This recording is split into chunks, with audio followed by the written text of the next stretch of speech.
KPU dan Sekjen PDIP saling bantah soal perolehan suara di pemilu 2024. Perolehan suara pasangan Capres-Cawapres nomor urut 3, Ganjar Pranowo dan Mahfud MD hingga kini masih berada di posisi akhir dan jauh di bawah paslon nomor urut 2 Prabowo Gibran, serta paslon nomor urut 1 Anies Cak Imin. Data penghitungan suara atau real count KPU pun menunjukkan suara Ganjar Mahfud terus berada di kisaran 16–17% dari total suara Pilpres 2024. Kini pun muncul dugaan adanya algoritma untuk mengunci suara Ganjar Mahfud di angka 17% saja. Hal tersebut diungkapkan oleh Sekjen PDIP, Hasto Kristianto. Tak hanya Hasto, Cawapres nomor urut 3 Mahfud MD juga turut bersuara soal dugaan penguncian suara Ganjar Mahfud tersebut. Sebelumnya Hasto mengaku mengetahui dugaan adanya algoritma yang seolah menekan suara Ganjar Mahfud berada di angka maksimal 17% itu setelah ia berbicara dengan pakar teknologi informasi. Namun Hasto enggan mengungkapkan siapa pakar yang memberikan informasi itu padanya. Misalnya dimasukkannya suatu algoritma untuk ngelok perolehan Pak Ganjar itu hanya maksimum 17%, kata Hasto di Election Talk Visip UI, Depok, Jawa Barat, Kamis, tanggal 7 Maret tahun 2024. Lebih lanjut Hasto juga mengungkap dugaan adanya gangguan siber dalam proses Form C1. Menurutnya, perlu ada audit forensik dan meta untuk mengusut gangguan-gangguan itu. Ini yang kami lakukan sebagai bagian dari temuan-temuan yang sangat penting. Bahkan menurut pakar IT tersebut pemilu seharusnya berlangsung 2 putaran, ujarnya. Sementara itu Mahfud MD mengatakan bahwa dirinya sudah mendengar isu tersebut sejak proses pemungutan suara belum dilaksanakan. Ia biar saja diolah di masyarakat, itu kan juga sudah lama, sebelum pemilu kan juga sudah ada. Sebelum pemungutan suara isu itu sudah ada. Sudah dikunci sekian, dan angkanya, perolehan suara itu peris, kata Mahfud usai olahraga di kawasan Jakarta Pusat pada Jumat, tanggal 8 Maret tahun 2024. Mahfud mengatakan, dugaan itu bakal dibuktikan oleh pihaknya. Meski demikian, Mahfud belum memastikan apakah dugaan terkait isu itu akan dilampirkan melalui hak angket di DPR RI atau melalui penyelesaian perkara hasil pemilu di Mahkamah Konstitusi, MK. Tinggal nanti pembuktiannya aja, nanti lihat saja, ujarnya. Di sisi lain, KPU merespons soal pernyataan Sekretaris Jenderal PDIP Hasto Kristianto terkait hasil Pilpres 2024. Bantahan tersebut diungkap oleh Ketua KPU, Hasyim Asyari. Hasyim menegaskan, persentase angka yang masuk ke KPU merupakan hasil perhitungan suara berjenjang dari tingkat TPS. Jadi kalau ada informasi, kabar atau pernyataan seperti itu, KPU membantah ya bahwa KPU tidak pernah mematok, tidak pernah mengunci, tidak pernah menargetkan partai tertentu, pasangan calon tertentu, sejak awal harus suaranya sekian, tidak ada. Jadi semuanya yang dihitung KPU berasal dari perolehan suara di TPS, kata Hasyim di kantor KPU, Menteng, Jakarta Pusat, tanggal 8 Maret tahun 2024. Hadir di sini, mungkin ladies first ya, kita Ibu Leoni boleh yang pertama, setelah Ibu Leoni nanti Mas Hairul, setelah itu Pak Sugi ya. Oke, silakan Bu Leoni.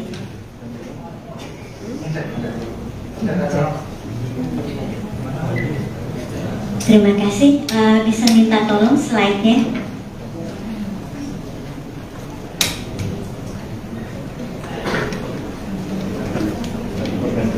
Slide saya sama yang gambar dari kertas.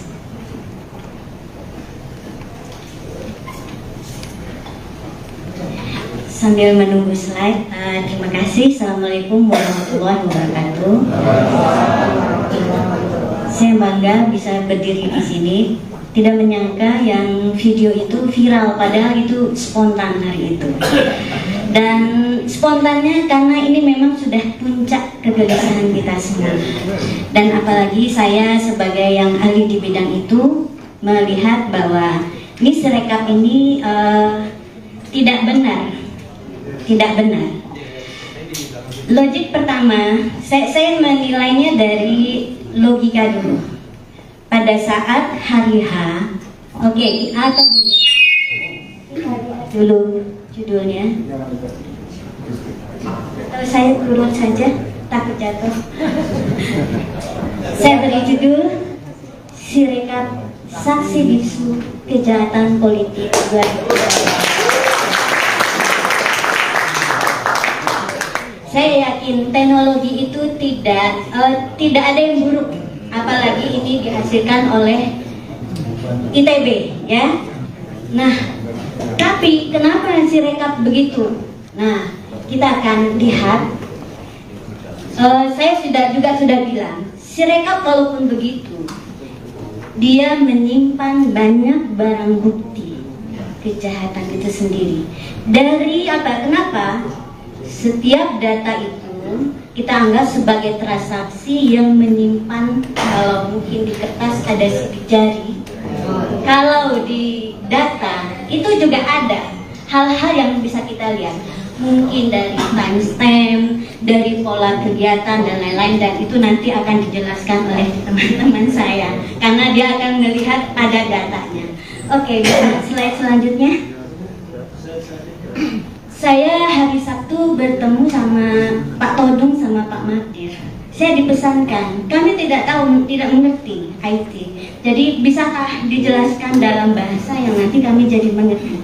Jadi saya coba buat sederhana dengan memulai. Kita harus semua tahu bagaimana tahapan dari rekapitulasi suara berjenjang.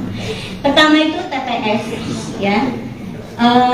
Panitia nama PPS, ketuanya KPPS. Di sini dipakai namanya versi Sirekap Mobile. Apa yang dilakukan di TPS? Pemungutan suara, penghitungan suara, di mana mulai 13 itu selesai tanggal 15. Di sini dihasilkan dokumen namanya C1 Plano, ada Pilpres dan Pileg. Lalu yang dilakukan oleh KPPS adalah mengukur tanpa mengentry data. Jadi dokumen tersebut diubah, di-scan, nanti aplikasi difoto dulu, nanti ada penjelasannya. Terus yang kedua, tahapan yang berikutnya setelah itu, kotak suara dan C1 Plano dibawa ke kecamatan. Di sana panitia melihat apakah ada masalah. Jika ada masalah harus perhitungan ulang, dia akan dilakukan perhitungan ulang. Jadi C1 Plano dan kotak suara dibawa ke kecamatan. Setelah sebelumnya juga mungkin sempat menginap di kelurahan.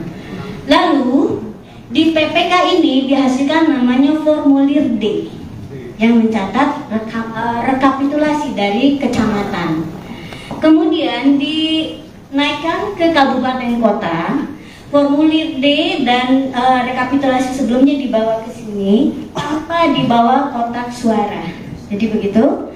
Terus yang tambah di sini adalah ada penetapan untuk anggota legislatif kabupaten kota.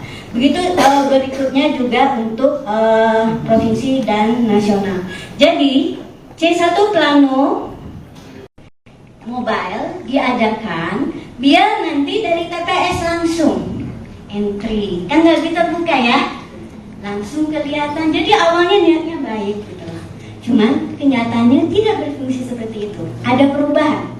Oke, berikutnya.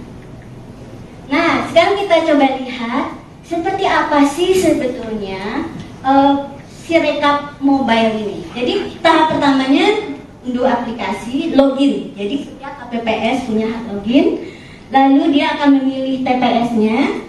Di sini dia unggah dokumen. Sebetulnya terjadi proses seperti ini. Mungkin semua tahu ya bagaimana cara setor uang di ATM. Kira-kira mirip seperti itu. Kan kita masukin ya. Nah, yang enggak logisnya adalah dari Sirekap scan itu suaranya tidak sama, bahkan jauh. Terus angka setiap paslon tuh bisa kalau di total itu juga tidak terjadi yang namanya validasi. Validasi itu adalah kalau misalnya kita setornya 200.000 ya harus 200.000 gitu ya. Atau kalau misalnya saya mau ngambil uang, kalau saya ambilnya 1 juta uang saya 500.000 boleh tidak? Tidak, itu validasi namanya. Itu proses itu harus benar dulu sampai datanya baru boleh dikirim dan disimpan di database. Dan itu nggak terjadi. Makanya saya bilang ini pasti sudah berubah di logika programnya, algoritmanya. Oke, berikutnya. Nah, sekarang kita lihat ya. Saya coba cari tahu, teman saya pasti nggak akan bikin algoritma yang sekonyol gitu. Karena mahasiswa tingkat 1, saya ajarkan logikanya nggak akan seperti itu, ya.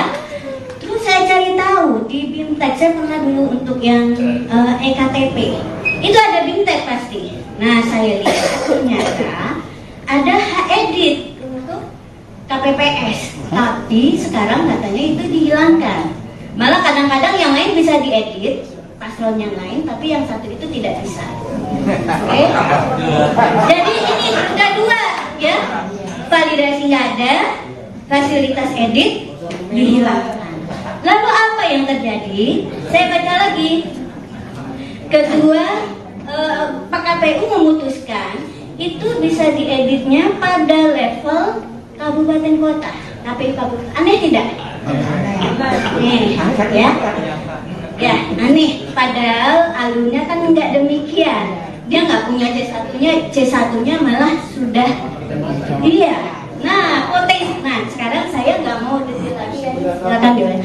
Bahwa saya melihat ini berpotensi, ya, akan menyebabkan ya peluang manipulasi suara yang tidak terkendali, ya.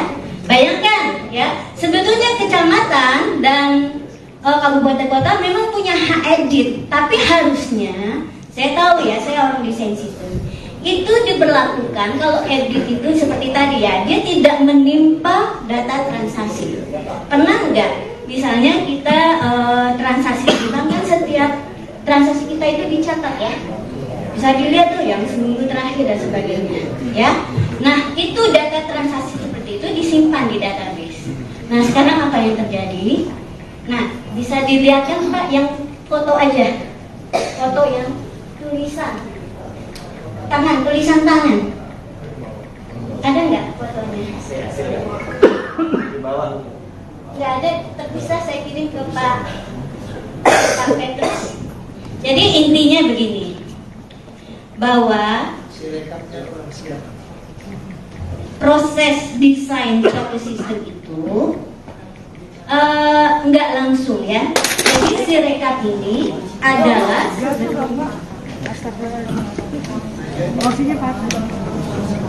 foto Pak. Dia ada rekan tangan saya kirim ke Pak Petrus. Sirekapnya belum siap.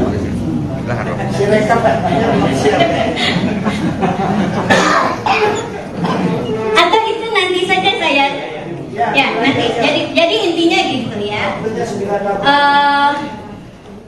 Dari sisi desain ya, suatu aplikasi itu seperti aplikasi Sirekap, dia tugasnya hanya mengirim data ya ke Sirekap yang keseluruhan. Dia kan ada Sirekap mobile dan web. Nah, yang KPU dan Sekjen PDIP saling bantah soal perolehan suara di pemilu 2024. Perolehan suara pasangan Capres-Cawapres nomor urut 3, Ganjar Pranowo dan Mahfud MD hingga kini masih berada di posisi akhir dan jauh di bawah paslon nomor urut 2 Prabowo Gibran, serta paslon nomor urut 1 Anies Caimin. Data penghitungan suara atau real count KPU pun menunjukkan suara Ganjar Mahfud terus berada di kisaran 16-17% dari total suara Pilpres 2024. Kini pun muncul dugaan adanya algoritma untuk mengunci suara Ganjar Mahfud di angka 17% saja. Hal tersebut diungkapkan oleh Sekjen PDIP, Hasto Kristianto. Tak hanya Hasto, Cawapres nomor urut 3 Mahfud MD juga turut bersuara soal dugaan penguncian suara Ganjar Mahfud tersebut. Sebelumnya Hasto mengaku mengetahui dugaan adanya algoritma yang seolah menekan suara Ganjar Mahfud berada di angka maksimal 17% itu setelah ia berbicara dengan pakar teknologi informasi. Namun Hasto enggan mengungkapkan siapa pakar yang memberikan informasi itu padanya. Misalnya dimasukkannya suatu algoritma untuk ngelok perolehan Pak Ganjar itu hanya maksimum 17%, kata Hasto di Election Talk Visip UI, Depok, Jawa Barat, Kamis, tanggal 7 Maret tahun 2024. Lebih lanjut, Hasto juga mengungkap dugaan adanya gangguan siber dalam proses Form C1. Menurutnya, perlu ada audit forensik dan meta untuk mengusut gangguan-gangguan itu. Ini yang kami lakukan sebagai bagian dari temuan-temuan yang sangat penting. Bahkan menurut pakar IT tersebut pemilu seharusnya berlangsung 2 putaran, ujarnya. Sementara itu Mahfud MD mengatakan bahwa dirinya sudah mendengar isu tersebut sejak proses pemungutan suara belum dilaksanakan. Ya biar saja diolah di masyarakat, itu kan juga sudah lama, sebelum pemilu kan juga sudah ada. Sebelum pemungutan suara isu itu sudah ada. Sudah dikunci sekian, dan angkanya, perolehan suara itu peris, kata Mahfud usai olahraga di kawasan Jakarta Pusat pada Jumat, tanggal 8 Maret tahun 2024. Mahfud mengatakan, dugaan itu bakal dibuktikan oleh pihaknya. Meski demikian, Mahfud belum memastikan apakah dugaan terkait isu itu akan dilampirkan melalui hak angket di DPR RI atau melalui penyelesaian perkara hasil pemilu di Mahkamah Konstitusi, MK. Tinggal nanti pembuktiannya aja, nanti lihat saja, ujarnya.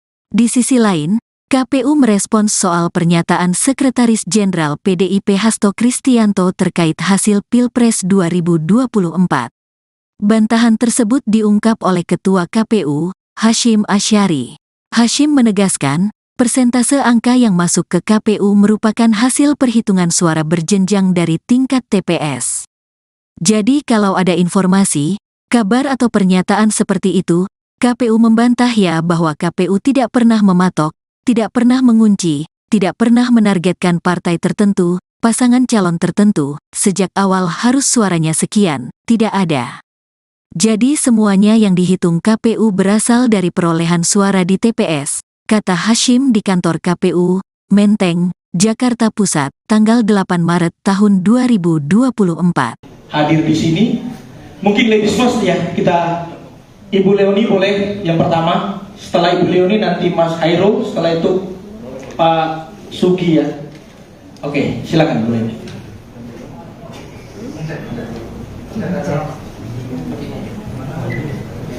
Terima kasih. Bisa minta tolong slide-nya.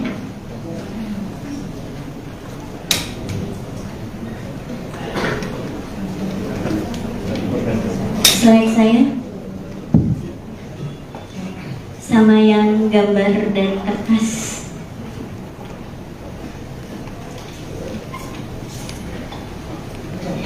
Sambil menunggu slide, terima kasih. Assalamualaikum warahmatullahi wabarakatuh. Saya bangga bisa berdiri di sini. Tidak menyangka yang video itu viral, padahal itu spontan hari itu. Dan spontannya karena ini memang sudah puncak kegelisahan kita semua. Dan apalagi saya sebagai yang ahli di bidang itu melihat bahwa ini Sirekap ini tidak benar. Tidak benar. Logik pertama, saya menilainya dari logika dulu. Pada saat hari H, oke, atau gini, dulu judulnya. Atau saya turun saja, takut jatuh. Saya beri judul Sirekap Saksi Bisu Kejahatan Politik 2024. Saya yakin teknologi itu tidak ada yang buruk, apalagi ini dihasilkan oleh ITB, ya. Nah, tapi kenapa Sirekap begitu? Nah, kita akan lihat. Saya juga sudah bilang, Sirekap walaupun begitu, dia menyimpan banyak barang bukti kejahatan itu sendiri. Dari apa? Kenapa? Setiap data itu kita anggap sebagai transaksi yang menyimpan, kalau mungkin di kertas ada sidik jari, kalau di data itu juga ada hal-hal yang bisa kita lihat. mungkin dari timestamp, dari pola kegiatan dan lain-lain, dan itu nanti akan dijelaskan oleh teman-teman saya karena dia akan melihat ada datanya. Oke, bisa slide selanjutnya. Saya hari Sabtu bertemu sama Pak Todung sama Pak Mardir. Saya dipesankan, kami tidak tahu, tidak mengerti IT. Jadi bisakah dijelaskan dalam bahasa yang nanti kami jadi mengerti. Jadi saya coba buat sederhana. Dengan memulai, kita harus semua tahu bagaimana tahapan rekapitulasi suara berjenjang. Pertama itu TPS, ya. Panitia nama PPS, ketuanya KPPS. Di sini dipakai namanya versi Sirekap Mobile.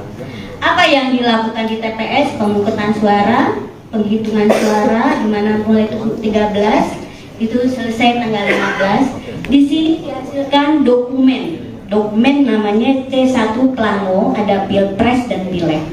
Lalu yang dilakukan oleh KPPS adalah mengukur tanpa mengentry data. Jadi dokumen tersebut diunggah, di-scan, nanti aplikasi difoto dulu, nanti ada penjelasannya. Terus yang kedua, tahapan yang berikutnya setelah itu kotak suara dan C1 Plano dibawa ke kecamatan. Di sana panitia melihat apakah ada masalah. Jika ada masalah harus perhitungan ulang, dia akan dilakukan perhitungan ulang. Jadi C1 Plano dan kotak suara dibawa ke kecamatan. Setelah sebelumnya juga mungkin sempat menginap di kelurahan.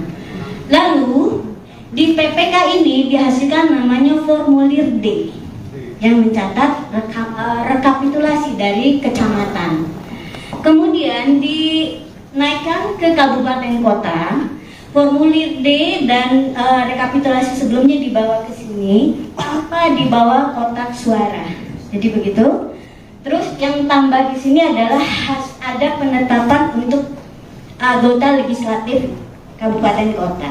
Begitu berikutnya juga untuk provinsi dan nasional. Jadi C1 Plano Mobile diadakan biar nanti dari TPS langsung entry, kan nggak terbuka ya, langsung kelihatan. Jadi awalnya niatnya baik gitu, cuman kenyataannya tidak berfungsi seperti itu. Ada perubahan. Oke, berikutnya. Nah, sekarang kita coba lihat seperti apa sih sebetulnya Sirekap Mobile ini. Jadi tahap pertamanya unduh aplikasi, login. Jadi setiap KPPS punya hak login. Lalu dia akan memilih TPS-nya. Di sini dia unggah dokumen. Sebetulnya terjadi proses seperti ini. Mungkin semua tahu ya bagaimana cara setor uang di ATM. Kira-kira mirip seperti itu. Kan kita masukin ya. Nah, yang enggak logisnya adalah dari Sirekap scan itu suaranya tidak sama, bahkan jauh. Terus angka setiap paslon tuh bisa kalau di total itu juga tidak terjadi yang namanya validasi. Validasi itu adalah kalau misalnya kita setornya 200.000 ya harus 200.000 gitu ya. Atau kalau misalnya saya mau ngambil uang, kalau saya ambilnya 1 juta, uang saya 500.000 boleh tidak? Tidak, itu validasi namanya. Itu proses itu harus benar dulu sampai datanya baru boleh dikirim dan disimpan di database. Dan itu nggak terjadi. Makanya saya bilang ini pasti sudah berubah di logika programnya, algoritmanya. Oke, berikutnya. Nah, sekarang kita lihat ya. Saya coba cari tahu, teman saya pasti nggak akan bikin algoritma yang sekonyol itu, karena mahasiswa tingkat 1, saya ajarkan logikanya nggak akan seperti itu, ya. Terus saya cari tahu di BIMTEK, saya pernah dulu untuk yang EKTP, itu ada BIMTEK pasti. Nah, saya lihat ternyata ada edit untuk KPPS, tapi sekarang katanya itu dihilangkan. Malah kadang-kadang yang lain bisa diedit, paslon yang lain, tapi yang satu itu tidak bisa. Oke? Jadi ini udah dua, ya. Validasi nggak ada, fasilitas edit dihilangkan.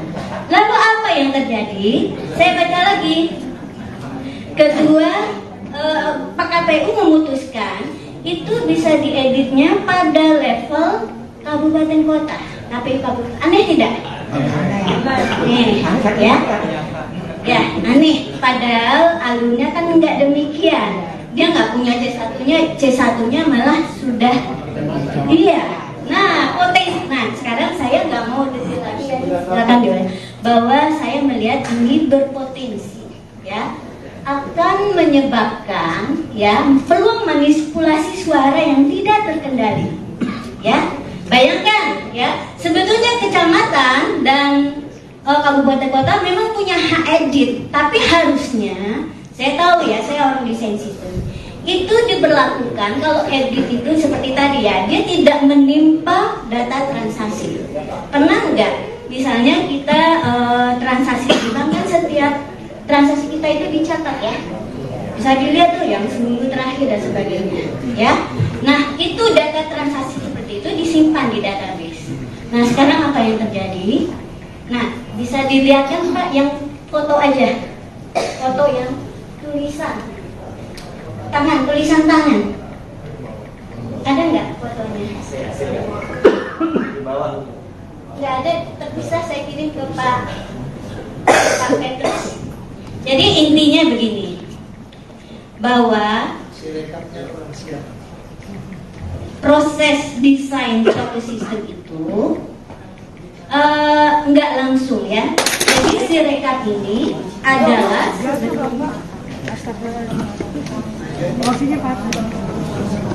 foto Pak, dia ada repan tangan saya kirim ke Pak Petrus. Sirekapnya belum siap. Sirekap belum siap.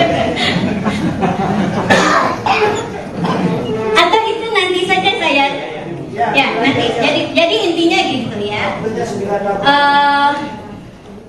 Dari sisi desain, ya, suatu aplikasi itu seperti aplikasi Sirekap, dia tugasnya hanya mengirim data, ya, ke Sirekap yang keseluruhannya kan ada Sirekap mobile dan web. Nah, yang KPU dan Sekjen PDIP saling bantah soal perolehan suara di pemilu 2024. Perolehan suara pasangan Capres-Cawapres nomor urut 3, Ganjar Pranowo dan Mahfud MD hingga kini masih berada di posisi akhir dan jauh di bawah paslon nomor urut 2 Prabowo Gibran, serta paslon nomor urut 1 Anies Cak Imin. Data penghitungan suara atau real count KPU pun menunjukkan suara Ganjar Mahfud terus berada di kisaran 16–17% dari total suara Pilpres 2024. Kini pun muncul dugaan adanya algoritma untuk mengunci suara Ganjar Mahfud di angka 17% saja. Hal tersebut diungkapkan oleh Sekjen PDIP, Hasto Kristianto. Tak hanya Hasto, Cawapres nomor urut 3 Mahfud MD juga turut bersuara soal dugaan penguncian suara Ganjar Mahfud tersebut. Sebelumnya Hasto mengaku mengetahui dugaan adanya algoritma yang seolah menekan suara Ganjar Mahfud berada di angka maksimal 17% itu setelah ia berbicara dengan pakar teknologi informasi. Namun Hasto enggan mengungkapkan siapa pakar yang memberikan informasi itu padanya. Misalnya dimasukkannya suatu algoritma untuk ngelok perolehan Pak Ganjar itu hanya maksimum 17%, kata Hasto di Election Talk Visip UI, Depok, Jawa Barat, Kamis, tanggal 7 Maret tahun 2024. Lebih lanjut Hasto juga mengungkap dugaan adanya gangguan siber dalam proses Form C1. Menurutnya, perlu ada audit forensik dan meta untuk mengusut gangguan-gangguan itu. Ini yang kami lakukan sebagai bagian dari temuan-temuan yang sangat penting. Bahkan menurut pakar IT tersebut pemilu seharusnya berlangsung 2 putaran, ujarnya. Sementara itu Mahfud MD mengatakan bahwa dirinya sudah mendengar isu tersebut sejak proses pemungutan suara belum dilaksanakan. Ia biar saja diolah di masyarakat, itu kan juga sudah lama, sebelum pemilu kan juga sudah ada. Sebelum pemungutan suara isu itu sudah ada. Sudah dikunci sekian, dan angkanya, perolehan suara itu peris, kata Mahfud usai olahraga di kawasan Jakarta Pusat pada Jumat, tanggal 8 Maret tahun 2024. Mahfud mengatakan, dugaan itu bakal dibuktikan oleh pihaknya. Meski demikian, Mahfud belum memastikan apakah dugaan terkait isu itu akan dilampirkan melalui hak angket di DPR RI atau melalui penyelesaian perkara hasil pemilu di Mahkamah Konstitusi (MK). Tinggal nanti pembuktiannya aja, nanti lihat saja, ujarnya. Di sisi lain, KPU merespons soal pernyataan Sekretaris Jenderal PDIP Hasto Kristianto terkait hasil Pilpres 2024. Bantahan tersebut diungkap oleh Ketua KPU, Hasyim Asyari. Hasyim menegaskan, persentase angka yang masuk ke KPU merupakan hasil perhitungan suara berjenjang dari tingkat TPS. Jadi kalau ada informasi, kabar atau pernyataan seperti itu, KPU membantah ya bahwa KPU tidak pernah mematok, tidak pernah mengunci, tidak pernah menargetkan partai tertentu, pasangan calon tertentu, sejak awal harus suaranya sekian, tidak ada. Jadi semuanya yang dihitung KPU berasal dari perolehan suara di TPS, kata Hasyim di kantor KPU, Menteng, Jakarta Pusat, tanggal 8 Maret tahun 2024. Hadir di sini, mungkin ladies first ya, kita Ibu Leoni boleh yang pertama, setelah Ibu Leoni nanti Mas Hairul, setelah itu Pak Sugi ya. Oke, silakan Bu Leoni.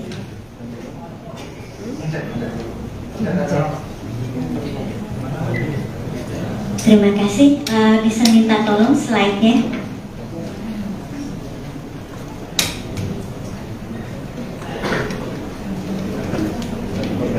Slide saya sama yang gambar dan kertas.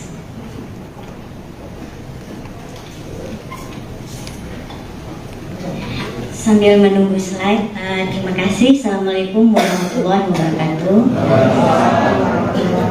Saya bangga bisa berdiri di sini.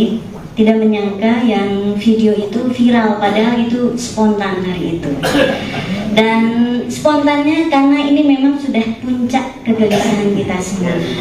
Dan apalagi saya sebagai yang ahli di bidang itu melihat bahwa ini Sirekap ini tidak benar. Tidak benar. Logik pertama, saya menilainya dari logika dulu. Pada saat hari H, oke, atau gini, dulu judulnya. Atau saya turun saja, takut jatuh. Saya beri judul Sirekap Saksi Bisu Kejahatan Politik 2024. Saya yakin teknologi itu tidak ada yang buruk, apalagi ini dihasilkan oleh ITB, ya. Nah, tapi kenapa Sirekap begitu? Nah, kita akan lihat. Saya sudah bilang, Sirekap walaupun begitu, dia menyimpan banyak barang bukti kejahatan itu sendiri. Dari apa? Kenapa? Setiap data itu kita anggap sebagai transaksi yang menyimpan, kalau mungkin di kertas ada sidik jari, kalau di data itu juga ada hal-hal yang bisa kita lihat, mungkin dari timestamp, dari pola kegiatan dan lain-lain, dan itu nanti akan dijelaskan oleh teman-teman saya karena dia akan melihat ada datanya. Oke, bisa slide selanjutnya. Saya hari Sabtu bertemu sama Pak Todung sama Pak Magdir. Saya dipesankan, kami tidak mengerti IT. Jadi bisakah dijelaskan dalam bahasa yang nanti kami jadi mengerti. Jadi saya coba buat sederhana dengan memulai. Kita harus semua tahu bagaimana tahapan rekapitulasi suara berjenjang. Pertama itu TPS, ya. Panitia nama PPS, ketuanya KPPS, di sini dipakai namanya versi Sirekap Mobile. Apa yang dilakukan di TPS? Pemungutan suara, penghitungan suara, di mana mulai 13, itu selesai tanggal 15. Di sini dihasilkan dokumen namanya C1 Plano, ada Pilpres dan Pileg. Lalu yang dilakukan oleh KPPS adalah mengukur tanpa mengentry data. Jadi dokumen tersebut dibuka, di-scan, nanti aplikasi difoto dulu, nanti ada penjelasannya.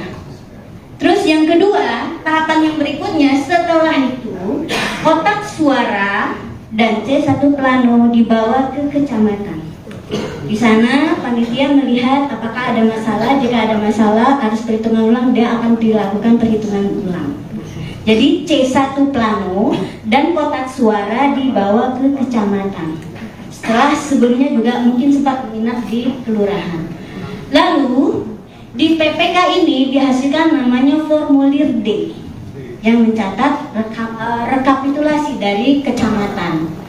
Kemudian dinaikkan ke kabupaten kota, formulir D dan rekapitulasi sebelumnya dibawa ke sini tanpa dibawa kotak suara. Jadi begitu. Terus yang tambah di sini adalah ada penetapan untuk anggota legislatif kabupaten kota.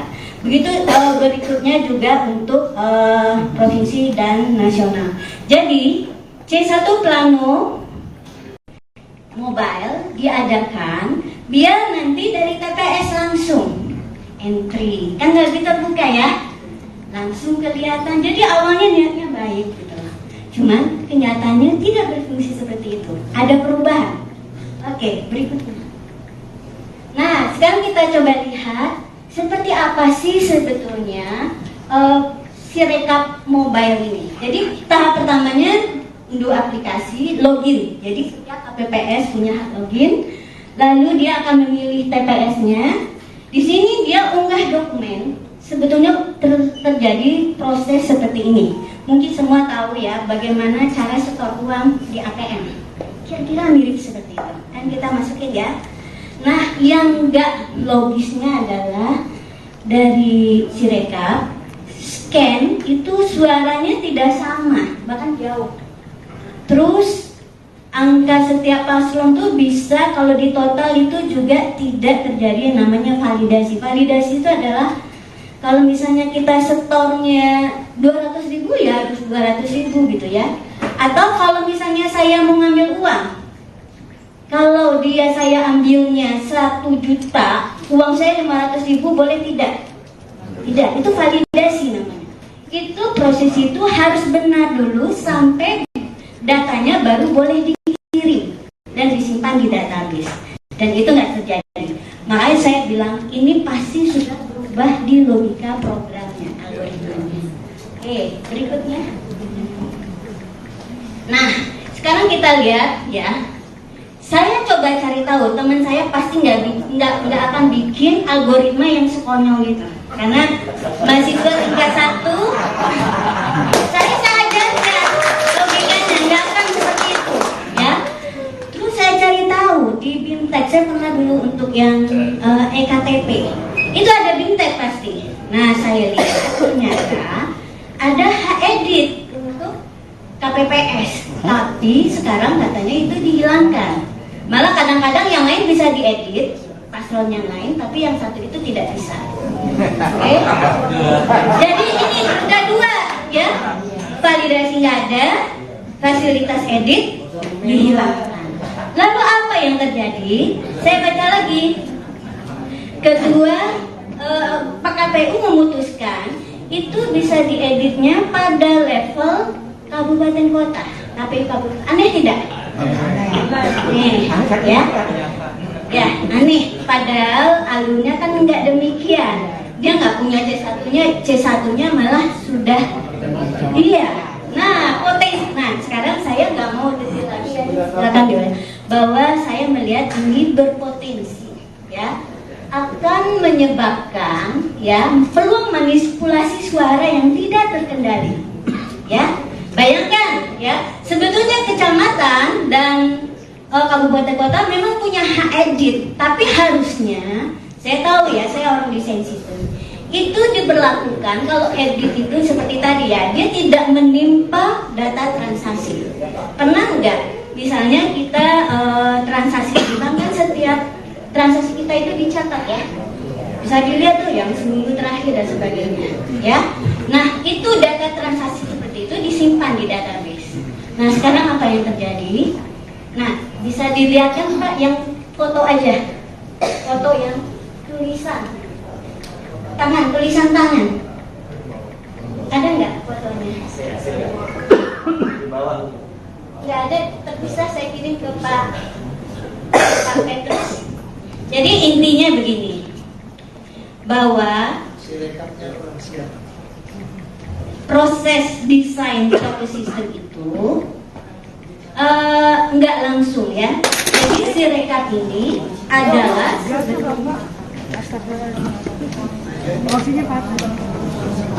foto Pak. Dia ada lepan tangan saya kirim ke Pak Petrus. Sirekapnya belum siap. Sirekap belum siap. Atau itu nanti saja saya ya nanti. Jadi intinya gitu ya. Dari sisi desain ya, suatu aplikasi itu seperti aplikasi Sirekap, dia tugasnya hanya mengirim data ya ke Sirekap yang keseluruhan. Ya kan ada Sirekap mobile dan web. Nah, yang KPU dan Sekjen PDIP saling bantah soal perolehan suara di pemilu 2024. Perolehan suara pasangan Capres-Cawapres nomor urut 3, Ganjar Pranowo dan Mahfud MD hingga kini masih berada di posisi akhir dan jauh di bawah paslon nomor urut 2 Prabowo Gibran, serta paslon nomor urut 1 Anies Cak Imin.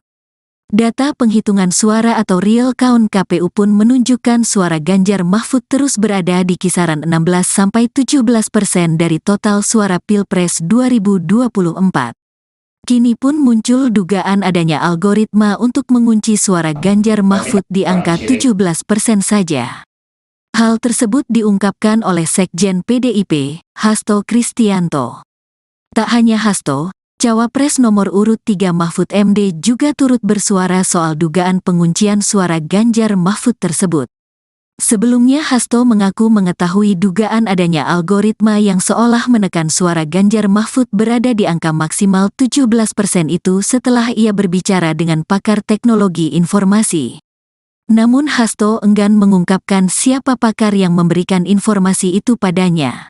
Misalnya dimasukkannya suatu algoritma untuk ngelok perolehan Pak Ganjar itu hanya maksimum 17%, kata Hasto di Election Talk Visip UI, Depok, Jawa Barat, Kamis, tanggal 7 Maret tahun 2024. Lebih lanjut Hasto juga mengungkap dugaan adanya gangguan siber dalam proses Form C1. Menurutnya, perlu ada audit forensik dan meta untuk mengusut gangguan-gangguan itu. Ini yang kami lakukan sebagai bagian dari temuan-temuan yang sangat penting. Bahkan menurut pakar IT tersebut pemilu seharusnya berlangsung 2 putaran, ujarnya. Sementara itu Mahfud MD mengatakan bahwa dirinya sudah mendengar isu tersebut sejak proses pemungutan suara belum dilaksanakan. Ia biar saja diolah di masyarakat, itu kan juga sudah lama, sebelum pemilu kan juga sudah ada. Sebelum pemungutan suara isu itu sudah ada. Sudah dikunci sekian, dan angkanya, perolehan suara itu peris, kata Mahfud usai olahraga di kawasan Jakarta Pusat pada Jumat, tanggal 8 Maret tahun 2024. Mahfud mengatakan, dugaan itu bakal dibuktikan oleh pihaknya. Meski demikian, Mahfud belum memastikan apakah dugaan terkait isu itu akan dilampirkan melalui hak angket di DPR RI atau melalui penyelesaian perkara hasil pemilu di Mahkamah Konstitusi, MK. Tinggal nanti pembuktiannya aja, nanti lihat saja, ujarnya. Di sisi lain, KPU merespons soal pernyataan Sekretaris Jenderal PDIP Hasto Kristianto terkait hasil Pilpres 2024. Bantahan tersebut diungkap oleh Ketua KPU, Hashim Asyari. Hashim menegaskan, persentase angka yang masuk ke KPU merupakan hasil perhitungan suara berjenjang dari tingkat TPS.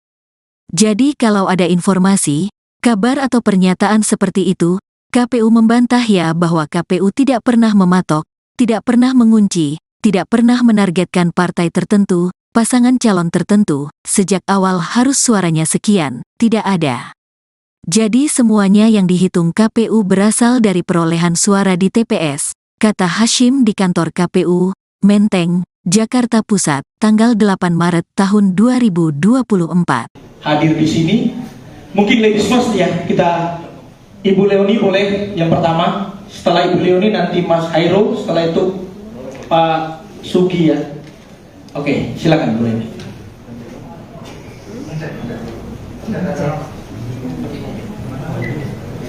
Terima kasih.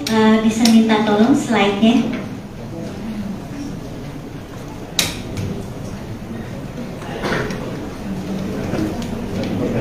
Slide saya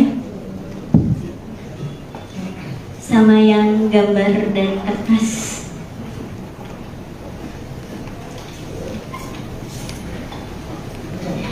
Sambil menunggu slide, terima kasih. Assalamualaikum warahmatullahi wabarakatuh. Saya bangga bisa berdiri di sini. Tidak menyangka yang video itu viral, padahal itu spontan hari itu. Dan spontannya karena ini memang sudah puncak kegelisahan kita semua. Dan apalagi saya sebagai yang ahli di bidang itu melihat bahwa ini Sirekap ini tidak benar. Logik pertama, saya menilainya dari logika dulu. Pada saat hari H, atau gini, dulu judulnya. Kalau saya turun saja, takut jatuh. Saya beri judul Sirekap Saksi Bisu Kejahatan Politik 2020. Saya yakin teknologi itu tidak ada yang buruk, apalagi ini dihasilkan oleh ITB, ya. Nah, tapi kenapa Sirekap begitu? Nah, kita akan lihat. Saya sudah bilang, Sirekap kalaupun begitu, dia menyimpan banyak barang bukti kejahatan itu sendiri. Dari apa? Kenapa? Setiap data itu kita anggap sebagai transaksi yang menyimpan, kalau mungkin di kertas ada sidik jari, kalau di data itu juga ada hal-hal yang bisa kita lihat, mungkin dari timestamp, dari pola kegiatan dan lain-lain, dan itu nanti akan dijelaskan oleh teman-teman saya karena dia akan melihat ada datanya. Oke, bisa slide selanjutnya. Saya hari Sabtu bertemu sama Pak Todung sama Pak Mardir. Saya dipesankan, kami tidak mengerti IT. Jadi bisakah dijelaskan dalam bahasa yang nanti kami jadi mengerti. Jadi saya coba buat sederhana dengan memulai.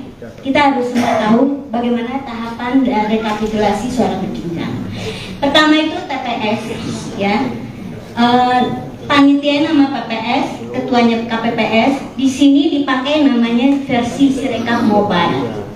Apa yang dilakukan di TPS? Pemungutan suara, penghitungan suara, di mana mulai 13 itu selesai tanggal 15. Di sini dihasilkan dokumen namanya C1 Plano, ada Pilpres dan Pileg.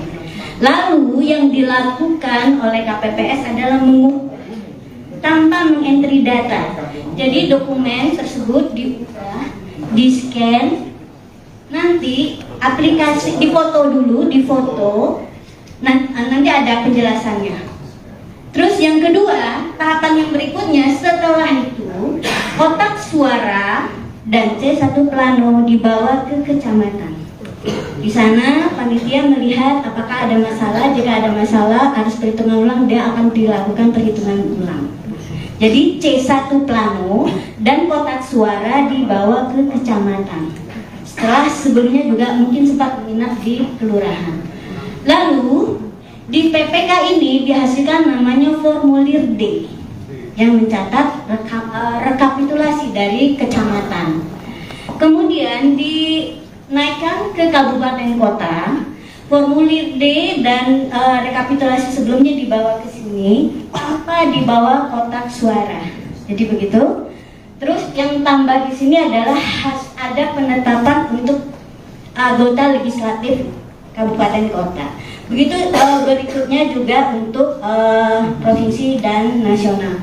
Jadi C1 Plano Mobile diadakan biar nanti dari TPS langsung entry, kan nggak terbuka ya, langsung kelihatan. Jadi awalnya niatnya baik gitu loh. Cuman kenyataannya tidak berfungsi seperti itu. Ada perubahan. Oke, berikutnya. Nah, sekarang kita coba lihat seperti apa sih sebetulnya Sirekap mobile ini. Jadi tahap pertamanya unduh aplikasi, login. Jadi setiap KPPS punya hak login. Lalu dia akan memilih TPS-nya. Di sini dia unggah dokumen. Sebetulnya terjadi proses seperti ini. Mungkin semua tahu ya bagaimana cara setor uang di ATM. Kira-kira mirip seperti itu. Kan kita masukin ya. Nah, yang enggak logisnya adalah dari Sirekap scan itu suaranya tidak sama, bahkan jauh. Terus angka setiap paslon tuh bisa kalau di total itu juga tidak terjadi yang namanya validasi. Validasi itu adalah kalau misalnya kita setornya 200.000 ya harus 200.000 gitu ya. Atau kalau misalnya saya mau ngambil uang, kalau saya ambilnya 1 juta, uang saya 500.000 boleh tidak? Tidak, itu validasi namanya. Itu proses itu harus benar dulu sampai datanya baru boleh dikirim dan disimpan di database. Dan itu nggak terjadi. Makanya saya bilang ini pasti sudah berubah di logika programnya, algoritmanya. Oke, berikutnya. Nah, sekarang kita lihat ya. Saya coba cari tahu, teman saya pasti nggak akan bikin algoritma yang sekonyol gitu. Karena mahasiswa tingkat 1, saya ajarnya logikanya nggak akan seperti itu, ya. Terus saya cari tahu di BIMTEK, saya pernah dulu untuk yang EKTP, itu ada BIMTEK pasti. Nah, saya lihat ternyata ada hak edit untuk KPPS, tapi sekarang katanya itu dihilangkan. Malah kadang-kadang yang lain bisa diedit, paslon yang lain, tapi yang satu itu tidak bisa. Oke? Jadi ini udah dua, ya. Validasi nggak ada, fasilitas edit dihilangkan. Lalu apa yang terjadi? Saya baca lagi.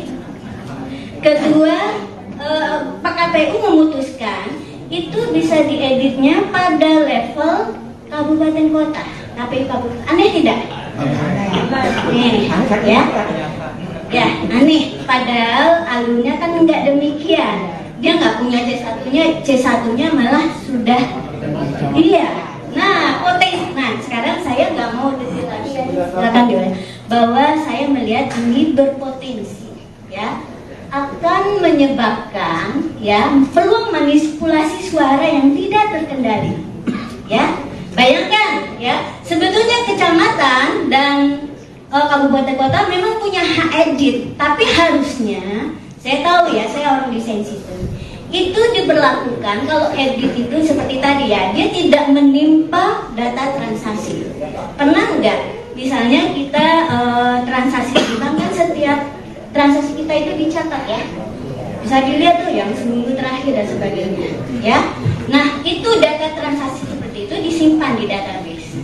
Nah sekarang apa yang terjadi? Nah bisa dilihat kan Pak yang foto aja, foto yang tulisan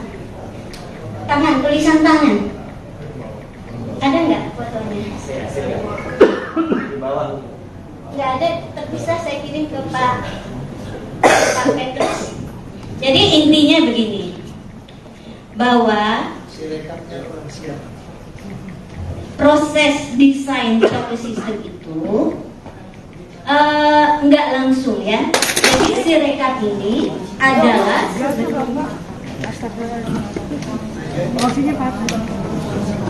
foto Pak.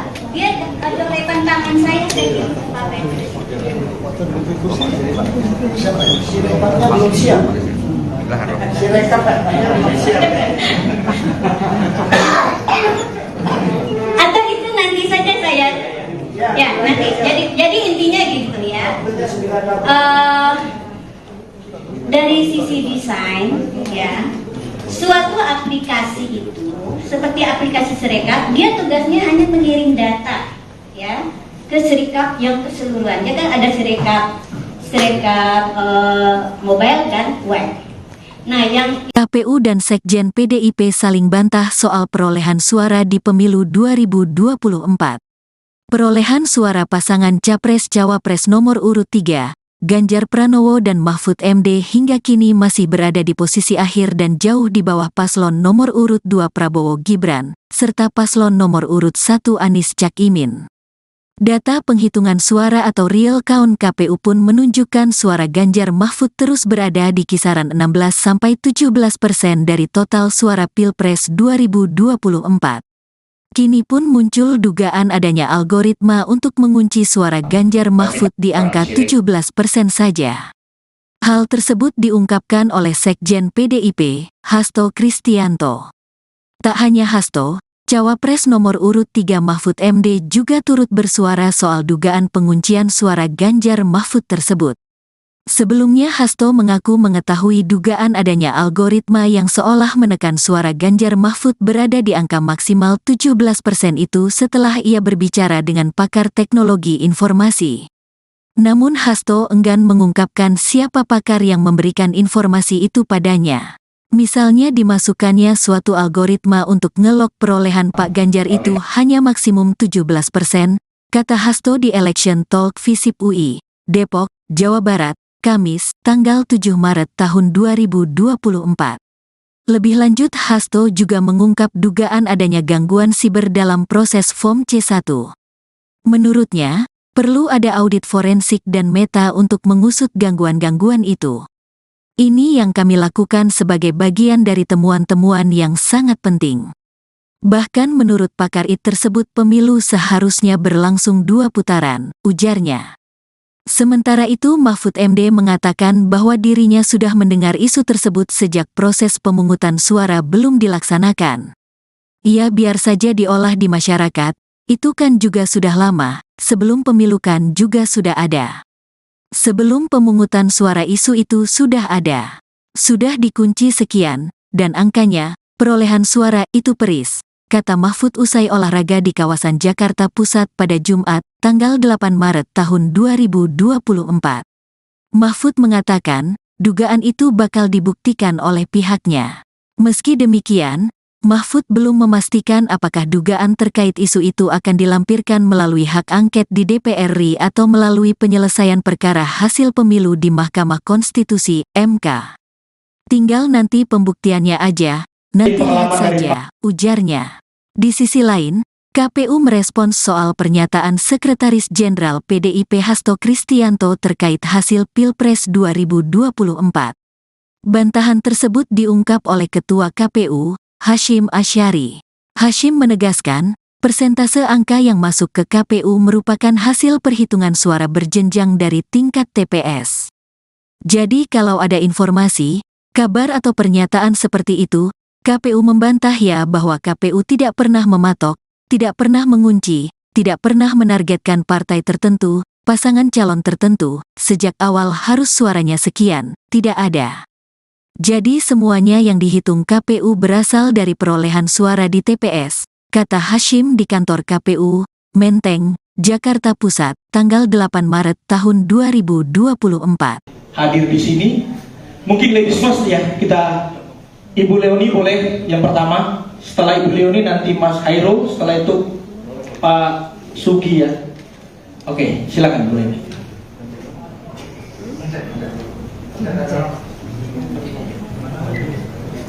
Terima kasih. Bisa minta tolong slide-nya.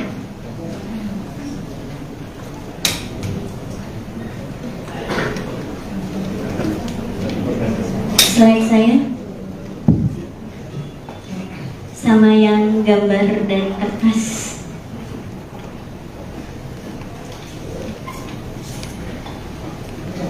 Sambil menunggu slide, terima kasih. Assalamualaikum warahmatullahi wabarakatuh.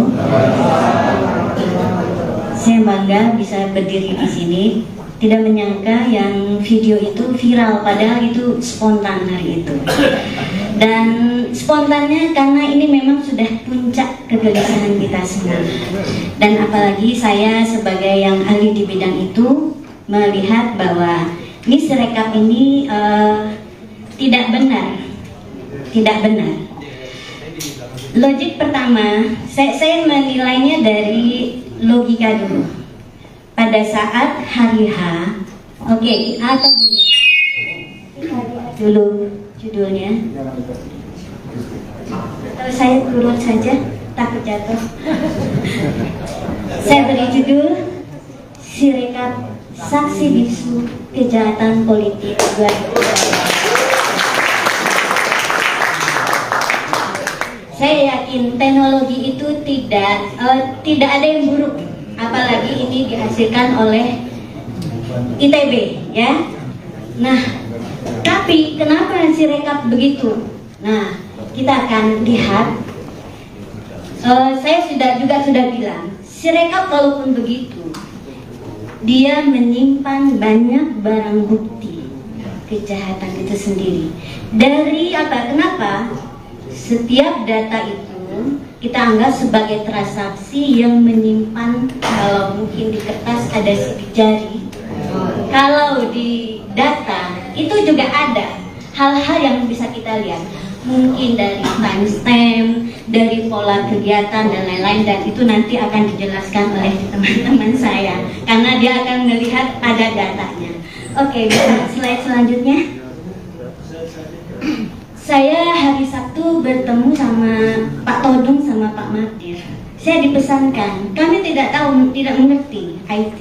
Jadi bisakah dijelaskan dalam bahasa yang nanti kami jadi mengerti. Jadi saya coba buat sederhana dengan memulai. Kita harus semua tahu bagaimana tahapan rekapitulasi suara berjenjang. Pertama itu TPS, ya. Panitia nama PPS, ketuanya KPPS. Di sini dipakai namanya versi Sirekap Mobile. Apa yang dilakukan di TPS? Pemungutan suara, penghitungan suara, di mana mulai 13 itu selesai tanggal 15. Di sini dihasilkan dokumen namanya C1 Plano, ada Pilpres dan Pileg. Lalu yang dilakukan oleh KPPS adalah mengukur tanpa mengentry data. Jadi dokumen tersebut diubah, di-scan, nanti aplikasi difoto dulu, nanti ada penjelasannya. Terus yang kedua, tahapan yang berikutnya setelah itu kotak suara dan C1 Plano dibawa ke kecamatan. Di sana panitia melihat apakah ada masalah. Jika ada masalah harus perhitungan ulang, dia akan dilakukan perhitungan ulang. Jadi C1 Plano dan kotak suara dibawa ke kecamatan. Setelah sebelumnya juga mungkin sempat menginap di kelurahan. Lalu di PPK ini dihasilkan namanya formulir D yang mencatat rekapitulasi dari kecamatan. Kemudian dinaikkan ke kabupaten kota. Formulir D dan rekapitulasi sebelumnya dibawa ke sini tanpa dibawa kotak suara. Jadi begitu. Terus yang tambah di sini adalah ada penetapan untuk anggota legislatif kabupaten kota. Begitu berikutnya juga untuk provinsi dan nasional. Jadi C1 Plano Mobile diadakan biar nanti dari TPS langsung entry, kan nggak bisa buka ya, langsung kelihatan. Jadi awalnya niatnya baik gitu loh, cuman kenyataannya tidak berfungsi seperti itu, ada perubahan. Oke, berikutnya. Nah, sekarang kita coba lihat seperti apa sih sebetulnya Sirekap Mobile ini. Jadi tahap pertamanya unduh aplikasi, login. Jadi setiap KPPS punya hak login, lalu dia akan memilih TPS-nya. Di sini dia unggah dokumen. Sebetulnya terjadi proses seperti ini. Mungkin semua tahu ya bagaimana cara setor uang di ATM. Kira-kira mirip seperti itu. Kan kita masukin ya. Nah, yang enggak logisnya adalah dari Sirekap scan itu suaranya tidak sama, bahkan jauh. Terus angka setiap paslon tuh bisa kalau di total itu juga tidak terjadi yang namanya validasi. Validasi itu adalah kalau misalnya kita setornya 200.000 ya harus 200.000 gitu ya. Atau kalau misalnya saya mau ngambil uang, kalau saya ambilnya 1 juta, uang saya 500.000 boleh tidak? Tidak, itu validasi namanya. Itu proses itu harus benar dulu sampai datanya baru boleh dikirim. dan disimpan di database. Dan itu nggak terjadi. Makanya saya bilang ini pasti sudah berubah di logika programnya, algoritmanya. Oke, berikutnya. Nah, sekarang kita lihat ya. Saya coba cari tahu, teman saya pasti nggak akan bikin algoritma yang sekonyol gitu. Karena mahasiswa tingkat 1, saya ajarkan logikanya nggak akan seperti itu, ya. Terus saya cari tahu di BIMTEK, saya pernah dulu untuk yang EKTP, itu ada BIMTEK pasti. Nah, saya lihat ternyata ada edit untuk KPPS, tapi sekarang katanya itu dihilangkan. Malah kadang-kadang yang lain bisa diedit, paslon yang lain, tapi yang satu itu tidak bisa. Oke? Jadi ini udah dua, ya. Validasi nggak ada, fasilitas edit dihilangkan. Lalu apa yang terjadi? Saya baca lagi.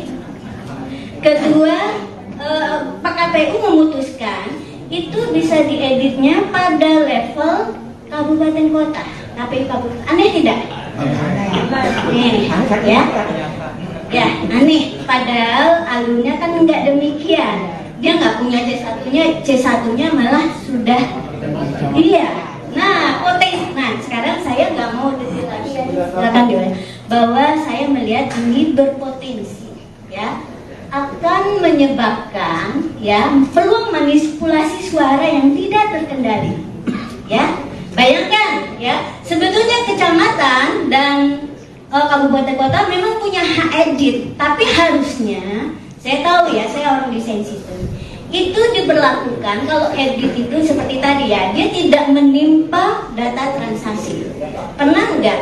Misalnya kita transaksi di bank kan setiap transaksi kita itu dicatat ya, bisa dilihat tuh yang seminggu terakhir dan sebagainya, ya. Nah itu data transaksi seperti itu disimpan di database. Nah sekarang apa yang terjadi? Nah bisa dilihat kan Pak yang foto aja, foto yang tulisan tangan, tulisan tangan, ada nggak fotonya? Nggak ada, terpisah. Saya kirim ke Pak Petrus. Jadi intinya begini, bahwa proses desain suatu sistem itu nggak langsung ya. Jadi Sirekap ini adalah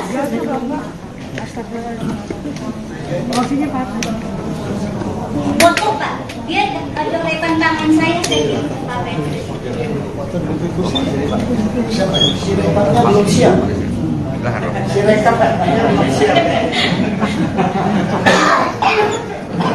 Atau itu nanti saja saya ya nanti. Jadi intinya gitu ya.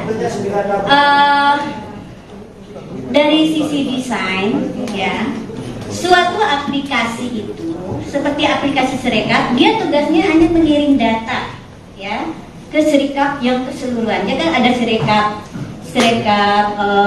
mobile dan web.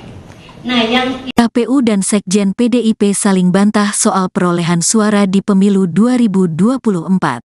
Perolehan suara pasangan Capres-Cawapres nomor urut 3, Ganjar Pranowo dan Mahfud MD hingga kini masih berada di posisi akhir dan jauh di bawah paslon nomor urut 2 Prabowo Gibran, serta paslon nomor urut 1 Anies Caimin. Data penghitungan suara atau real count KPU pun menunjukkan suara Ganjar Mahfud terus berada di kisaran 16-17% dari total suara Pilpres 2024. Kini pun muncul dugaan adanya algoritma untuk mengunci suara Ganjar Mahfud di angka 17% saja. Hal tersebut diungkapkan oleh Sekjen PDIP, Hasto Kristianto. Tak hanya Hasto, Cawapres nomor urut 3 Mahfud MD juga turut bersuara soal dugaan penguncian suara Ganjar Mahfud tersebut. Sebelumnya Hasto mengaku mengetahui dugaan adanya algoritma yang seolah menekan suara Ganjar Mahfud berada di angka maksimal 17% itu setelah ia berbicara dengan pakar teknologi informasi. Namun Hasto enggan mengungkapkan siapa pakar yang memberikan informasi itu padanya. Misalnya dimasukkannya suatu algoritma untuk ngelok perolehan Pak Ganjar itu hanya maksimum 17%, kata Hasto di Election Talk Visip UI, Depok, Jawa Barat, Kamis, tanggal 7 Maret tahun 2024. Lebih lanjut, Hasto juga mengungkap dugaan adanya gangguan siber dalam proses Form C1. Menurutnya, perlu ada audit forensik dan meta untuk mengusut gangguan-gangguan itu. Ini yang kami lakukan sebagai bagian dari temuan-temuan yang sangat penting. Bahkan menurut pakar IT tersebut pemilu seharusnya berlangsung 2 putaran, ujarnya. Sementara itu Mahfud MD mengatakan bahwa dirinya sudah mendengar isu tersebut sejak proses pemungutan suara belum dilaksanakan. Ya biar saja diolah di masyarakat, itu kan juga sudah lama, sebelum pemilu kan juga sudah ada. Sebelum pemungutan suara isu itu sudah ada. Sudah dikunci sekian, dan angkanya, perolehan suara itu peris, kata Mahfud usai olahraga di kawasan Jakarta Pusat pada Jumat, tanggal 8 Maret tahun 2024. Mahfud mengatakan, dugaan itu bakal dibuktikan oleh pihaknya.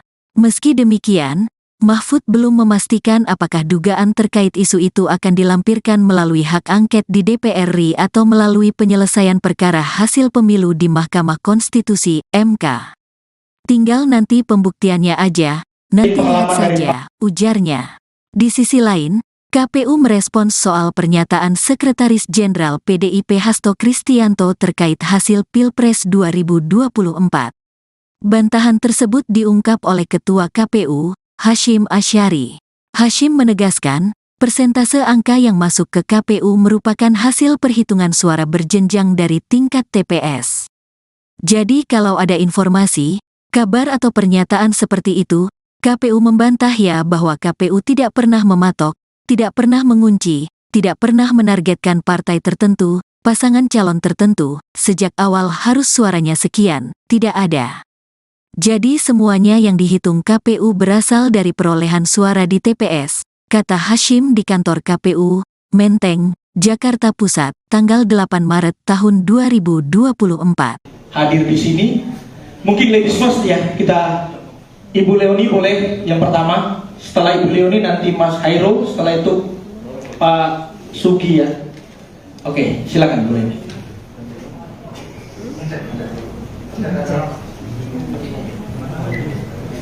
Terima kasih. Bisa minta tolong slide-nya.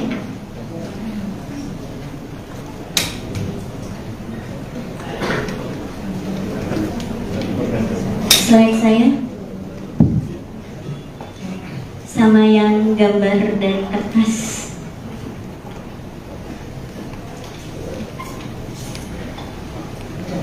Sambil menunggu slide, terima kasih. Assalamualaikum warahmatullahi wabarakatuh. Saya bangga bisa berdiri di sini. Tidak menyangka yang video itu viral, padahal itu spontan hari itu. Dan spontannya karena ini memang sudah puncak kegelisahan kita semua. Dan apalagi saya sebagai yang ahli di bidang itu melihat bahwa ini Sirekap ini tidak benar. Tidak benar. Logik pertama, saya menilainya dari logika dulu. Pada saat hari H, oke, atau gini, dulu judulnya. Kalau saya turun saja, takut jatuh. Saya beri judul Sirekap Saksi Bisu Kejahatan Politik 2020. Saya yakin teknologi itu tidak ada yang buruk, apalagi ini dihasilkan oleh ITB, ya. Nah, tapi kenapa Sirekap begitu? Nah, kita akan lihat. Saya juga sudah bilang, Sirekap walaupun begitu, dia menyimpan banyak barang bukti kejahatan itu sendiri. Dari apa? Kenapa?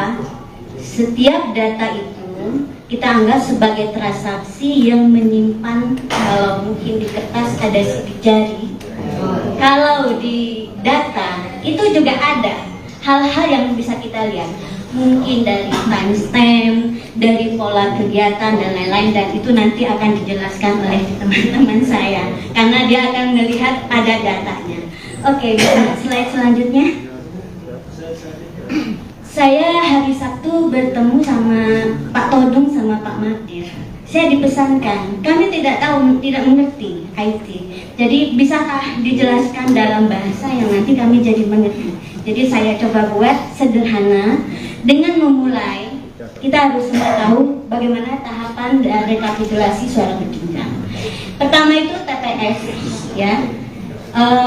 Panitia nama PPS, ketuanya KPPS. Di sini dipakai namanya versi Sirekap Mobile.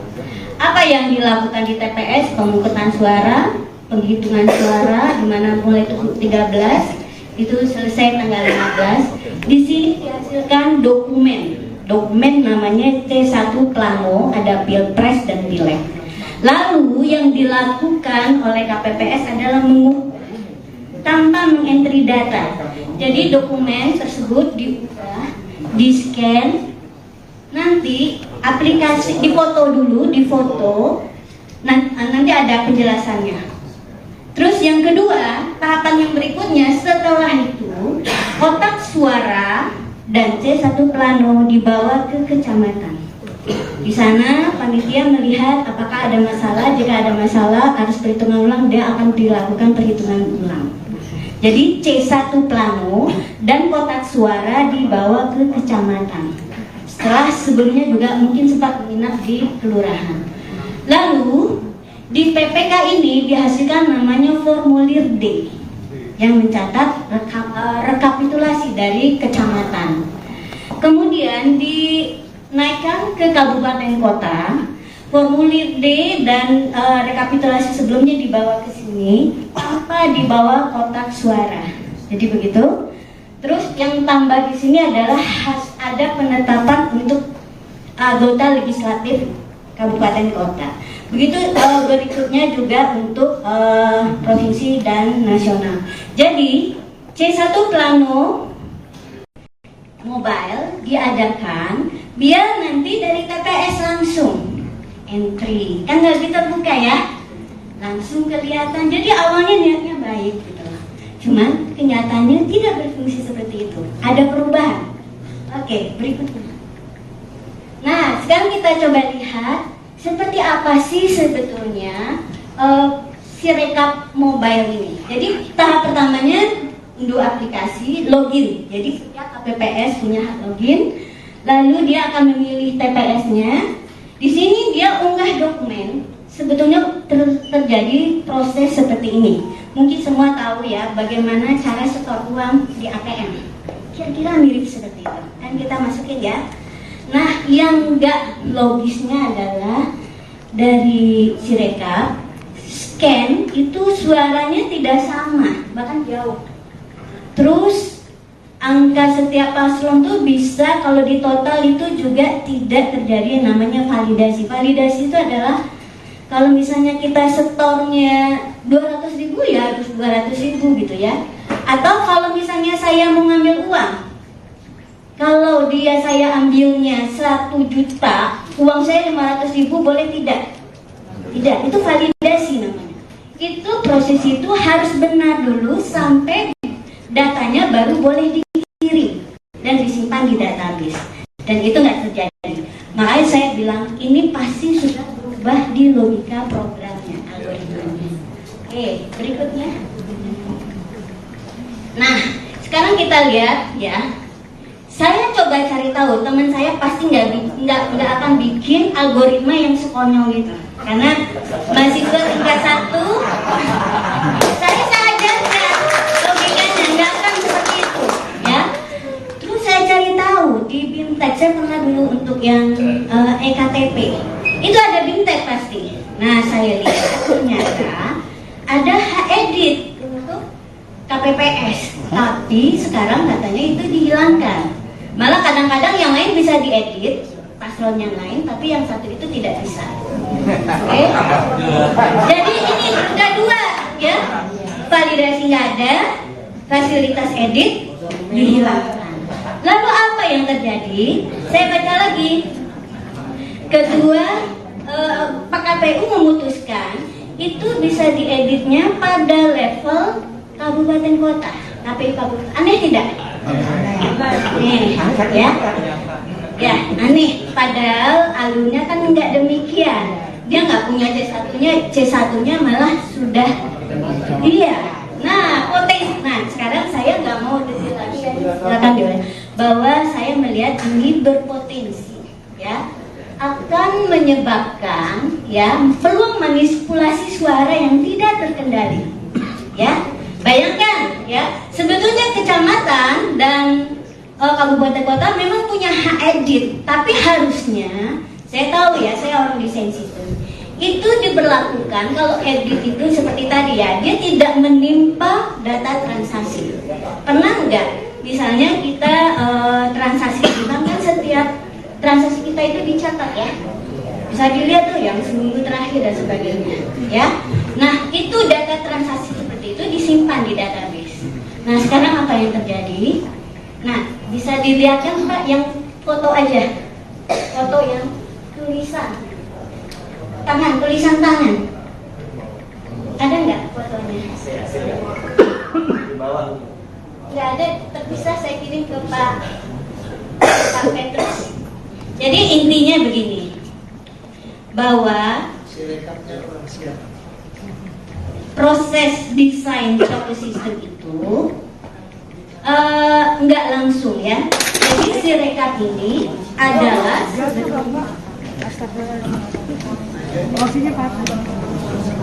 foto Pak, dia ada lepan tangan saya kirim ke Pak Petrus. Siapa? Sirekapnya belum siap. Sirekap belum siap. Atau itu nanti saja saya ya nanti. Jadi intinya gitu ya. Dari sisi desain ya, suatu aplikasi itu seperti aplikasi Sirekap, dia tugasnya hanya mengirim data ya ke Sirekap yang keseluruhannya kan ada Sirekap mobile dan web. Nah, yang KPU dan Sekjen PDIP saling bantah soal perolehan suara di pemilu 2024. Perolehan suara pasangan Capres-Cawapres nomor urut 3, Ganjar Pranowo dan Mahfud MD hingga kini masih berada di posisi akhir dan jauh di bawah paslon nomor urut 2 Prabowo Gibran, serta paslon nomor urut 1 Anies Cak Imin. Data penghitungan suara atau real count KPU pun menunjukkan suara Ganjar Mahfud terus berada di kisaran 16-17% dari total suara Pilpres 2024. Kini pun muncul dugaan adanya algoritma untuk mengunci suara Ganjar Mahfud di angka 17% saja. Hal tersebut diungkapkan oleh Sekjen PDIP, Hasto Kristianto. Tak hanya Hasto, Cawapres nomor urut 3 Mahfud MD juga turut bersuara soal dugaan penguncian suara Ganjar Mahfud tersebut.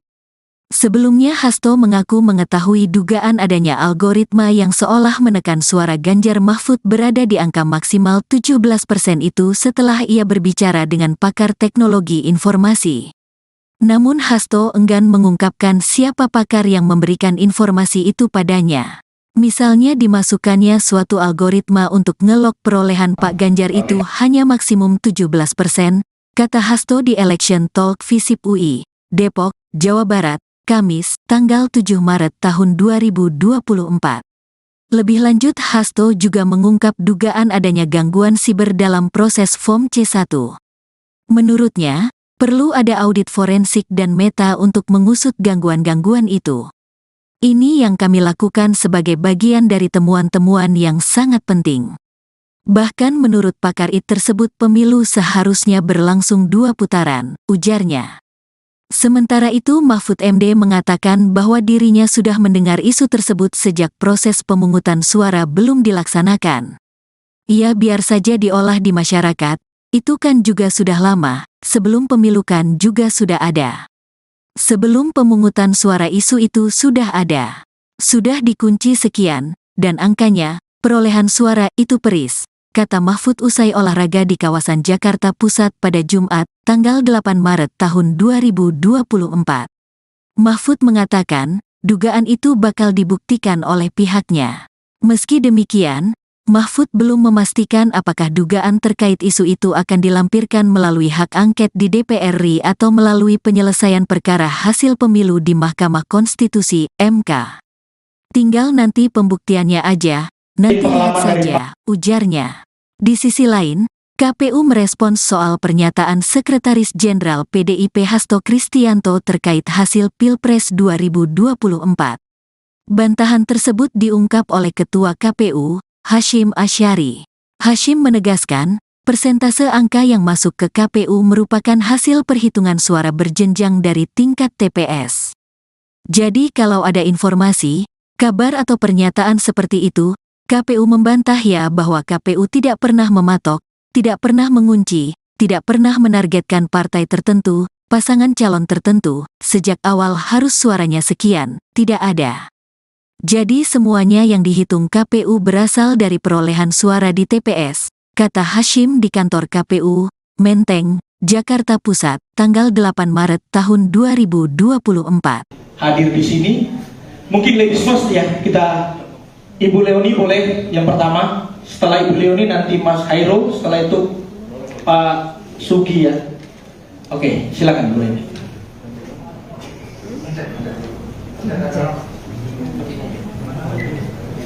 Terima kasih. Bisa minta tolong slide-nya.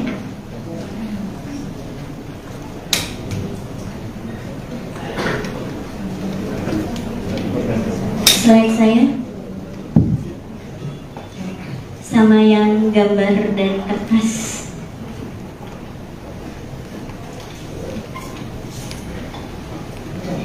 Sambil menunggu slide, terima kasih. Assalamualaikum warahmatullahi wabarakatuh. Saya bangga bisa berdiri di sini. Tidak menyangka yang video itu viral, padahal itu spontan hari itu. Dan spontannya karena ini memang sudah puncak kegelisahan kita semua. Dan apalagi saya sebagai yang ahli di bidang itu melihat bahwa ini Sirekap ini tidak benar. Tidak benar. Logik pertama, saya menilainya dari logika dulu. Pada saat hari H, oke, atau gini, kita lihat dulu judulnya. Kalau saya turun saja, takut jatuh. Saya beri judul Sirekap Saksi Bisu Kejahatan Politik 2024. Saya yakin teknologi itu tidak ada yang buruk, apalagi ini dihasilkan oleh ITB, ya. Nah, tapi kenapa Sirekap begitu? Nah, kita akan lihat. Saya sudah bilang, Sirekap walaupun begitu, dia menyimpan banyak barang bukti kejahatan itu sendiri. Dari apa? Kenapa? Setiap data itu kita anggap sebagai transaksi yang menyimpan, kalau mungkin di kertas ada sidik jari, kalau di data itu juga ada hal-hal yang bisa kita lihat, mungkin dari timestamp, dari pola kegiatan dan lain-lain, dan itu nanti akan dijelaskan oleh teman-teman saya karena dia akan melihat ada datanya.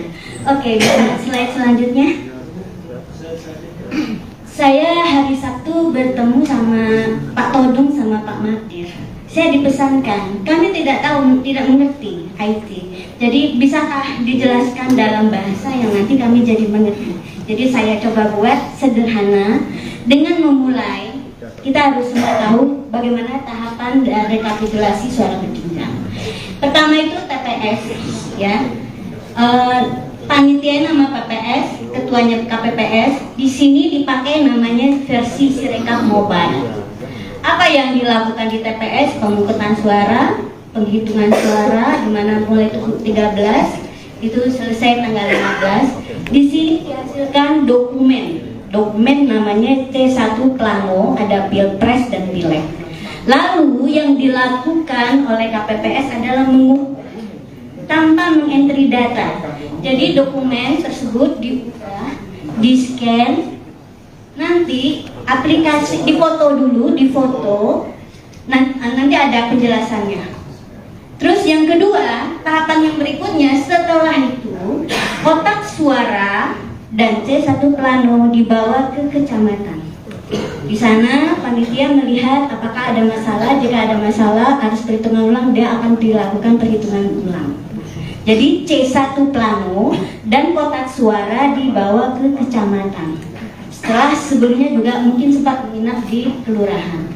Lalu di PPK ini dihasilkan namanya formulir D yang mencatat rekapitulasi dari kecamatan. Kemudian dinaikkan ke kabupaten kota. Formulir D dan rekapitulasi sebelumnya dibawa ke sini tanpa dibawa kotak suara. Jadi begitu. Terus yang tambah di sini adalah ada penetapan untuk anggota legislatif kabupaten kota. Begitu berikutnya juga untuk provinsi dan nasional. Jadi C1 plano mobile diadakan biar nanti dari TPS langsung entry, kan nggak bisa buka ya, langsung kelihatan. Jadi awalnya niatnya baik gitu, cuman kenyataannya tidak berfungsi seperti itu, ada perubahan. Oke, berikutnya. Nah, sekarang kita coba lihat seperti apa sih sebetulnya Sirekap mobile ini. Jadi tahap pertamanya unduh aplikasi, login. Jadi setiap KPPS punya hak login, lalu dia akan memilih TPS-nya. Di sini dia unggah dokumen. Sebetulnya terjadi proses seperti ini. Mungkin semua tahu ya bagaimana cara setor uang di ATM. Kira-kira mirip seperti itu. Kan kita masukin ya. Nah, yang enggak logisnya adalah dari Sirekap scan itu suaranya tidak sama, bahkan jauh.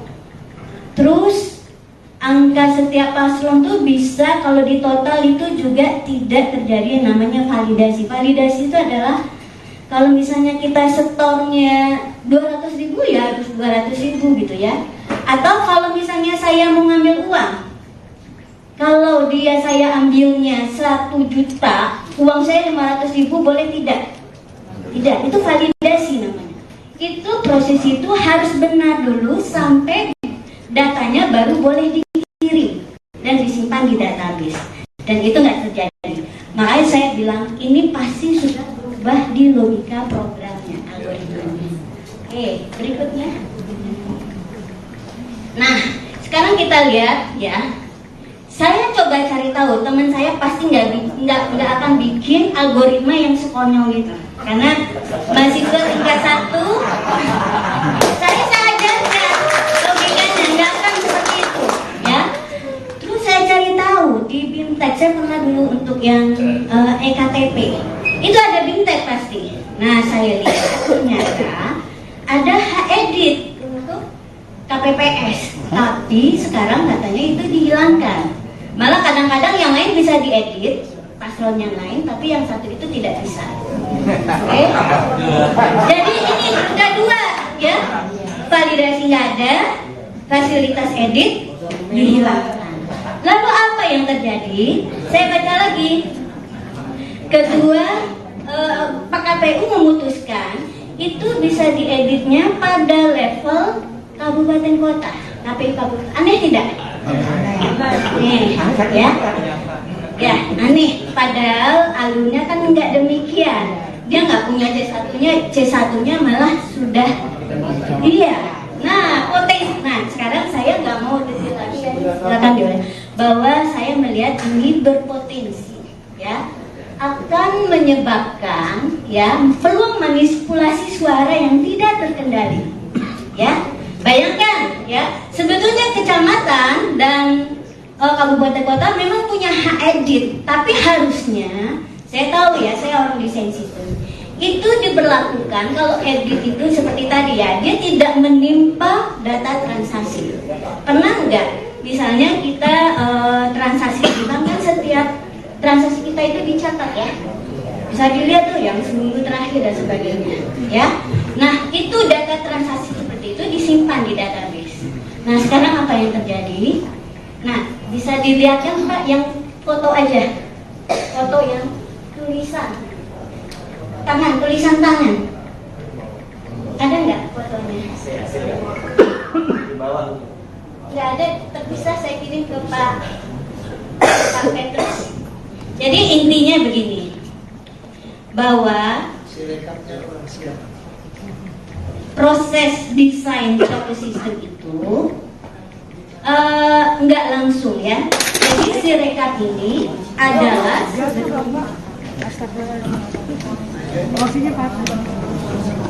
foto Pak. Dia coretan tangan saya kirim ke Pak Menteri. Sirekapnya belum siap.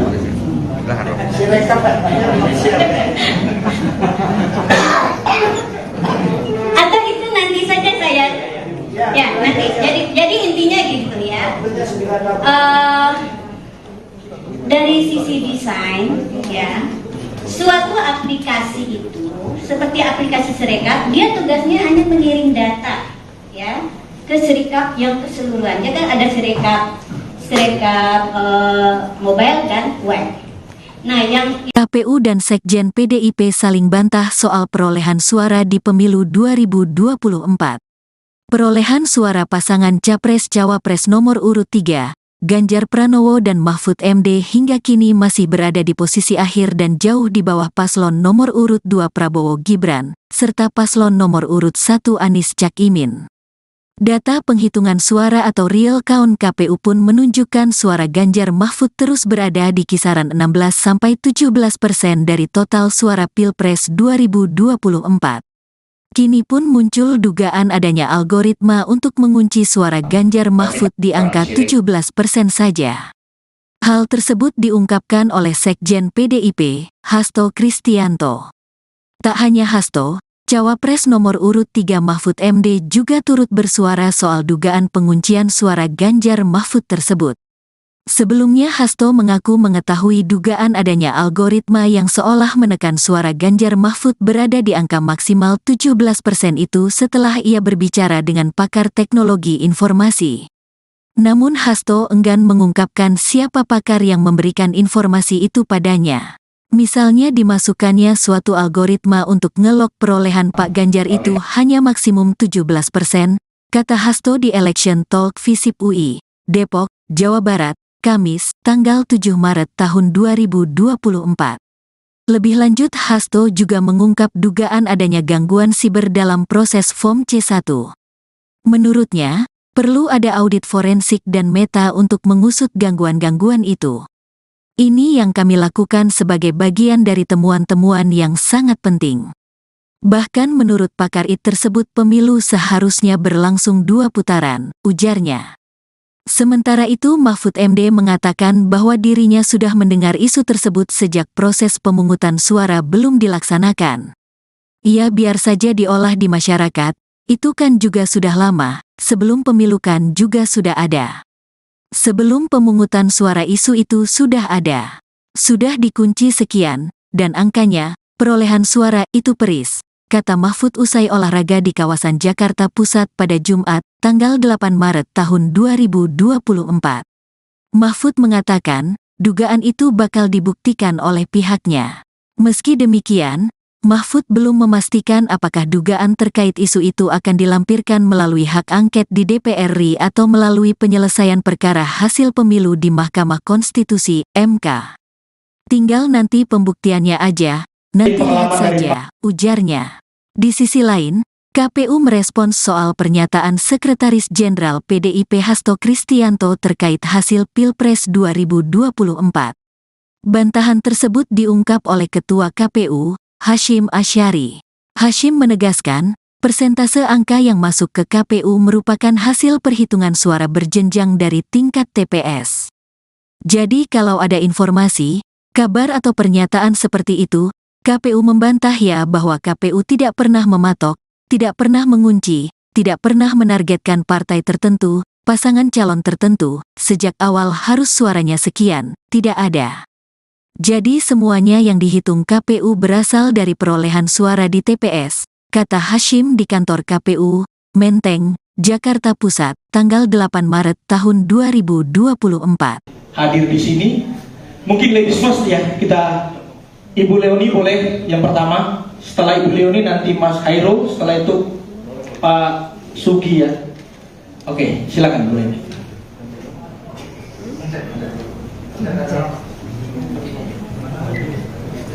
Terima kasih. Bisa minta tolong slide-nya.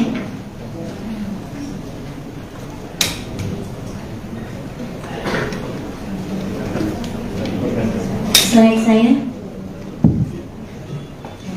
sama yang gambar dari kertas.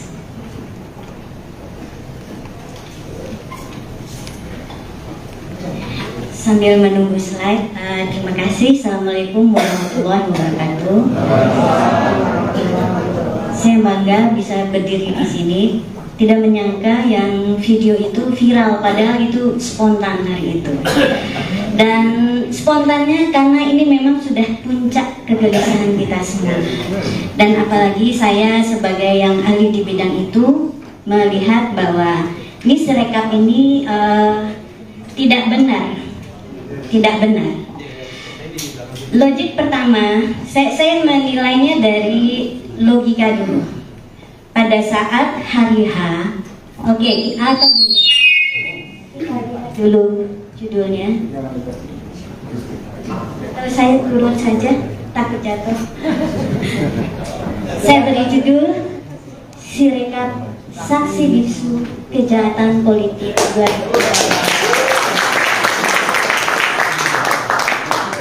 Saya yakin teknologi itu tidak ada yang buruk, apalagi ini dihasilkan oleh ITB, ya. Nah, tapi kenapa Sirekap begitu? Nah, kita akan lihat. Saya sudah bilang, Sirekap walaupun begitu, dia menyimpan banyak barang bukti kejahatan itu sendiri. Dari apa? Kenapa?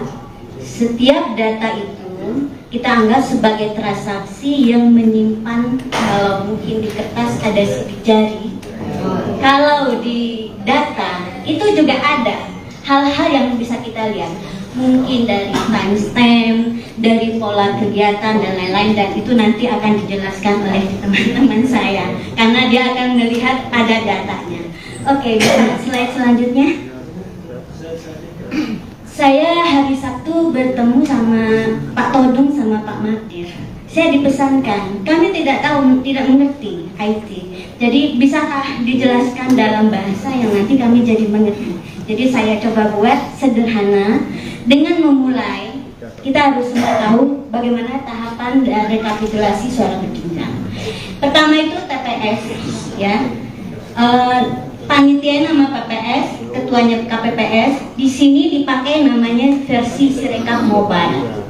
Apa yang dilakukan di TPS? Pemungutan suara, penghitungan suara, di mana mulai 13 itu selesai tanggal 15. Di sini dihasilkan dokumen namanya C1 Plano, ada Pilpres dan Pileg. Lalu yang dilakukan oleh KPPS adalah mengukur tanpa mengentry data. Jadi dokumen tersebut diubah, di-scan, nanti aplikasi difoto dulu, nanti ada penjelasannya. Terus yang kedua, tahapan yang berikutnya setelah itu kotak suara dan C1 Plano dibawa ke kecamatan. Di sana panitia melihat apakah ada masalah. Jika ada masalah harus perhitungan ulang, dia akan dilakukan perhitungan ulang. Jadi C1 Plano dan kotak suara dibawa ke kecamatan. Setelah sebelumnya juga mungkin sempat menginap di kelurahan. Lalu di PPK ini dihasilkan namanya formulir D yang mencatat rekapitulasi dari kecamatan. Kemudian dinaikkan ke kabupaten kota. Formulir D dan rekapitulasi sebelumnya dibawa ke sini tanpa dibawa kotak suara. Jadi begitu.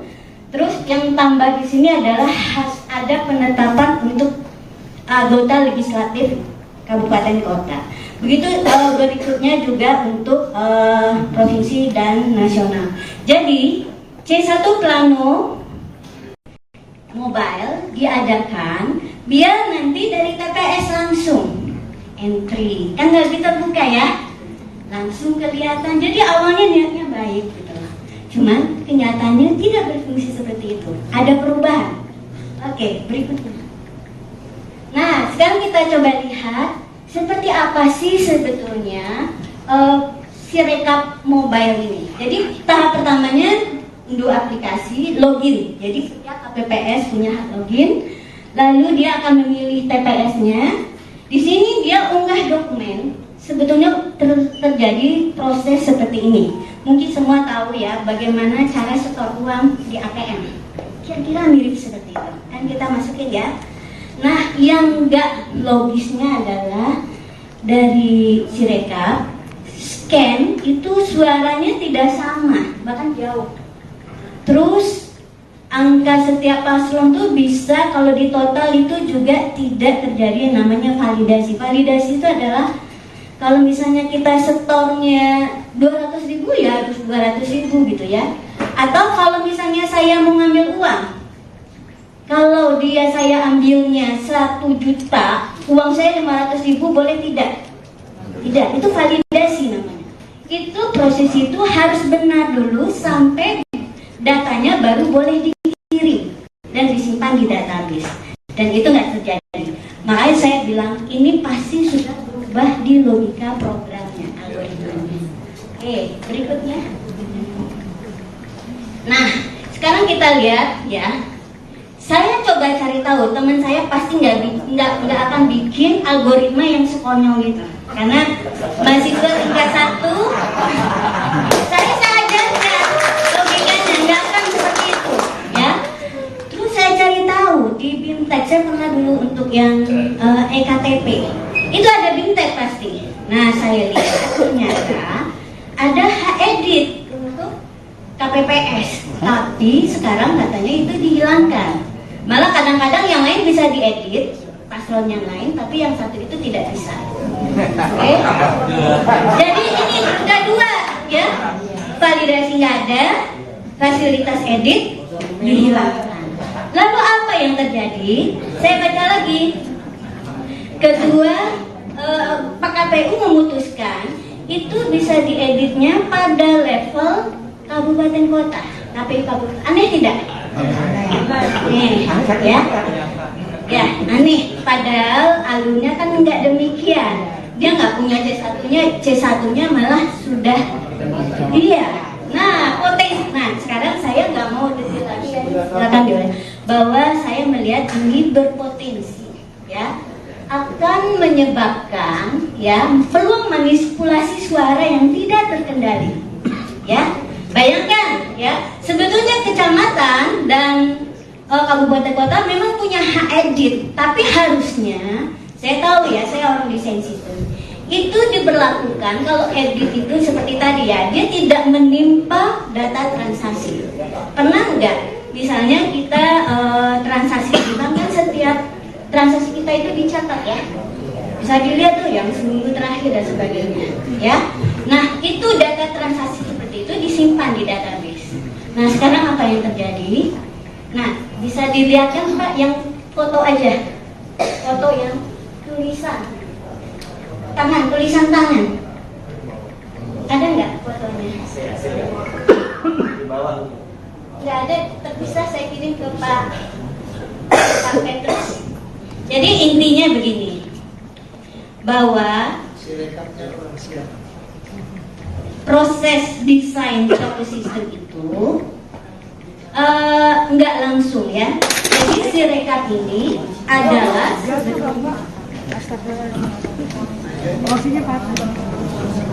foto Pak. Dia ada lepan tangan saya kirim ke Pak Petrus. Sirekapnya belum siap. Sirekap belum siap. Atau itu nanti saja saya ya nanti. Jadi intinya gitu ya. Dari sisi desain ya, suatu aplikasi itu seperti aplikasi Sirekap, dia tugasnya hanya mengirim data ya ke Sirekap yang keseluruhan. Ya kan ada Sirekap mobile dan web. Nah, yang KPU dan Sekjen PDIP saling bantah soal perolehan suara di pemilu 2024.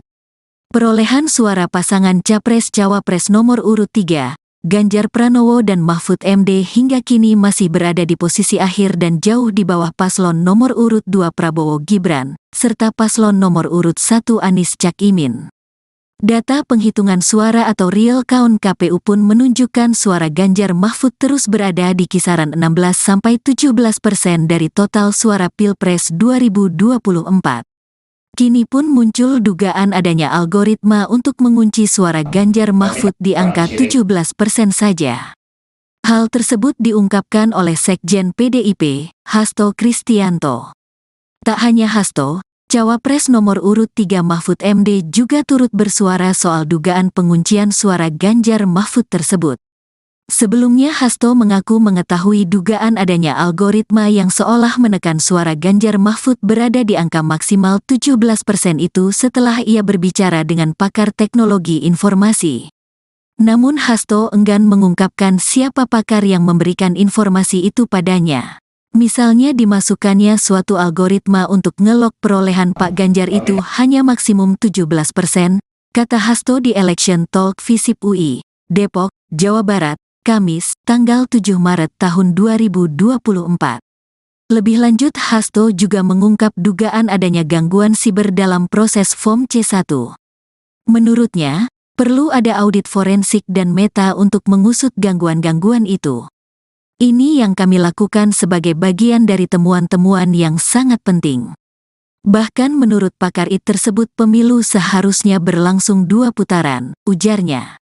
Sementara itu Mahfud MD mengatakan bahwa dirinya sudah mendengar isu tersebut sejak proses pemungutan suara belum dilaksanakan.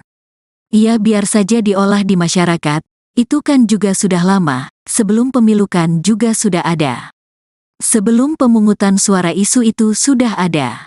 Sudah dikunci sekian, dan angkanya, perolehan suara itu peris, kata Mahfud usai olahraga di kawasan Jakarta Pusat pada Jumat, tanggal 8 Maret tahun 2024. Mahfud mengatakan, dugaan itu bakal dibuktikan oleh pihaknya. Meski demikian, Mahfud belum memastikan apakah dugaan terkait isu itu akan dilampirkan melalui hak angket di DPR RI atau melalui penyelesaian perkara hasil pemilu di Mahkamah Konstitusi, MK. Tinggal nanti pembuktiannya aja, nanti lihat saja, ujarnya. Di sisi lain, KPU merespons soal pernyataan Sekretaris Jenderal PDIP Hasto Kristianto terkait hasil Pilpres 2024.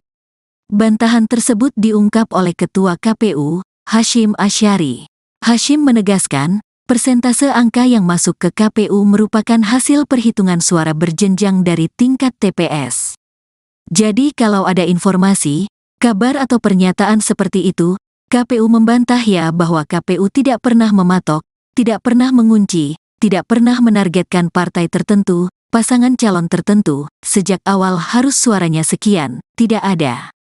Jadi semuanya yang dihitung KPU berasal dari perolehan suara di TPS, kata Hashim di kantor KPU, Menteng, Jakarta Pusat, tanggal 8 Maret tahun 2024. Hadir di sini, mungkin ladies first ya, kita Ibu Leoni boleh yang pertama, setelah Ibu Leoni nanti Mas Hairo, setelah itu Pak Sugi ya. Oke, silakan Bu Leoni.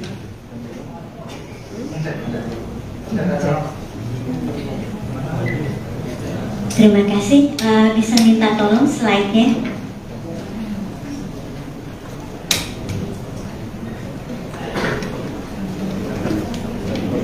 Slide saya sama yang gambar dan kertas.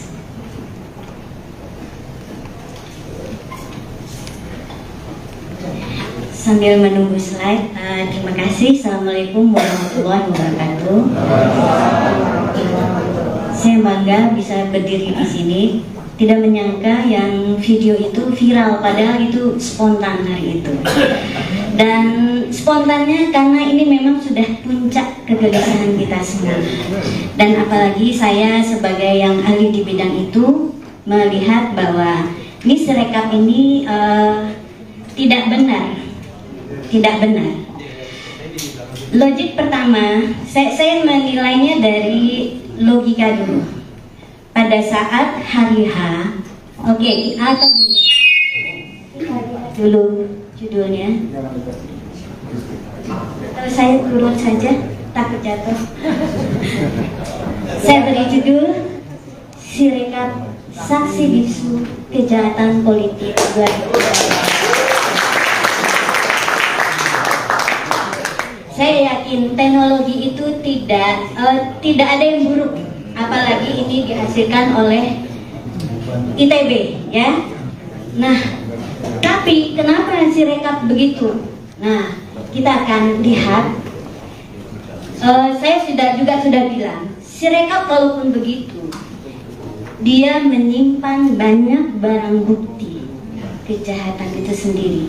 Dari apa? Kenapa? Setiap data itu kita anggap sebagai transaksi yang menyimpan, kalau mungkin di kertas ada sidik jari, kalau di data itu juga ada hal-hal yang bisa kita lihat, mungkin dari timestamp, dari pola kegiatan dan lain-lain, dan itu nanti akan dijelaskan oleh teman-teman saya karena dia akan melihat ada datanya. Oke, bisa slide selanjutnya. Saya hari Sabtu bertemu sama Pak Todung sama Pak Magdir. Saya dipesankan, kami tidak mengerti IT. Jadi bisakah dijelaskan dalam bahasa yang nanti kami jadi mengerti. Jadi saya coba buat sederhana dengan memulai.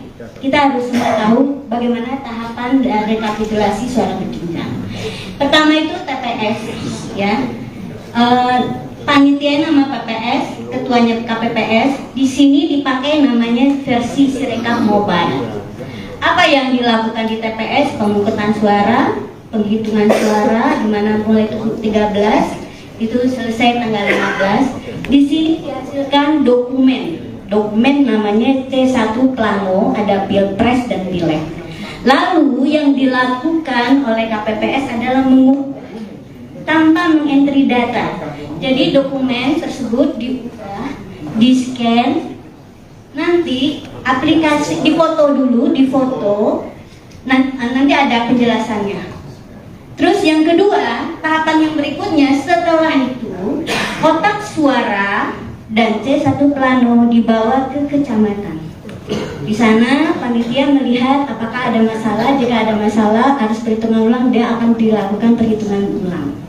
Jadi C1 Plano dan kotak suara dibawa ke kecamatan. Setelah sebelumnya juga mungkin sempat menginap di kelurahan. Lalu di PPK ini dihasilkan namanya formulir D yang mencatat rekapitulasi dari kecamatan. Kemudian dinaikkan ke kabupaten kota. Formulir D dan rekapitulasi sebelumnya dibawa ke sini tanpa dibawa kotak suara. Jadi begitu. Terus yang tambah di sini adalah ada penetapan untuk anggota legislatif kabupaten kota. Begitu berikutnya juga untuk provinsi dan nasional.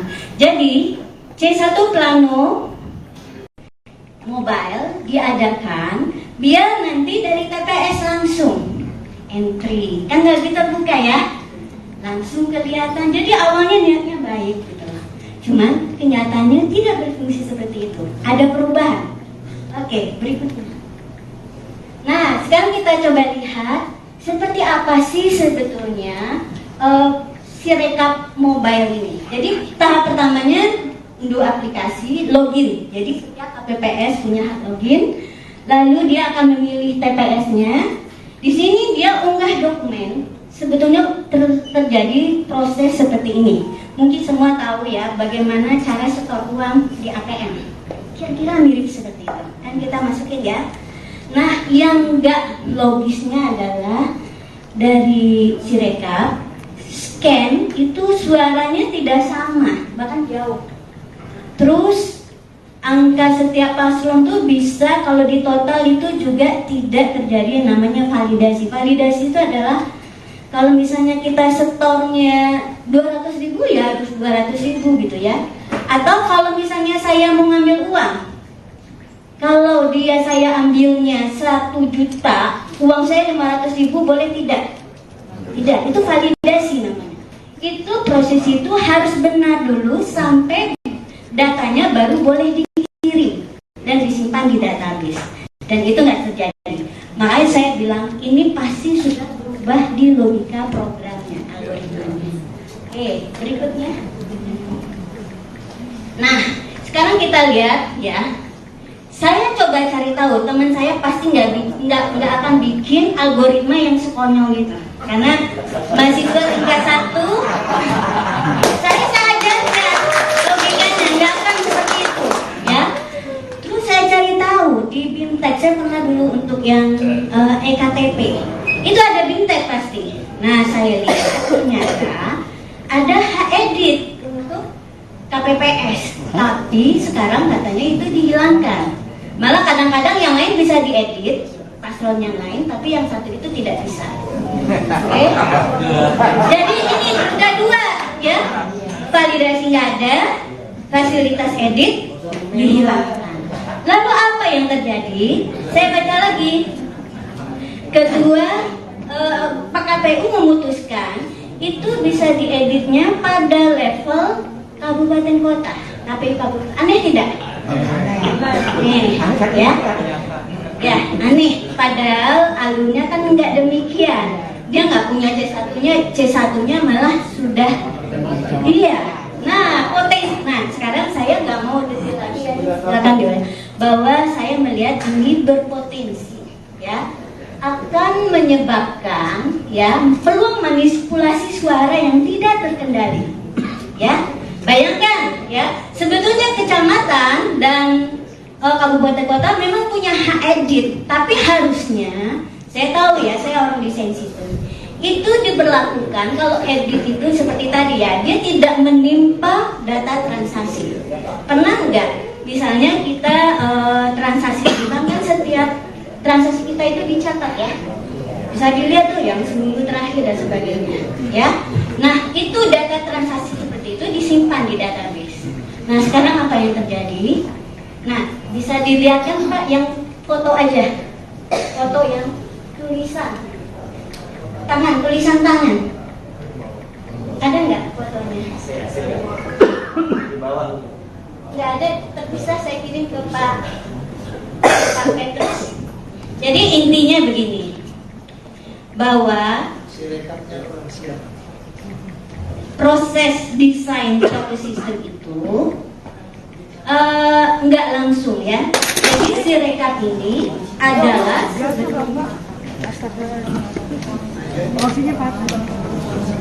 foto Pak. Dia ada lepan tangan saya kirim ke Pak Petrus. Sirekapnya belum siap. Sirekap belum siap. Atau itu nanti saja saya ya nanti. Jadi intinya gitu ya. Dari sisi desain ya, suatu aplikasi itu seperti aplikasi Sirekap, dia tugasnya hanya mengirim data ya ke Sirekap yang keseluruhan. Ya kan ada Sirekap mobile dan web. Nah, yang KPU dan Sekjen PDIP saling bantah soal perolehan suara di pemilu 2024. Perolehan suara pasangan Capres-Cawapres nomor urut 3, Ganjar Pranowo dan Mahfud MD hingga kini masih berada di posisi akhir dan jauh di bawah paslon nomor urut 2 Prabowo Gibran, serta paslon nomor urut 1 Anies Cak Imin. Data penghitungan suara atau real count KPU pun menunjukkan suara Ganjar Mahfud terus berada di kisaran 16-17% dari total suara Pilpres 2024. Kini pun muncul dugaan adanya algoritma untuk mengunci suara Ganjar Mahfud di angka 17% saja. Hal tersebut diungkapkan oleh Sekjen PDIP, Hasto Kristianto. Tak hanya Hasto, Cawapres nomor urut 3 Mahfud MD juga turut bersuara soal dugaan penguncian suara Ganjar Mahfud tersebut. Sebelumnya Hasto mengaku mengetahui dugaan adanya algoritma yang seolah menekan suara Ganjar Mahfud berada di angka maksimal 17% itu setelah ia berbicara dengan pakar teknologi informasi. Namun Hasto enggan mengungkapkan siapa pakar yang memberikan informasi itu padanya. Misalnya dimasukkannya suatu algoritma untuk ngelok perolehan Pak Ganjar itu hanya maksimum 17%, kata Hasto di Election Talk Visip UI, Depok, Jawa Barat, Kamis, tanggal 7 Maret tahun 2024. Lebih lanjut, Hasto juga mengungkap dugaan adanya gangguan siber dalam proses Form C1. Menurutnya, perlu ada audit forensik dan meta untuk mengusut gangguan-gangguan itu. Ini yang kami lakukan sebagai bagian dari temuan-temuan yang sangat penting. Bahkan menurut pakar IT tersebut pemilu seharusnya berlangsung 2 putaran, ujarnya. Sementara itu Mahfud MD mengatakan bahwa dirinya sudah mendengar isu tersebut sejak proses pemungutan suara belum dilaksanakan. Ia biar saja diolah di masyarakat, itu kan juga sudah lama, sebelum pemilu kan juga sudah ada. Sebelum pemungutan suara isu itu sudah ada. Sudah dikunci sekian, dan angkanya, perolehan suara itu peris, kata Mahfud usai olahraga di kawasan Jakarta Pusat pada Jumat, tanggal 8 Maret tahun 2024. Mahfud mengatakan, dugaan itu bakal dibuktikan oleh pihaknya. Meski demikian, Mahfud belum memastikan apakah dugaan terkait isu itu akan dilampirkan melalui hak angket di DPR RI atau melalui penyelesaian perkara hasil pemilu di Mahkamah Konstitusi, MK. Tinggal nanti pembuktiannya aja, nanti lihat saja, ujarnya. Di sisi lain, KPU merespons soal pernyataan Sekretaris Jenderal PDIP Hasto Kristianto terkait hasil Pilpres 2024. Bantahan tersebut diungkap oleh Ketua KPU, Hasyim Asyari. Hasyim menegaskan, persentase angka yang masuk ke KPU merupakan hasil perhitungan suara berjenjang dari tingkat TPS. Jadi kalau ada informasi, kabar atau pernyataan seperti itu, KPU membantah ya bahwa KPU tidak pernah mematok, tidak pernah mengunci, tidak pernah menargetkan partai tertentu, pasangan calon tertentu, sejak awal harus suaranya sekian, tidak ada. Jadi semuanya yang dihitung KPU berasal dari perolehan suara di TPS, kata Hasyim di kantor KPU, Menteng, Jakarta Pusat, tanggal 8 Maret tahun 2024. Hadir di sini, mungkin ladies first ya, kita Ibu Leoni boleh yang pertama, setelah Ibu Leoni nanti Mas Hairul, setelah itu Pak Sugi ya. Oke, silakan Bu Leoni.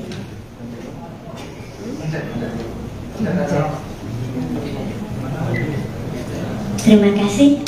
Bisa minta tolong slide-nya.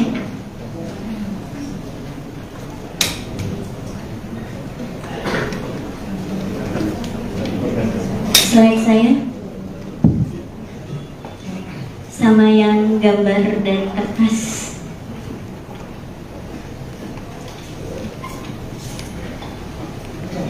Sambil menunggu slide, terima kasih. Assalamualaikum warahmatullahi wabarakatuh. Saya bangga bisa berdiri di sini. Tidak menyangka yang video itu viral, padahal itu spontan hari itu. Dan spontannya karena ini memang sudah puncak kegelisahan kita semua. Dan apalagi saya sebagai yang ahli di bidang itu melihat bahwa ini Sirekap ini tidak benar. Logik pertama, saya menilainya dari logika dulu. Pada saat hari H, oke, atau gini, dulu judulnya. Kalau saya turun saja, takut jatuh. Saya beri judul Sirekap Saksi Bisu Kejahatan Politik 2020. Saya yakin teknologi itu tidak ada yang buruk, apalagi ini dihasilkan oleh ITB, ya. Nah, tapi kenapa Sirekap begitu? Nah, kita akan lihat.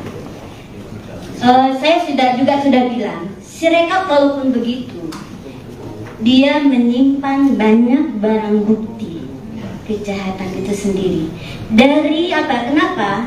Setiap data itu kita anggap sebagai transaksi yang menyimpan, kalau mungkin di kertas ada sidik jari, kalau di data itu juga ada hal-hal yang bisa kita lihat, mungkin dari timestamp, dari pola kegiatan dan lain-lain, dan itu nanti akan dijelaskan oleh teman-teman saya karena dia akan melihat ada datanya. Oke, bisa slide selanjutnya. Saya hari Sabtu bertemu sama Pak Todung sama Pak Magdir. saya dipesankan, kami tidak tahu, tidak mengerti IT. Jadi bisakah dijelaskan dalam bahasa yang nanti kami jadi mengerti? Jadi saya coba buat sederhana dengan memulai. Kita harus semua tahu bagaimana tahapan rekapitulasi suara berjenjang. Pertama itu TPS, ya. Panitia nama PPS, ketuanya KPPS. Di sini dipakai namanya versi Sirekap Mobile. Apa yang dilakukan di TPS? Pemungutan suara, penghitungan suara, di mana mulai 13 itu selesai tanggal 15. Di sini dihasilkan dokumen namanya C1 Plano, ada Pilpres dan Pileg. Lalu yang dilakukan oleh KPPS adalah mengukur tanpa mengentry data. Jadi dokumen tersebut diubah, di-scan, nanti aplikasi difoto dulu, nanti ada penjelasannya. Terus yang kedua, tahapan yang berikutnya setelah itu kotak suara dan C1 Plano dibawa ke kecamatan. Di sana panitia melihat apakah ada masalah. Jika ada masalah harus perhitungan ulang, dia akan dilakukan perhitungan ulang. Jadi C1 Plano dan kotak suara dibawa ke kecamatan. Setelah sebelumnya juga mungkin sempat menginap di kelurahan. Lalu di PPK ini dihasilkan namanya formulir D yang mencatat rekapitulasi dari kecamatan. Kemudian dinaikkan ke kabupaten kota. Formulir D dan rekapitulasi sebelumnya dibawa ke sini tanpa dibawa kotak suara. Jadi begitu. Terus yang tambah di sini adalah ada penetapan untuk anggota legislatif kabupaten kota. Begitu berikutnya juga untuk provinsi dan nasional. Jadi C1 Plano Mobile diadakan biar nanti dari TPS langsung entry, kan nggak kita buka ya, langsung kelihatan. Jadi awalnya niatnya baik gitu. Cuman kenyataannya tidak berfungsi seperti itu. Ada perubahan. Oke, berikutnya. Nah, sekarang kita coba lihat seperti apa sih sebetulnya Sirekap Mobile ini. Jadi tahap pertamanya unduh aplikasi, login. Jadi setiap KPPS punya hak login. Lalu dia akan memilih TPS-nya. Di sini dia unggah dokumen. Sebetulnya terjadi proses seperti ini. Mungkin semua tahu ya bagaimana cara setor uang di ATM. Kira-kira mirip seperti itu. Kan kita masukin ya. Nah, yang enggak logisnya adalah dari Sirekap scan itu suaranya tidak sama, bahkan jauh. Terus angka setiap paslon tuh bisa kalau di total itu juga tidak terjadi yang namanya validasi. Validasi itu adalah kalau misalnya kita setornya 200.000 ya harus 200.000 gitu ya. Atau kalau misalnya saya mau ngambil uang, kalau saya ambilnya 1 juta, uang saya 500.000 boleh tidak? Tidak, itu validasi namanya. Itu proses itu harus benar dulu sampai datanya baru boleh dikirim dan disimpan di database. Dan itu nggak terjadi. Makanya saya bilang ini pasti sudah berubah di logika programnya, algoritmanya. Oke, berikutnya. Nah, sekarang kita lihat ya. Saya coba cari tahu, teman saya pasti nggak akan bikin algoritma yang sekonyol gitu. Karena mahasiswa tingkat 1, saya ajarkan logikanya nggak akan seperti itu, ya. Terus saya cari tahu di BIMTEK, saya pernah dulu untuk yang EKTP, itu ada BIMTEK pasti. Nah, saya lihat ternyata ada hak edit untuk KPPS, tapi sekarang katanya itu dihilangkan. Malah kadang-kadang yang lain bisa diedit, paslon yang lain, tapi yang satu itu tidak bisa. Oke? Jadi ini ada dua, ya. Validasi nggak ada, fasilitas edit dihilangkan.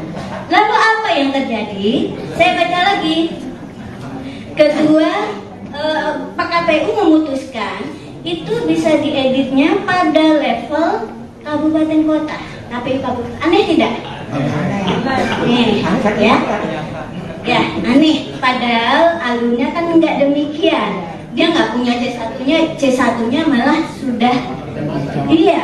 Nah, potensi. Nah, sekarang saya nggak mau detail lagi ya, silakan Dewan, bahwa saya melihat ini berpotensi, ya, akan menyebabkan ya peluang manipulasi suara yang tidak terkendali. Ya, bayangkan ya, sebetulnya kecamatan dan kabupaten kota memang punya hak edit, tapi harusnya saya tahu ya, saya orang desain sistem, itu diberlakukan kalau edit itu seperti tadi ya, dia tidak menimpa data transaksi. Pernah nggak misalnya kita transaksi di bank kan, setiap transaksi kita itu dicatat ya, bisa dilihat tuh yang seminggu terakhir dan sebagainya ya. Nah, itu data transaksi seperti itu disimpan di database. Nah, sekarang apa yang terjadi? Nah, bisa dilihat kan Pak, yang foto aja, foto yang tulisan tangan, ada nggak fotonya? Nggak ada, terpisah, saya kirim ke Pak Petrus. Jadi intinya begini, bahwa proses desain suatu sistem itu nggak langsung ya. Jadi Sirekap ini adalah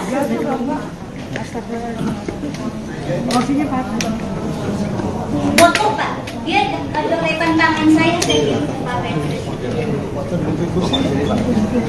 Sirekapnya belum siap. Sirekap belum siap. Atau itu nanti saja saya ya nanti. Jadi intinya gitu ya. Dari sisi desain ya, suatu aplikasi itu seperti aplikasi Sirekap, dia tugasnya hanya mengirim data ya ke Sirekap yang keseluruhan. Ya kan ada Sirekap mobile dan web. Nah, yang KPU dan Sekjen PDIP saling bantah soal perolehan suara di pemilu 2024. Perolehan suara pasangan Capres-Cawapres nomor urut 3, Ganjar Pranowo dan Mahfud MD hingga kini masih berada di posisi akhir dan jauh di bawah paslon nomor urut 2 Prabowo Gibran, serta paslon nomor urut 1 Anies Cak Imin.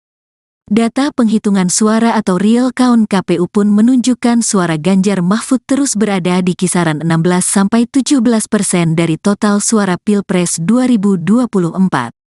Kini pun muncul dugaan adanya algoritma untuk mengunci suara Ganjar Mahfud di angka 17% saja.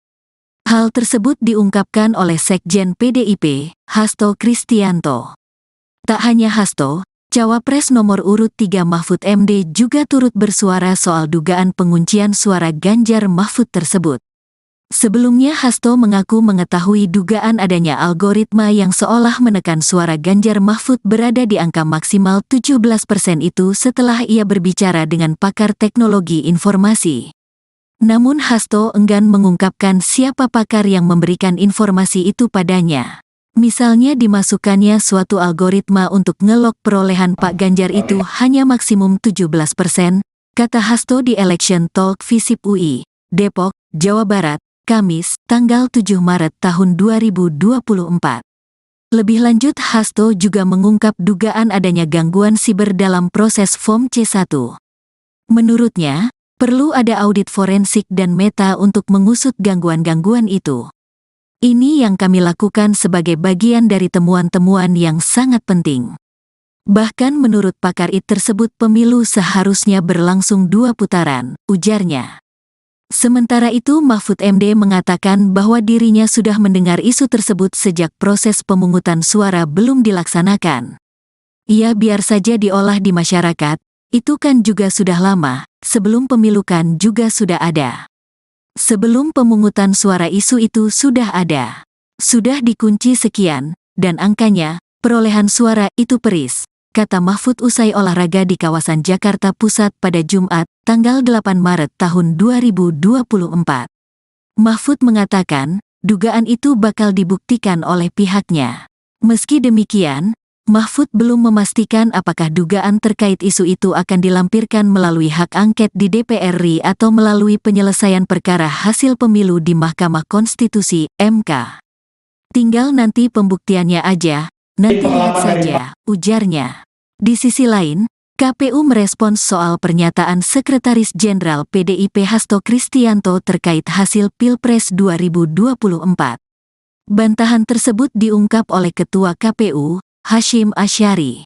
Hasyim menegaskan, persentase angka yang masuk ke KPU merupakan hasil perhitungan suara berjenjang dari tingkat TPS. Jadi kalau ada informasi, kabar atau pernyataan seperti itu, KPU membantah ya bahwa KPU tidak pernah mematok, tidak pernah mengunci, tidak pernah menargetkan partai tertentu, pasangan calon tertentu, sejak awal harus suaranya sekian, tidak ada. Jadi semuanya yang dihitung KPU berasal dari perolehan suara di TPS, kata Hasyim di kantor KPU, Menteng, Jakarta Pusat, tanggal 8 Maret tahun 2024. hadir di sini. Mungkin ladies first ya, kita Ibu Leoni boleh yang pertama, setelah Ibu Leoni nanti Mas Hairul, setelah itu Pak Sugi ya. Oke, silakan Bu Leoni.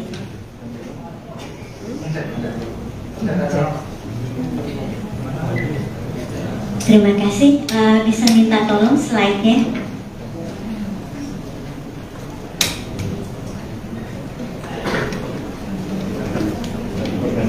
Slide saya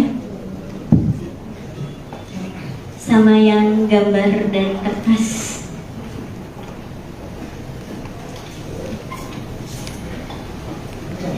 Sambil menunggu slide, terima kasih. Assalamualaikum warahmatullahi wabarakatuh. Saya bangga bisa berdiri di sini. Tidak menyangka yang video itu viral, padahal itu spontan hari itu. Dan spontannya karena ini memang sudah puncak kegelisahan kita semua. Dan apalagi saya sebagai yang ahli di bidang itu melihat bahwa ini Sirekap ini tidak benar. Tidak benar. Logik pertama, saya menilainya dari logika dulu. Pada saat hari H, oke, atau gini, dulu judulnya. Atau saya turun saja, takut jatuh. Saya beri judul Sirekap Saksi Bisu Kejahatan Politik 2024. Saya yakin teknologi itu tidak ada yang buruk, apalagi ini dihasilkan oleh ITB, ya. Nah, tapi kenapa Sirekap begitu? Nah, kita akan lihat. Saya sudah bilang, Sirekap walaupun begitu, dia menyimpan banyak barang bukti kejahatan itu sendiri. Dari apa? Kenapa?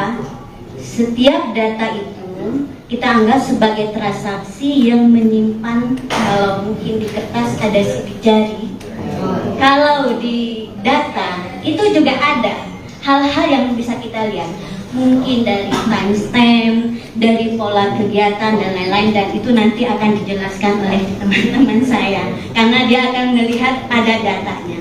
Oke, bisa slide selanjutnya. Saya hari Sabtu bertemu sama Pak Todung sama Pak Magdir. Saya dipesankan, kami tidak mengerti IT. Jadi bisakah dijelaskan dalam bahasa yang nanti kami jadi mengerti. Jadi saya coba buat sederhana dengan memulai. Kita harus semua tahu bagaimana tahapan rekapitulasi suara berjenjang. Pertama itu TPS, ya. Panitia nama PPS, ketuanya KPPS. Di sini dipakai namanya versi Sirekap Mobile. Apa yang dilakukan di TPS? Pemungutan suara, penghitungan suara, di mana mulai 13 itu selesai tanggal 15. Di sini dihasilkan dokumen namanya C1 Plano, ada Pilpres dan Pileg.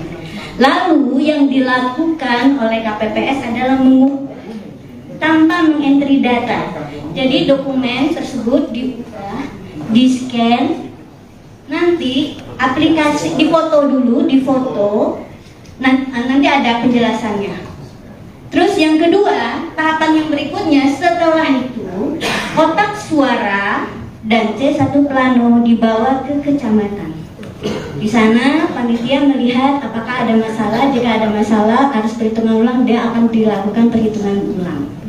Jadi C1 plano dan kotak suara dibawa ke kecamatan. Setelah sebelumnya juga mungkin sempat menginap di kelurahan. Lalu di PPK ini dihasilkan namanya formulir D yang mencatat rekapitulasi dari kecamatan. Kemudian dinaikkan ke kabupaten kota. Formulir D dan rekapitulasi sebelumnya dibawa ke sini tanpa dibawa kotak suara. Jadi begitu. Terus yang tambah di sini adalah ada penetapan untuk anggota legislatif kabupaten kota. Begitu berikutnya juga untuk provinsi dan nasional. Jadi C1 plano mobile diadakan biar nanti dari TPS langsung entry, kan nggak kita buka ya, langsung kelihatan. Jadi awalnya niatnya baik gitu, cuman kenyataannya tidak berfungsi seperti itu, ada perubahan. Oke, berikutnya. Nah, sekarang kita coba lihat seperti apa sih sebetulnya Sirekap mobile ini. Jadi tahap pertamanya unduh aplikasi, login. Jadi setiap KPPS punya hak login, lalu dia akan memilih TPS-nya. Di sini dia unggah dokumen. Sebetulnya terjadi proses seperti ini. Mungkin semua tahu ya bagaimana cara setor uang di ATM.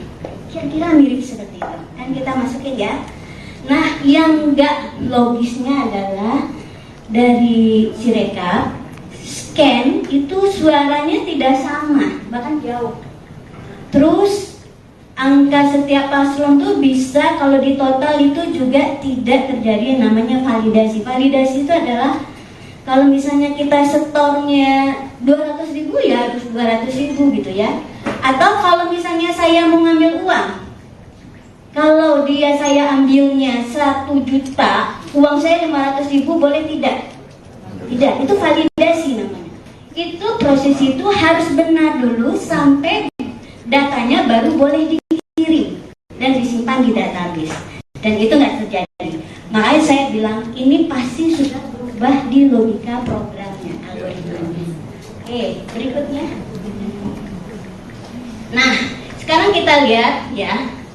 Saya coba cari tahu, teman saya pasti nggak akan bikin algoritma yang sekonyol gitu. Karena mahasiswa tingkat 1, saya ajarkan logikanya nggak akan seperti itu, ya. Terus saya cari tahu di BIMTEK, saya pernah dulu untuk yang EKTP, itu ada BIMTEK pasti. Nah, saya lihat ternyata ada hak edit untuk KPPS, tapi sekarang katanya itu dihilangkan. Malah kadang-kadang yang lain bisa diedit, paslon yang lain, tapi yang satu itu tidak bisa. Oke? Jadi ini udah dua, ya. Validasi nggak ada, fasilitas edit dihilangkan. Lalu apa yang terjadi? Saya baca lagi. Kedua, Pak KPU memutuskan itu bisa dieditnya pada level kabupaten kota. KPU kabupaten. Aneh tidak? Nih, ya aneh. Padahal alurnya kan nggak demikian. Dia nggak punya C1-nya malah sudah. Iya. Nah, potensi. Nah, sekarang saya nggak mau detail lagi ya. Silakan Dewa. Bahwa saya melihat ini berpotensi, ya, akan menyebabkan ya peluang manipulasi suara yang tidak terkendali, ya. Bayangkan ya, sebetulnya kecamatan dan kabupaten kota memang punya hak edit, tapi harusnya, saya tahu ya, saya orang desain sistem, itu diberlakukan kalau edit itu seperti tadi ya, dia tidak menimpa data transaksi. Pernah nggak? Misalnya kita transaksi di bank kan setiap transaksi kita itu dicatat ya, bisa dilihat tuh yang seminggu terakhir dan sebagainya, ya. Nah, itu data transaksi seperti itu disimpan di database. Nah, sekarang apa yang terjadi? Nah, bisa dilihat kan Pak yang foto aja, foto yang tulisan tangan, ada nggak fotonya? Nggak ada, terpisah saya kirim ke Pak Petrus. Jadi intinya begini, bahwa proses desain software system itu nggak langsung ya. Jadi Sirekap ini adalah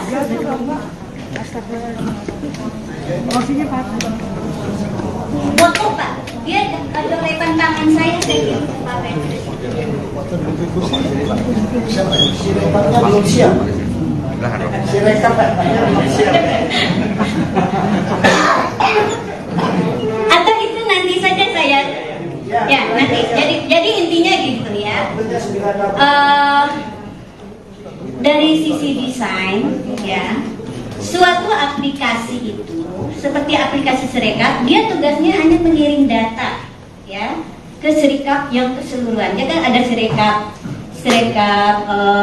mobile dan web. Nah, yang KPU dan Sekjen PDIP saling bantah soal perolehan suara di pemilu 2024.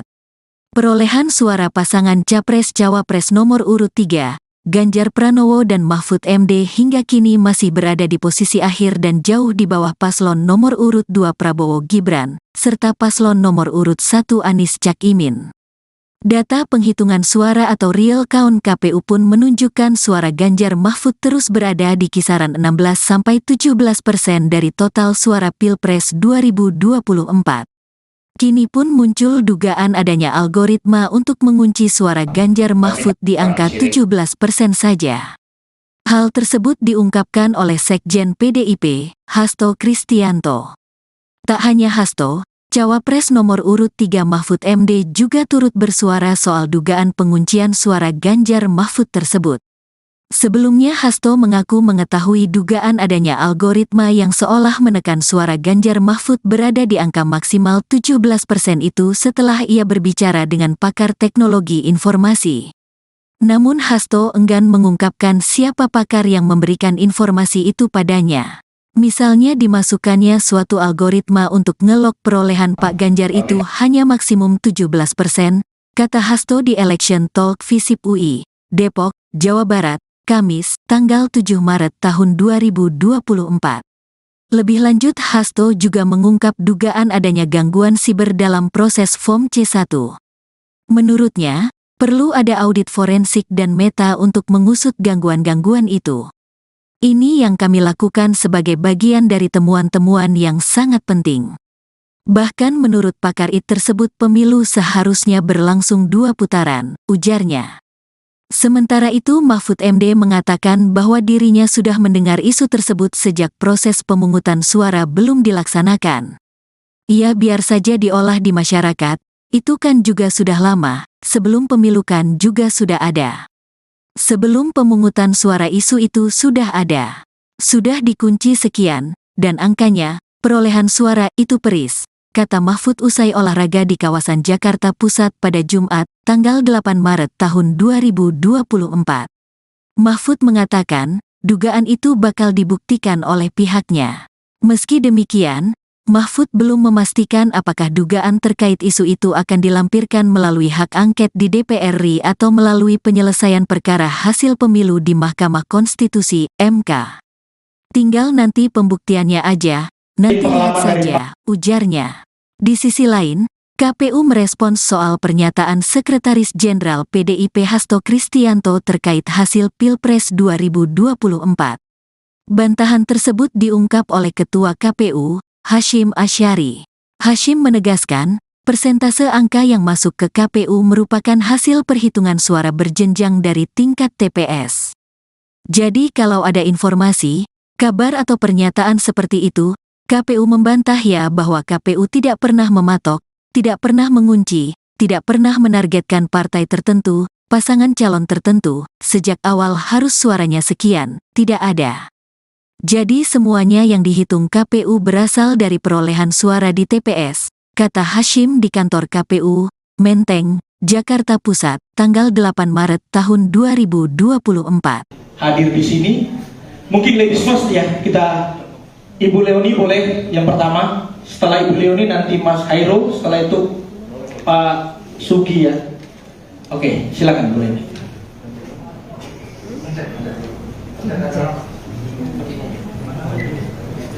Terima kasih. Bisa minta tolong slide-nya.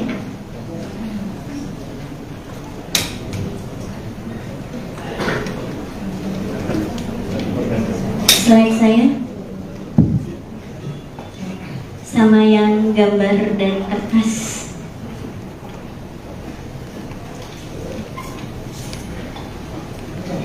Sambil menunggu slide, terima kasih. Assalamualaikum warahmatullahi wabarakatuh. Saya bangga bisa berdiri di sini. Tidak menyangka yang video itu viral, padahal itu spontan hari itu. Dan spontannya karena ini memang sudah puncak kegelisahan kita semua. Dan apalagi saya sebagai yang ahli di bidang itu melihat bahwa ini Sirekap ini tidak benar. Logik pertama, saya menilainya dari logika dulu. Pada saat hari H, oke, atau gini, kita lihat dulu judulnya. Atau saya turun saja, takut jatuh. Saya beri judul Sirekap Saksi Bisu Kejahatan Politik 2020.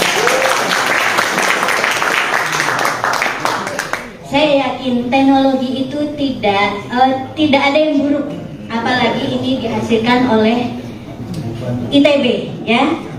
Nah, tapi kenapa Sirekap begitu? Nah, kita akan lihat.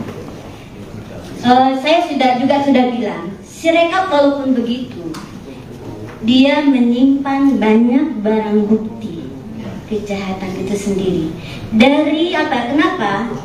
Setiap data itu kita anggap sebagai transaksi yang menyimpan, kalau mungkin di kertas ada sidik jari, kalau di data itu juga ada hal-hal yang bisa kita lihat, mungkin dari timestamp, dari pola kegiatan dan lain-lain, dan itu nanti akan dijelaskan oleh teman-teman saya karena dia akan melihat ada datanya.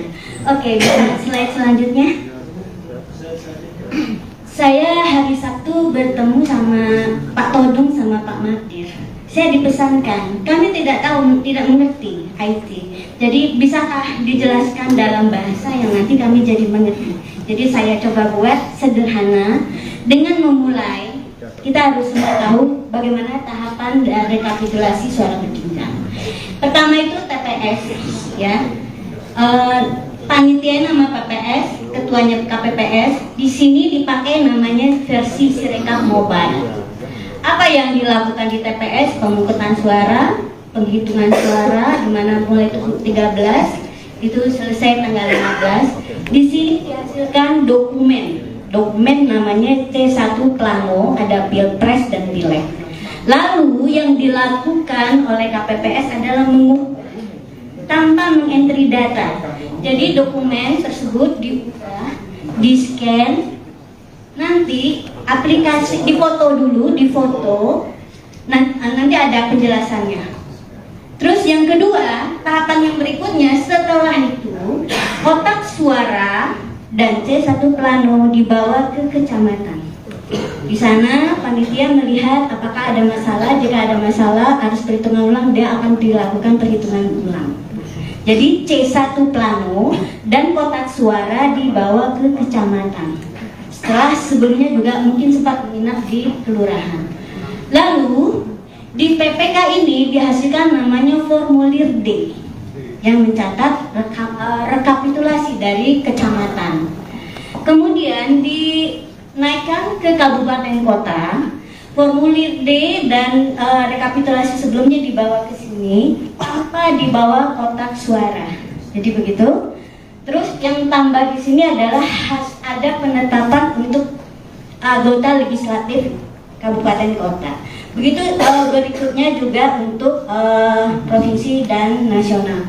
Jadi C1 Plano Mobile diadakan biar nanti dari TPS langsung entry, kan nggak kita buka ya, langsung kelihatan. Jadi awalnya niatnya baik gitu, cuman kenyataannya tidak berfungsi seperti itu, ada perubahan. Oke, berikutnya. Nah, sekarang kita coba lihat seperti apa sih sebetulnya Sirekap mobile ini. Jadi tahap pertamanya unduh aplikasi, login. Jadi setiap KPPS punya hak login. Lalu dia akan memilih TPS-nya. Di sini dia unggah dokumen. Sebetulnya terjadi proses seperti ini. Mungkin semua tahu ya bagaimana cara setor uang di ATM. Kira-kira mirip seperti itu. Kan kita masukin ya. Nah, yang enggak logisnya adalah dari Sirekap scan itu suaranya tidak sama, bahkan jauh. Terus angka setiap paslon tuh bisa kalau di total itu juga tidak terjadi yang namanya validasi. Validasi itu adalah kalau misalnya kita setornya 200.000 ya harus 200.000 gitu ya. Atau kalau misalnya saya mau ngambil uang, kalau saya ambilnya 1 juta, uang saya 500.000 boleh tidak? Tidak, itu validasi namanya. Itu proses itu harus benar dulu sampai datanya baru boleh dikirim dan disimpan di database. Dan itu nggak terjadi. Makanya saya bilang ini pasti sudah berubah di logika programnya, algoritmanya. Oke, berikutnya. Nah, sekarang kita lihat ya. Saya coba cari tahu, teman saya pasti nggak akan bikin algoritma yang sekonyol gitu. Karena mahasiswa tingkat 1, saya ajarnya logikanya nggak akan seperti itu, ya. Terus saya cari tahu di BIMTEK, saya pernah dulu untuk yang EKTP, itu ada BIMTEK pasti. Nah, saya lihat ternyata ada hak edit untuk KPPS, tapi sekarang katanya itu dihilangkan. Malah kadang-kadang yang lain bisa diedit, paslon yang lain, tapi yang satu itu tidak bisa. Oke? Jadi ini udah 2 ya. Validasi nggak ada, fasilitas edit dihilangkan. Lalu apa yang terjadi? Saya baca lagi. Kedua, Pak KPU memutuskan itu bisa dieditnya pada level kabupaten kota, KPU kabupaten. Aneh tidak? Aneh, ya aneh. Padahal alurnya kan enggak demikian. Dia nggak punya C1-nya malah sudah. Iya. Nah, potensi. Nah, sekarang saya nggak mau detail lagi ya. Silakan diulang. Bahwa saya melihat ini berpotensi, ya, akan menyebabkan ya peluang manipulasi suara yang tidak terkendali, ya. Bayangkan ya, sebetulnya kecamatan dan kabupaten kota memang punya hak edit, tapi harusnya, saya tahu ya, saya orang desain sistem, itu diberlakukan kalau edit itu seperti tadi ya, dia tidak menimpa data transaksi. Pernah nggak? Misalnya kita transaksi di bank kan setiap transaksi kita itu dicatat ya, bisa dilihat tuh yang seminggu terakhir dan sebagainya, ya. Nah itu data transaksi seperti itu disimpan di database. Nah sekarang apa yang terjadi? Nah bisa dilihat kan Pak yang foto aja, foto yang tulisan tangan, ada nggak fotonya? Nggak ada, terpisah, saya kirim ke Pak Petrus. Jadi intinya begini, bahwa proses desain suatu sistem itu nggak langsung ya. Jadi Sirekap ini adalah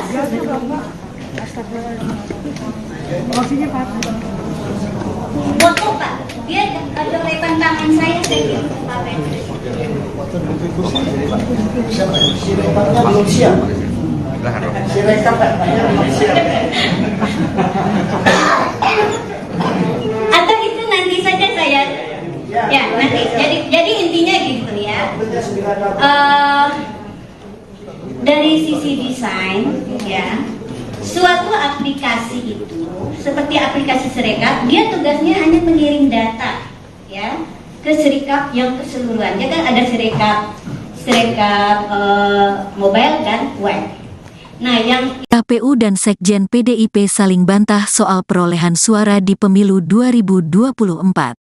Perolehan suara pasangan Capres-Cawapres nomor urut 3, Ganjar Pranowo dan Mahfud MD hingga kini masih berada di posisi akhir dan jauh di bawah paslon nomor urut 2 Prabowo Gibran, serta paslon nomor urut 1 Anies Caimin.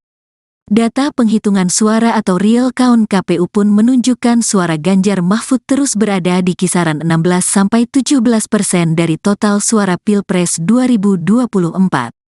Kini pun muncul dugaan adanya algoritma untuk mengunci suara Ganjar Mahfud di angka 17% saja. Hal tersebut diungkapkan oleh Sekjen PDIP, Hasto Kristianto.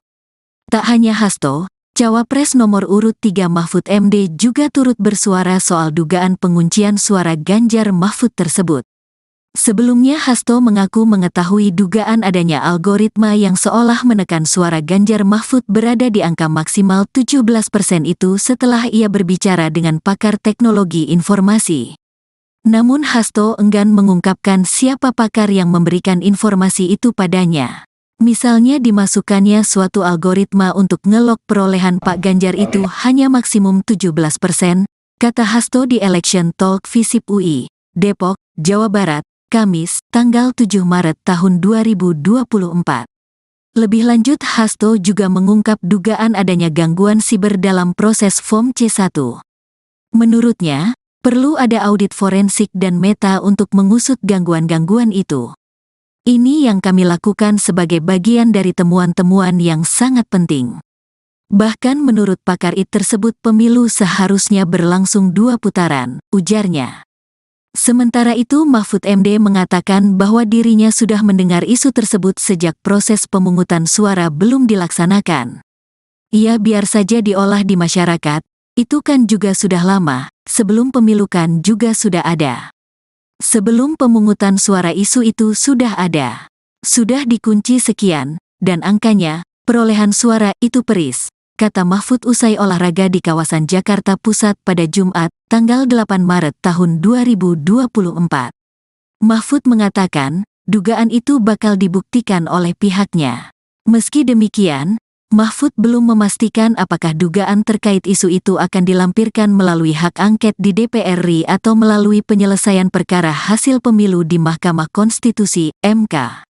Tinggal nanti pembuktiannya aja, nanti lihat saja, ujarnya. Di sisi lain, KPU merespons soal pernyataan Sekretaris Jenderal PDIP Hasto Kristianto terkait hasil Pilpres 2024. Bantahan tersebut diungkap oleh Ketua KPU, Hashim Asyari. Hashim menegaskan, persentase angka yang masuk ke KPU merupakan hasil perhitungan suara berjenjang dari tingkat TPS. Jadi kalau ada informasi, kabar atau pernyataan seperti itu, KPU membantah ya bahwa KPU tidak pernah mematok, tidak pernah mengunci, tidak pernah menargetkan partai tertentu, pasangan calon tertentu, sejak awal harus suaranya sekian, tidak ada. Jadi semuanya yang dihitung KPU berasal dari perolehan suara di TPS, kata Hashim di kantor KPU, Menteng, Jakarta Pusat, tanggal 8 Maret tahun 2024. Hadir di sini, mungkin ladies first ya, kita Ibu Leoni boleh yang pertama, setelah Ibu Leoni nanti Mas Hairo, setelah itu Pak Sugi ya. Oke, silakan Bu Leoni.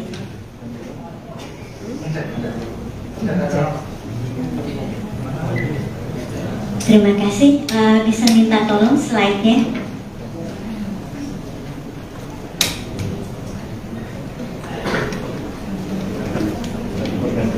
Slide saya sama yang gambar dari kertas.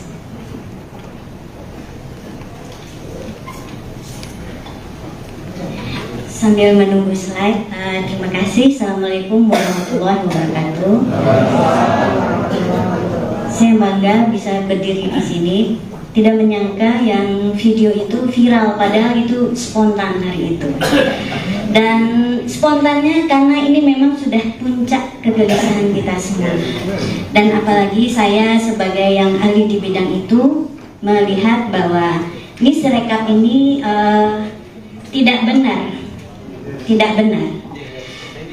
Logik pertama, saya menilainya dari logika dulu. Pada saat hari H, atau gini, kita lihat dulu judulnya. Kalau saya turun saja, takut jatuh. Saya beri judul Sirekap Saksi Bisu Kejahatan Politik 2020. Saya yakin teknologi itu tidak ada yang buruk, apalagi ini dihasilkan oleh ITB, ya. Nah, tapi kenapa Sirekap begitu? Nah, kita akan lihat. Saya sudah bilang, Sirekap walaupun begitu, dia menyimpan banyak barang bukti kejahatan itu sendiri. Dari apa? Kenapa? Setiap data itu kita anggap sebagai transaksi yang menyimpan, kalau mungkin di kertas ada sidik jari, kalau di data itu juga ada hal-hal yang bisa kita lihat, mungkin dari timestamp, dari pola kegiatan dan lain-lain, dan itu nanti akan dijelaskan oleh teman-teman saya karena dia akan melihat ada datanya. Oke, slide selanjutnya. Saya hari Sabtu bertemu sama Pak Todung sama Pak Magdir. Saya dipesankan, kami tidak mengerti IT. Jadi bisakah dijelaskan dalam bahasa yang nanti kami jadi mengerti. Jadi saya coba buat sederhana dengan memulai. Kita harus semua tahu bagaimana tahapan rekapitulasi suara berjenjang. Pertama itu TPS, ya. Panitia nama PPS, ketuanya KPPS. Di sini dipakai namanya versi Sirekap Mobile.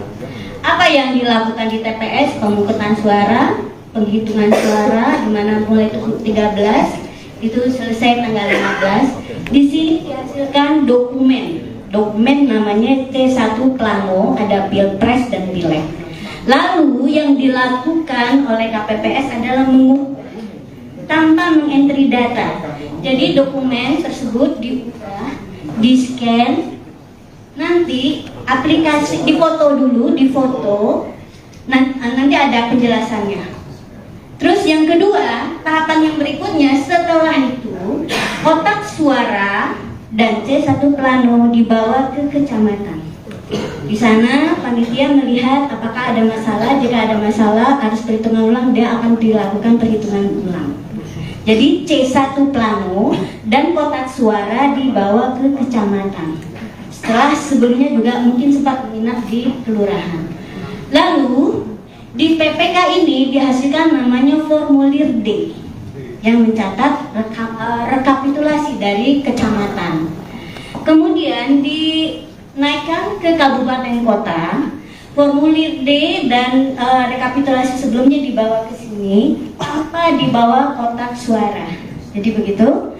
Terus yang tambah di sini adalah ada penetapan untuk anggota legislatif kabupaten kota. Begitu berikutnya juga untuk provinsi dan nasional. Jadi C1 Plano Mobile diadakan biar nanti dari TPS langsung entry, kan nggak terbuka ya, langsung kelihatan. Jadi awalnya niatnya baik gitu loh, cuman kenyataannya tidak berfungsi seperti itu, ada perubahan. Oke, berikutnya. Nah, sekarang kita coba lihat seperti apa sih sebetulnya Sirekap Mobile ini. Jadi tahap pertamanya unduh aplikasi, login. Jadi setiap KPPS punya hak login, lalu dia akan memilih TPS-nya. Di sini dia unggah dokumen. Sebetulnya terjadi proses seperti ini. Mungkin semua tahu ya bagaimana cara setor uang di ATM. Kira-kira mirip seperti itu. Kan kita masukin ya. Nah, yang enggak logisnya adalah dari Sirekap scan itu suaranya tidak sama, bahkan jauh. Terus angka setiap paslon tuh bisa kalau di total itu juga tidak terjadi yang namanya validasi. Validasi itu adalah kalau misalnya kita setornya 200.000 ya harus 200.000 gitu ya. Atau kalau misalnya saya mau ngambil uang, kalau saya ambilnya 1 juta, uang saya 500.000 boleh tidak? Tidak, itu validasi namanya. Itu proses itu harus benar dulu sampai datanya baru boleh dikirim dan disimpan di database. Dan itu nggak terjadi. Makanya saya bilang logika programnya, algoritmanya. Oke, berikutnya. Nah, sekarang kita lihat ya. Saya coba cari tahu, teman saya pasti nggak akan bikin algoritma yang sekonyol itu, karena mahasiswa tingkat 1, saya ajarkan logikanya nggak akan seperti itu, ya. Terus saya cari tahu di BIMTEK, saya pernah dulu untuk yang EKTP, itu ada BIMTEK pasti. Nah, saya lihat ternyata ada HEdit untuk KPPS, tapi sekarang katanya itu dihilangkan. Malah kadang-kadang yang lain bisa diedit, paslon yang lain, tapi yang satu itu tidak bisa. Oke? Jadi ini ada dua, ya.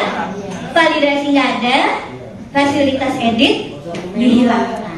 Lalu apa yang terjadi? Saya baca lagi. Kedua, Pak KPU memutuskan itu bisa dieditnya pada level kabupaten kota, KPU kabupaten. Aneh tidak? Aneh, ya aneh. Padahal alurnya kan nggak demikian. Dia nggak punya C1-nya, C1-nya malah sudah. Iya. Nah, potensi. Nah, sekarang saya nggak mau detail lagi. Silakan diulang.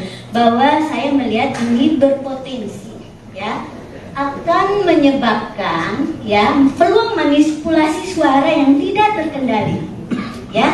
Bayangkan ya, sebetulnya kecamatan dan kabupaten kota memang punya hak edit, tapi harusnya, saya tahu ya, saya orang desain sistem, itu diberlakukan kalau edit itu seperti tadi ya, dia tidak menimpa data transaksi. Pernah nggak?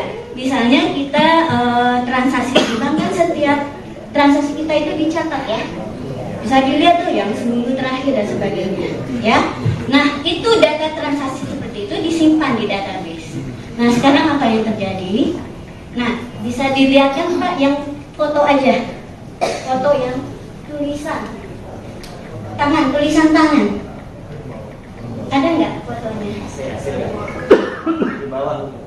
Nggak ada, terpisah saya kirim ke Pak Petrus. Jadi intinya begini, bahwa proses desain suatu sistem itu nggak langsung ya. Jadi Sirekap ini adalah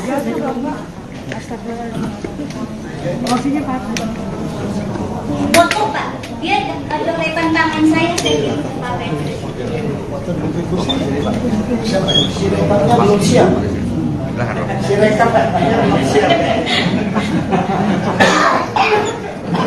Atau itu nanti saja saya ya nanti. Jadi intinya gitu ya. Dari sisi desain ya, suatu aplikasi itu seperti aplikasi Sirekap, dia tugasnya hanya mengirim data ya ke Sirekap yang keseluruhan. Dia kan ada Sirekap mobile dan web. Nah, yang KPU dan Sekjen PDIP saling bantah soal perolehan suara di pemilu 2024. Perolehan suara pasangan Capres-Cawapres nomor urut 3, Ganjar Pranowo dan Mahfud MD hingga kini masih berada di posisi akhir dan jauh di bawah paslon nomor urut 2 Prabowo Gibran, serta paslon nomor urut 1 Anies Cak Imin. Data penghitungan suara atau real count KPU pun menunjukkan suara Ganjar Mahfud terus berada di kisaran 16-17% dari total suara Pilpres 2024. Kini pun muncul dugaan adanya algoritma untuk mengunci suara Ganjar Mahfud di angka 17% saja. Hal tersebut diungkapkan oleh Sekjen PDIP, Hasto Kristianto. Tak hanya Hasto, Cawapres nomor urut 3 Mahfud MD juga turut bersuara soal dugaan penguncian suara Ganjar Mahfud tersebut. Sebelumnya Hasto mengaku mengetahui dugaan adanya algoritma yang seolah menekan suara Ganjar Mahfud berada di angka maksimal 17% itu setelah ia berbicara dengan pakar teknologi informasi. Namun Hasto enggan mengungkapkan siapa pakar yang memberikan informasi itu padanya. Misalnya dimasukkannya suatu algoritma untuk ngelok perolehan Pak Ganjar itu hanya maksimum 17%, kata Hasto di Election Talk Visip UI, Depok, Jawa Barat, Kamis, tanggal 7 Maret tahun 2024. Lebih lanjut, Hasto juga mengungkap dugaan adanya gangguan siber dalam proses Form C1. Menurutnya, perlu ada audit forensik dan meta untuk mengusut gangguan-gangguan itu. Ini yang kami lakukan sebagai bagian dari temuan-temuan yang sangat penting. Bahkan menurut pakar IT tersebut pemilu seharusnya berlangsung 2 putaran, ujarnya. Sementara itu Mahfud MD mengatakan bahwa dirinya sudah mendengar isu tersebut sejak proses pemungutan suara belum dilaksanakan. Ya biar saja diolah di masyarakat, itu kan juga sudah lama, sebelum pemilu kan juga sudah ada.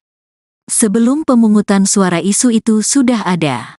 Sudah dikunci sekian, dan angkanya, perolehan suara itu peris, kata Mahfud usai olahraga di kawasan Jakarta Pusat pada Jumat, tanggal 8 Maret tahun 2024.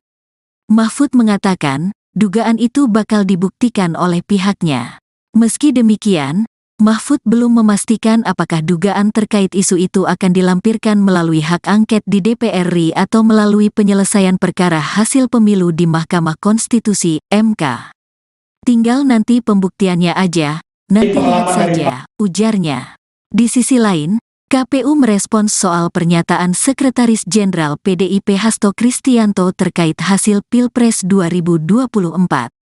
Bantahan tersebut diungkap oleh Ketua KPU, Hasyim Asyari. Hasyim menegaskan, persentase angka yang masuk ke KPU merupakan hasil perhitungan suara berjenjang dari tingkat TPS. Jadi kalau ada informasi, kabar atau pernyataan seperti itu, KPU membantah ya bahwa KPU tidak pernah mematok, tidak pernah mengunci, tidak pernah menargetkan partai tertentu, pasangan calon tertentu, sejak awal harus suaranya sekian, tidak ada. Jadi semuanya yang dihitung KPU berasal dari perolehan suara di TPS, kata Hasyim di kantor KPU, Menteng, Jakarta Pusat, tanggal 8 Maret tahun 2024. Hadir di sini, mungkin ladies first ya, kita Ibu Leoni boleh yang pertama, setelah Ibu Leoni nanti Mas Hairul, setelah itu Pak Sugi ya. Oke, silakan Bu Leoni.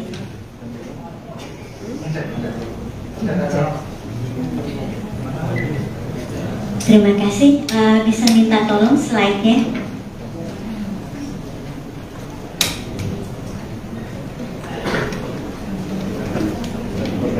Slide saya sama yang gambar dari kertas.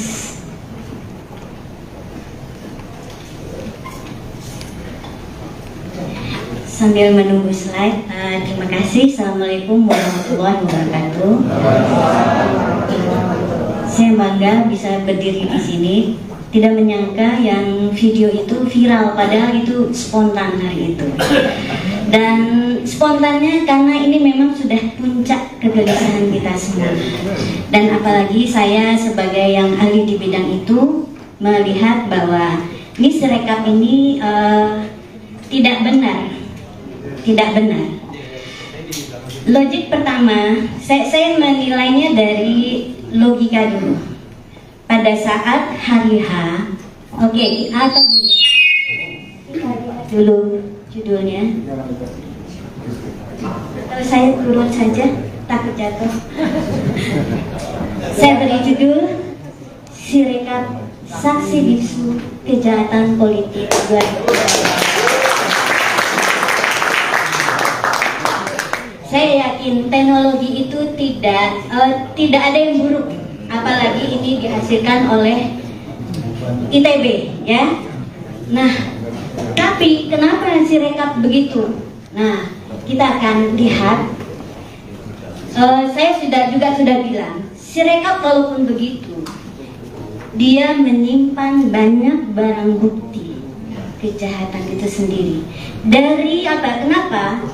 Setiap data itu kita anggap sebagai transaksi yang menyimpan, kalau mungkin di kertas ada sidik jari, kalau di data itu juga ada hal-hal yang bisa kita lihat, mungkin dari timestamp, dari pola kegiatan dan lain-lain, dan itu nanti akan dijelaskan oleh teman-teman saya karena dia akan melihat ada datanya. Oke, slide selanjutnya. Saya hari Sabtu bertemu sama Pak Todung sama Pak Magdir. saya dipesankan, kami tidak tahu, tidak mengerti IT. Jadi bisakah dijelaskan dalam bahasa yang nanti kami jadi mengerti. Jadi saya coba buat sederhana dengan memulai. Kita harus semua tahu bagaimana tahapan rekapitulasi suara berjenjang. Pertama itu TPS, ya. Panitia nama PPS, ketuanya KPPS. Di sini dipakai namanya versi Sirekap Mobile. Apa yang dilakukan di TPS? Pemungutan suara, penghitungan suara, di mana mulai 13 itu selesai tanggal 15. Di sini dihasilkan dokumen namanya C1 Plano, ada Pilpres dan Pileg. Lalu yang dilakukan oleh KPPS adalah mengukur tanpa mengentry data. Jadi dokumen tersebut diunggah, di-scan, nanti aplikasi difoto dulu, nanti ada penjelasannya. Terus yang kedua, tahapan yang berikutnya setelah itu kotak suara dan C1 Plano dibawa ke kecamatan. Di sana panitia melihat apakah ada masalah. Jika ada masalah harus perhitungan ulang, dia akan dilakukan perhitungan ulang. Jadi C1 Plano dan kotak suara dibawa ke kecamatan. Setelah sebelumnya juga mungkin sempat menginap di kelurahan. Lalu di PPK ini dihasilkan namanya formulir D yang mencatat rekapitulasi dari kecamatan. Kemudian dinaikkan ke kabupaten kota. Formulir D dan rekapitulasi sebelumnya dibawa ke sini tanpa dibawa kotak suara. Jadi begitu. Terus yang tambah di sini adalah ada penetapan untuk anggota legislatif kabupaten kota.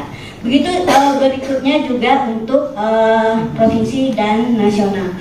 Jadi C1 Plano Mobile diadakan biar nanti dari TPS langsung entry, kan nggak terbuka ya, langsung kelihatan. Jadi awalnya niatnya baik gitu loh. Cuman kenyataannya tidak berfungsi seperti itu. Ada perubahan. Oke, berikutnya.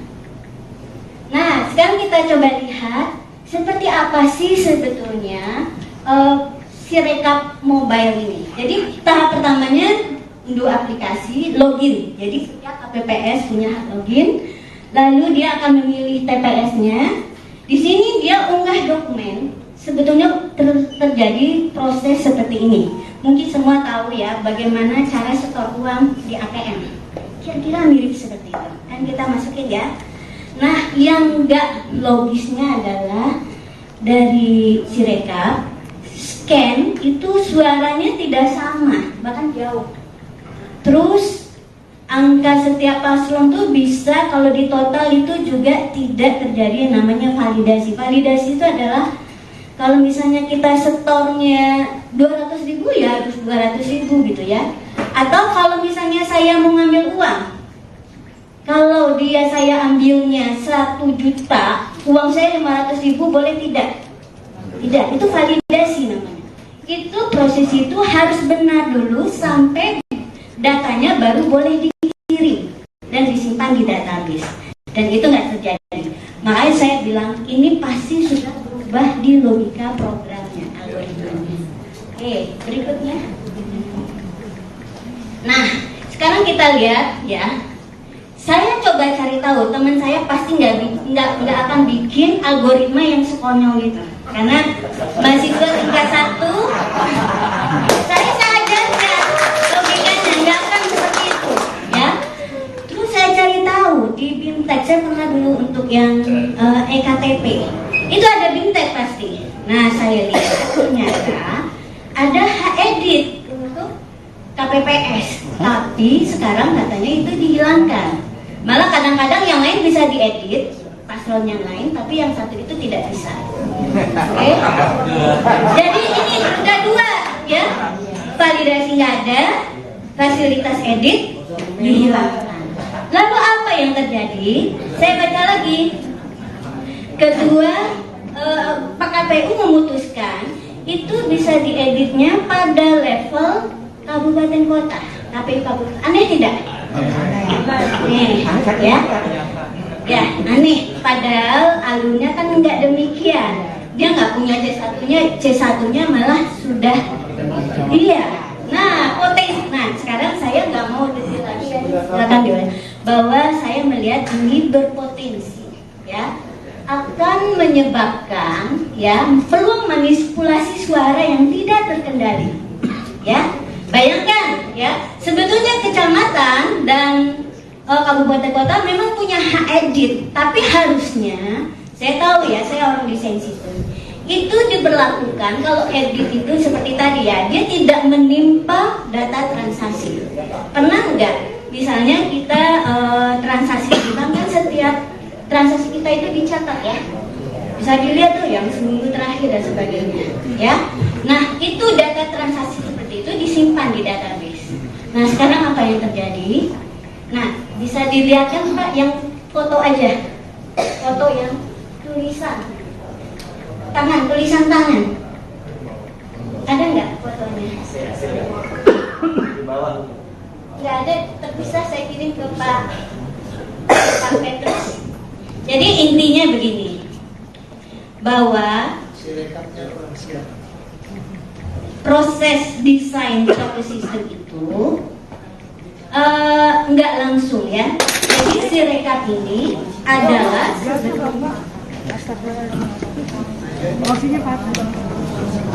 foto Pak, dia ada repan tangan saya kirim ke Pak Petrus. Siapa? Si rekapnya belum siap. Si rekap belum siap. Atau itu nanti saja saya, ya nanti. Jadi intinya gitu ya.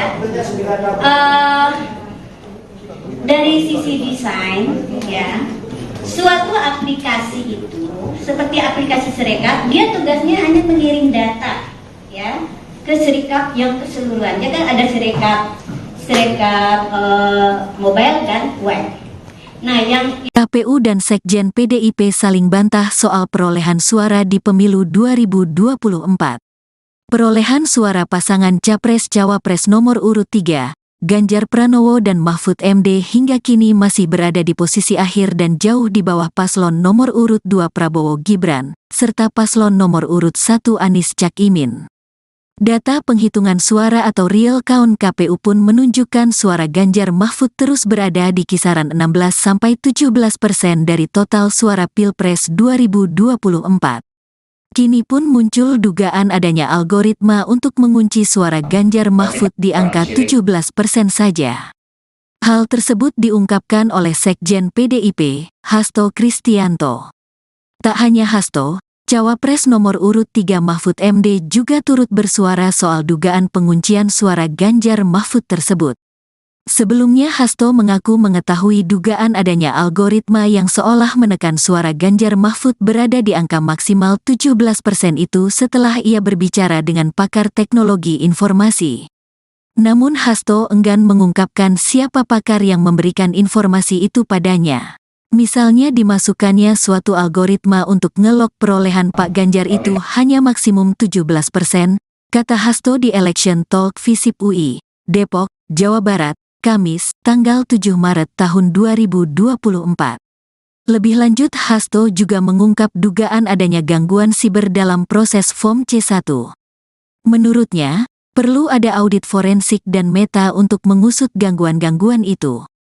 Ini yang kami lakukan sebagai bagian dari temuan-temuan yang sangat penting.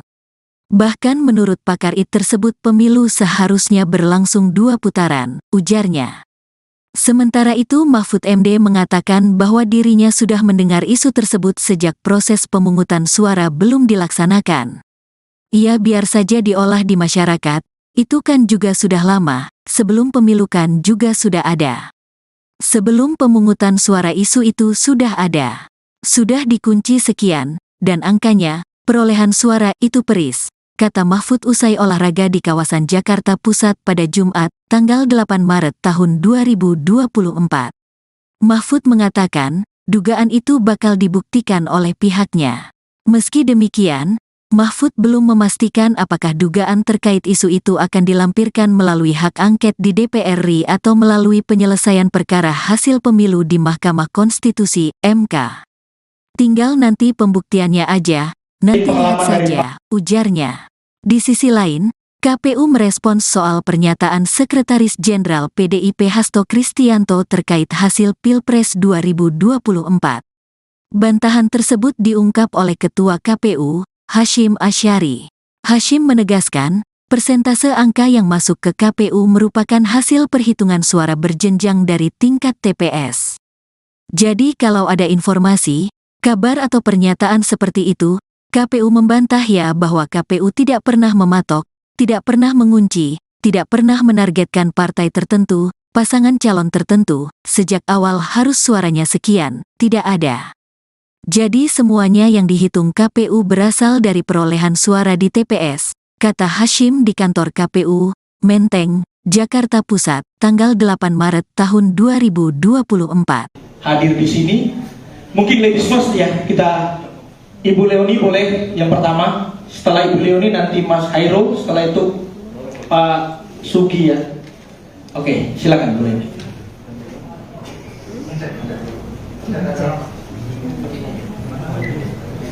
Terima kasih. Bisa minta tolong slide-nya.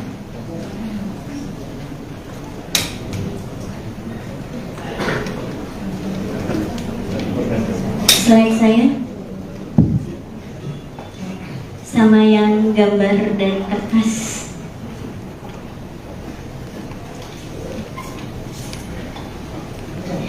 Sambil menunggu slide, terima kasih. Assalamualaikum warahmatullahi wabarakatuh. Saya bangga bisa berdiri di sini. Tidak menyangka yang video itu viral, padahal itu spontan hari itu. Dan spontannya karena ini memang sudah puncak kegelisahan kita semua. Dan apalagi saya sebagai yang ahli di bidang itu melihat bahwa ini Sirekap ini tidak benar. Tidak benar.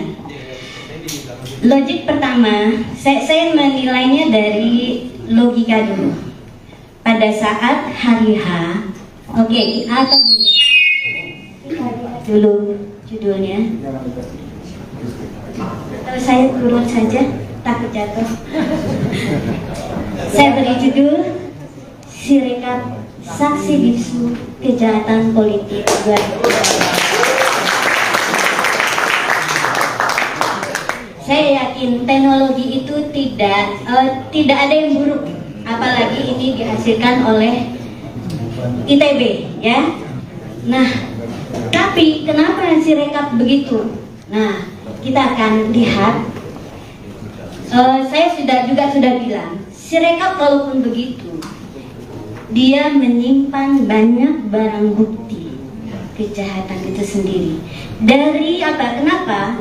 Setiap data itu kita anggap sebagai transaksi yang menyimpan, kalau mungkin di kertas ada sidik jari, kalau di data itu juga ada hal-hal yang bisa kita lihat, mungkin dari timestamp, dari pola kegiatan dan lain-lain, dan itu nanti akan dijelaskan oleh teman-teman saya karena dia akan melihat ada datanya. Oke, bisa slide selanjutnya. Saya hari Sabtu bertemu sama Pak Todung sama Pak Magdir. Saya dipesankan, kami tidak tahu, tidak mengerti IT. Jadi bisakah dijelaskan dalam bahasa yang nanti kami jadi mengerti. Jadi saya coba buat sederhana dengan memulai. Kita harus semua tahu bagaimana tahapan rekapitulasi suara berjenjang. Pertama itu TPS, ya. Panitia nama PPS, ketuanya KPPS. Di sini dipakai namanya versi Sirekap Mobile. Apa yang dilakukan di TPS? Pemungutan suara, penghitungan suara, di mana mulai 13 itu selesai tanggal 15. Di sini dihasilkan dokumen namanya C1 Plano, ada Pilpres dan Pileg. Lalu yang dilakukan oleh KPPS adalah mengukur tanpa mengentry data. Jadi dokumen tersebut dibuka, di-scan, nanti aplikasi difoto dulu, nanti ada penjelasannya. Terus yang kedua, tahapan yang berikutnya setelah itu, kotak suara dan C1 Plano dibawa ke kecamatan. Di sana panitia melihat apakah ada masalah. Jika ada masalah harus perhitungan ulang, dia akan dilakukan perhitungan ulang. Jadi C1 plano dan kotak suara dibawa ke kecamatan. Setelah sebelumnya juga mungkin sempat menginap di kelurahan. Lalu di PPK ini dihasilkan namanya formulir D yang mencatat rekapitulasi dari kecamatan. Kemudian dinaikkan ke kabupaten kota. Formulir D dan rekapitulasi sebelumnya dibawa ke sini tanpa dibawa kotak suara. Jadi begitu. Terus yang tambah di sini adalah ada penetapan untuk anggota legislatif kabupaten kota. Begitu berikutnya juga untuk provinsi dan nasional. Jadi C1 plano mobile diadakan biar nanti dari TPS langsung entry, kan nggak terbuka ya, langsung kelihatan. Jadi awalnya niatnya baik gitu, cuman kenyataannya tidak berfungsi seperti itu, ada perubahan. Oke, berikutnya. Nah, sekarang kita coba lihat seperti apa sih sebetulnya Sirekap mobile ini. Jadi tahap pertamanya unduh aplikasi, login. Jadi setiap KPPS punya hak login. Lalu dia akan memilih TPS-nya. Di sini dia unggah dokumen. Sebetulnya terjadi proses seperti ini. Mungkin semua tahu ya bagaimana cara setor uang di ATM. Kira-kira mirip seperti itu. Kan kita masukin ya. Nah, yang enggak logisnya adalah dari Sirekap scan itu suaranya tidak sama, bahkan jauh. Terus angka setiap paslon tuh bisa kalau di total itu juga tidak terjadi yang namanya validasi. Validasi itu adalah kalau misalnya kita setornya 200.000 ya harus 200.000 gitu ya. Atau kalau misalnya saya mau ngambil uang, kalau dia saya ambilnya 1 juta, uang saya 500.000 boleh tidak? Tidak, itu validasi namanya. Itu proses itu harus benar dulu sampai datanya baru boleh dikirim dan disimpan di database. Dan itu nggak terjadi. Makanya saya bilang ini pasti sudah berubah di logika programnya, algoritmanya. Oke, berikutnya. Nah, sekarang kita lihat ya. Saya coba cari tahu, teman saya pasti nggak akan bikin algoritma yang sekonyol itu, karena mahasiswa tingkat 1, saya ajarkan logikanya nggak akan seperti itu, ya. Terus saya cari tahu di BIMTEK, saya pernah dulu untuk yang EKTP, itu ada BIMTEK pasti. Nah, saya lihat ternyata ada hak edit untuk KPPS, tapi sekarang katanya itu dihilangkan. Malah kadang-kadang yang lain bisa diedit, paslon yang lain, tapi yang satu itu tidak bisa. Oke? Jadi ini udah dua, ya. Validasi nggak ada, fasilitas edit dihilangkan. Lalu apa yang terjadi? Saya baca lagi. Kedua, Pak KPU memutuskan itu bisa dieditnya pada level kabupaten kota. KPU kabupaten. Aneh tidak? Aneh, ya aneh. Padahal alurnya kan nggak demikian. Dia nggak punya C1-nya malah sudah. Iya.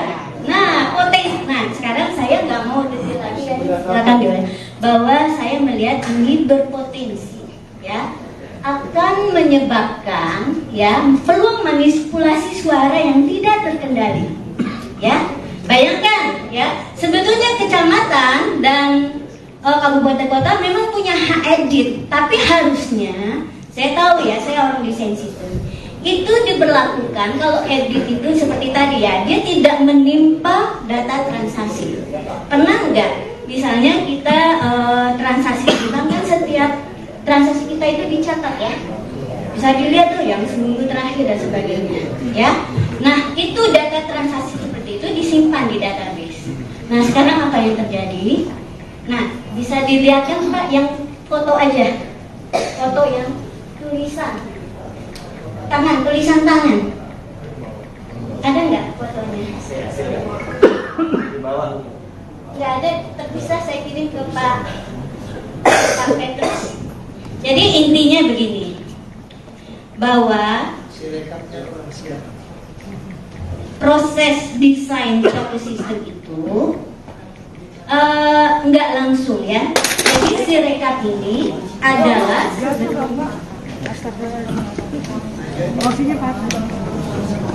foto Pak. Dia coretan tangan saya kira Pak. Sirekapnya belum siap. Sirekap Pak. Atau itu nanti saja saya ya nanti.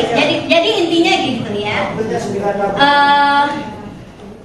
Dari sisi desain ya, suatu aplikasi itu seperti aplikasi Sirekap, dia tugasnya hanya mengirim data ya ke Sirekap yang keseluruhan. Ya kan ada Sirekap mobile dan web.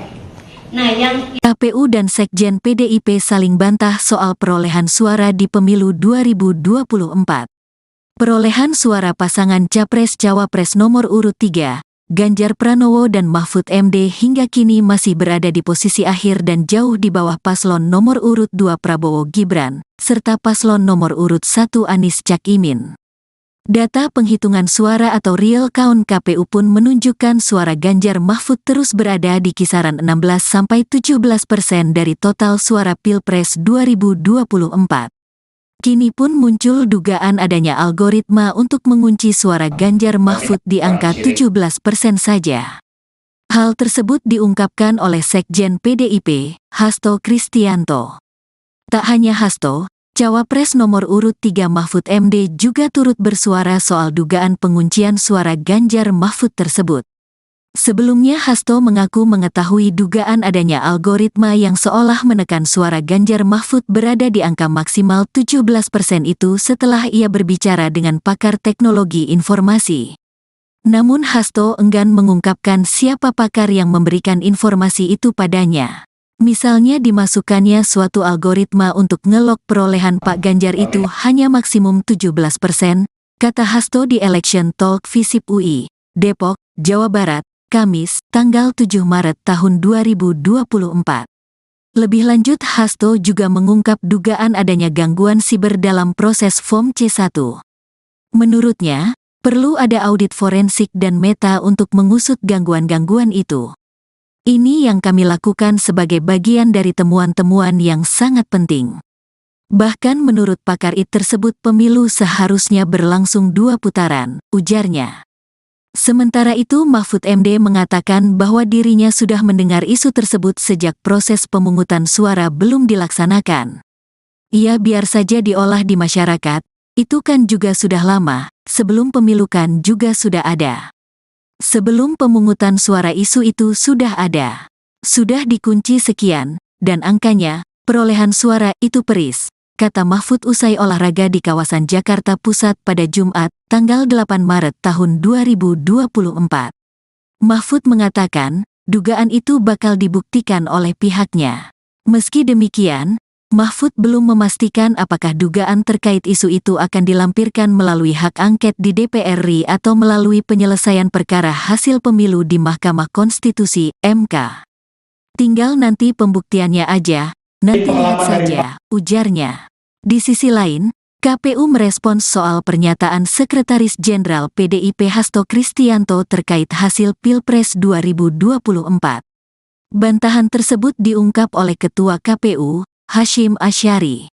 Hashim menegaskan, persentase angka yang masuk ke KPU merupakan hasil perhitungan suara berjenjang dari tingkat TPS. Jadi kalau ada informasi, kabar atau pernyataan seperti itu, KPU membantah ya bahwa KPU tidak pernah mematok, tidak pernah mengunci, tidak pernah menargetkan partai tertentu, pasangan calon tertentu, sejak awal harus suaranya sekian, tidak ada. Jadi semuanya yang dihitung KPU berasal dari perolehan suara di TPS, kata Hashim di kantor KPU, Menteng, Jakarta Pusat, tanggal 8 Maret tahun 2024. Hadir di sini, mungkin ladies first ya, kita Ibu Leoni boleh yang pertama, setelah Ibu Leoni nanti Mas Hairo, setelah itu Pak Sugi ya. Oke, silakan Bu Leoni.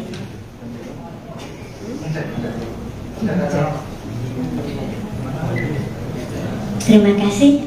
Bisa minta tolong slide-nya.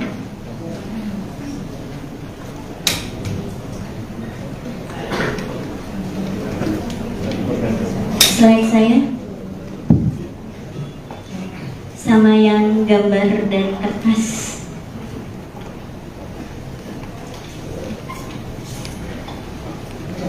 Sambil menunggu slide, terima kasih. Assalamualaikum warahmatullahi wabarakatuh. Saya bangga bisa berdiri di sini.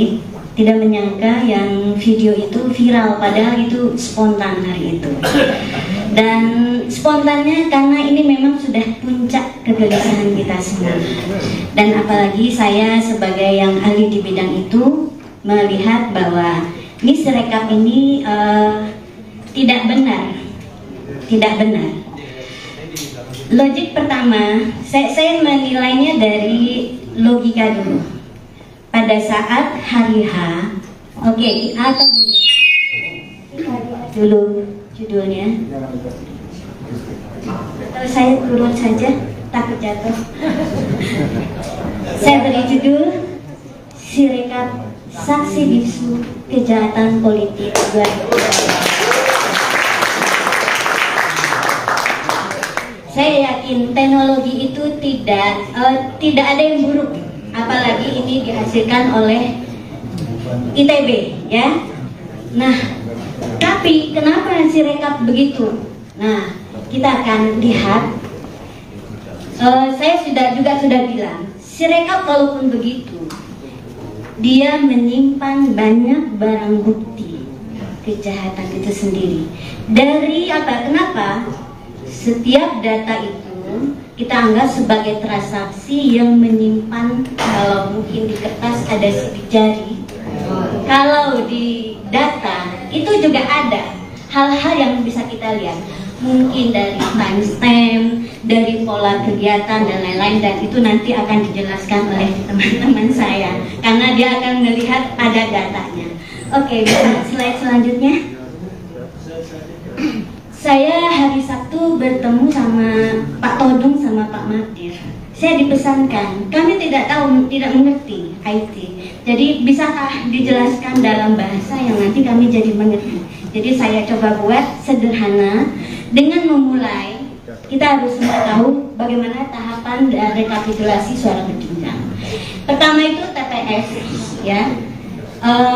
Panitia nama PPS, ketuanya KPPS. Di sini dipakai namanya versi Sirekap Mobile. Apa yang dilakukan di TPS? Pemungutan suara, penghitungan suara, di mana mulai 13 itu selesai tanggal 15. Di sini dihasilkan dokumen namanya C1 Plano, ada Pilpres dan Pileg. Lalu yang dilakukan oleh KPPS adalah mengukur tanpa mengentry data. Jadi dokumen tersebut diubah, di-scan, nanti aplikasi difoto dulu, nanti ada penjelasannya. Terus yang kedua, tahapan yang berikutnya setelah itu kotak suara dan C1 Plano dibawa ke kecamatan. Di sana panitia melihat apakah ada masalah. Jika ada masalah, harus perhitungan ulang, dia akan dilakukan perhitungan ulang. Jadi C1 Plano dan kotak suara dibawa ke kecamatan. Setelah sebelumnya juga mungkin sempat menginap di kelurahan. Lalu di PPK ini dihasilkan namanya formulir D yang mencatat rekapitulasi dari kecamatan. Kemudian dinaikkan ke kabupaten kota. Formulir D dan rekapitulasi sebelumnya dibawa ke sini tanpa dibawa kotak suara.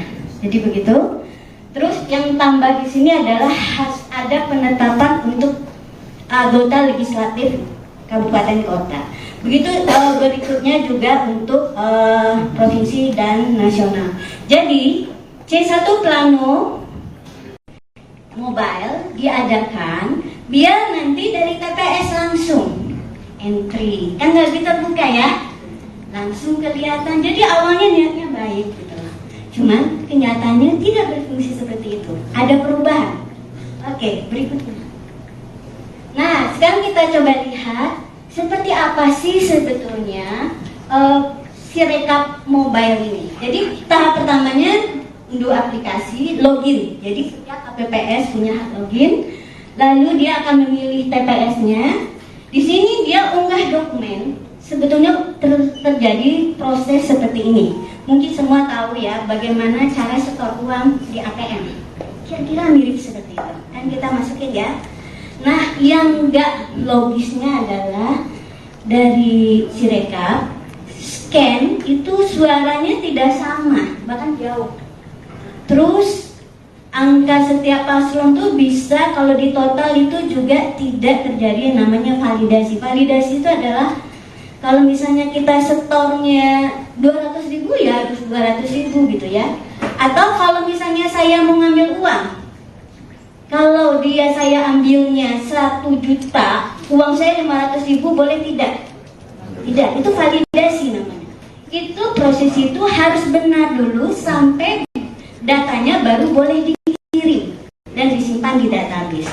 Dan itu nggak terjadi. Makanya saya bilang ini pasti sudah berubah di logika programnya, algoritmanya. Oke, berikutnya. Nah, sekarang kita lihat ya. Saya coba cari tahu, teman saya pasti nggak akan bikin algoritma yang sekonyol gitu. Karena mahasiswa tingkat 1, saya ajarkan logikanya nggak akan seperti itu, ya. Terus saya cari tahu di BIMTEK, saya pernah dulu untuk yang EKTP, itu ada BIMTEK pasti. Nah, saya lihat ternyata ada hak edit untuk KPPS, tapi sekarang katanya itu dihilangkan. Malah kadang-kadang yang lain bisa diedit, paslon yang lain, tapi yang satu itu tidak bisa. Oke? Jadi ini udah 2 ya. Validasi nggak ada, fasilitas edit dihilangkan. Lalu apa yang terjadi? Saya baca lagi. Kedua, Pak KPU memutuskan itu bisa dieditnya pada level kabupaten kota, KPU kabupaten. Aneh tidak? Nih, ya aneh. Padahal alurnya kan enggak demikian. Dia nggak punya C1-nya malah sudah. Iya. Nah, potensi. Nah, sekarang saya nggak mau detail lagi ya. Silakan diulang. Bahwa saya melihat ini berpotensi, ya, akan menyebabkan ya peluang manipulasi suara yang tidak terkendali, ya. Bayangkan ya, sebetulnya kecamatan dan kabupaten kota memang punya hak edit, tapi harusnya, saya tahu ya, saya orang desain sistem, itu diberlakukan kalau edit itu seperti tadi ya, dia tidak menimpa data transaksi. Pernah nggak? Misalnya kita transaksi di bank kan setiap transaksi kita itu dicatat ya, bisa dilihat tuh yang seminggu terakhir dan sebagainya, ya. Nah itu data transaksi seperti itu disimpan di database. Nah sekarang apa yang terjadi?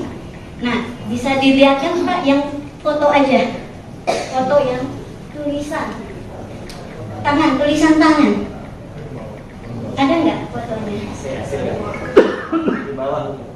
Nggak ada, terpisah saya kirim ke Pak Petrus. Jadi intinya begini, bahwa proses desain suatu sistem itu nggak langsung ya. Jadi Sirekap ini adalah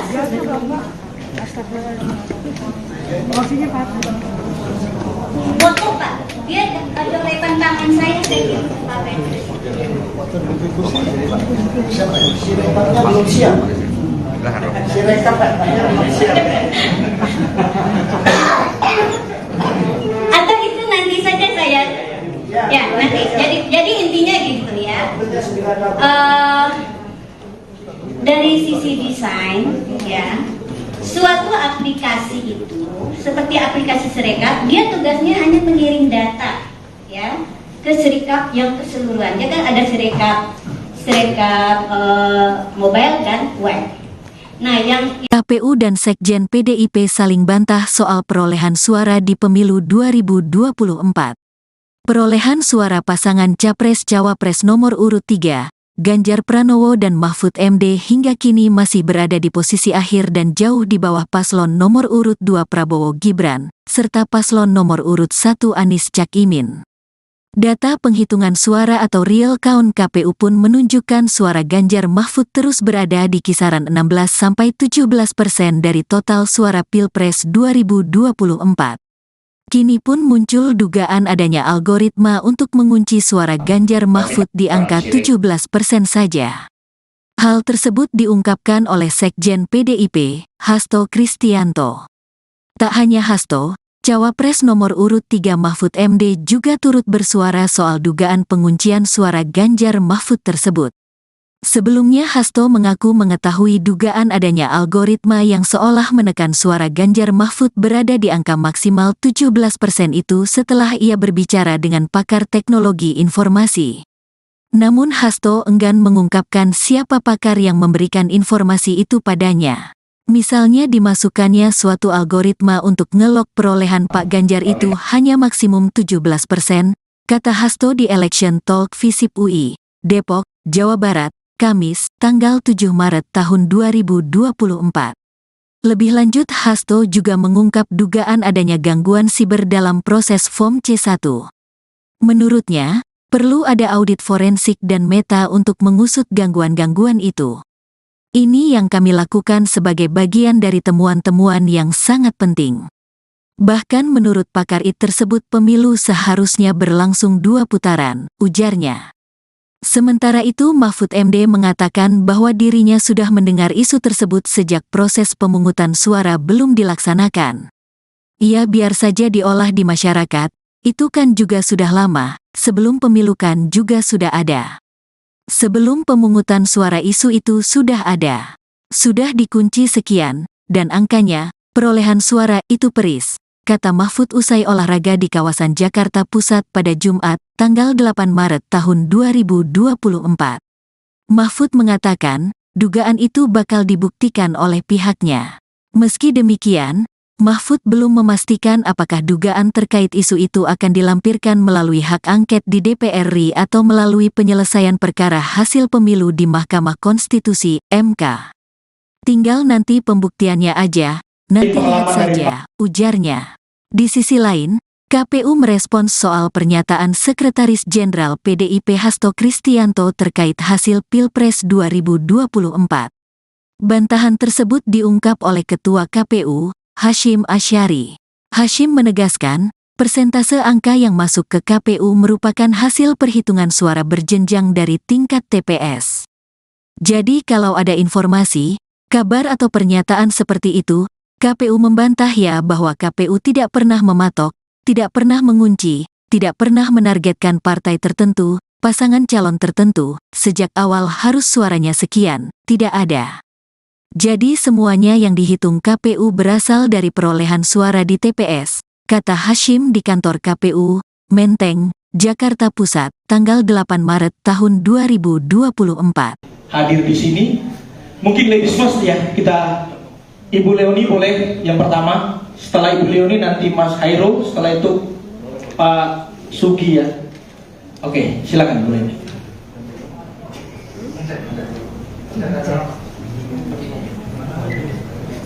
Terima kasih. Bisa minta tolong slide-nya.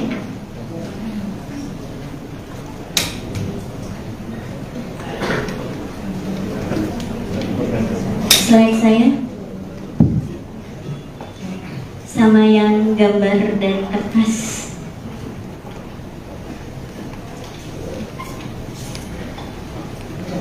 Sambil menunggu slide, terima kasih. Assalamualaikum warahmatullahi wabarakatuh. Saya bangga bisa berdiri di sini. Tidak menyangka yang video itu viral, padahal itu spontan hari itu. Dan spontannya karena ini memang sudah puncak kegelisahan kita semua. Dan apalagi saya sebagai yang ahli di bidang itu melihat bahwa ini Sirekap ini tidak benar. Tidak benar. Logik pertama, saya menilainya dari logika dulu. Pada saat hari H, atau gini, kita lihat dulu judulnya. Saya turun saja, takut jatuh. Saya beri judul Sirekap Saksi Bisu Kejahatan Politik 2020. Saya yakin teknologi itu tidak ada yang buruk, apalagi ini dihasilkan oleh ITB, ya. Nah, tapi kenapa Sirekap begitu? Nah, kita akan lihat. Saya sudah bilang, Sirekap walaupun begitu, dia menyimpan banyak barang bukti kejahatan itu sendiri. Dari apa? Kenapa? Setiap data itu kita anggap sebagai transaksi yang menyimpan, kalau mungkin di kertas ada sidik jari, kalau di data itu juga ada hal-hal yang bisa kita lihat, mungkin dari timestamp, dari pola kegiatan dan lain-lain, dan itu nanti akan dijelaskan oleh teman-teman saya karena dia akan melihat ada datanya. Oke, bisa slide selanjutnya. Saya hari Sabtu bertemu sama Pak Todung sama Pak Magdir. Saya dipesankan, kami tidak mengerti IT. Jadi bisakah dijelaskan dalam bahasa yang nanti kami jadi mengerti. Jadi saya coba buat sederhana dengan memulai. Kita harus semua tahu bagaimana tahapan dari rekapitulasi suara berjenjang. Pertama itu TPS, ya. Panitia nama PPS, ketuanya KPPS. Di sini dipakai namanya versi Sirekap Mobile. Apa yang dilakukan di TPS? Pemungutan suara, penghitungan suara, di mana mulai 13 itu selesai tanggal 15. Di sini dihasilkan dokumen namanya C1 Plano, ada Pilpres dan Pileg. Lalu yang dilakukan oleh KPPS adalah mengukur tanpa mengentry data. Jadi dokumen tersebut diubah, di-scan, nanti aplikasi difoto dulu, nanti ada penjelasannya. Terus yang kedua, tahapan yang berikutnya setelah itu kotak suara dan C1 Plano dibawa ke kecamatan. Di sana panitia melihat apakah ada masalah. Jika ada masalah harus perhitungan ulang, dia akan dilakukan perhitungan ulang. Jadi C1 Plano dan kotak suara dibawa ke kecamatan. Setelah sebelumnya juga mungkin sempat menginap di kelurahan. Lalu di PPK ini dihasilkan namanya formulir D yang mencatat rekapitulasi dari kecamatan. Kemudian dinaikkan ke kabupaten kota. Formulir D dan rekapitulasi sebelumnya dibawa ke sini tanpa dibawa kotak suara. Jadi begitu. Terus yang tambah di sini adalah ada penetapan untuk anggota legislatif kabupaten kota. Begitu berikutnya juga untuk provinsi dan nasional. Jadi C1 Plano Mobile diadakan biar nanti dari TPS langsung entry, kan nggak terbuka ya, langsung kelihatan. Jadi awalnya niatnya baik gitu loh, cuman kenyataannya tidak berfungsi seperti itu, ada perubahan. Oke, berikutnya.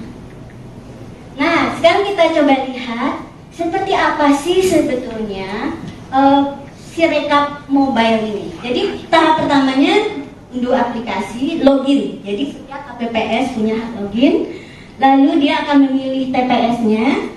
Di sini dia unggah dokumen. Sebetulnya terjadi proses seperti ini. Mungkin semua tahu ya bagaimana cara setor uang di ATM. Kira-kira mirip seperti itu. Kan kita masukin ya. Nah, yang enggak logisnya adalah dari Sirekap scan itu suaranya tidak sama, bahkan jauh. Terus angka setiap paslon tuh bisa kalau di total itu juga tidak terjadi yang namanya validasi. Validasi itu adalah kalau misalnya kita setornya 200.000 ya harus 200.000 gitu ya. Atau kalau misalnya saya mau ngambil uang, kalau saya ambilnya 1 juta, uang saya 500.000 boleh tidak? Tidak, itu validasi namanya. Itu proses itu harus benar dulu sampai datanya baru boleh dikirim dan disimpan di database. Dan itu nggak terjadi. Makanya saya bilang ini pasti sudah berubah di logika programnya, algoritmanya. Oke, berikutnya. Nah, sekarang kita lihat ya. Saya coba cari tahu, teman saya pasti nggak akan bikin algoritma yang sekonyol gitu. Karena mahasiswa tingkat 1, saya ajarkan logikanya nggak akan seperti itu, ya. Terus saya cari tahu di BIMTEK, saya pernah dulu untuk yang EKTP, itu ada BIMTEK pasti. Nah, saya lihat ternyata ada edit untuk KPPS, tapi sekarang katanya itu dihilangkan. Malah kadang-kadang yang lain bisa diedit, paslon yang lain, tapi yang satu itu tidak bisa. Oke? Jadi ini ada dua, ya. Validasi nggak ada, fasilitas edit dihilangkan. Lalu apa yang terjadi? Saya baca lagi. Kedua, Pak KPU memutuskan itu bisa dieditnya pada level kabupaten kota, KPU kabupaten. Aneh tidak? Aneh, ya aneh. Padahal alurnya kan nggak demikian. Dia nggak punya C1-nya malah sudah. Iya. Nah, potensi. Nah, sekarang saya nggak mau detail lagi. Silakan diulang.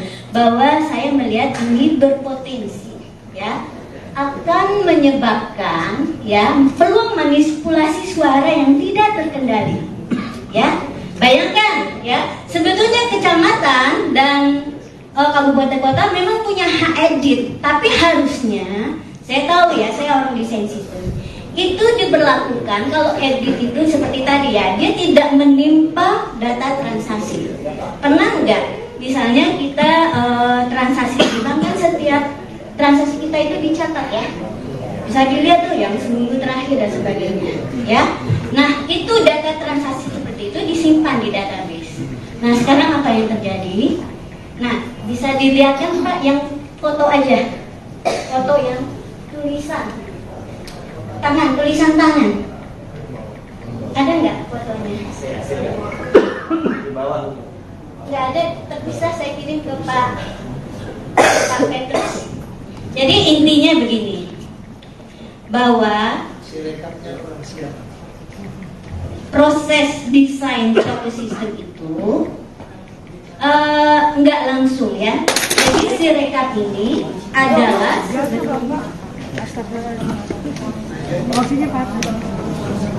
foto Pak. Dia ada lepan tangan saya kirim ke Pak Petrus. Sirekapnya belum siap. Sirekap atau itu nanti saja saya ya nanti. Jadi intinya gitu ya. Dari sisi desain ya, suatu aplikasi itu seperti aplikasi Sirekap, dia tugasnya hanya mengirim data ya ke Sirekap yang keseluruhan. Dia kan ada Sirekap mobile dan web. Nah, yang KPU dan Sekjen PDIP saling bantah soal perolehan suara di pemilu 2024. Perolehan suara pasangan Capres-Cawapres nomor urut 3, Ganjar Pranowo dan Mahfud MD hingga kini masih berada di posisi akhir dan jauh di bawah paslon nomor urut 2 Prabowo Gibran, serta paslon nomor urut 1 Anies Cak Imin. Data penghitungan suara atau real count KPU pun menunjukkan suara Ganjar Mahfud terus berada di kisaran 16-17% dari total suara Pilpres 2024. Kini pun muncul dugaan adanya algoritma untuk mengunci suara Ganjar Mahfud di angka 17% saja. Hal tersebut diungkapkan oleh Sekjen PDIP, Hasto Kristianto. Tak hanya Hasto, Cawapres nomor urut 3 Mahfud MD juga turut bersuara soal dugaan penguncian suara Ganjar Mahfud tersebut. Sebelumnya Hasto mengaku mengetahui dugaan adanya algoritma yang seolah menekan suara Ganjar Mahfud berada di angka maksimal 17% itu setelah ia berbicara dengan pakar teknologi informasi. Namun Hasto enggan mengungkapkan siapa pakar yang memberikan informasi itu padanya. Misalnya dimasukkannya suatu algoritma untuk ngelok perolehan Pak Ganjar itu hanya maksimum 17%, kata Hasto di Election Talk Visip UI, Depok, Jawa Barat, Kamis, tanggal 7 Maret tahun 2024.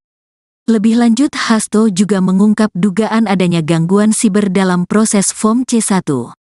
Menurutnya, perlu ada audit forensik dan meta untuk mengusut gangguan-gangguan itu. Ini yang kami lakukan sebagai bagian dari temuan-temuan yang sangat penting. Bahkan menurut pakar IT tersebut pemilu seharusnya berlangsung 2 putaran, ujarnya. Sementara itu Mahfud MD mengatakan bahwa dirinya sudah mendengar isu tersebut sejak proses pemungutan suara belum dilaksanakan. Ia biar saja diolah di masyarakat, itu kan juga sudah lama, sebelum pemilu kan juga sudah ada. Sebelum pemungutan suara isu itu sudah ada. Sudah dikunci sekian, dan angkanya, perolehan suara itu peris, kata Mahfud usai olahraga di kawasan Jakarta Pusat pada Jumat, tanggal 8 Maret tahun 2024. Mahfud mengatakan, dugaan itu bakal dibuktikan oleh pihaknya. Meski demikian, Mahfud belum memastikan apakah dugaan terkait isu itu akan dilampirkan melalui hak angket di DPR RI atau melalui penyelesaian perkara hasil pemilu di Mahkamah Konstitusi, MK. Tinggal nanti pembuktiannya aja, nanti lihat saja, ujarnya. Di sisi lain, KPU merespons soal pernyataan Sekretaris Jenderal PDIP Hasto Kristianto terkait hasil Pilpres 2024. Bantahan tersebut diungkap oleh Ketua KPU, Hasyim Asyari.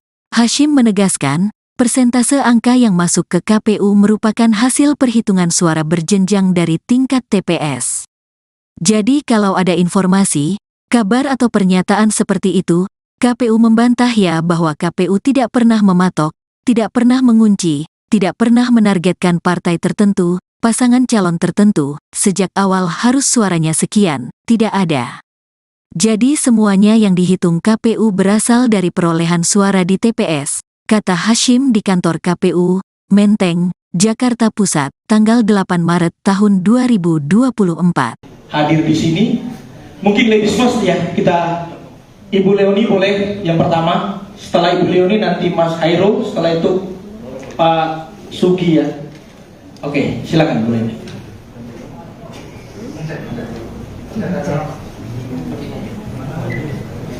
Terima kasih, bisa minta tolong slide-nya.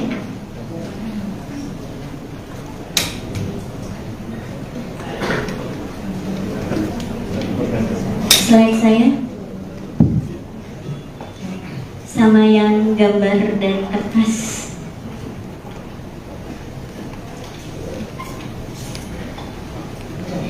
Sambil menunggu slide, terima kasih. Assalamualaikum warahmatullahi wabarakatuh. Saya bangga bisa berdiri di sini. Tidak menyangka yang video itu viral, padahal itu spontan hari itu. Dan spontannya karena ini memang sudah puncak kegelisahan kita semua. Dan apalagi saya sebagai yang ahli di bidang itu melihat bahwa ini Sirekap ini tidak benar. Tidak benar.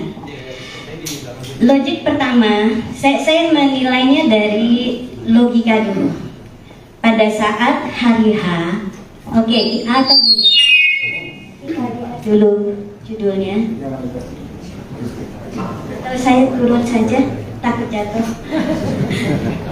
Saya beri judul Sirekap Saksi Bisu Kejahatan Politik 2024. Saya yakin teknologi itu tidak ada yang buruk, apalagi ini dihasilkan oleh ITB, ya. Nah, tapi kenapa Sirekap begitu? Nah, kita akan lihat. Saya sudah bilang, Sirekap walaupun begitu, dia menyimpan banyak barang bukti kejahatan itu sendiri. Dari apa? Kenapa?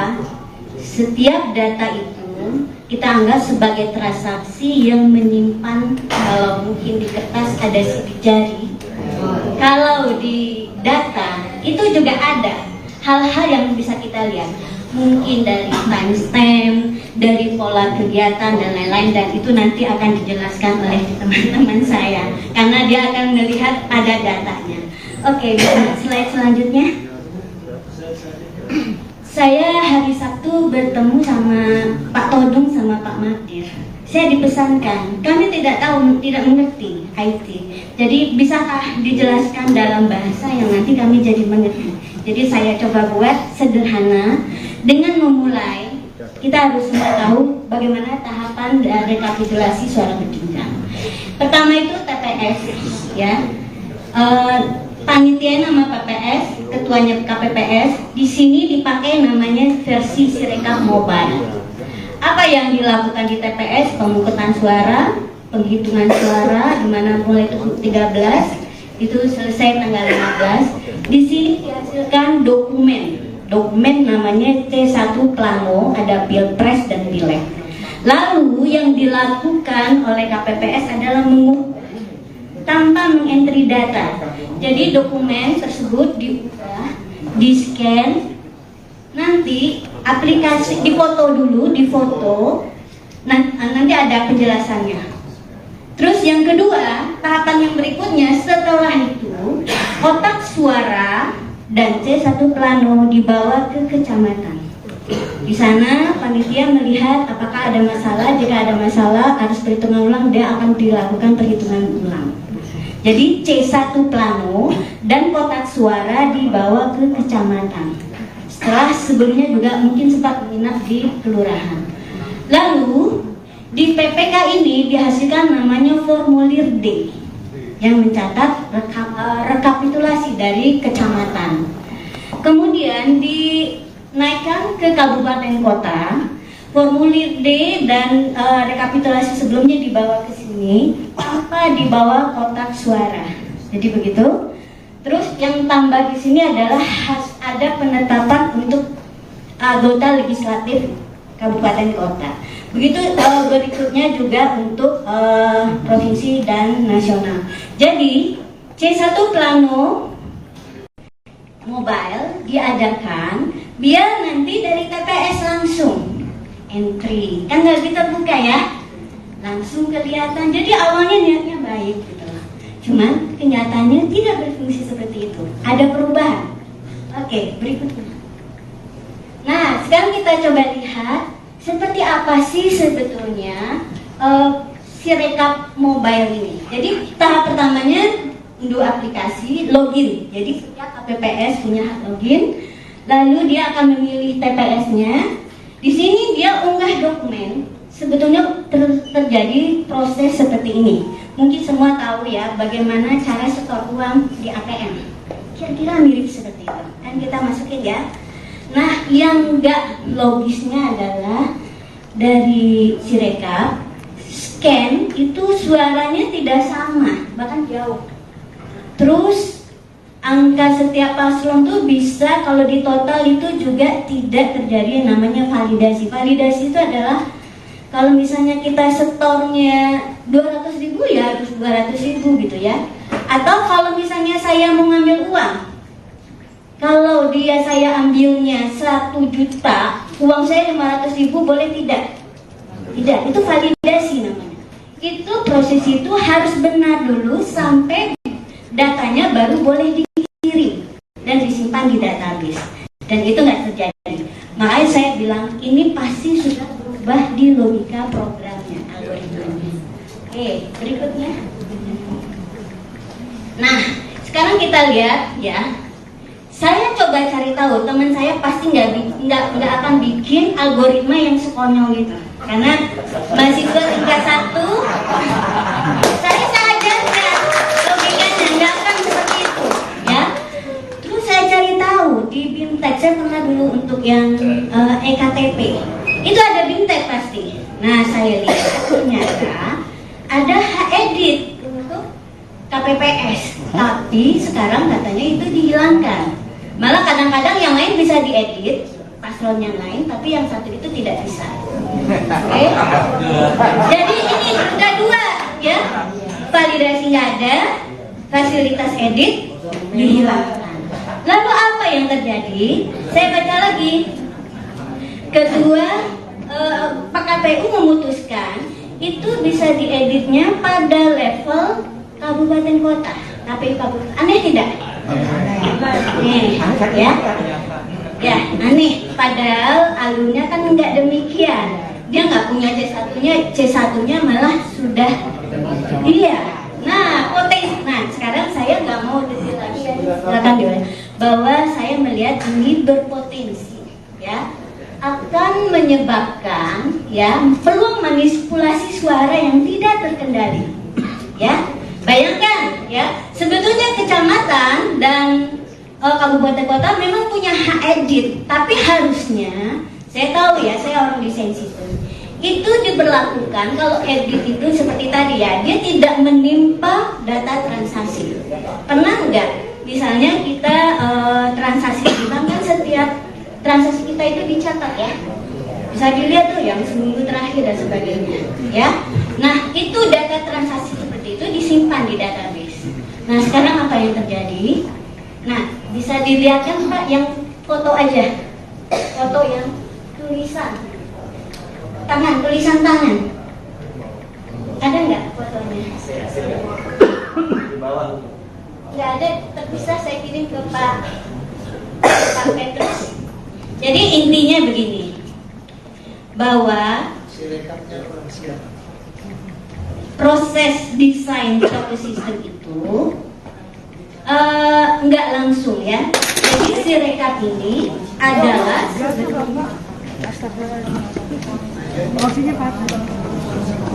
foto Pak, dia ada lepan tangan saya kirim ke Pak Petrus. Sirekapnya belum siap. Sirekap Atau itu nanti saja saya, ya nanti. Jadi intinya gitu ya.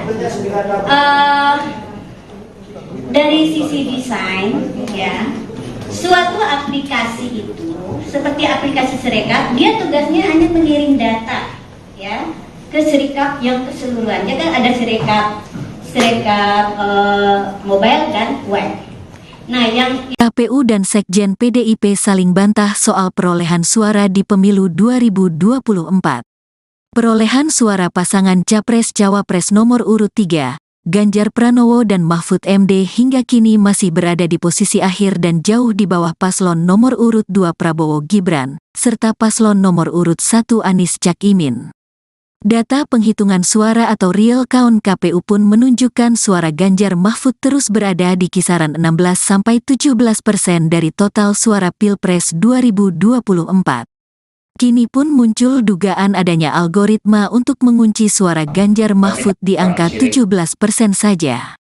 Hal tersebut diungkapkan oleh Sekjen PDIP, Hasto Kristianto.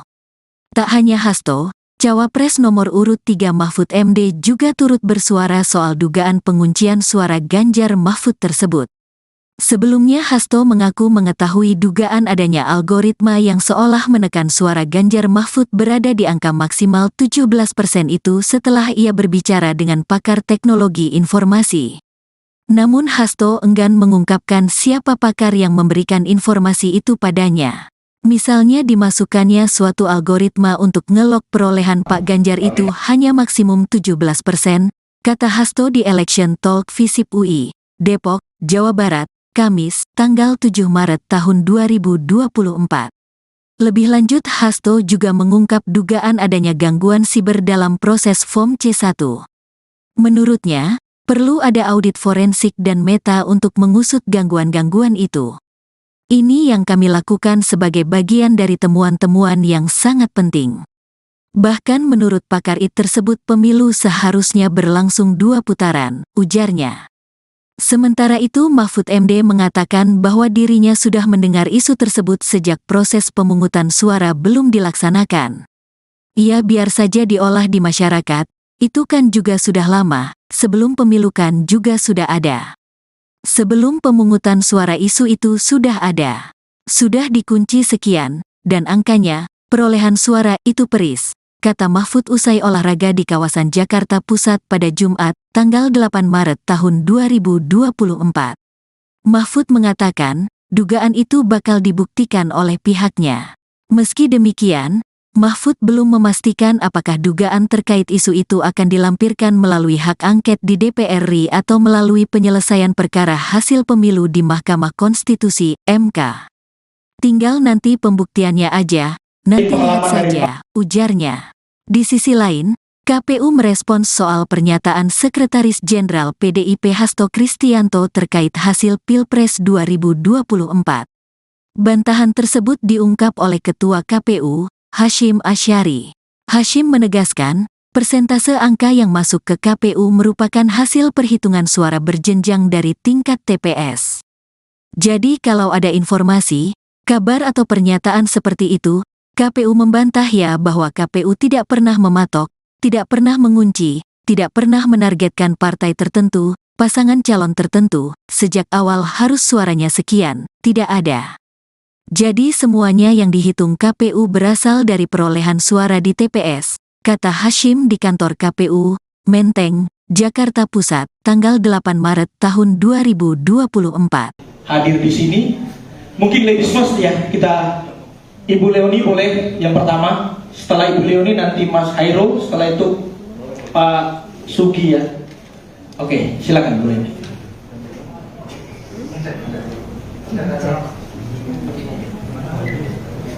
Terima kasih. Bisa minta tolong slide-nya.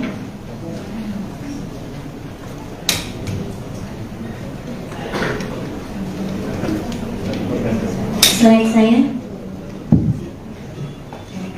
sama yang gambar dari kertas.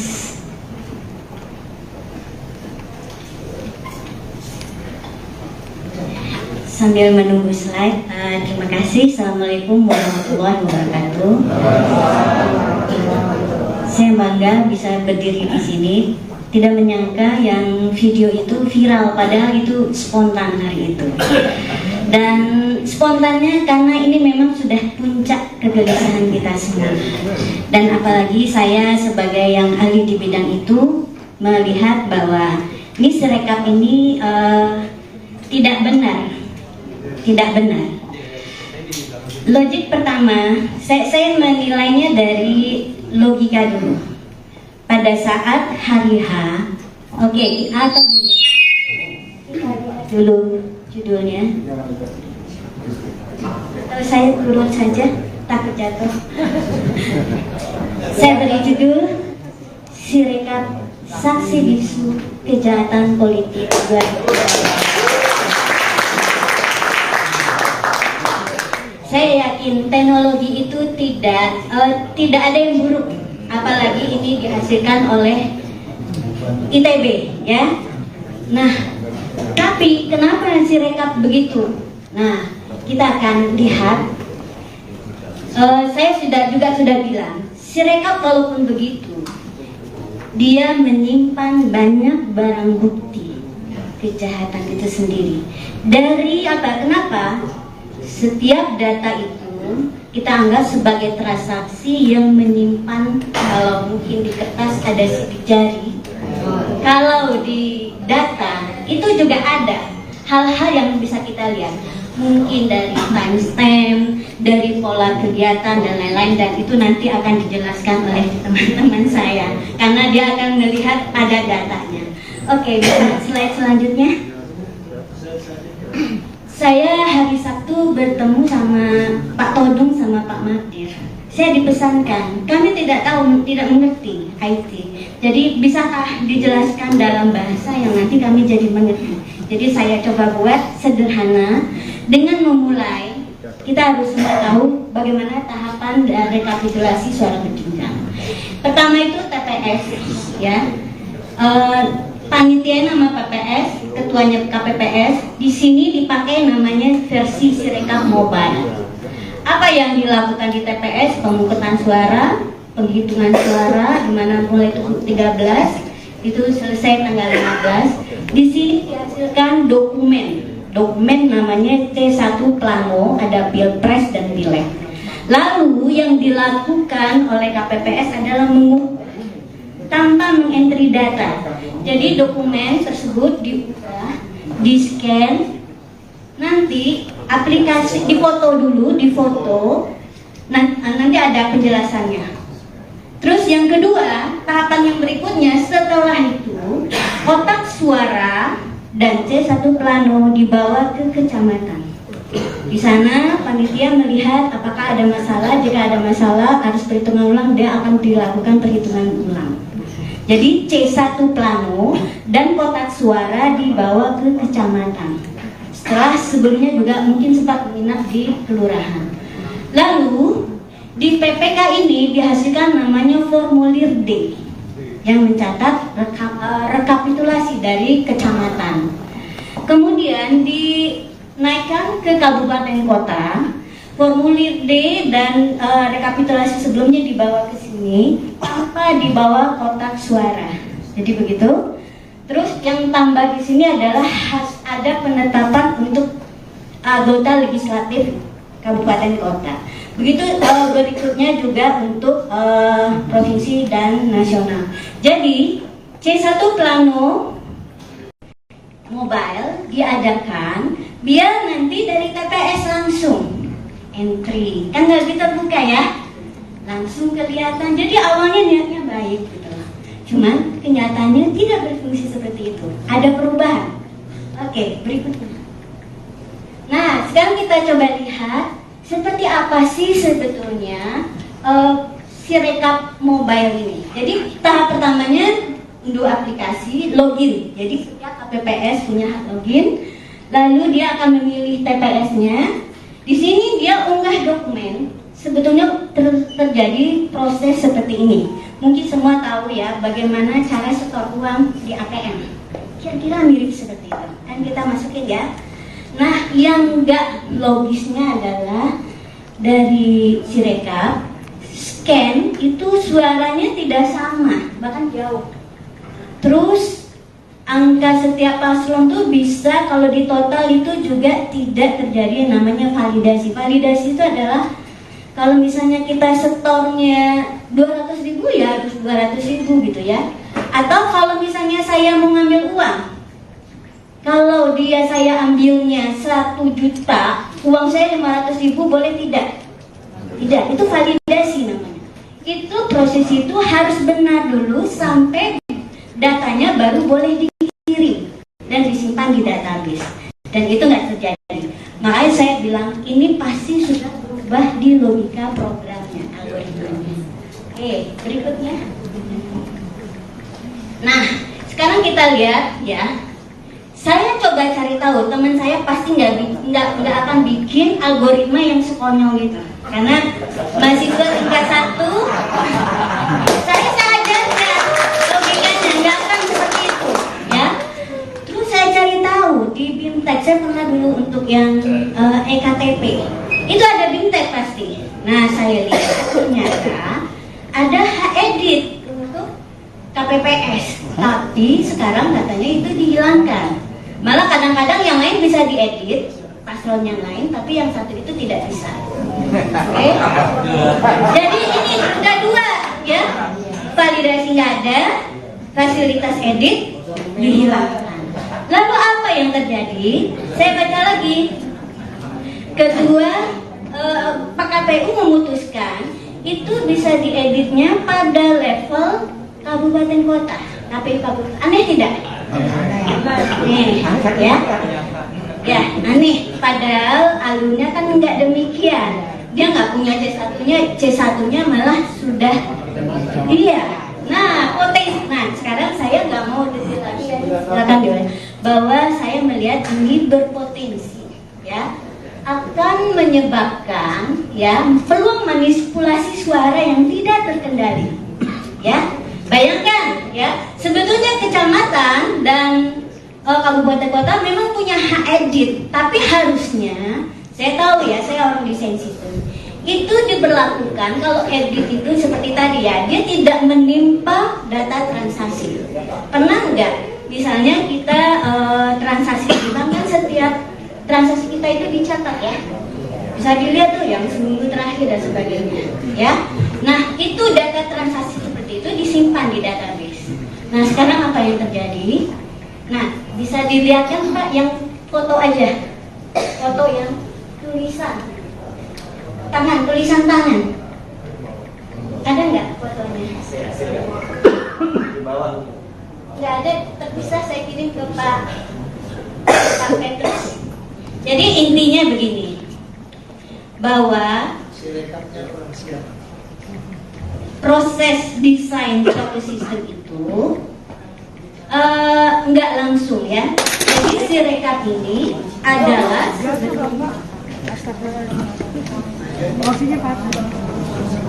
foto Pak. Dia ada lepan tangan saya gitu Pak Petri. Sirekapnya belum siap. Sirekap Pak. Atau itu nanti saja saya ya nanti. Jadi intinya gitu ya. Dari sisi desain ya, suatu aplikasi itu seperti aplikasi Sirekap, dia tugasnya hanya mengirim data ya ke Sirekap yang keseluruhannya kan ada Sirekap mobile dan web.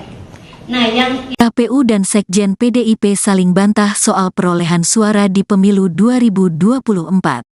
Perolehan suara pasangan Capres-Cawapres nomor urut 3, Ganjar Pranowo dan Mahfud MD hingga kini masih berada di posisi akhir dan jauh di bawah paslon nomor urut 2 Prabowo Gibran, serta paslon nomor urut 1 Anies Cak Imin. Data penghitungan suara atau real count KPU pun menunjukkan suara Ganjar Mahfud terus berada di kisaran 16–17% dari total suara Pilpres 2024. Kini pun muncul dugaan adanya algoritma untuk mengunci suara Ganjar Mahfud di angka 17% saja. Hal tersebut diungkapkan oleh Sekjen PDIP, Hasto Kristianto. Tak hanya Hasto, Cawapres nomor urut 3 Mahfud MD juga turut bersuara soal dugaan penguncian suara Ganjar Mahfud tersebut.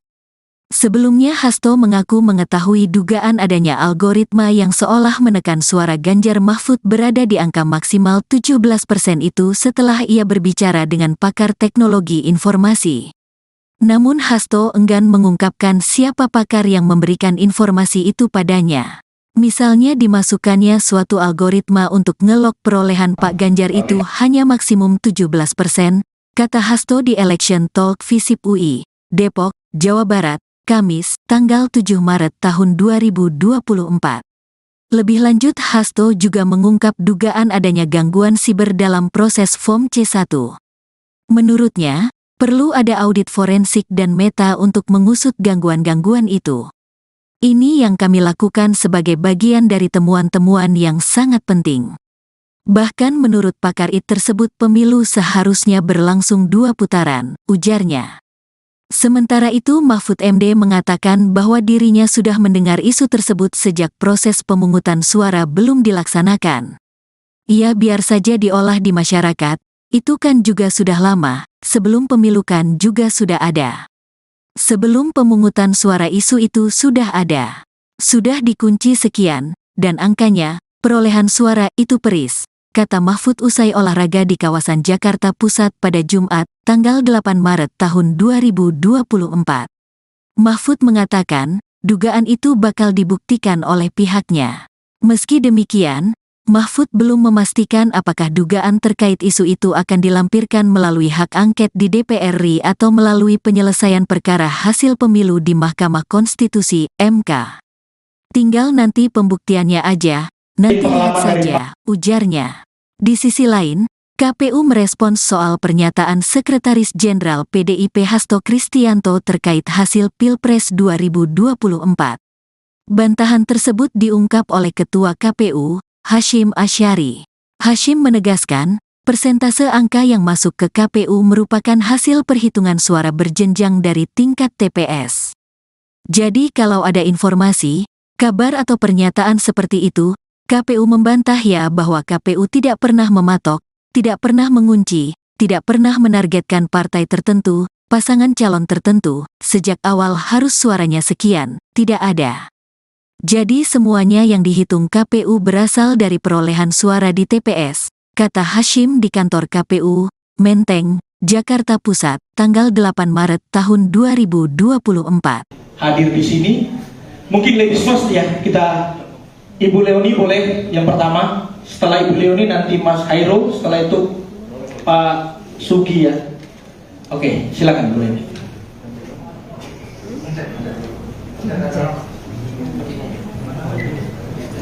Terima kasih. Bisa minta tolong slide-nya.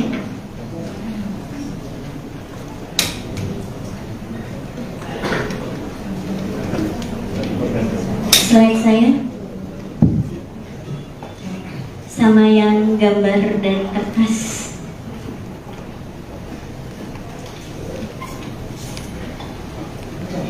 Sambil menunggu slide, terima kasih. Assalamualaikum warahmatullahi wabarakatuh. Saya bangga bisa berdiri di sini. Tidak menyangka yang video itu viral, padahal itu spontan hari itu. Dan spontannya karena ini memang sudah puncak kegelisahan kita semua.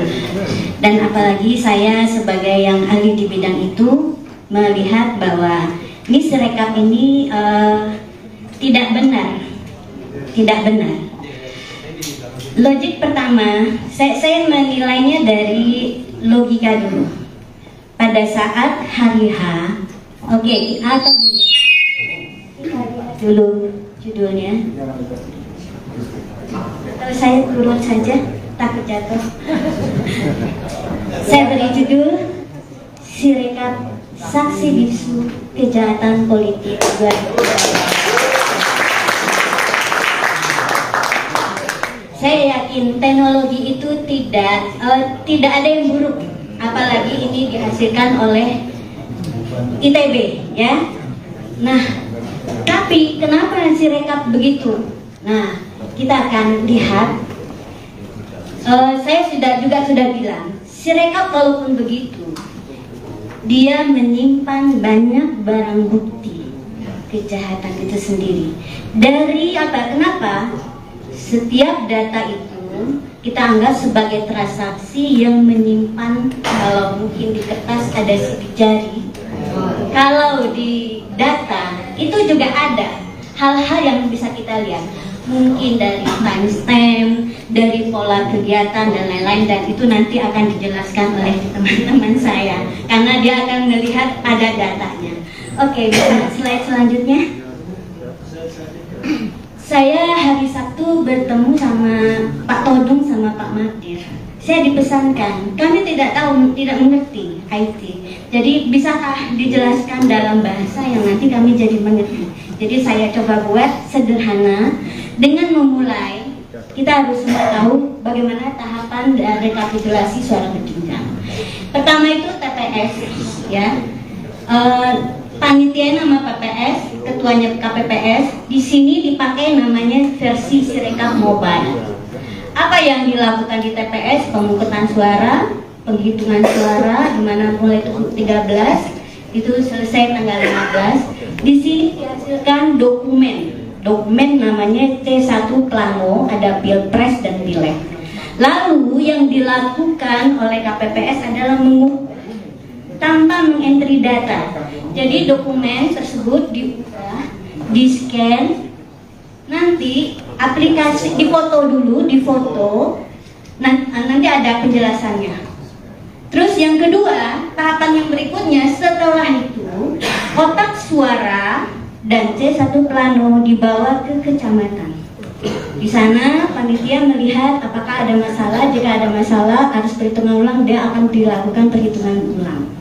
Jadi C1 Plano dan kotak suara dibawa ke kecamatan.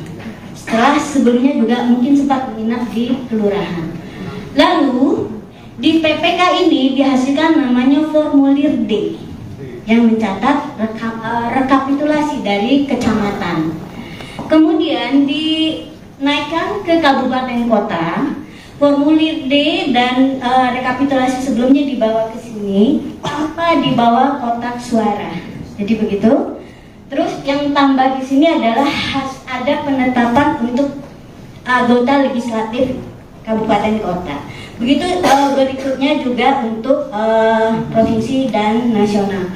Jadi C1 Plano Mobile diadakan biar nanti dari TPS langsung entry, kan nggak terbuka ya, langsung kelihatan. Jadi awalnya niatnya baik gitu, cuman kenyataannya tidak berfungsi seperti itu, ada perubahan.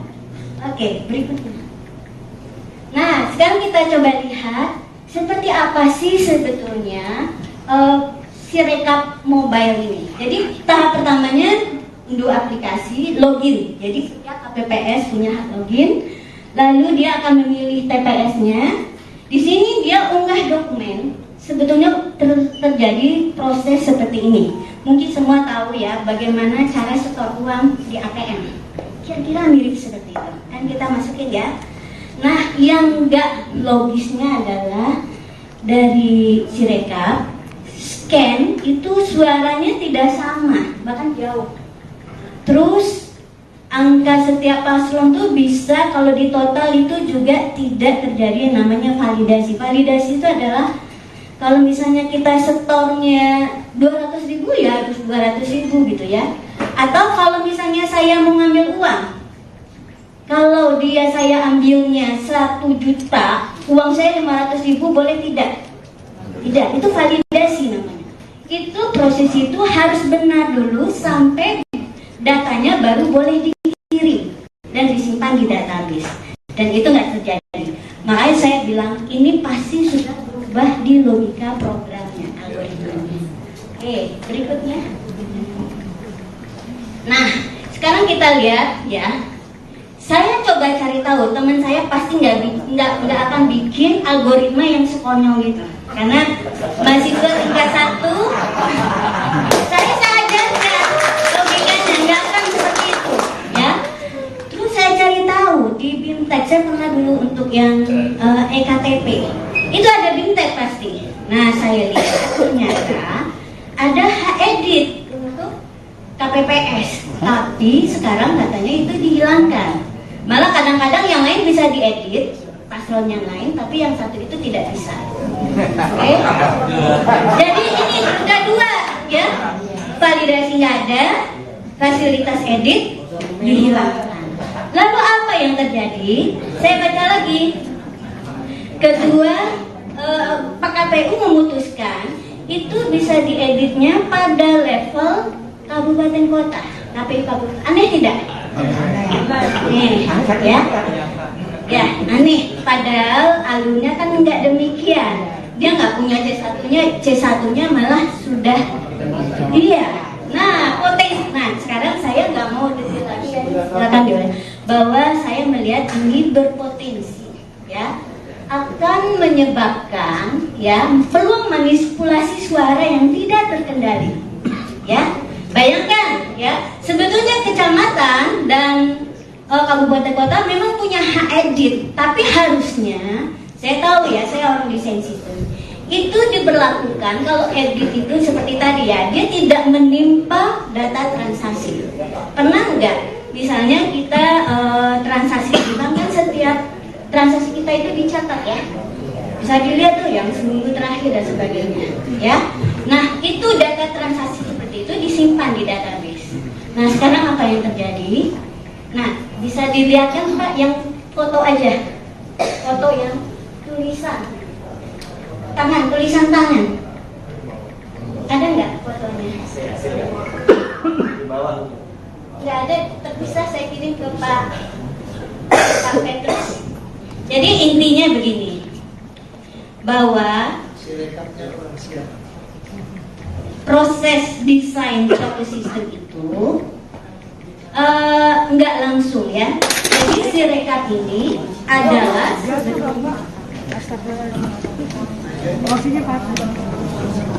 foto Pak. Dia coretan tangan saya kirim ke Pak Petrus. Sirekapnya belum siap. Sirekap belum siap. Atau itu nanti saja saya. Ya nanti. Jadi intinya gitu ya. Dari sisi desain ya, suatu aplikasi itu seperti aplikasi Sirekap, dia tugasnya hanya mengirim data ya ke Sirekap yang keseluruhannya kan ada Sirekap mobile dan web. Nah, yang KPU dan Sekjen PDIP saling bantah soal perolehan suara di pemilu 2024. Perolehan suara pasangan Capres-Cawapres nomor urut 3, Ganjar Pranowo dan Mahfud MD hingga kini masih berada di posisi akhir dan jauh di bawah paslon nomor urut 2 Prabowo Gibran, serta paslon nomor urut 1 Anies Cak Imin.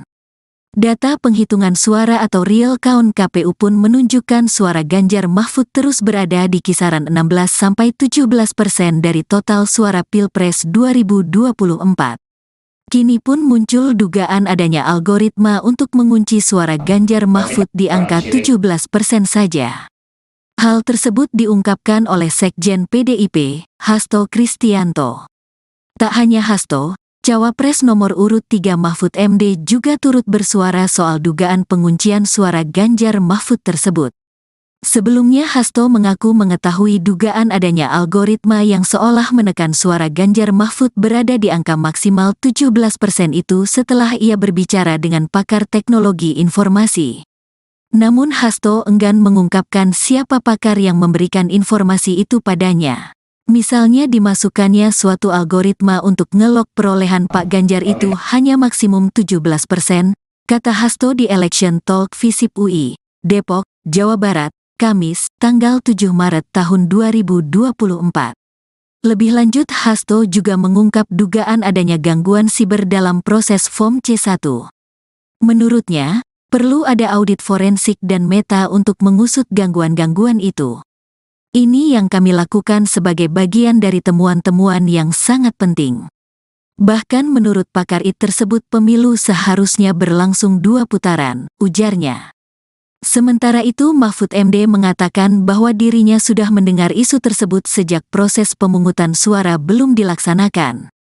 Ia biar saja diolah di masyarakat, itu kan juga sudah lama, sebelum pemilu kan juga sudah ada. Sebelum pemungutan suara isu itu sudah ada. Sudah dikunci sekian, dan angkanya, perolehan suara itu peris, kata Mahfud usai olahraga di kawasan Jakarta Pusat pada Jumat, tanggal 8 Maret tahun 2024. Mahfud mengatakan, dugaan itu bakal dibuktikan oleh pihaknya. Meski demikian, Mahfud belum memastikan apakah dugaan terkait isu itu akan dilampirkan melalui hak angket di DPR RI atau melalui penyelesaian perkara hasil pemilu di Mahkamah Konstitusi, MK. Tinggal nanti pembuktiannya aja, nanti lihat saja, ujarnya. Di sisi lain, KPU merespons soal pernyataan Sekretaris Jenderal PDIP Hasto Kristianto terkait hasil Pilpres 2024. Bantahan tersebut diungkap oleh Ketua KPU, Hashim Asyari.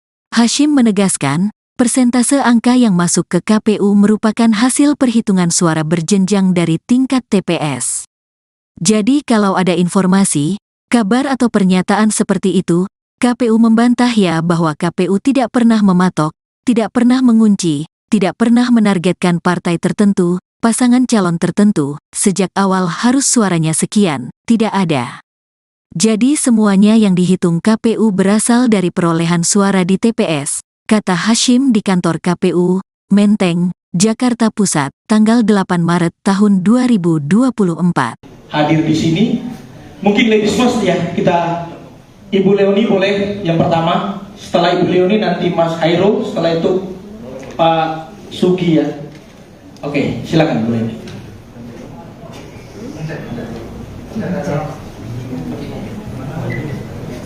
Terima kasih. Bisa minta tolong slide-nya.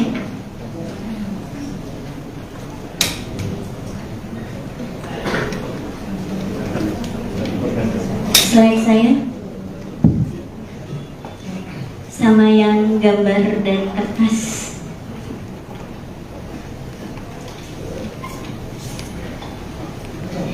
Sambil menunggu slide, terima kasih. Assalamualaikum warahmatullahi wabarakatuh. Saya bangga bisa berdiri di sini. Tidak menyangka yang video itu viral, padahal itu spontan hari itu. Dan spontannya karena ini memang sudah puncak kegelisahan kita semua. Dan apalagi saya sebagai yang ahli di bidang itu melihat bahwa ini Sirekap ini tidak benar.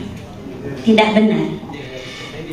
Logik pertama, saya menilainya dari logika dulu. Pada saat hari H, oke, atau gini dulu judulnya.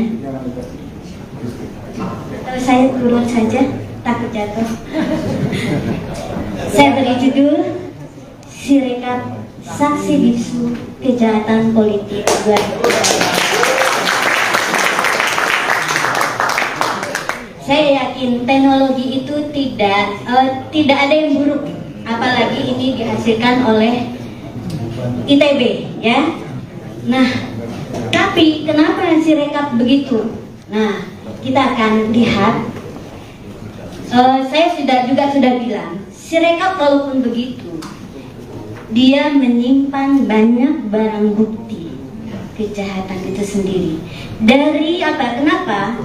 Setiap data itu kita anggap sebagai transaksi yang menyimpan, kalau mungkin di kertas ada sidik jari, kalau di data itu juga ada hal-hal yang bisa kita lihat, mungkin dari timestamp, dari pola kegiatan dan lain-lain, dan itu nanti akan dijelaskan oleh teman-teman saya karena dia akan melihat pada datanya. Oke, bisa slide selanjutnya. Saya hari Sabtu bertemu sama Pak Todung sama Pak Magdir. Saya dipesankan, kami tidak mengerti IT. Jadi bisakah dijelaskan dalam bahasa yang nanti kami jadi mengerti. Jadi saya coba buat sederhana dengan memulai. Kita harus semua tahu bagaimana tahapan rekapitulasi suara berjenjang. Pertama itu TPS, ya. Panitia nama PPS, ketuanya KPPS. Di sini dipakai namanya versi Sirekap Mobile. Apa yang dilakukan di TPS? Pemungutan suara, penghitungan suara, di mana mulai 13 itu selesai tanggal 15. Di sini dihasilkan dokumen namanya C1 Plano, ada Pilpres dan Pileg. Lalu yang dilakukan oleh KPPS adalah mengukur tanpa mengentry data. Jadi dokumen tersebut diunggah, di-scan, nanti aplikasi difoto dulu, nanti ada penjelasannya. Terus yang kedua, tahapan yang berikutnya setelah itu kotak suara dan C1 Plano dibawa ke kecamatan. Di sana panitia melihat apakah ada masalah. Jika ada masalah harus perhitungan ulang, dia akan dilakukan perhitungan ulang. Jadi C1 Plano dan kotak suara dibawa ke kecamatan. Setelah sebelumnya juga mungkin sempat menginap di kelurahan. Lalu di PPK ini dihasilkan namanya formulir D yang mencatat rekapitulasi dari kecamatan. Kemudian dinaikkan ke kabupaten kota. Formulir D dan rekapitulasi sebelumnya dibawa ke sini tanpa dibawa kotak suara. Jadi begitu. Terus yang tambah di sini adalah ada penetapan untuk anggota legislatif kabupaten kota. Begitu berikutnya juga untuk provinsi dan nasional. Jadi C1 Plano Mobile diadakan biar nanti dari TPS langsung entry, kan nggak terbuka ya, langsung kelihatan. Jadi awalnya niatnya baik gitu, cuman kenyataannya tidak berfungsi seperti itu, ada perubahan. Oke, berikutnya. Nah, sekarang kita coba lihat seperti apa sih sebetulnya Sirekap Mobile ini. Jadi tahap pertamanya unduh aplikasi, login. Jadi setiap KPPS punya hak login, lalu dia akan memilih TPS-nya. Di sini dia unggah dokumen. Sebetulnya terjadi proses seperti ini. Mungkin semua tahu ya bagaimana cara setor uang di ATM. Kira-kira mirip seperti itu. Kan kita masukin ya. Nah, yang enggak logisnya adalah dari Sirekap scan itu suaranya tidak sama, bahkan jauh. Terus angka setiap paslon tuh bisa kalau di total itu juga tidak terjadi yang namanya validasi. Validasi itu adalah kalau misalnya kita setornya 200.000 ya harus 200.000 gitu ya. Atau kalau misalnya saya mau ngambil uang, kalau saya ambilnya 1 juta, uang saya 500.000 boleh tidak? Tidak, itu validasi namanya. Itu proses itu harus benar dulu sampai datanya baru boleh dikirim dan disimpan di database. Dan itu nggak terjadi. Makanya saya bilang Ini logika programnya, algoritmanya. Oke, berikutnya. Nah, sekarang kita lihat ya. Saya coba cari tahu, teman saya pasti nggak akan bikin algoritma yang sekonyol gitu. Karena mahasiswa tingkat 1, saya ajarkan logikanya nggak akan seperti itu, ya. Terus saya cari tahu di BIMTEK, saya pernah dulu untuk yang EKTP, itu ada BIMTEK pasti. Nah, saya lihat ternyata ada edit untuk KPPS, tapi sekarang katanya itu dihilangkan. Malah kadang-kadang yang lain bisa diedit, paslon yang lain, tapi yang satu itu tidak bisa. Oke? Jadi ini udah dua, ya. Validasi nggak ada, fasilitas edit dihilangkan. Lalu apa yang terjadi? Saya baca lagi.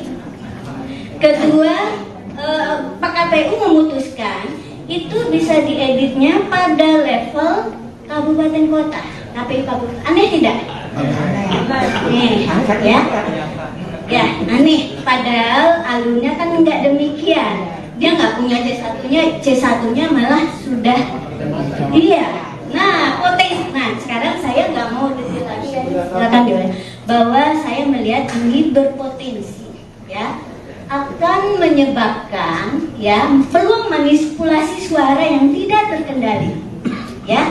Bayangkan ya, sebetulnya kecamatan dan kabupaten kota memang punya hak edit, tapi harusnya, saya tahu ya, saya orang desain sistem, itu diberlakukan kalau edit itu seperti tadi ya, dia tidak menimpa data transaksi. Pernah nggak? Misalnya kita transaksi di bank kan setiap transaksi kita itu dicatat ya, bisa dilihat tuh yang seminggu terakhir dan sebagainya, ya. Nah, itu data transaksi seperti itu disimpan di database. Nah, sekarang apa yang terjadi?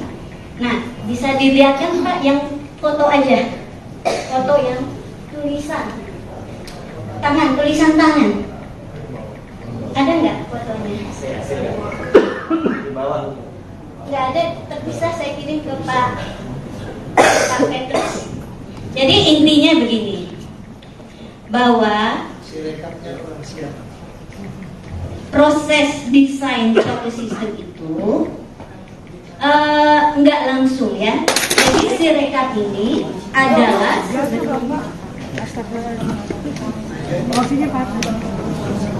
foto Pak. Dia coretan tangan saya kirim ke Pak Petrus. Sirekapnya belum siap. Sirekap belum siap. Atau itu nanti saja saya ya nanti. Jadi intinya gitu ya. Dari sisi desain ya, suatu aplikasi itu seperti aplikasi Sirekap, dia tugasnya hanya mengirim data ya ke Sirekap yang keseluruhan. Ya kan ada Sirekap mobile dan web. Nah, yang KPU dan Sekjen PDIP saling bantah soal perolehan suara di pemilu 2024. Perolehan suara pasangan Capres-Cawapres nomor urut 3, Ganjar Pranowo dan Mahfud MD hingga kini masih berada di posisi akhir dan jauh di bawah paslon nomor urut 2 Prabowo Gibran, serta paslon nomor urut 1 Anies Cak Imin. Data penghitungan suara atau real count KPU pun menunjukkan suara Ganjar Mahfud terus berada di kisaran 16-17% dari total suara Pilpres 2024. Kini pun muncul dugaan adanya algoritma untuk mengunci suara Ganjar Mahfud di angka 17% saja. Hal tersebut diungkapkan oleh Sekjen PDIP, Hasto Kristianto. Tak hanya Hasto, Cawapres nomor urut 3 Mahfud MD juga turut bersuara soal dugaan penguncian suara Ganjar Mahfud tersebut. Sebelumnya Hasto mengaku mengetahui dugaan adanya algoritma yang seolah menekan suara Ganjar Mahfud berada di angka maksimal 17% itu setelah ia berbicara dengan pakar teknologi informasi. Namun Hasto enggan mengungkapkan siapa pakar yang memberikan informasi itu padanya. Misalnya dimasukkannya suatu algoritma untuk ngelok perolehan Pak Ganjar itu hanya maksimum 17%, kata Hasto di Election Talk Visip UI, Depok, Jawa Barat, Kamis, tanggal 7 Maret tahun 2024. Lebih lanjut, Hasto juga mengungkap dugaan adanya gangguan siber dalam proses Form C1. Menurutnya, perlu ada audit forensik dan meta untuk mengusut gangguan-gangguan itu. Ini yang kami lakukan sebagai bagian dari temuan-temuan yang sangat penting. Bahkan menurut pakar IT tersebut pemilu seharusnya berlangsung 2 putaran, ujarnya. Sementara itu Mahfud MD mengatakan bahwa dirinya sudah mendengar isu tersebut sejak proses pemungutan suara belum dilaksanakan. Ya biar saja diolah di masyarakat, itu kan juga sudah lama, sebelum pemilu kan juga sudah ada. Sebelum pemungutan suara isu itu sudah ada. Sudah dikunci sekian, dan angkanya, perolehan suara itu peris, kata Mahfud usai olahraga di kawasan Jakarta Pusat pada Jumat, tanggal 8 Maret tahun 2024. Mahfud mengatakan, dugaan itu bakal dibuktikan oleh pihaknya. Meski demikian, Mahfud belum memastikan apakah dugaan terkait isu itu akan dilampirkan melalui hak angket di DPR RI atau melalui penyelesaian perkara hasil pemilu di Mahkamah Konstitusi, MK. Tinggal nanti pembuktiannya aja, nanti lihat saja, ujarnya. Di sisi lain, KPU merespons soal pernyataan Sekretaris Jenderal PDIP Hasto Kristianto terkait hasil Pilpres 2024. Bantahan tersebut diungkap oleh Ketua KPU, Hasyim Asyari. Hasyim menegaskan, persentase angka yang masuk ke KPU merupakan hasil perhitungan suara berjenjang dari tingkat TPS. Jadi kalau ada informasi, kabar atau pernyataan seperti itu, KPU membantah ya bahwa KPU tidak pernah mematok, tidak pernah mengunci, tidak pernah menargetkan partai tertentu, pasangan calon tertentu, sejak awal harus suaranya sekian, tidak ada. Jadi semuanya yang dihitung KPU berasal dari perolehan suara di TPS, kata Hasyim di kantor KPU, Menteng, Jakarta Pusat, tanggal 8 Maret tahun 2024. Hadir di sini, mungkin ladies first ya, kita Ibu Leoni boleh yang pertama, setelah Ibu Leoni nanti Mas Hairul, setelah itu Pak Sugi ya. Oke, silakan Bu Leoni.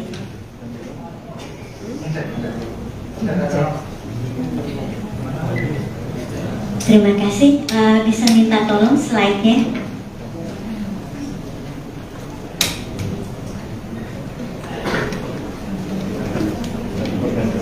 Slide saya sama yang gambar dari kertas.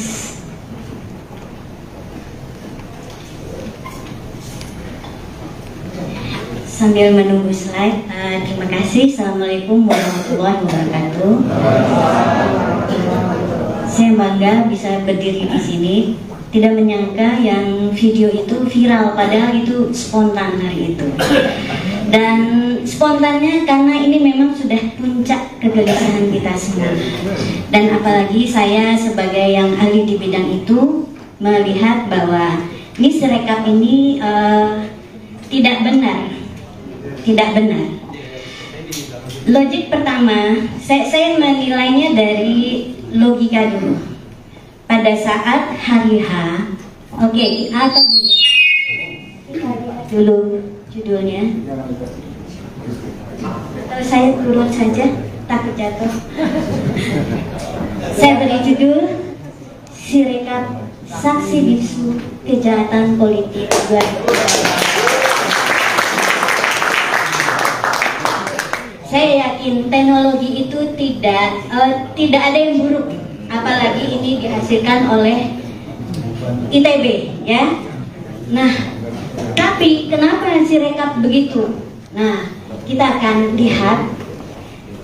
Saya juga sudah bilang, Sirekap walaupun begitu, dia menyimpan banyak barang bukti kejahatan itu sendiri.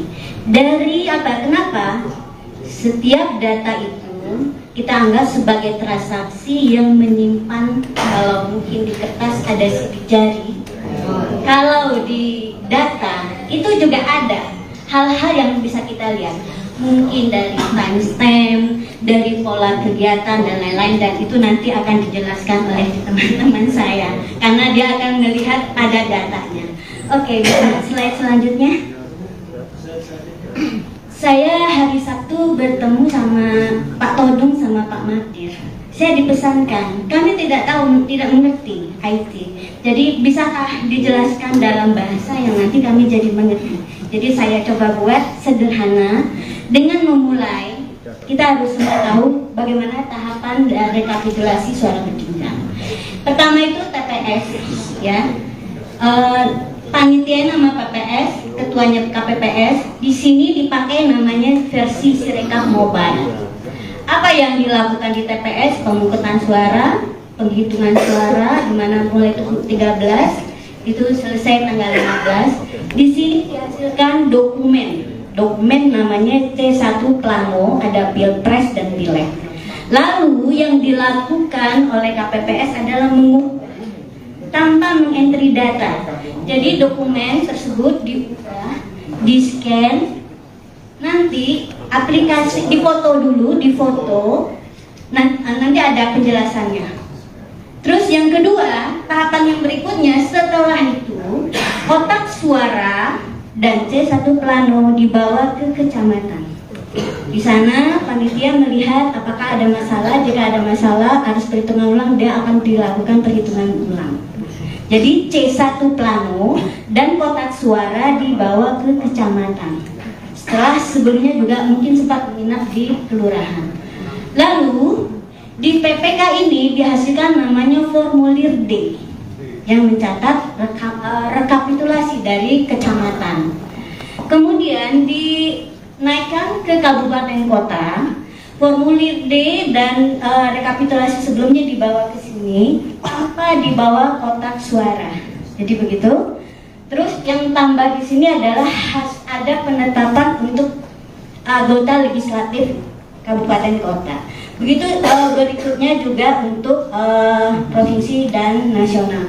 Jadi C1 Plano Mobile diadakan biar nanti dari TPS langsung entry, kan nggak terbuka ya, langsung kelihatan. Jadi awalnya niatnya baik gitu. Cuman kenyataannya tidak berfungsi seperti itu. Ada perubahan. Oke, berikutnya. Nah, sekarang kita coba lihat seperti apa sih sebetulnya Sirekap Mobile ini. Jadi tahap pertamanya unduh aplikasi, login. Jadi setiap KPPS punya hak login. Lalu dia akan memilih TPS-nya. Di sini dia unggah dokumen. Sebetulnya terjadi proses seperti ini. Mungkin semua tahu ya bagaimana cara setor uang di ATM. Kira-kira mirip seperti itu. Kan kita masukin ya. Nah, yang enggak logisnya adalah dari Sirekap scan itu suaranya tidak sama, bahkan jauh. Terus angka setiap paslon tuh bisa kalau di total itu juga tidak terjadi yang namanya validasi. Validasi itu adalah kalau misalnya kita setornya 200.000 ya harus 200.000 gitu ya. Atau kalau misalnya saya mau ngambil uang, kalau saya ambilnya 1 juta, uang saya 500.000 boleh tidak? Tidak, itu validasi namanya. Itu proses itu harus benar dulu sampai datanya baru boleh dikirim dan disimpan di database. Dan itu nggak terjadi. Makanya saya bilang ini pasti sudah berubah di logika programnya, algoritmanya. Oke, berikutnya. Nah, sekarang kita lihat ya. Saya coba cari tahu, teman saya pasti nggak akan bikin algoritma yang sekonyol itu, karena mahasiswa tingkat 1, saya ajarkan logikanya nggak akan seperti itu, ya.